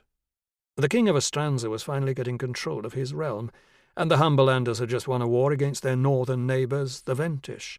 It was only a matter of time before their attention turned to Mirabay, or her trading posts on the Spice Isles. A tyrant having recently seized the throne was more than enough reason for any self-respecting monarch to invade their neighbour. No, Amaury thought, I can't take power for myself. As the thought took hold, he realized that not only could he not safely take it, he didn't want it. He had everything he wanted where he was, and would soon have even more if the king's attempt to assert his authority didn't get in the way. Who then could he place on the throne? Things would be a lot easier if Boudin had managed to squire an heir, Amaury thought. An infant or child on the throne was the ideal puppet through whom he could rule. Given the absence of an heir, Amaury had been named regent when Boudin took the throne, in case the king became incapacitated. None of the cousins presented themselves as particularly attractive, and they all shared the same burden. He would have to get one safely onto the throne and deal with the civil war the rest of them were certain to stir up. Civil war would lead them equally open to invasion. When a solution finally occurred to him, a broad smile spread across his face. He didn't need to overthrow the king. He also didn't need to find the leverage to make sure he was able to influence the king. What he needed to do was to make the king more malleable, a way to turn everything on him that he was planning to dump on Amori. He could use the cup to pacify the young king's mind. But what then? That only saved the order from being disbanded. The prince-bishop was inextricably linked to the order, so there was no way he could pass the blame for it on to someone else. But then again, he would not need to. As soon as word got back to the city that they had killed the new dragons, that they were ready and willing to continue keeping the people safe from future attacks, they would be embraced. Then he would be able to guide the king in the way that made the most sense for the kingdom, while the order would be able to continue developing its potential thanks to the cup and the temple, once Solène found it. He crumpled up the letters and held them over a candle flame until they took light. A coup was not the way forward. He threw the burning papers into the bronze bucket he used for this purpose and watched until there was nothing left but ashes. That done, he turned his gaze to the cup, sitting on his desk. Was there a way to use it that would give him the control over the king that he needed? It had given the Order the ability to fight dragons. It had allowed him to create a powerful light, far beyond anything he had been capable of before. It seemed reasonable to presume there was a way to use it to bring the king around to his way of thinking. He supposed there was only one way to find out. Chapter 42. Gil lifted a fresh beam into place over the doorway into the bakery. It was hard work, and even in the cool autumn evening air he was sweating. There was still much clearing and heavy lifting to be done in the village, the only labour to which Gil was suited. The masons and carpenters were already working on reconstruction, with some of the burned-out buildings starting to take new shape. Despite the fact that his arms ached worse than after his first day at the academy, Gil felt good about himself for the first time he could remember. He had helped people before, but that had always meant killing or destroying something. This was the first time he was helping to build something that would be of use. He might only be carting away waste and hauling lumber, but the work was deeply satisfying, and it made him wonder why soldiers were lauded while builders largely went unnoticed. As buoyant as the day's labour had made him feel, it also dragged him down. This was how things should have been in Ville-Rovay, how he should have been in Ville-Rovay. The realization that it wouldn't have made any difference was equally saddening. At least the years leading up to that event would have been better. The church bell rang, signalling that the day was done and supper was ready. With so many homes destroyed, meals were prepared and consumed locally. Rough tables were set up in the square, and the villagers ate and relaxed together after the day's efforts. They laughed, joked, and teased each other with the same camaraderie Gil had experienced at the academy and in his old regiment. Their shared day of work for a common cause had created a bond between them the like of which few other things could. The contentment Gil felt made him anxious. He had taken happiness for granted before, and it had been taken from him. Despite all that had happened to them, the people of Vennes were putting a brave face on things. They were rebuilding. Tragedy or mistakes didn't mean your life was over. You picked yourself up, you rebuilt, you moved on. A number of horsemen clattered into the square, breaking the contented hum of conversation and laughter. At first, Gil thought the newcomers were one of the groups of bannerets returning after an unsuccessful dragon hunt, but a quick glance told him this was not the case. The riders were all wearing the Order's cream robes. Gil strained to see if Solène was with them, but didn't recognize anyone. Edine stood from her seat at the top of the head table. "Welcome to Vennes," she said. "Is there something we can help you with?" "We're here, on behalf of the king, to slay the dragons in this region," the lead rider replied. He had a worn face with a twisted nose that had seen plenty of bad weather out of doors, and hair cropped so tightly it was impossible to tell what colour it was. Something about him seemed familiar, but Gil couldn't quite place him. "We're grateful for your journey, but the problem's been dealt with. The dragons are dead." The man nodded. "You're the head of this village?" "I am," she said. "Perhaps we could speak in private." She shrugged, then gestured to the mayor's house. "This way." The man dismounted, casting a glance over the gathered crowd as he did. Gil couldn't be certain, but it seemed as though his eyes stopped on him for a moment. He followed Edine into the mayor's house and shut the door behind them. "Bit late," someone said. "King's always late," someone responded. "Unless it's for a party." There was some laughter, and then everyone got back to their dinner. Gil wanted to do the same, but couldn't help feeling concerned. These were the Prince Bishop's people, and in his experience their appearance was rarely a good thing. He had barely swallowed his first mouthful of food when Edine appeared in the doorway and called to him. "Gil, would you mind joining us a moment?" He nodded and got to his feet. Once he was inside the house, Edine turned to face him. "Commander Vachon here says the dragons aren't all dead." Gil looked at Vachon. "How would he know?" "We can tell when there are dragons near," Vachon said, "and I can tell there's one near." Gil looked at him carefully, trying to gauge whether he was telling the truth or not. If Vachon could detect the dragons, then he had undergone the ritual with the cup. That meant that the Prince Bishop had the cup, that he was the one responsible for the theft and for Barnot's murder. Gil cursed himself for not thinking of it sooner. Every time something in his life went wrong, Amaury was connected in some way. "I said the dragon won't bother you again," Gil said, trying to explain the situation without revealing anything important. "And that's the truth." "You mean you didn't kill the last one?" Edine said. He hesitated for a moment, then shook his head. "I didn't need to. It fled into the mountains." "What's to stop it coming back?" "It won't. You have my word on that."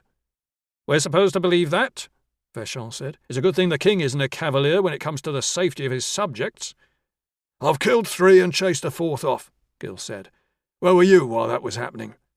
"We were dispatched as soon as we were ready to properly deal with the threat," Vachon said. As soon as the Prince Bishop got his hands on the cup, Gil thought. "There will be no more trouble with dragons here or anywhere else," Gil said. "You can take my word for that, or not. I really don't care. I've done more to protect this region than the king, the Prince Bishop, and all their men. You can come here and question my honour all you like. What I've done here will speak for itself." The door opened, and 2 more spurriers walked in. Vachon gave them a nod, then turned back to Gil. "I want more than to question, your honour," Vachon said. "In the name of Boudin the 10th, I arrest you for murder and high treason." Gil did a double take. "Pardon me?" "You heard," Vachon said. "Take him." The other 2 spurriers moved to seize Gil. His hand automatically dropped to his waist to draw his sword, but he wasn't wearing one. No need for a sword to cart timber. His sword was leaning against the end of the bed in his room at the inn. Each man grabbed him by one arm, leaving him little option but to go with them. Trying to get away now would earn him nothing but a beating. He'd have to bide his time and hope an opportunity presented itself. "You needn't worry, ma'am," Vachon said as Gil was bundled toward the door. "We'll take care of the dragon for you. And this rotten cur." The last thing Gil saw as he was shoved out of the building was the disappointment in Edine's eyes. "Where are we headed?" Gil asked. He was mounted on his own horse, with his hands bound and tied to the saddle's pommel. They had gathered his things from the inn and loaded them onto the horse in front of Gil. He stared longingly at the hilt of one of his swords, sticking out tantalizingly, but so out of reach it might as well have been a world away. "Shut your mouth," Vachon said. "I've a bit of experience in this line of work. I might be able to help. If you don't shut your mouth, I'll shut it for you." "Don't know where you're going, then?" Gil said, forcing a condescending chuckle. Vachon backhanded him in the face. It was a respectable blow. Gil ran his tongue around the inside of his mouth to make sure all of his teeth were still where they were supposed to be. "Don't blame yourself," Gil said.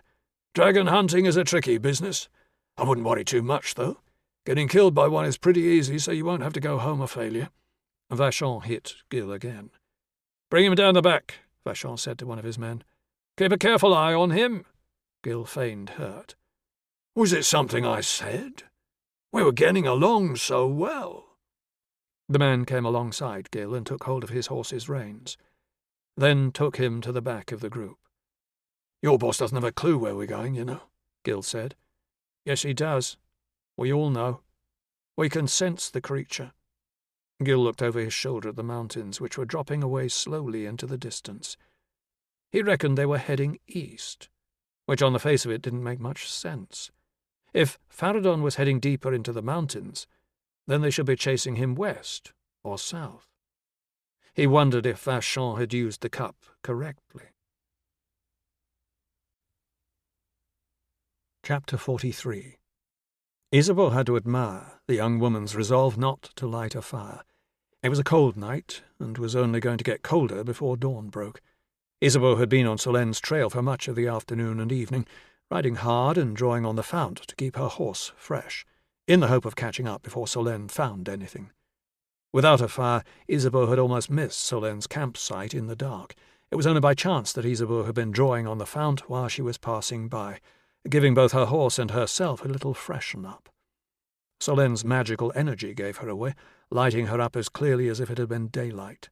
Wrapped in a warm blanket, Isabeau was settling in for the night, having found a good vantage point from which to watch her quarry.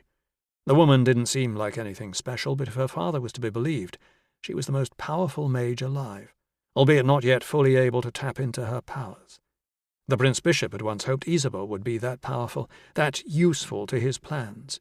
Sadly, her abilities were modest at best. She just had a little more flair than most at using them. She hated this woman, Solenne, though they had never met. She threatened to give the Prince Bishop, Isabeau's father, what his daughter never could. There was supposed to be a member of the Order with the woman, but there was no sign of him. Whatever Solenne had done to him meant that he hadn't given chase, which made Isabeau curious.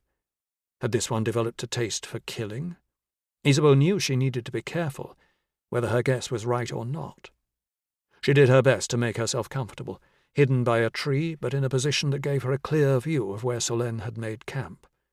As she created some magical heat to keep warm, she wondered if Solenne had done the same. It was tricky magic to create heat without also generating light. If everything Isabeau had been told about the all-powerful Solenne was true, she certainly had the potential. But Isabeau had always thought that the people with the most potential were the least attracted to hard work.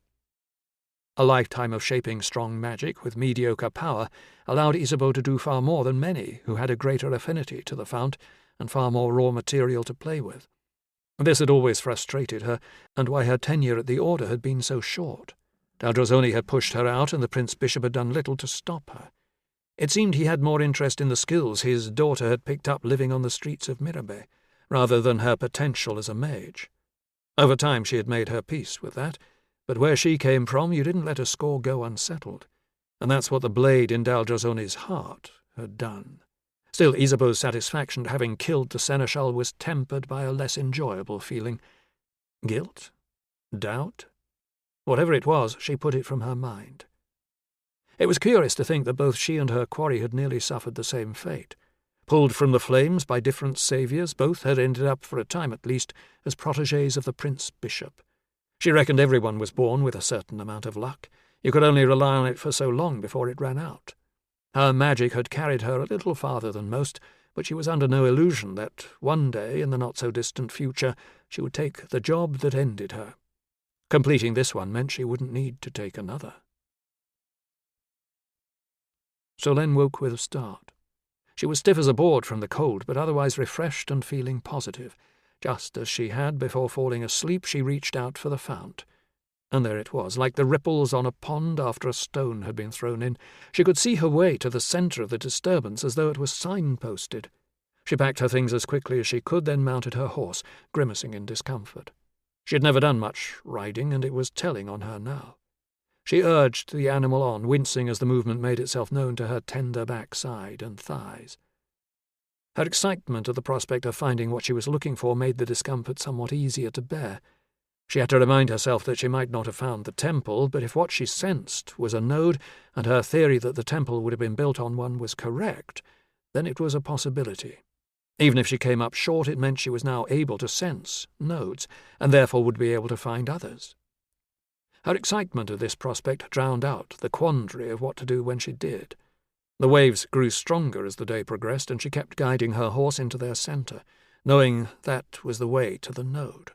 At times she felt dizzy and had to hang on to the saddle's pommel to keep herself on the horse.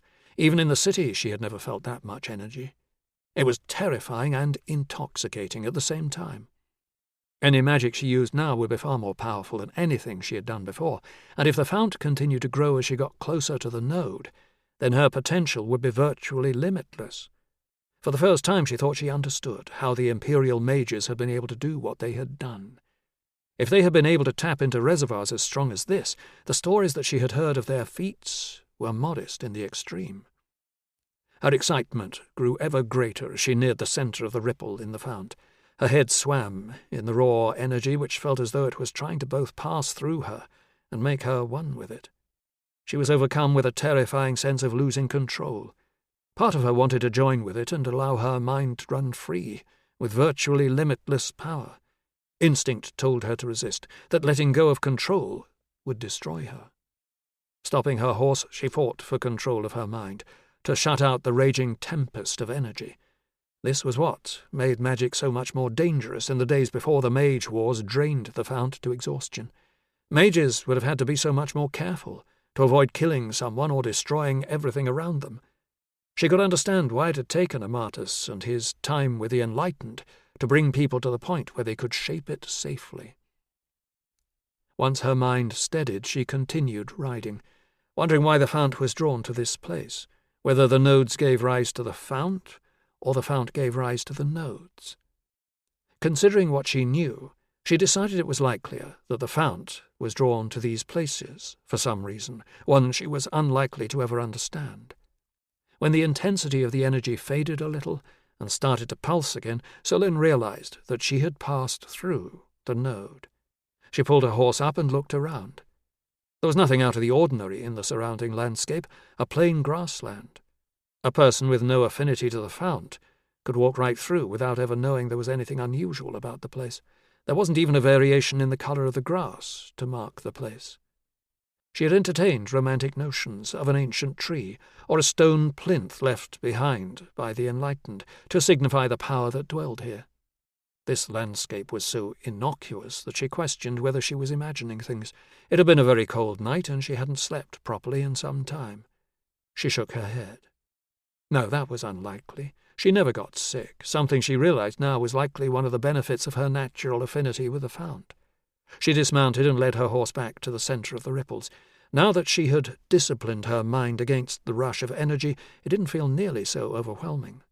It was like the difference between standing outside in a furious storm or being tucked up safely inside while it raged against the walls. Her disappointment grew as she wandered around the edge of the node, looking inward for any sign of something unusual. Could this really be all there was to it? Was the temple here, or did she need to look elsewhere? She wondered how many nodes there might be. Surely such an intense concentration of magical energy had to be a rare thing. Her horse let out a whicker of surprise and surged against the reins. She struggled to bring the animal under control, speaking to it in a soothing voice and trying to calm it. Thanks to her limited experience with horses, she had no idea what the correct approach was. It occurred to her to try using magic to soothe it. She didn't want to be stuck out there with no horse, but thankfully it settled quickly. When she looked for what had spooked it, she saw that one of its hooves had broken through the surface of the ground somehow. She walked over for a closer look. Beneath a layer of grass and soil, Solène spotted what looked like wooden planking. It was old, blackened and rotting, but she could see the hard edges that indicated that the wood had been worked at some point. She got down on her knees, then started pulling away soil and grass until she'd cleared a panel of boards. Finding a gap, she tugged at one board until she was able to pull it free, snapping it in half as she did, the ages-old timber giving way. Panting from her efforts, Solène found herself staring down into a dark chamber. Just enough light got in to let her see the gloomy cut stone edges of its walls. She had found it. Part 3. Chapter 44. Solène cast a globe of light into the centre of the room beneath her and watched in awe as illumination fell on surfaces that had been in darkness for countless years. She could barely believe she had found what she was looking for. Whilst there was probably some safe way to get down, she couldn't see it, and realized it might be buried under several hours of digging. The drop to the floor didn't look far enough to cause injury, but getting back up would be a problem. She wondered if she'd be able to magically float herself out, but since she'd never done it before, she wasn't sure she could. Simply desiring a certain result didn't guarantee it, at least not without the potential for unwanted side effects. Aside from that, she was afraid to attempt using magic in the presence of so much energy. If she allowed it to channel through her body, it could burn her out in an instant. As it was, in normal circumstances, she still struggled to draw only the amount of the fount she needed for whatever it was she was attempting to do. With so much around her, to even consider trying something new was madness. Her horse had thankfully remained close by. She went through the saddlebags the Order had packed for her to see if there was anything useful. Fleetingly, she wondered where Banneret Olivier might be. She hoped that his stomach troubles had settled and that the Prince Bishop didn't punish him too harshly when Olivier finally owned up to having lost her. At last she found a length of rope in one of the bags. It looked long enough to reach the floor. The thought of the task before her made her wish she'd been more diligent in attending physical training at the Priory. She wasn't at all certain she'd be able to haul herself out. Maybe she could tie one end of the rope to the saddle and somehow encourage the horse to back away from the hole, pulling her out. If she tried that, there would be risks. The horse might wander away, taking the rope with it. Its weight might cause it to fall through the old wooden boards. It seemed like her only option, however. Hopefully there'd be something down there she could tie the line to until she was ready to use it. She tied the line to the saddle, then backed up to the edge of the hole. The horse took a step forward as she lowered herself into the cavern. She dropped several feet before the line went taut and arrested her descent. Swinging in the darkness, clinging to the rope for dear life, she questioned the sense in her idea, before remembering that the drop to the floor wasn't the issue. It was the getting back out. She shimmied down the short distance and planted her feet firmly on the old flagstone floor. Her magical light was still burning away, faithfully, showing no signs of dimming. She could still easily recall when maintaining the focus to create a light had been challenging. Now she could do it with barely a thought.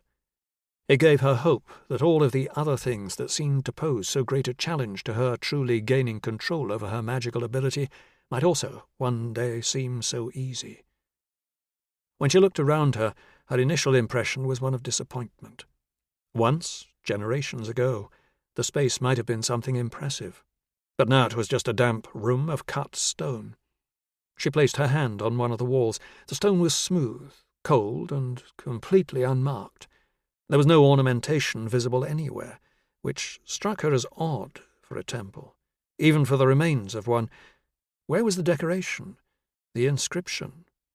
Before exploring any farther, Solène secured her line to an old root that dangled from the ceiling. Then she walked slowly along each wall, running her hand along it and trying to sense what might lie beyond. Stone, soil, or perhaps other chambers, as had been the case when she and Guillaume had explored the remains of the stronghold of the Chevaliers of the Silver Circle under Gil's old home. She wondered what this chamber looked like when it was still being used, and what might have gone on there. The stone flags beneath her had been worn smooth by the passage of countless feet. She could tell it was an ancient place, but perhaps not the one she was looking for. What if the Prince Bishop had other people searching for the temple? What if they found it before she did? In such a case, all that she could hope for was that there was nothing to find, or at least nothing he could understand.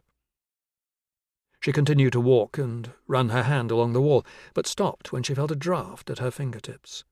She could feel the air moving, but couldn't see where it was coming from. Closing her eyes, Solène reached out for the fount, but the energy was so strong that she couldn't see any distinct forms. It was like a brilliant, blinding light coming from all directions. Using her regular vision, she inspected the wall, but could see no obvious sign of a doorway. Nonetheless, air was coming from the other side of the wall. Surely there had to be a way through. Finally, her fingers landed on a groove cut into the stone. Perhaps the outline of a door. She shifted position to allow the magical light to fall on that section of wall, but still had to squint to make out a faint etching that must have been exposed to the elements for a long time before the room was covered over. When she looked closely, she could make out fully formed shapes that seemed to represent letters. This dashed her hope that she might have found the edges of a door, but it was the only marking she had found, so perhaps it was significant. This time Solène opened her mind to the fount carefully, focusing on the idea of opening a window only a crack to let in some fresh air. In her mind's eye, she could see the fount raging on the other side of the window, a great swirling tempest that would flatten all before it. The pressure on her was enormous, but she fought against it, allowing only a tiny amount to touch her. She could feel her skin tingle as it energized her, as she sought meaning in the words carved into the stone. They remained unintelligible. She wanted to try again, but she was worried. It had taken a huge amount of strength to keep the fount from smashing through her meagre resistance and flooding her body. Daldrazoni had thought such a torrent was likely to be fatal, and Solène wasn't sure of how many more times she could dip into the mass of energy without being overcome. She took a deep breath and visualized the window opening a little farther, then turned her thoughts to the meaning of the writing. The fount raged and beat against her, but she stood firm. Having to split her mind between keeping it out and achieving the goal she had set strained her to the point of physical pain. When it became clear she was not going to succeed, she stopped, shutting the window and blocking out the surging power beyond. She wanted to scream with frustration. Already the power she had used was far beyond what she had needed to decipher the texts in the Prince Bishop's archive. She considered trying again, but knew it was a waste of time. Whatever the writing was, it was old. Too old to share enough common ground with her own language to enable her to effect a translation. Perhaps she was worrying over nothing. This looked more like a hermit's cave than an important temple, but why would anyone bother putting up, and later concealing, an unimportant building on such an important site? She flopped back against the wall and allowed herself to slide down into a sitting position. A wave of fatigue swept over her. Trying to control the fount had left her exhausted. All she wanted was to close her eyes. There was nothing to stop her doing exactly that. Olivier had no idea where she had gone, and an hour or two of rest wasn't going to hand the temple over to the Prince Bishop. Her heavy eyelids slid shut, and her mind drifted towards sleep. Her thoughts were manic, as they had been the previous night, jumbled and incessant. It was as though they had a will of their own. She supposed it was because she was so close to such an immensely powerful concentration of the fount. Still, she drifted towards sleep, until a whispering voice jolted her awake. "In this place, we are one," it said. A chill raced over her skin. She looked about the small room, still illuminated by her magical light. There was no one else present. She pressed her ear against the wall through which the draught was coming, but heard nothing but the gentle movement of air. Back in her home village of Bastel, on the late winter evenings, there were always ghost tales told. Even as a child, Solène had never believed them. But now, the thought of the voice sent a chill over her skin. There was nothing human about it. She got to her feet and went to the rope. Just touching it, her escape route from that dark, damp, and seemingly haunted place, was comforting. She freed the line and took a firm grip of it. As she was about to whistle for the horse to move, she heard the whisper again. "In this place, we are one." "Who are you?" Solène said, turning around in the hope of seeing the speaker. Silence. She was alone down there. Solène swore, tugged on the rope, and whistled for the horse. Nothing.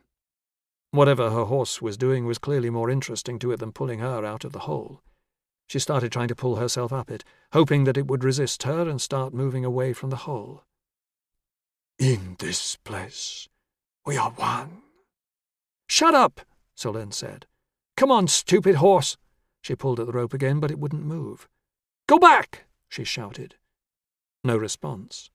She felt the clench of fear on her gut, the like of which she had not experienced since she was nearly burned alive in Trelane. She had no idea where the voice had come from nor what had uttered it. She inched up the rope, straining for all she was worth. She had covered half the distance to the surface by the time her arms started to burn. She clung to the rope. She simply didn't have the strength to pull herself up any farther. She was tempted to try magic again, but knew she was too tired, both physically and mentally, to block the surge of energy or hone an untested and dangerous piece of self-directed magic. As though intentionally seeking to compound her problems, her unseen horse walked forward, dropping her back to the chamber's floor. Perhaps using the horse like that wasn't such a good idea after all, she thought. "In this place, we are one." Solène pressed her hands to her temples, realizing that she hadn't heard the voice with her ears. It was inside, in her head. The pressure of the fount all around her was doing something to her, feeding her crazy thoughts and images, and now she was hearing things too. What in hell's did it mean anyway? In this place we are one. It was cryptic nonsense. Who or what was she one with? Her hands were shaking. She was stuck down in a hole, terrified to try magic, and something very creepy was happening. That or she was going mad. A thought that was no more comforting. Try as she might, she couldn't see a solution to her problem. The only positive she could draw from it was that if she couldn't find anything down there, then the Prince Bishop wouldn't either. There was only one way to get out, and that was with magic. She chastised herself for being foolish enough to go down there without a better plan in the first place. She looked up at the opening. It seemed so close, yet it was too far away. She considered giving the rope another try, but knew that would do nothing more than sap away some of the energy she still had. She took a deep breath and started to focus her mind. In this place, we are one.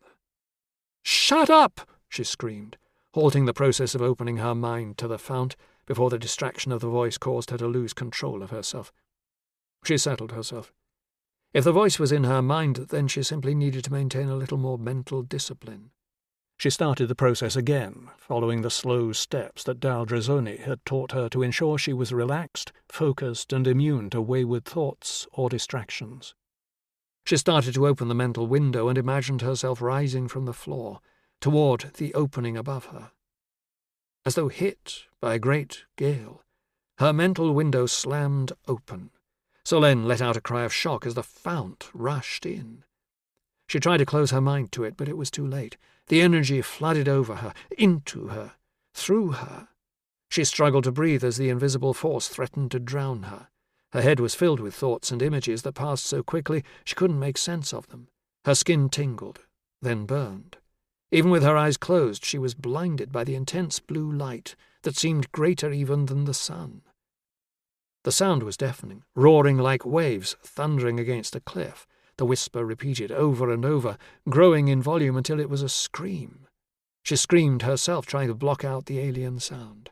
She felt like her head was going to split asunder. Then everything went dark. Chapter 45. It was dark, beyond the hole in the roof, when Solène woke. It was dark where she was, too, her magical light having faded to oblivion. She sat up, feeling hungover. Her body was tired, her mouth was dry, and her head throbbed.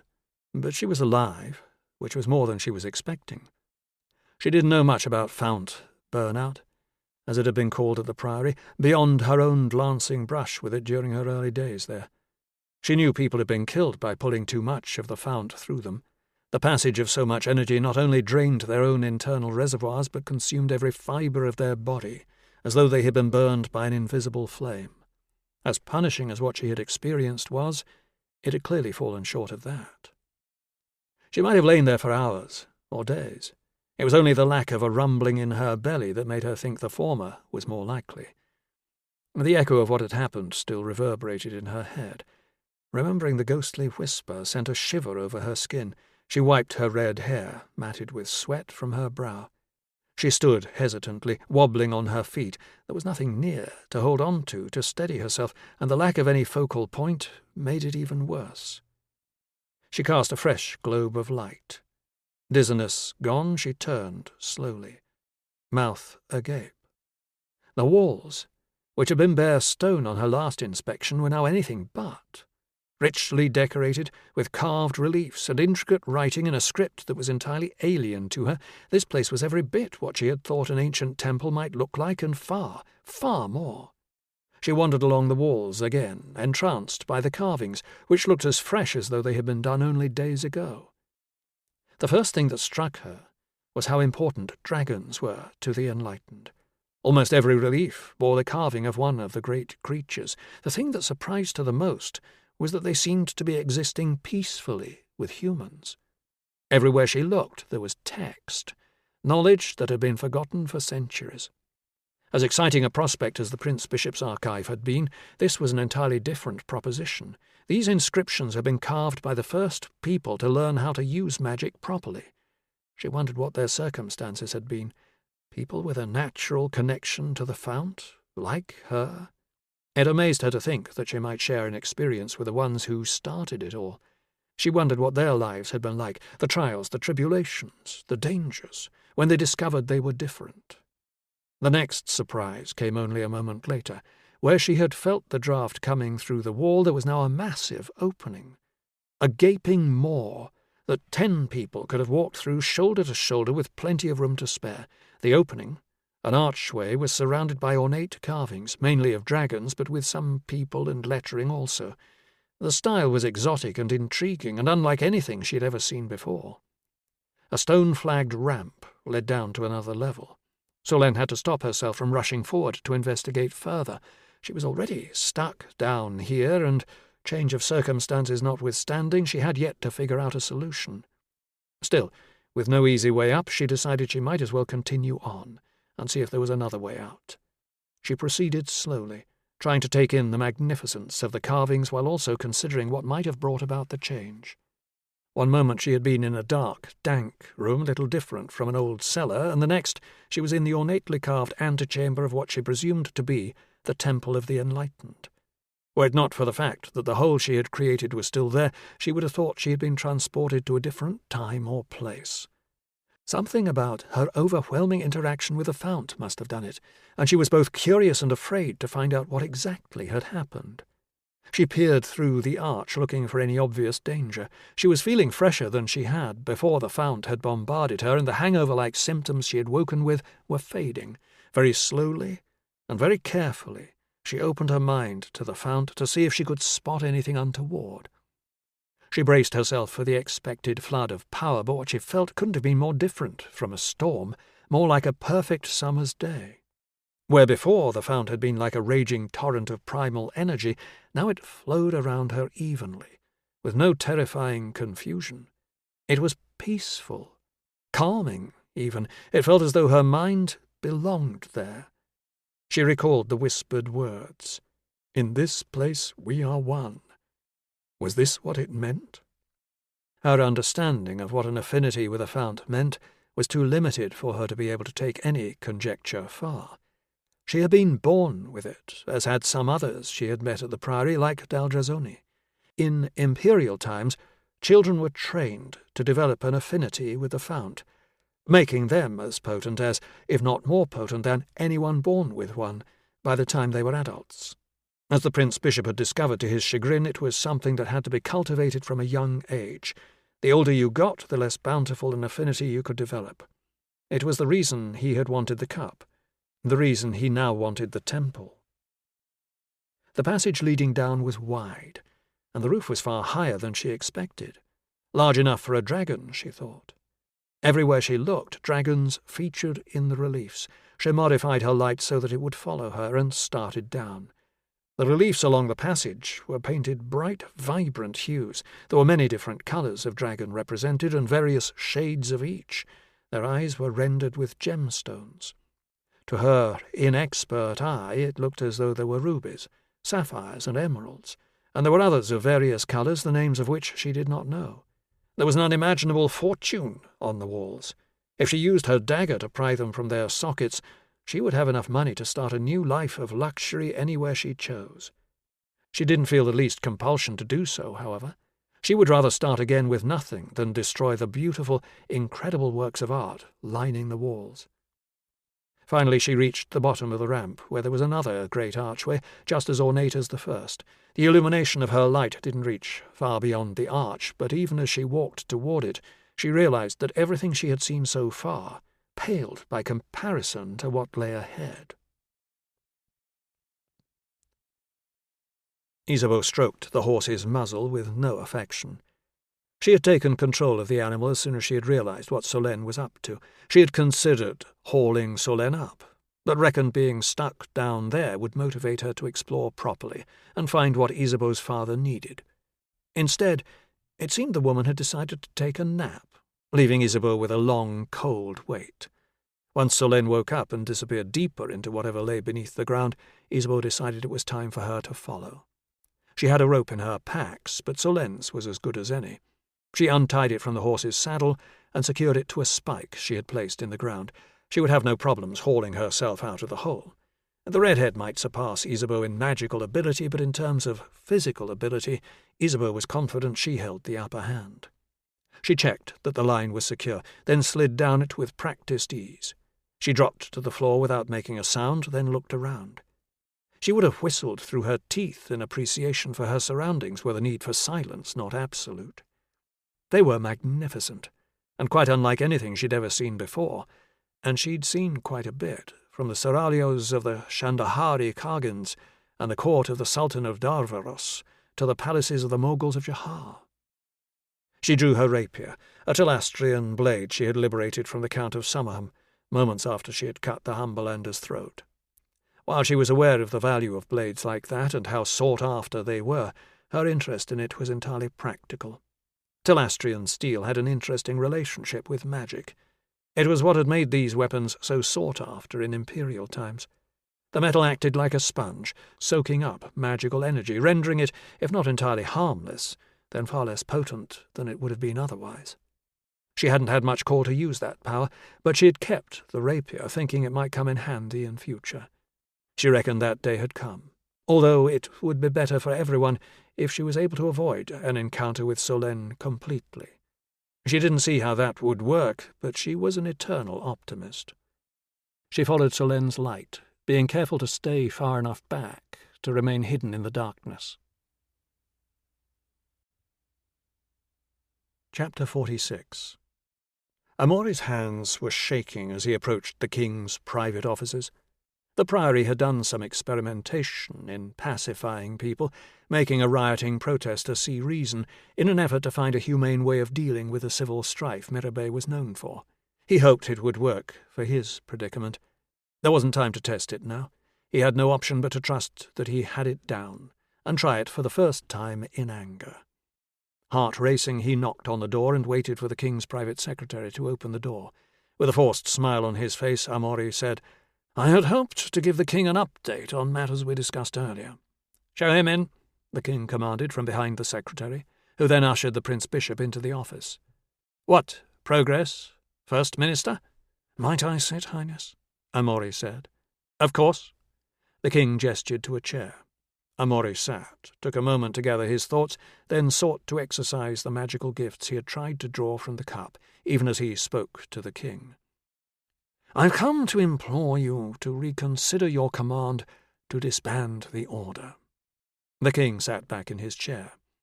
"I'd rather hoped that you were here to tell me that was well underway." "We've come too far, worked too hard, and achieved too much to turn back now, Highness. Every other ruler around the Middle Sea is at this very moment considering how to employ magic to strengthen their states. We are ahead of them all." His head throbbed as he tried to direct his mental energy to force the king to agree with him. "You've seen the mobs outside," the king said, his tone still even and calm. "You've heard the speakers inciting the people to stand up against what they are calling the abomination of magic?" "Of course," Amaury said. "How long do you think it will be before mobs smash down the palace doors to claim the head of the men responsible?" Amaury shrugged. The king continued. "Chancellor Renaud says it might only be a matter of days. My grandfather was deposed, you know." Amaury nodded. "Of course I bloody well know." "I'm told the sentiment in the city was not nearly so vitriolic then as it is now. This is a very serious crisis, Prince Bishop." "I understand how serious it is," Amaury said, his anger and frustration growing at the lack of effect of his magical efforts. "Which is why we must appear strong, resolute." He directed every ounce of thought he could at the king. "Give in to me, give in." The king showed no sign of weakening. Perhaps he needed to drink more from the cup to achieve his goal. He took the cup and a flask from his robes. "I apologize, Highness. I'm developing something of a sore throat. The physician told me to drink of this draught whenever I feel the ache coming on. Would you indulge me a moment?" The king nodded and gave a flick of his hand to signal his consent. Amaury filled the cup and raised it to his lips. His hand was shaking again, now out of anger. Who did this pup think he was? Amori might have steered him down this path, but the boy had agreed to everything. He'd seen the potential in all that Amori was working toward, had hungered for the benefits it would bring him, and now he was willing to cast all that to the wind, and Amori with it. Amori would crush him, destroy him. He had swallowed the last drop of water before he realized he had not actually focused his mind on what he wanted to do. Nor had he fully considered just what it was he wanted to do. He took a breath and wondered if the king would permit him a second drink. Amori focused his gaze on the king's face. Boudin stared at him blankly. The left side of the young man's face looked as though it had drooped, somehow, and Amori could see dribble slide out of the left-hand corner of his mouth. "Highness?" Amori said. The king let out a strained sound as though he was trying to say something, but wasn't able to get the words out. "Highness?" The king let out the same strained sound and tried to move, without success. It seemed that more than just his face was paralyzed. Frozen, Amori wondered, had he done this to the king? Had the anger and frustration he'd felt been visited upon the king by magical force? He had to stop himself from smiling. This could work out far better than I had hoped, he thought. He stood, put the flask and cup back into his robe, and went over to the king. He slapped the king's face gently. "Highness? Highness, can you hear me?" Though it seemed Boudin could not move, he was glaring angrily at the Prince-Bishop. He knew that Amori had done something to him. He seemed more certain of it than Amori himself was. What to do now? The Prince-Bishop opened a drawer in the king's desk, a special drawer that contained only the document Amori had insisted the king make out the day he was crowned. The document appointed Amori as First Minister of Mirabea, a regent until a new king or queen could be crowned or chosen by the Council of Nobles if there was no direct heir. If the king's condition continued as it was, and Amori was most hopeful that it would, then no successor was needed. The king still lived, and long may he live. He did, however, need a regent while he was incapacitated. The document was there. Amori breathed a sigh of relief. From the fire to the cauldron. It was unfair of him to be disappointed in the cup. Perhaps it would be enough after all, even if they never found the temple. "A wise chancellor would have told you to tear this up the moment you decided to turn on me," Amori said. "But I've always thought Renaud to be something of a fool. So hard to get good help these days. You should consider yourself fortunate that you have me." The king did his best to glare at Amori. His chin glistened with drool, which was starting to drop onto his expensive doublet. "Help!" Amori shouted. "Help! The king's taken ill! Help!" There was a commotion outside, then the door burst open. The king's secretary flew into the room, followed closely by the guards, two of the finest bannerets money could buy. Amori knew that for a fact. They were both his men. Amori looked to the secretary with as much strain on his face as he could muster. "Send for the king's physician! Quickly!" He made a show of loosening the king's collar and mopping his brow and chin with a handkerchief, while the guards looked on. The royal physician was never far away, and capable of much less than one of the order's more mediocre healers, but the king didn't have the confidence in them that Amori did. That thought reminded the Prince-Bishop that he should get some treatment for his hip. It had felt a little stiff on his way to the king's office. The sooner he could get someone capable of performing a lasting treatment, the better. As Amori continued his show of caring for the wounded king, whose eyes remained tight little balls of fury, the physician arrived. "What's happened?" asked a man, a self-important professor from the university's School of Medical Arts. "I'm not sure," Amori said. "We were discussing matters of state one moment, and the next he began slurring his words, then slumped a little in his chair and seemed to lose the power of speech." The physician pushed Amori to one side and began inspecting the king. Every so often he would let out a He continued this for what struck Amori as an unnecessarily long time. It seemed obvious that the king had suffered a malady of the brain. Such things were not entirely unusual in people under a great deal of stress, though on this occasion the origin had been quite different. Eventually the physician stood. "It would appear His Highness has suffered an attack of apoplexy. How severe it is, I cannot say at this point. He is a young and healthy man, which makes apoplexy a little unusual, but all things considered, I expect he's under a great deal of stress. Once the initial trauma has subsided, I suspect he will recover almost completely, but until then he must rest and be given around-the-clock care. My staff and his usual servants will be able to take care of that." "Thank you for your prompt diagnosis, Royal Physician," Amori said. "Please put into motion whatever measures you feel are necessary to speed His Highness to a complete recovery." The Royal Physician nodded with a mix of magnanimity and benevolence, as though his influence would fix all. Such men were easy to manipulate, so Amori loved dealing with them. A little flattery, the display of more respect than was warranted, and Amori was confident he could get the man to dance a jig. "Before any of you leave, I need to have your word that you will speak to no one about this," Amori said. "The kingdom is in a state of high anxiety, and the news that the king has fallen ill will only exacerbate that. Royal Physician, consult and employ only your most trusted colleagues and tell them no more than they need to know. I will need them all to remain here until we've weathered this storm." "You have my word," the physician said, nodding again, clearly impressed at being involved in such important matters. Amori turned to the king's secretary. "I need you to fetch my secretary immediately. After that, bring the Chancellor, Commander Canet of the Watch, and General—" Forgetting the man's name, he snapped his fingers in an effort to bring it to mind. "Marshal?" the secretary supplied. "Yes, General Marshal. That should do for now." The man departed, and Amori turned to the guards. "No one is to come in here without my say-so. Understand?" They both nodded. "Good," Amori said. "Back to duty." Once they were gone, he returned his attention to the physician.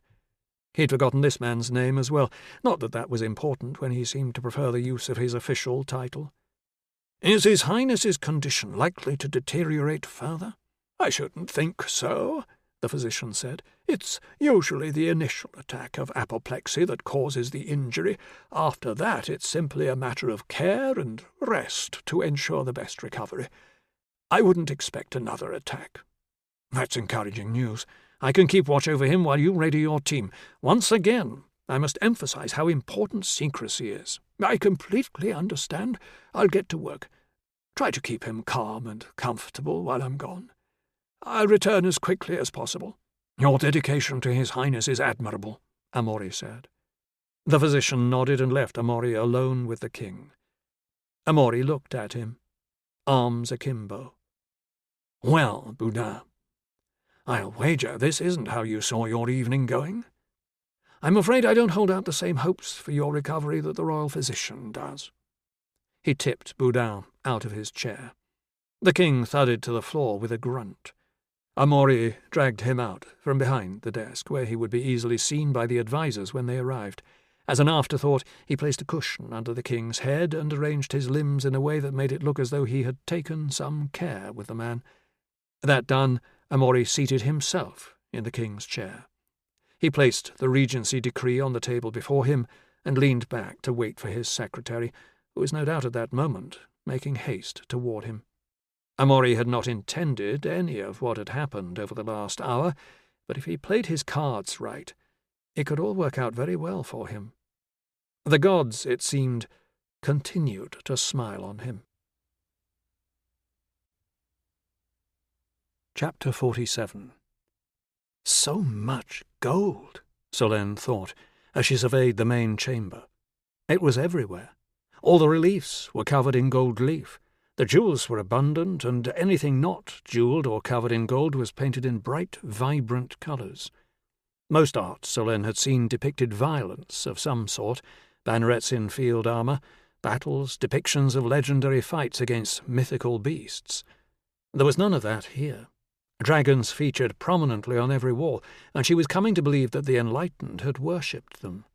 She supposed that so powerful a creature might have seemed godlike to people long ago. She shuddered when she thought of the reality of them, all fangs and claws and flame. She was standing in a vast space with a vaulted ceiling, the craftsmanship of which easily rivaled that of the cathedral in Mirabeau. It was all the more impressive considering how old it was. In the centre of the room, the stone-flagged floor gave way to a circular opening that revealed the soil below. In the middle of this stood an oddly shaped chunk of rock. It was about Solène's height, rough and jagged, and very definitely the focal point of all the energy swirling about in the temple. This was the node. She walked closer, wondering if the rock was an ancient marker for a natural phenomenon, or if the boulder was in itself the node. Perhaps something about the stone caused the energy to accumulate here. Swirls of something in the rock reminded Solène of Telastrian steel. She knew the steel possessed magical properties, so perhaps that had something to do with it. She was tempted to touch the stone, but considering how much energy revolved around it, decided it was better not to. She reckoned she had used up her allowance of luck for one day. She walked around, taking it all in. There was a huge amount of inscription mixed into the reliefs, but she could not understand it. The temptation to try to read the meaningless scrawl was growing, but she was still intimidated by the raw energy surrounding her. She had never been in a place before where the fount was so strong she could feel it without having to open her mind to it. She stared at the reliefs, trying to imagine their meaning, and remembered the haunting whisper. She thought of the torrent of energy that had overwhelmed her, how it had felt as though it was consuming her. But it hadn't. She still lived, and now, a short time after waking up, she felt none the worse for the experience. Quite the opposite, in fact. She felt light on her feet, rested, well-fed, and ready for anything. What had happened to her? And what, for that matter, had happened to this place? The drab stone walls of the antechamber had been magically transformed while she slept. Her interaction with the fount seemed to have caused it somehow, and it was both frightening and exciting to wonder if any similar change had taken place in her. There were 2 more ramps leading down into this chamber, one on each side of the room, but the far wall was solid and completely covered in decoration. Sitting just before it was what Solène took to be an altar. She did a double take when she saw what was on it. The cup. She knew it couldn't be the same one, but it looked identical in every respect. She walked over to it and studied it closely, but didn't dare pick it up. In every respect it seemed the same, but some instinctive sense within her said there was a subtle difference. She walked around the altar so as to view it from every angle, small and pot-shaped, made from Telastrian steel, but steel that was dull, not shined up to the usual mirror sheen of the blades that were more usually made from it. Why was this one different from the cup that Gil and now the Prince Bishop had? There was far more power in it than in the one Solène had used on Gil and the Order's dragon hunters. That wasn't to say Gil's didn't have power. It did. Plenty. But it wasn't on a scale to match this one. This one was all raw energy. An incorrectly delivered spell that drew on this cup would be catastrophic, and not just for the person on the receiving end. The uncontrolled energy could devastate a wide area around it, likely leaving only the cup itself intact, sitting in the crater its use had created. The altar was carved with depictions of cups in use, much like the sculpture in the chamber beneath the ruins of Gil's house, although, judging by how many dragons were depicted in the reliefs, she doubted these rituals were intended to facilitate dragon slaying. There were noticeable differences to the method Solène herself had used. Instead of taking a droplet from the cup, the participants in this ceremony seemed to be drinking fully from it, draining it. She circled the altar again, this time focusing on the carvings, and stopped in shock when she saw one depicting a human figure administering a draught from a cup to a dragon. She stood dumbfounded, staring at it. Had they been able to exert some kind of control over the dragons? If their magic was so strong, it seemed like a reasonable theory. If dragons were to continue being a problem, the frieze offered an exciting prospect for a more effective way to deal with them, one that wouldn't put lives at risk. Darkness meant they could continue their journey. Even now Faradon could sense the pathways in the young Goldscale's mind opening up. It had taken longer than Faradon had hoped to reach the temple. The Goldscale was easily distracted, wanting to investigate every new sight, sound, and smell. Frustrating though it was, Faradon had to indulge her as much as possible, guiding the Goldscale gently rather than trying to force her. Amenable though she might be, Faradon knew she could turn on him in an instant, and then all would be lost, perhaps even his life. He circled the site when they reached it. His fear that its power had dissipated over the years was unfounded. If anything, there was more power coursing around the ancient standing stone than he had experienced before. More surprising was the fact that the temporary cover they had erected to hide the cavernous structure below, and then magically encouraged grass to grow over, was still intact. It looked as though one small portion had collapsed, but the area seemed to be deserted, so he wasn't too worried. There were, however, 2 horses nearby, and some other signs of disturbance which meant humans. That was far from ideal, but at this stage he would kill without hesitation to make sure the Goldscale's enlightenment proceeded. He looked at the young dragon, whose joy was evident. It was the greatest concentration of the world's energy that the young dragon had ever experienced, and it was invigorating, even to an ancient like Faradon. With only one way to get in, he swooped down, trying to remember where the edges of the covering were. If he landed on it, his great bulk would smash the barrier, and he was hoping for a tidier solution. The covering was fitted with a handle that was intended to allow it to be lifted off and discarded. Faradon searched through his memory for its location. There were no surface landmarks to gauge it by. Trees had germinated, grown, died, and disappeared to be replaced by others in the time since he was last there.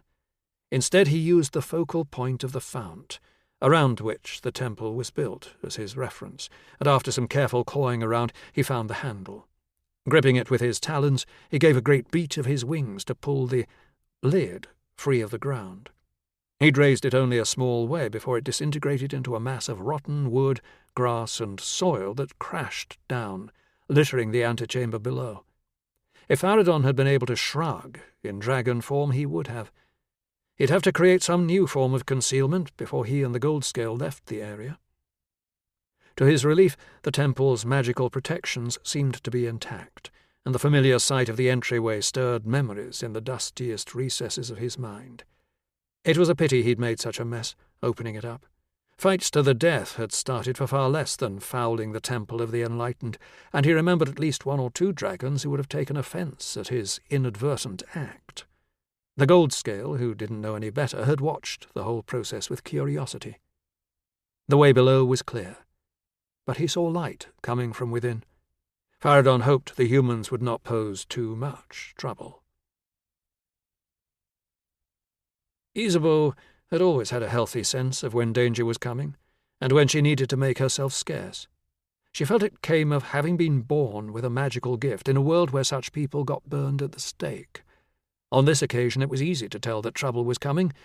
It seemed like the world had crashed in behind her. She had been pelted with flying debris, and didn't intend to hang around in the open long enough to find out what had caused it. The temple's abundant decorations offered plenty of opportunities for concealment. She tucked herself behind one of the ornately carved pillars that held the roof up before the dust settled, and decided to use a little magic to make sure she went unseen. She opened her mind to the fount, and shut it again almost as quickly. The energy had hit her like a hammer, knocking the wind from her. There was no safe way for her to use magic in that place. She could only risk using it if she absolutely had to. The increase in light coming from behind her told Isabeau that the antechamber had somehow been opened to the sky. When 2 large shadows blotted out the moonlight and starlight, Isabeau suddenly felt very afraid. It was a primal, instinctive emotion that she could neither explain nor control. It angered her. She was not one to frighten easily, but all she wanted to do in that moment was find the deepest, darkest corner and squeeze herself into it. The shadows moved toward her, and Isabeau had to stifle a gasp when she saw them. 2 dragons, one large, one small. As curious and awestruck as she was, she had to be careful to remain unseen by these dangerous creatures of myth. She had no desire to be burned to death or eaten by one of the beasts. She held her breath as they passed, seemingly oblivious of her presence. Only when they had disappeared from view into the next chamber did she breathe a sigh of relief. Chapter 48. "It wears off, you know," Gil said. The Spurrier ignored him, but he was too bored to stay silent. "The magical protection. It wears off. By now you might be completely vulnerable to the dragon. We both know how things went for the last Spurriers that tried to kill one unprepared." "We're close!" Vachon shouted from the head of their small column, pointing to an area of grassland lit with ghostly pale moonlight. Even so many days after having last used the cup himself, Gil could feel a gentle pulling sensation in that direction and wondered if he was benefiting from a cumulative effect, having drunk from the cup a number of times. He knew that the protections had faded long ago, but that might have had something to do with the skill of his application. A proper mage might have been able to make it last longer. Either way, he was glad the Spurriers were the ones who were going to bluster in and find out the hard way if the cup's boon was still active. They had barely paused since leaving Vennes, so Gil was confident his teasing had had some effect on Vachon. He hadn't wasted a moment in getting to the dragons, and now that they were close, the tension in the group had ratcheted up noticeably. None of these men or women had ever seen a dragon before, and now they were preparing to fight one. He didn't envy them, but could at least appreciate that they were going about it in a professional way. There hadn't been much chatter among them to begin with, but now there was complete silence. They were riding fast, a particularly uncomfortable thing for Gil since his hands were bound, but he managed to hang on. Vachon held up his hand, a great slab of a thing, gnarled like an old tree trunk, bearing the scars and swellings of a lifetime of fighting, and his followers stopped immediately. Gil had to strain around the Spurrier guarding him to see what had caused their abrupt halt. Before Vachon was a huge, almost perfectly square hole in the ground. Clearly it wasn't a natural feature. It seemed Faradon had made a stop before heading deep into the mountains as agreed. Orders were given by hand gesture in silence. The Spurriers dismounted and started to attend to their kit. Gil's guard unceremoniously pulled him to the ground and left him in a heap. Despite his bound hands, he managed to maneuver himself into a cross-legged sitting position and watched as the Spurriers donned their armour and checked their weapons. He cast a wishful eye at his own, still secured to the back of a pack-horse.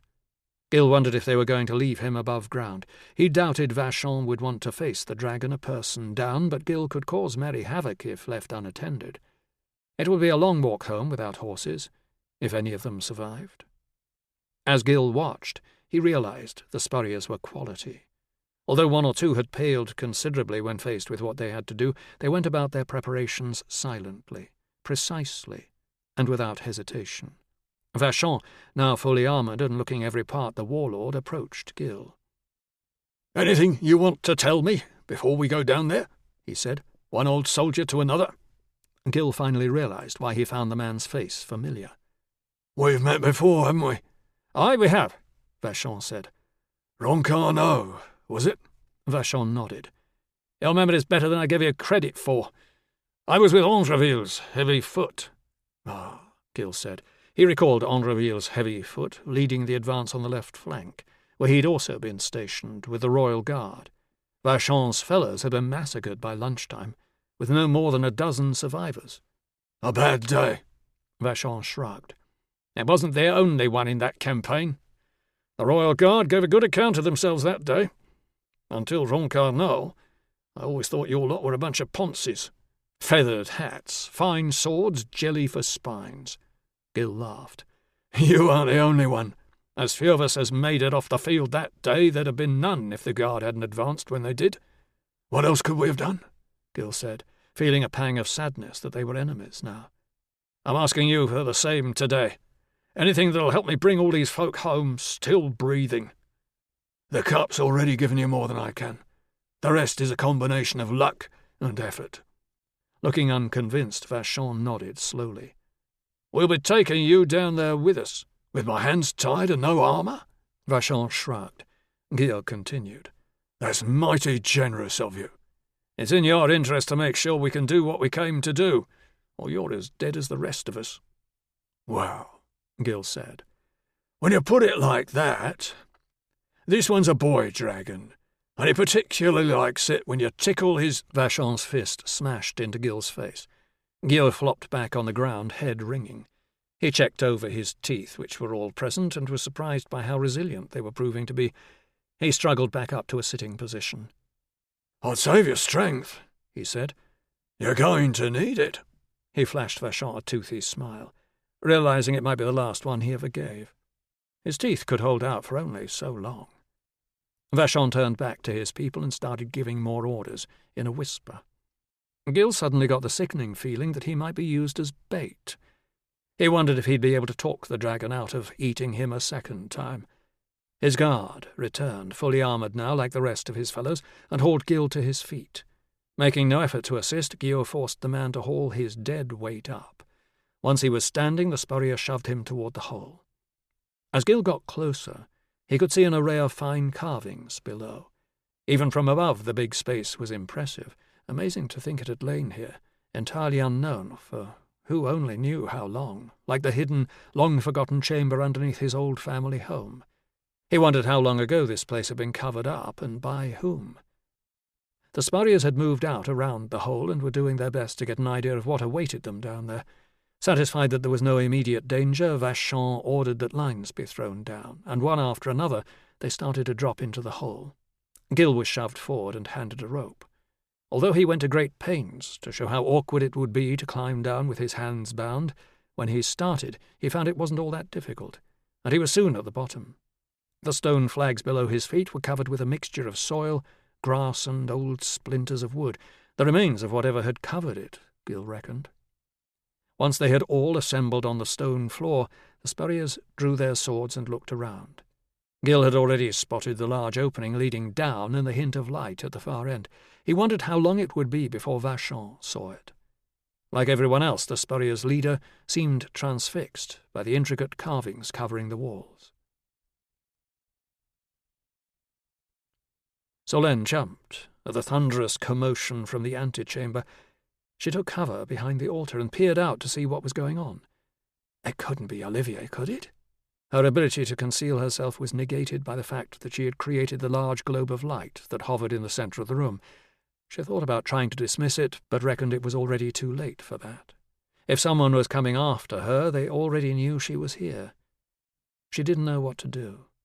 There were 2 other exits from the chamber, but she had no idea where either led, or if the passages were clear or had become filled in over the years.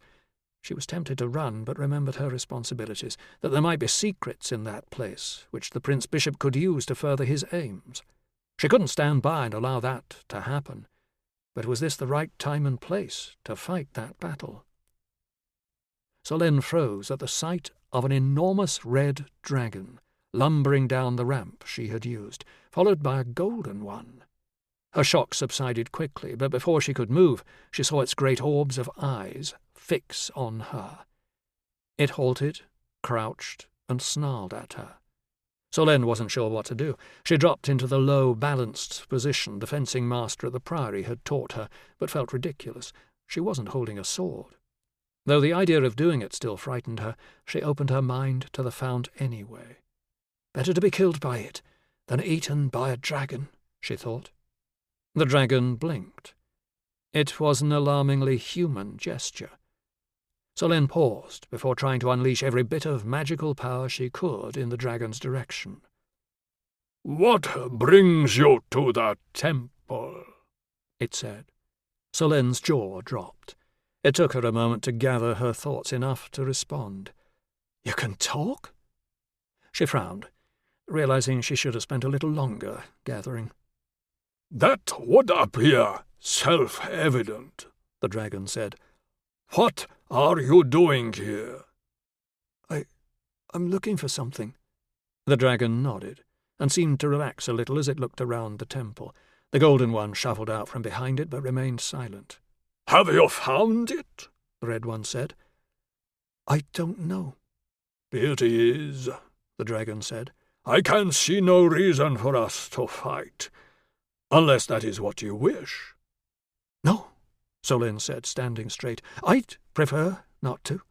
"Excellent," the dragon said. "Then I suggest you leave."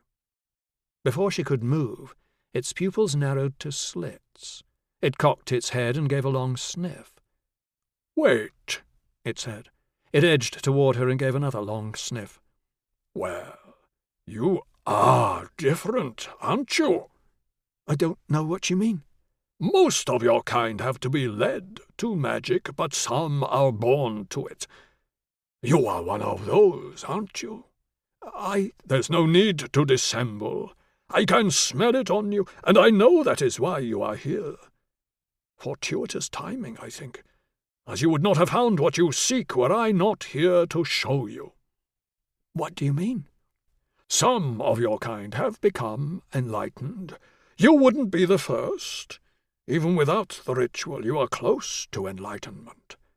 Somewhat like this gold scale here, it added, tilting its head to indicate the smaller dragon. I don't understand. In this place, we are one, the dragon said. Solen's eyes widened. The dragon appeared to smile. Ah, so you have heard the fount call to you. It moved a little farther into the chamber, the smaller gold dragon shuffling behind it like a duckling following its parent. So, what to do? Did it see her as a threat that needed to be destroyed? I apologize. I am Faradon, Drake of the Crooked Mountain. You are... I'm Solen. She was still struggling to absorb the fact that she was having a conversation with a dragon. That they existed at all was something she was only beginning to be accustomed to. This was almost too much for her. I have encountered 2 others of your kind who were like you. They came here for enlightenment. Is that what brought you? In a manner of speaking?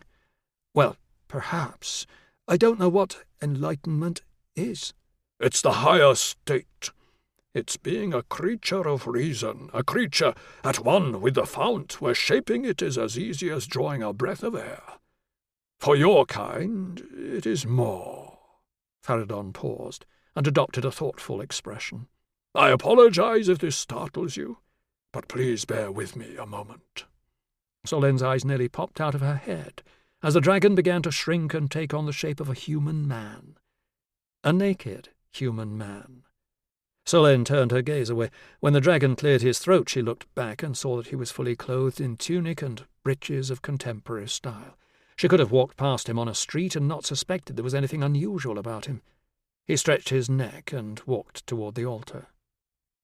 I'm not as accustomed to human form as I once was, Faradon said. It takes a little practice, the clothing in particular, but I'm getting the hang of it again. I brought this gold scale here to be enlightened. All dragon kind are capable of it, but most require the ceremony to reach that state. Are you a dragon or a person? Solen said. Faradon smiled, an awkward-looking expression at first, which softened a little as he looked at her. Does it matter? I am what I choose to be when I choose to be it. That is one of enlightenment's great gifts. The physical body is secondary to the mind. Its servant, if you will. We find the greatest comfort in the form we are born to, however, and are restricted in what we are capable of when in a different one. The fount brings great power to an individual, as I'm sure you have realized, but it is limited by what our minds and bodies are capable of channeling. Enlightenment extends that limit, and it is a life well lived to search out and explore the boundaries of what we can achieve. Why are you telling me this? Solen said.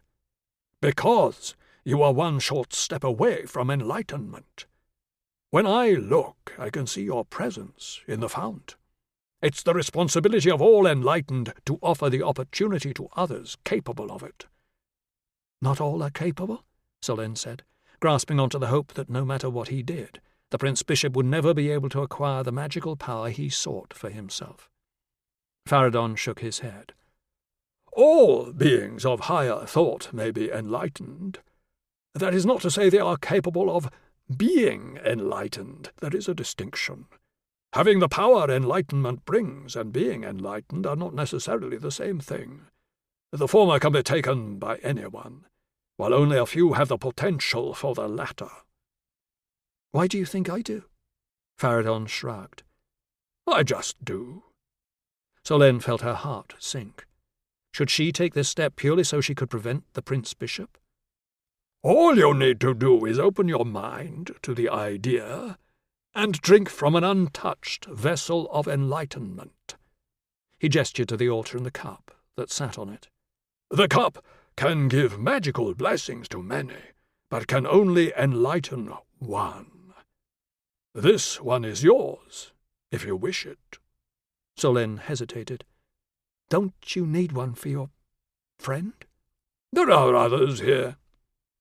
What will happen to me? Nothing. You will simply become one of the enlightened, a being in harmony with the fount. One of us. Solène frowned, not sure if she had taken the correct meaning. One of you? Do you mean a dragon? Faradon began to answer, but was drowned out by shouts. Vachon and a dozen spurriers entered the chamber. Behind them, with his hands bound, was Gil. Chapter 49. God's alive, Vachon said. There was only one dragon, the gold one, in the chamber when Gil and the spurriers got there. To Guillaume's complete surprise, Solène was there, standing next to something that looked like an altar. He had blinked and looked again, but still couldn't believe it was her. Faradon, in human form, was standing next to her. Confusion swirled through his mind. "Gil?" Solène said. He shrugged, lifting his hands high enough that she could see they were tied.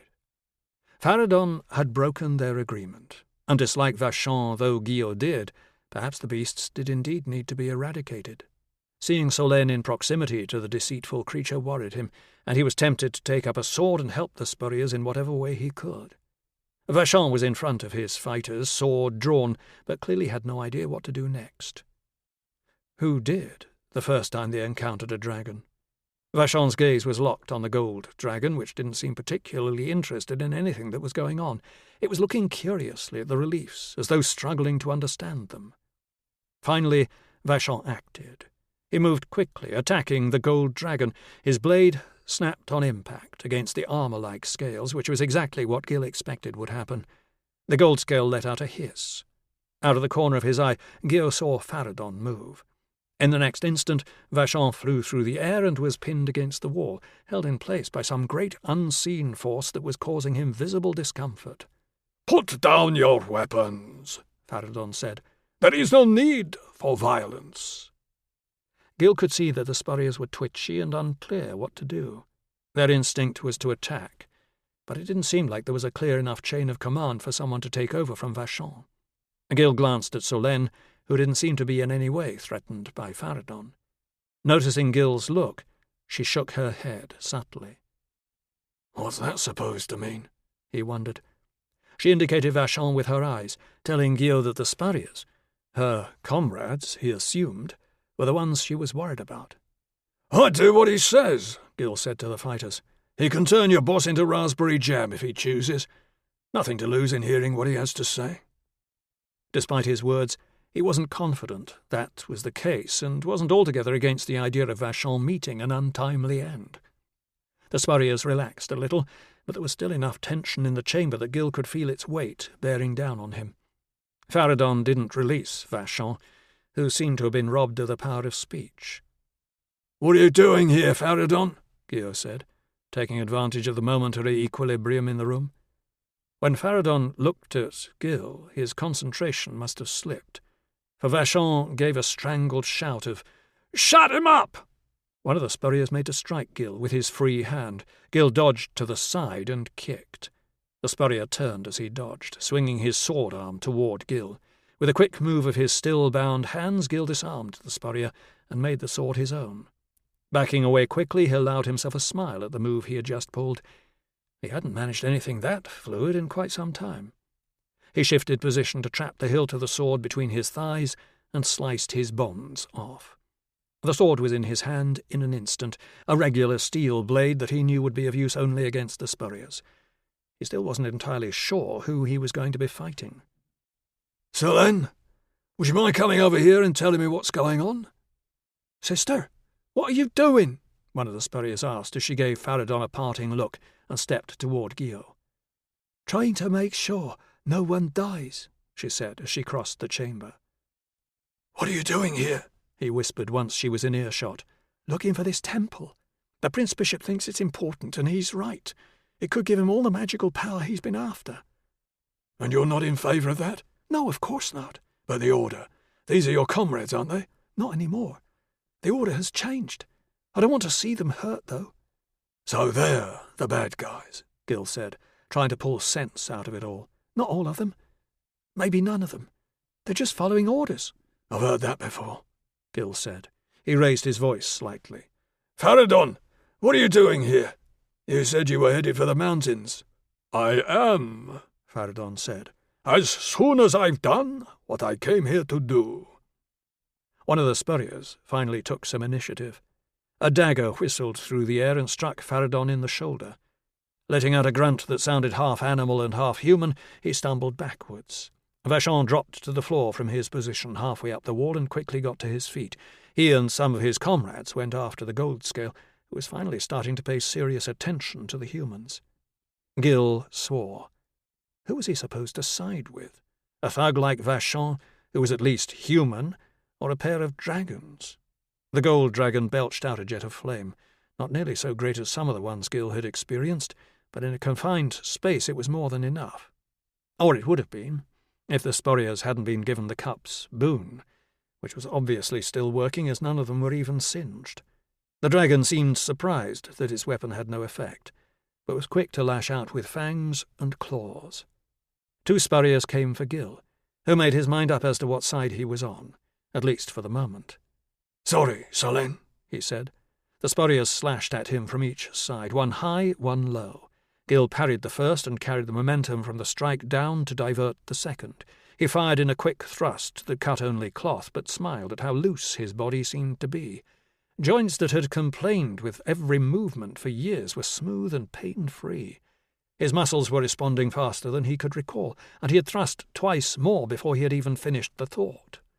The second thrust caught the targeted spurrier below the collarbone. He cried out in pain, and his sword arm went limp. Gil stamped forward, cutting low, then kicking the wounded man to the floor as he straightened. Another spurrier joined the melee. Behind them Gil could see the others, led by Vachon, herding the gold dragon into a corner. Solène had gone to Faradon's side. He didn't have time to consider her choice to avoid the conflict or curse her for not helping. Gil parried a thrust that was headed straight for his heart, then stepped forward and to the side, skewering his attacker through the midsection. He pulled the blade free and slashed at the final spurrier confronting him, to buy a little time to catch his balance. With his weight back where he needed it to be, he launched into a rapid sequence of thrusts. The spurrier batted them away, steel clashing and echoing about the chamber, his face a picture of concentration. He was good, had a fast blade. The dragon roared. Gil's enemy's concentration faltered. His blade was a fraction too slow. A tidy thrust through the chest to finish him, and Gil was able to take a breath. The gold dragon was cornered, but the spurriers seemed reluctant to get too close.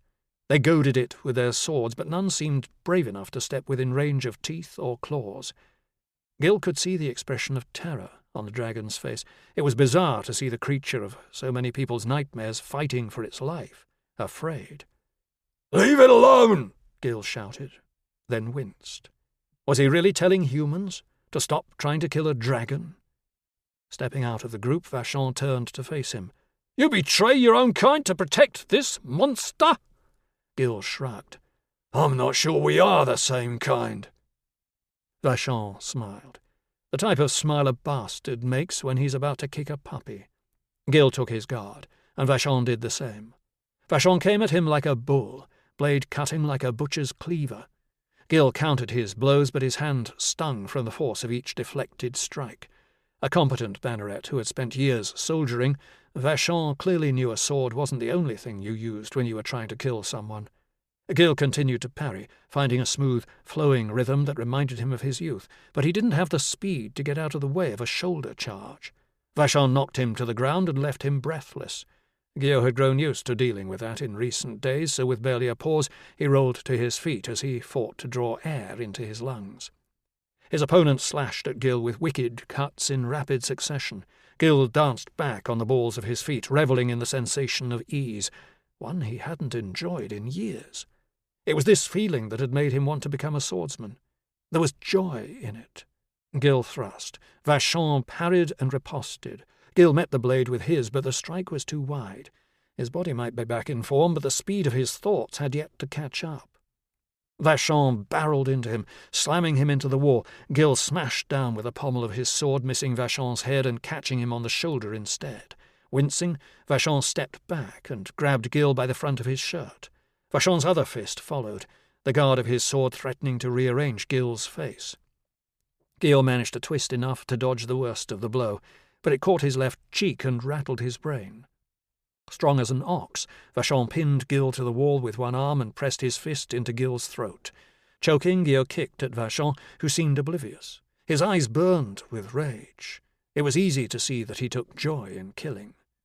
Gil tried to bring his blade to bear, but the best he could do was slide the edge along Vachon's thigh. The sword's previous owner had kept a keen edge on it, and Gil could see a flicker of pain on Vachon's face. Gil kept sawing until Vachon roared and leaped back, hurling Gil to the side. Fighting to breathe, Gil massaged his throat as he stumbled to his feet. He turned, just in time to see Vachon coming for him again. Was there no stopping this beast of a man? Limping now, Vachon was not nearly so fast as he had been. Gil lunged with everything he had and felt his blade connect. Then Vachon was on him, pummeling him with fists the size of small hams, batting Gil's head from side to side. His vision narrowed and his mind grew distant. Instinct told him to twist the blade, which he did, before everything went dark. Gil woke with a start to see Solenne's face hovering over him. His last memory was getting a face full of Vachon's spittle as the man vented all his fury on Gil's head. Sitting up, Gil looked at the half-dozen blooded and charred corpses scattered around the gold scale, which looked remarkably placid considering what it had done. Revulsion swept over him. They had utterly failed to prevent any killing, as Solenne had wished. "What happened?" "You killed Vachon," Solenne said. "He managed to knock you out before he dropped. The gold scale—" She shook her head. "Well, you can see for yourself. Faradon was able to subdue it once I'd taken the dagger out of his shoulder. It was Telastrian steel. They all had one." Gil grimaced. "I'm sorry for the loss of your comrades. I know only too well what that's like." "I barely knew them, to be honest. Most were mercenaries the Prince Bishop hired recently. So much death, though." He let her help him to his feet. Considering the fight he'd been in and the beating he'd taken, he didn't feel all that bad. He suspected he had Solenne to thank for that. The Spurriers might have been dealt with, but there was still the question of the dragons, however benevolent Faradon might seem. Gil was under no illusion that he would be able to slay the two beasts, but he at least wanted some answers. "I want to know what you're doing here," Gil said to Faradon, staring at the man who was also a dragon. "I have to bring this gold scale to enlightenment before we can leave the area. Once I have, we will leave the lands of humankind forever." Faradon paused. "I saw no reason to tell you this before. You would not have understood." "The cup," Solenne said. "It's gone." Faradon turned. "It must be here somewhere." A badly wounded Spurrier had propped himself up against the wall. Now he let out a raspy chuckle. "You didn't even notice her," he said. "She walked right in, took it, and walked out again." "Who?" Solenne said, walking over to him. "Heal me, and I'll tell you." Looking furious, Solenne clenched her fist, then took a breath and relaxed. Gil wondered if she was still thinking of the day she had told him about, when she had needed to kill to save her life. He had thought she would get over it and realize that sometimes you have to do things you don't like. But it seemed she hadn't. Gil had no similar compunctions. He picked up a dagger from the floor and strode over to the Spurrier who had spoken. Pressing the tip against the soft part of the man's chin, he applied a little pressure. "Talk fast. She does nothing until you tell us all you know," he said. For a man who had just seen Gil kill 3 of his comrades, including his commander, and probably still expected to be eaten by a dragon, the Spurrier held out for a remarkably long time. There was blood trickling down the dagger's blade and pooling on Gil's hand when he finally made to speak. "I don't know who she was. Dark cloak with a hood. I barely noticed her myself. Moved like a cat. Knew what she was here for. No hesitation. Took the cup from the altar and was gone." Gil looked at Solenne, who shrugged. He reckoned from the man's expression that he had said all he knew. Tossing the dagger to one side, Gil stood and moved away. Solenne knelt beside the wounded man. From the look on her face, it didn't seem that she'd had time to increase her knowledge of healing. Her eyes were squeezed shut and her face was a picture of concentration, but Gil had seen enough wounds to know it would take a miracle rather than magic to save this man. Indeed, between one breath and the next, he expired. "He's gone," Gil said. "I'm sorry, Selene, but no amount of magic could have saved him." She nodded grimly and looked at him with such pain in her eyes that he felt ashamed at what he had done. Still, he had found out what they needed to know, and he was certain the man had been on borrowed time. "We have to catch her, Gil," Selene said. "We can't let the Prince Bishop get that cup." "No, it can't be," Faradon said. Gil turned to see that a cylindrical stone plinth, lined with shelves, had risen from the floor. More magic, he supposed, since it had moved silently and without vibration. "There should be more cups here," Faradon said. He looked at the gold scale with an expression of panic on his human face. "Unless one of my brethren took them into the mountains to hide them from your kind." He stared into the distance for a moment before speaking again. "They could be anywhere. It could take years to find them. It will be too late." "Too late?" Gil said. "She can only be brought to enlightenment while she's a juvenile. She's not far from maturity now." "What can we do to help?" Selene said. He furrowed his brow in thought. "I can quiet her. Put her into a sleep that will slow the process a little. I might gain a few more days, perhaps. But I still need that cup. It's the only way I can be sure of enlightening her." His face, which had been pale and drawn with worry, sharpened. "Gold," Faradon said. "Do you have any?" "Pardon me?" Gil said. "I need some gold. A coin or two will do, but the more the better." Gil reached for his purse and tipped out a few coins. Only one was a gold crown. He tossed it to Faradon, who caught it without having to look. He placed it on the ground in front of the young dragon and started to speak in a hushed tone. The dragon lay down and placed its head on the coin. Its blinks grew slower as Faradon continued to speak until its eyelids remained shut. When Faradon saw their curious stares, he shrugged. "Dragons like gold," he said. "Now, we are ready to leave." "We?" Gil said. "You have to stop the vessel of enlightenment falling into the wrong hands, and I need to use it. I'm going to help you." Chapter 50. Isabel rode as hard as she could, away from that strange, ancient place. She could feel the cup she had taken pressing against her hip. It was uncomfortable, but she liked to know it was there. She could feel the power in it, far more than was in the Prince Bishop's. Recalling what the dragon had said about a cup being able to enlighten only one person, she wondered if her father's had already been used. If so, the one she was bringing him would more than make up for the fact that she had found out little on how to use it. Her horse was starting to tire, even with magical help, but so long as it got her to the next town she didn't care. She could find a new mount there and send word that her mission was a success. She had found the temple and what her father needed, a cup that still had all its power. She continued to use her magical veil to conceal herself, though now that she was drawing away from the ancient temple it was becoming more taxing to maintain. Nonetheless, she persisted. She had stolen something she was certain was a relic of some ancient dragon culture, and had done so in front of 2 dragons. That they could transform themselves into humans left her with a lingering sense of terror, but her greatest fear at that moment was to look over her shoulder and see one sweeping down behind her, a great jet of flame erupting from its mouth. She couldn't wait to see the look on her father's face when she brought him the cup.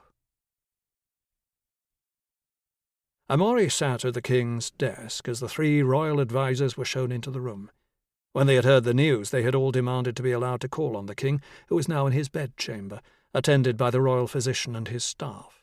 Amori had been content to allow the visit. Seeing the king as he was would soften their resolve, and Amori wasn't in the mood for a hard fight. Filing into the king's office, they all looked less full of bluster than usual, as they took their seats without waiting for Amori's permission. That didn't bother him.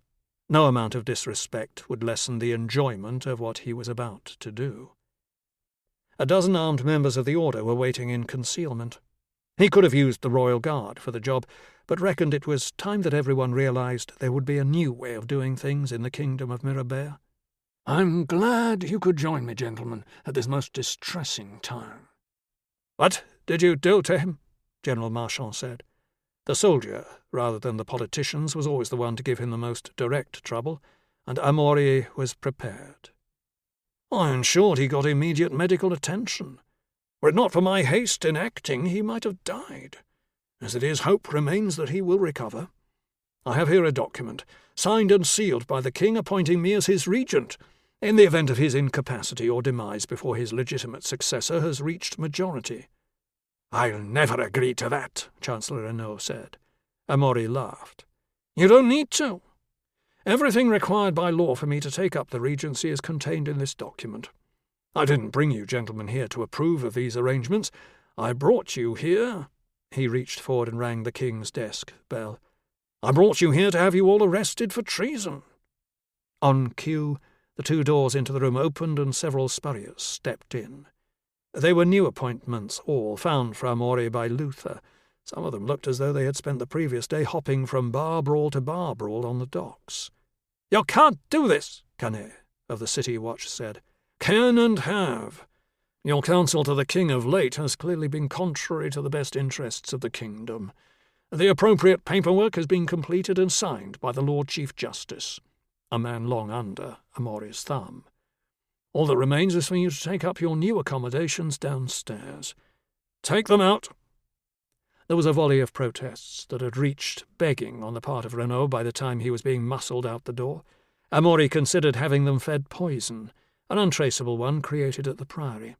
Men and women sent down to the dungeons were rarely seen again, so it was unlikely questions would be asked. If anything, the poison was more than was necessary, but Amaury knew there was no hurry to decide. The last thing he needed were figureheads around which opposition could be mounted. When peace and quiet reigned in the office once more, he sat back to think. 3 letters lay on the desk, notifying the new appointees of their roles as counsellors to the king. They were all senior noblemen of rank, befitting the honour. The first was an inveterate gambler whose notes Amaury held, making him bought and paid for. The second was fond of dream seed, so as soon as the Prince-Bishop trained someone in the order to do what Daldrazoni had done with Bernard, the man would be little more than a puppet on a string. The third, well, despite himself, Amaury had always gotten on with him, and it would be useful to have one adviser who didn't tell him only what he wanted to hear. The king was still the king, but Amaury was now very much in control. There would be no more obstacles to his plans. He could bring about his intended future. All the same, there was a sickening twist of fear in his gut. Everyone would know he was the one making the decisions now. He was the one whom the assassins or the angry mobs would come for. If he didn't find a way to make the cup work the way he believed it could, everything he had worked for might all still come tumbling down around him. Faradon landed at the edge of the opening to the temple where Gil and Solène were waiting for him. Gil shielded his eyes from the cloud of dust and grit raised by the dragon's flight, then looked hopefully to see if the dragon had returned with a stolen cup. "I couldn't find her," he said. "There is no one for miles around, and I covered far more ground than she could have." "She can't simply have disappeared," Gil said. "Yes, she can," Solène said. "If she can use a little magic, she could make herself all but invisible, particularly at night. No one saw her in the temple save for that one Spurrier, and he said she was hard to see even when he was looking right at her. If she's one of the Prince-Bishop's agents, there's a good chance she can use magic. If she was given a task this important, she's probably pretty good." "Did you meet anyone of her description in the order?" Gil said, hoping that they might at least know what she looked like. Solène shook her head. "I don't think so." Gil let out a sigh and looked out toward the moonlit horizon. "We have to go after her. At least we know where she's headed."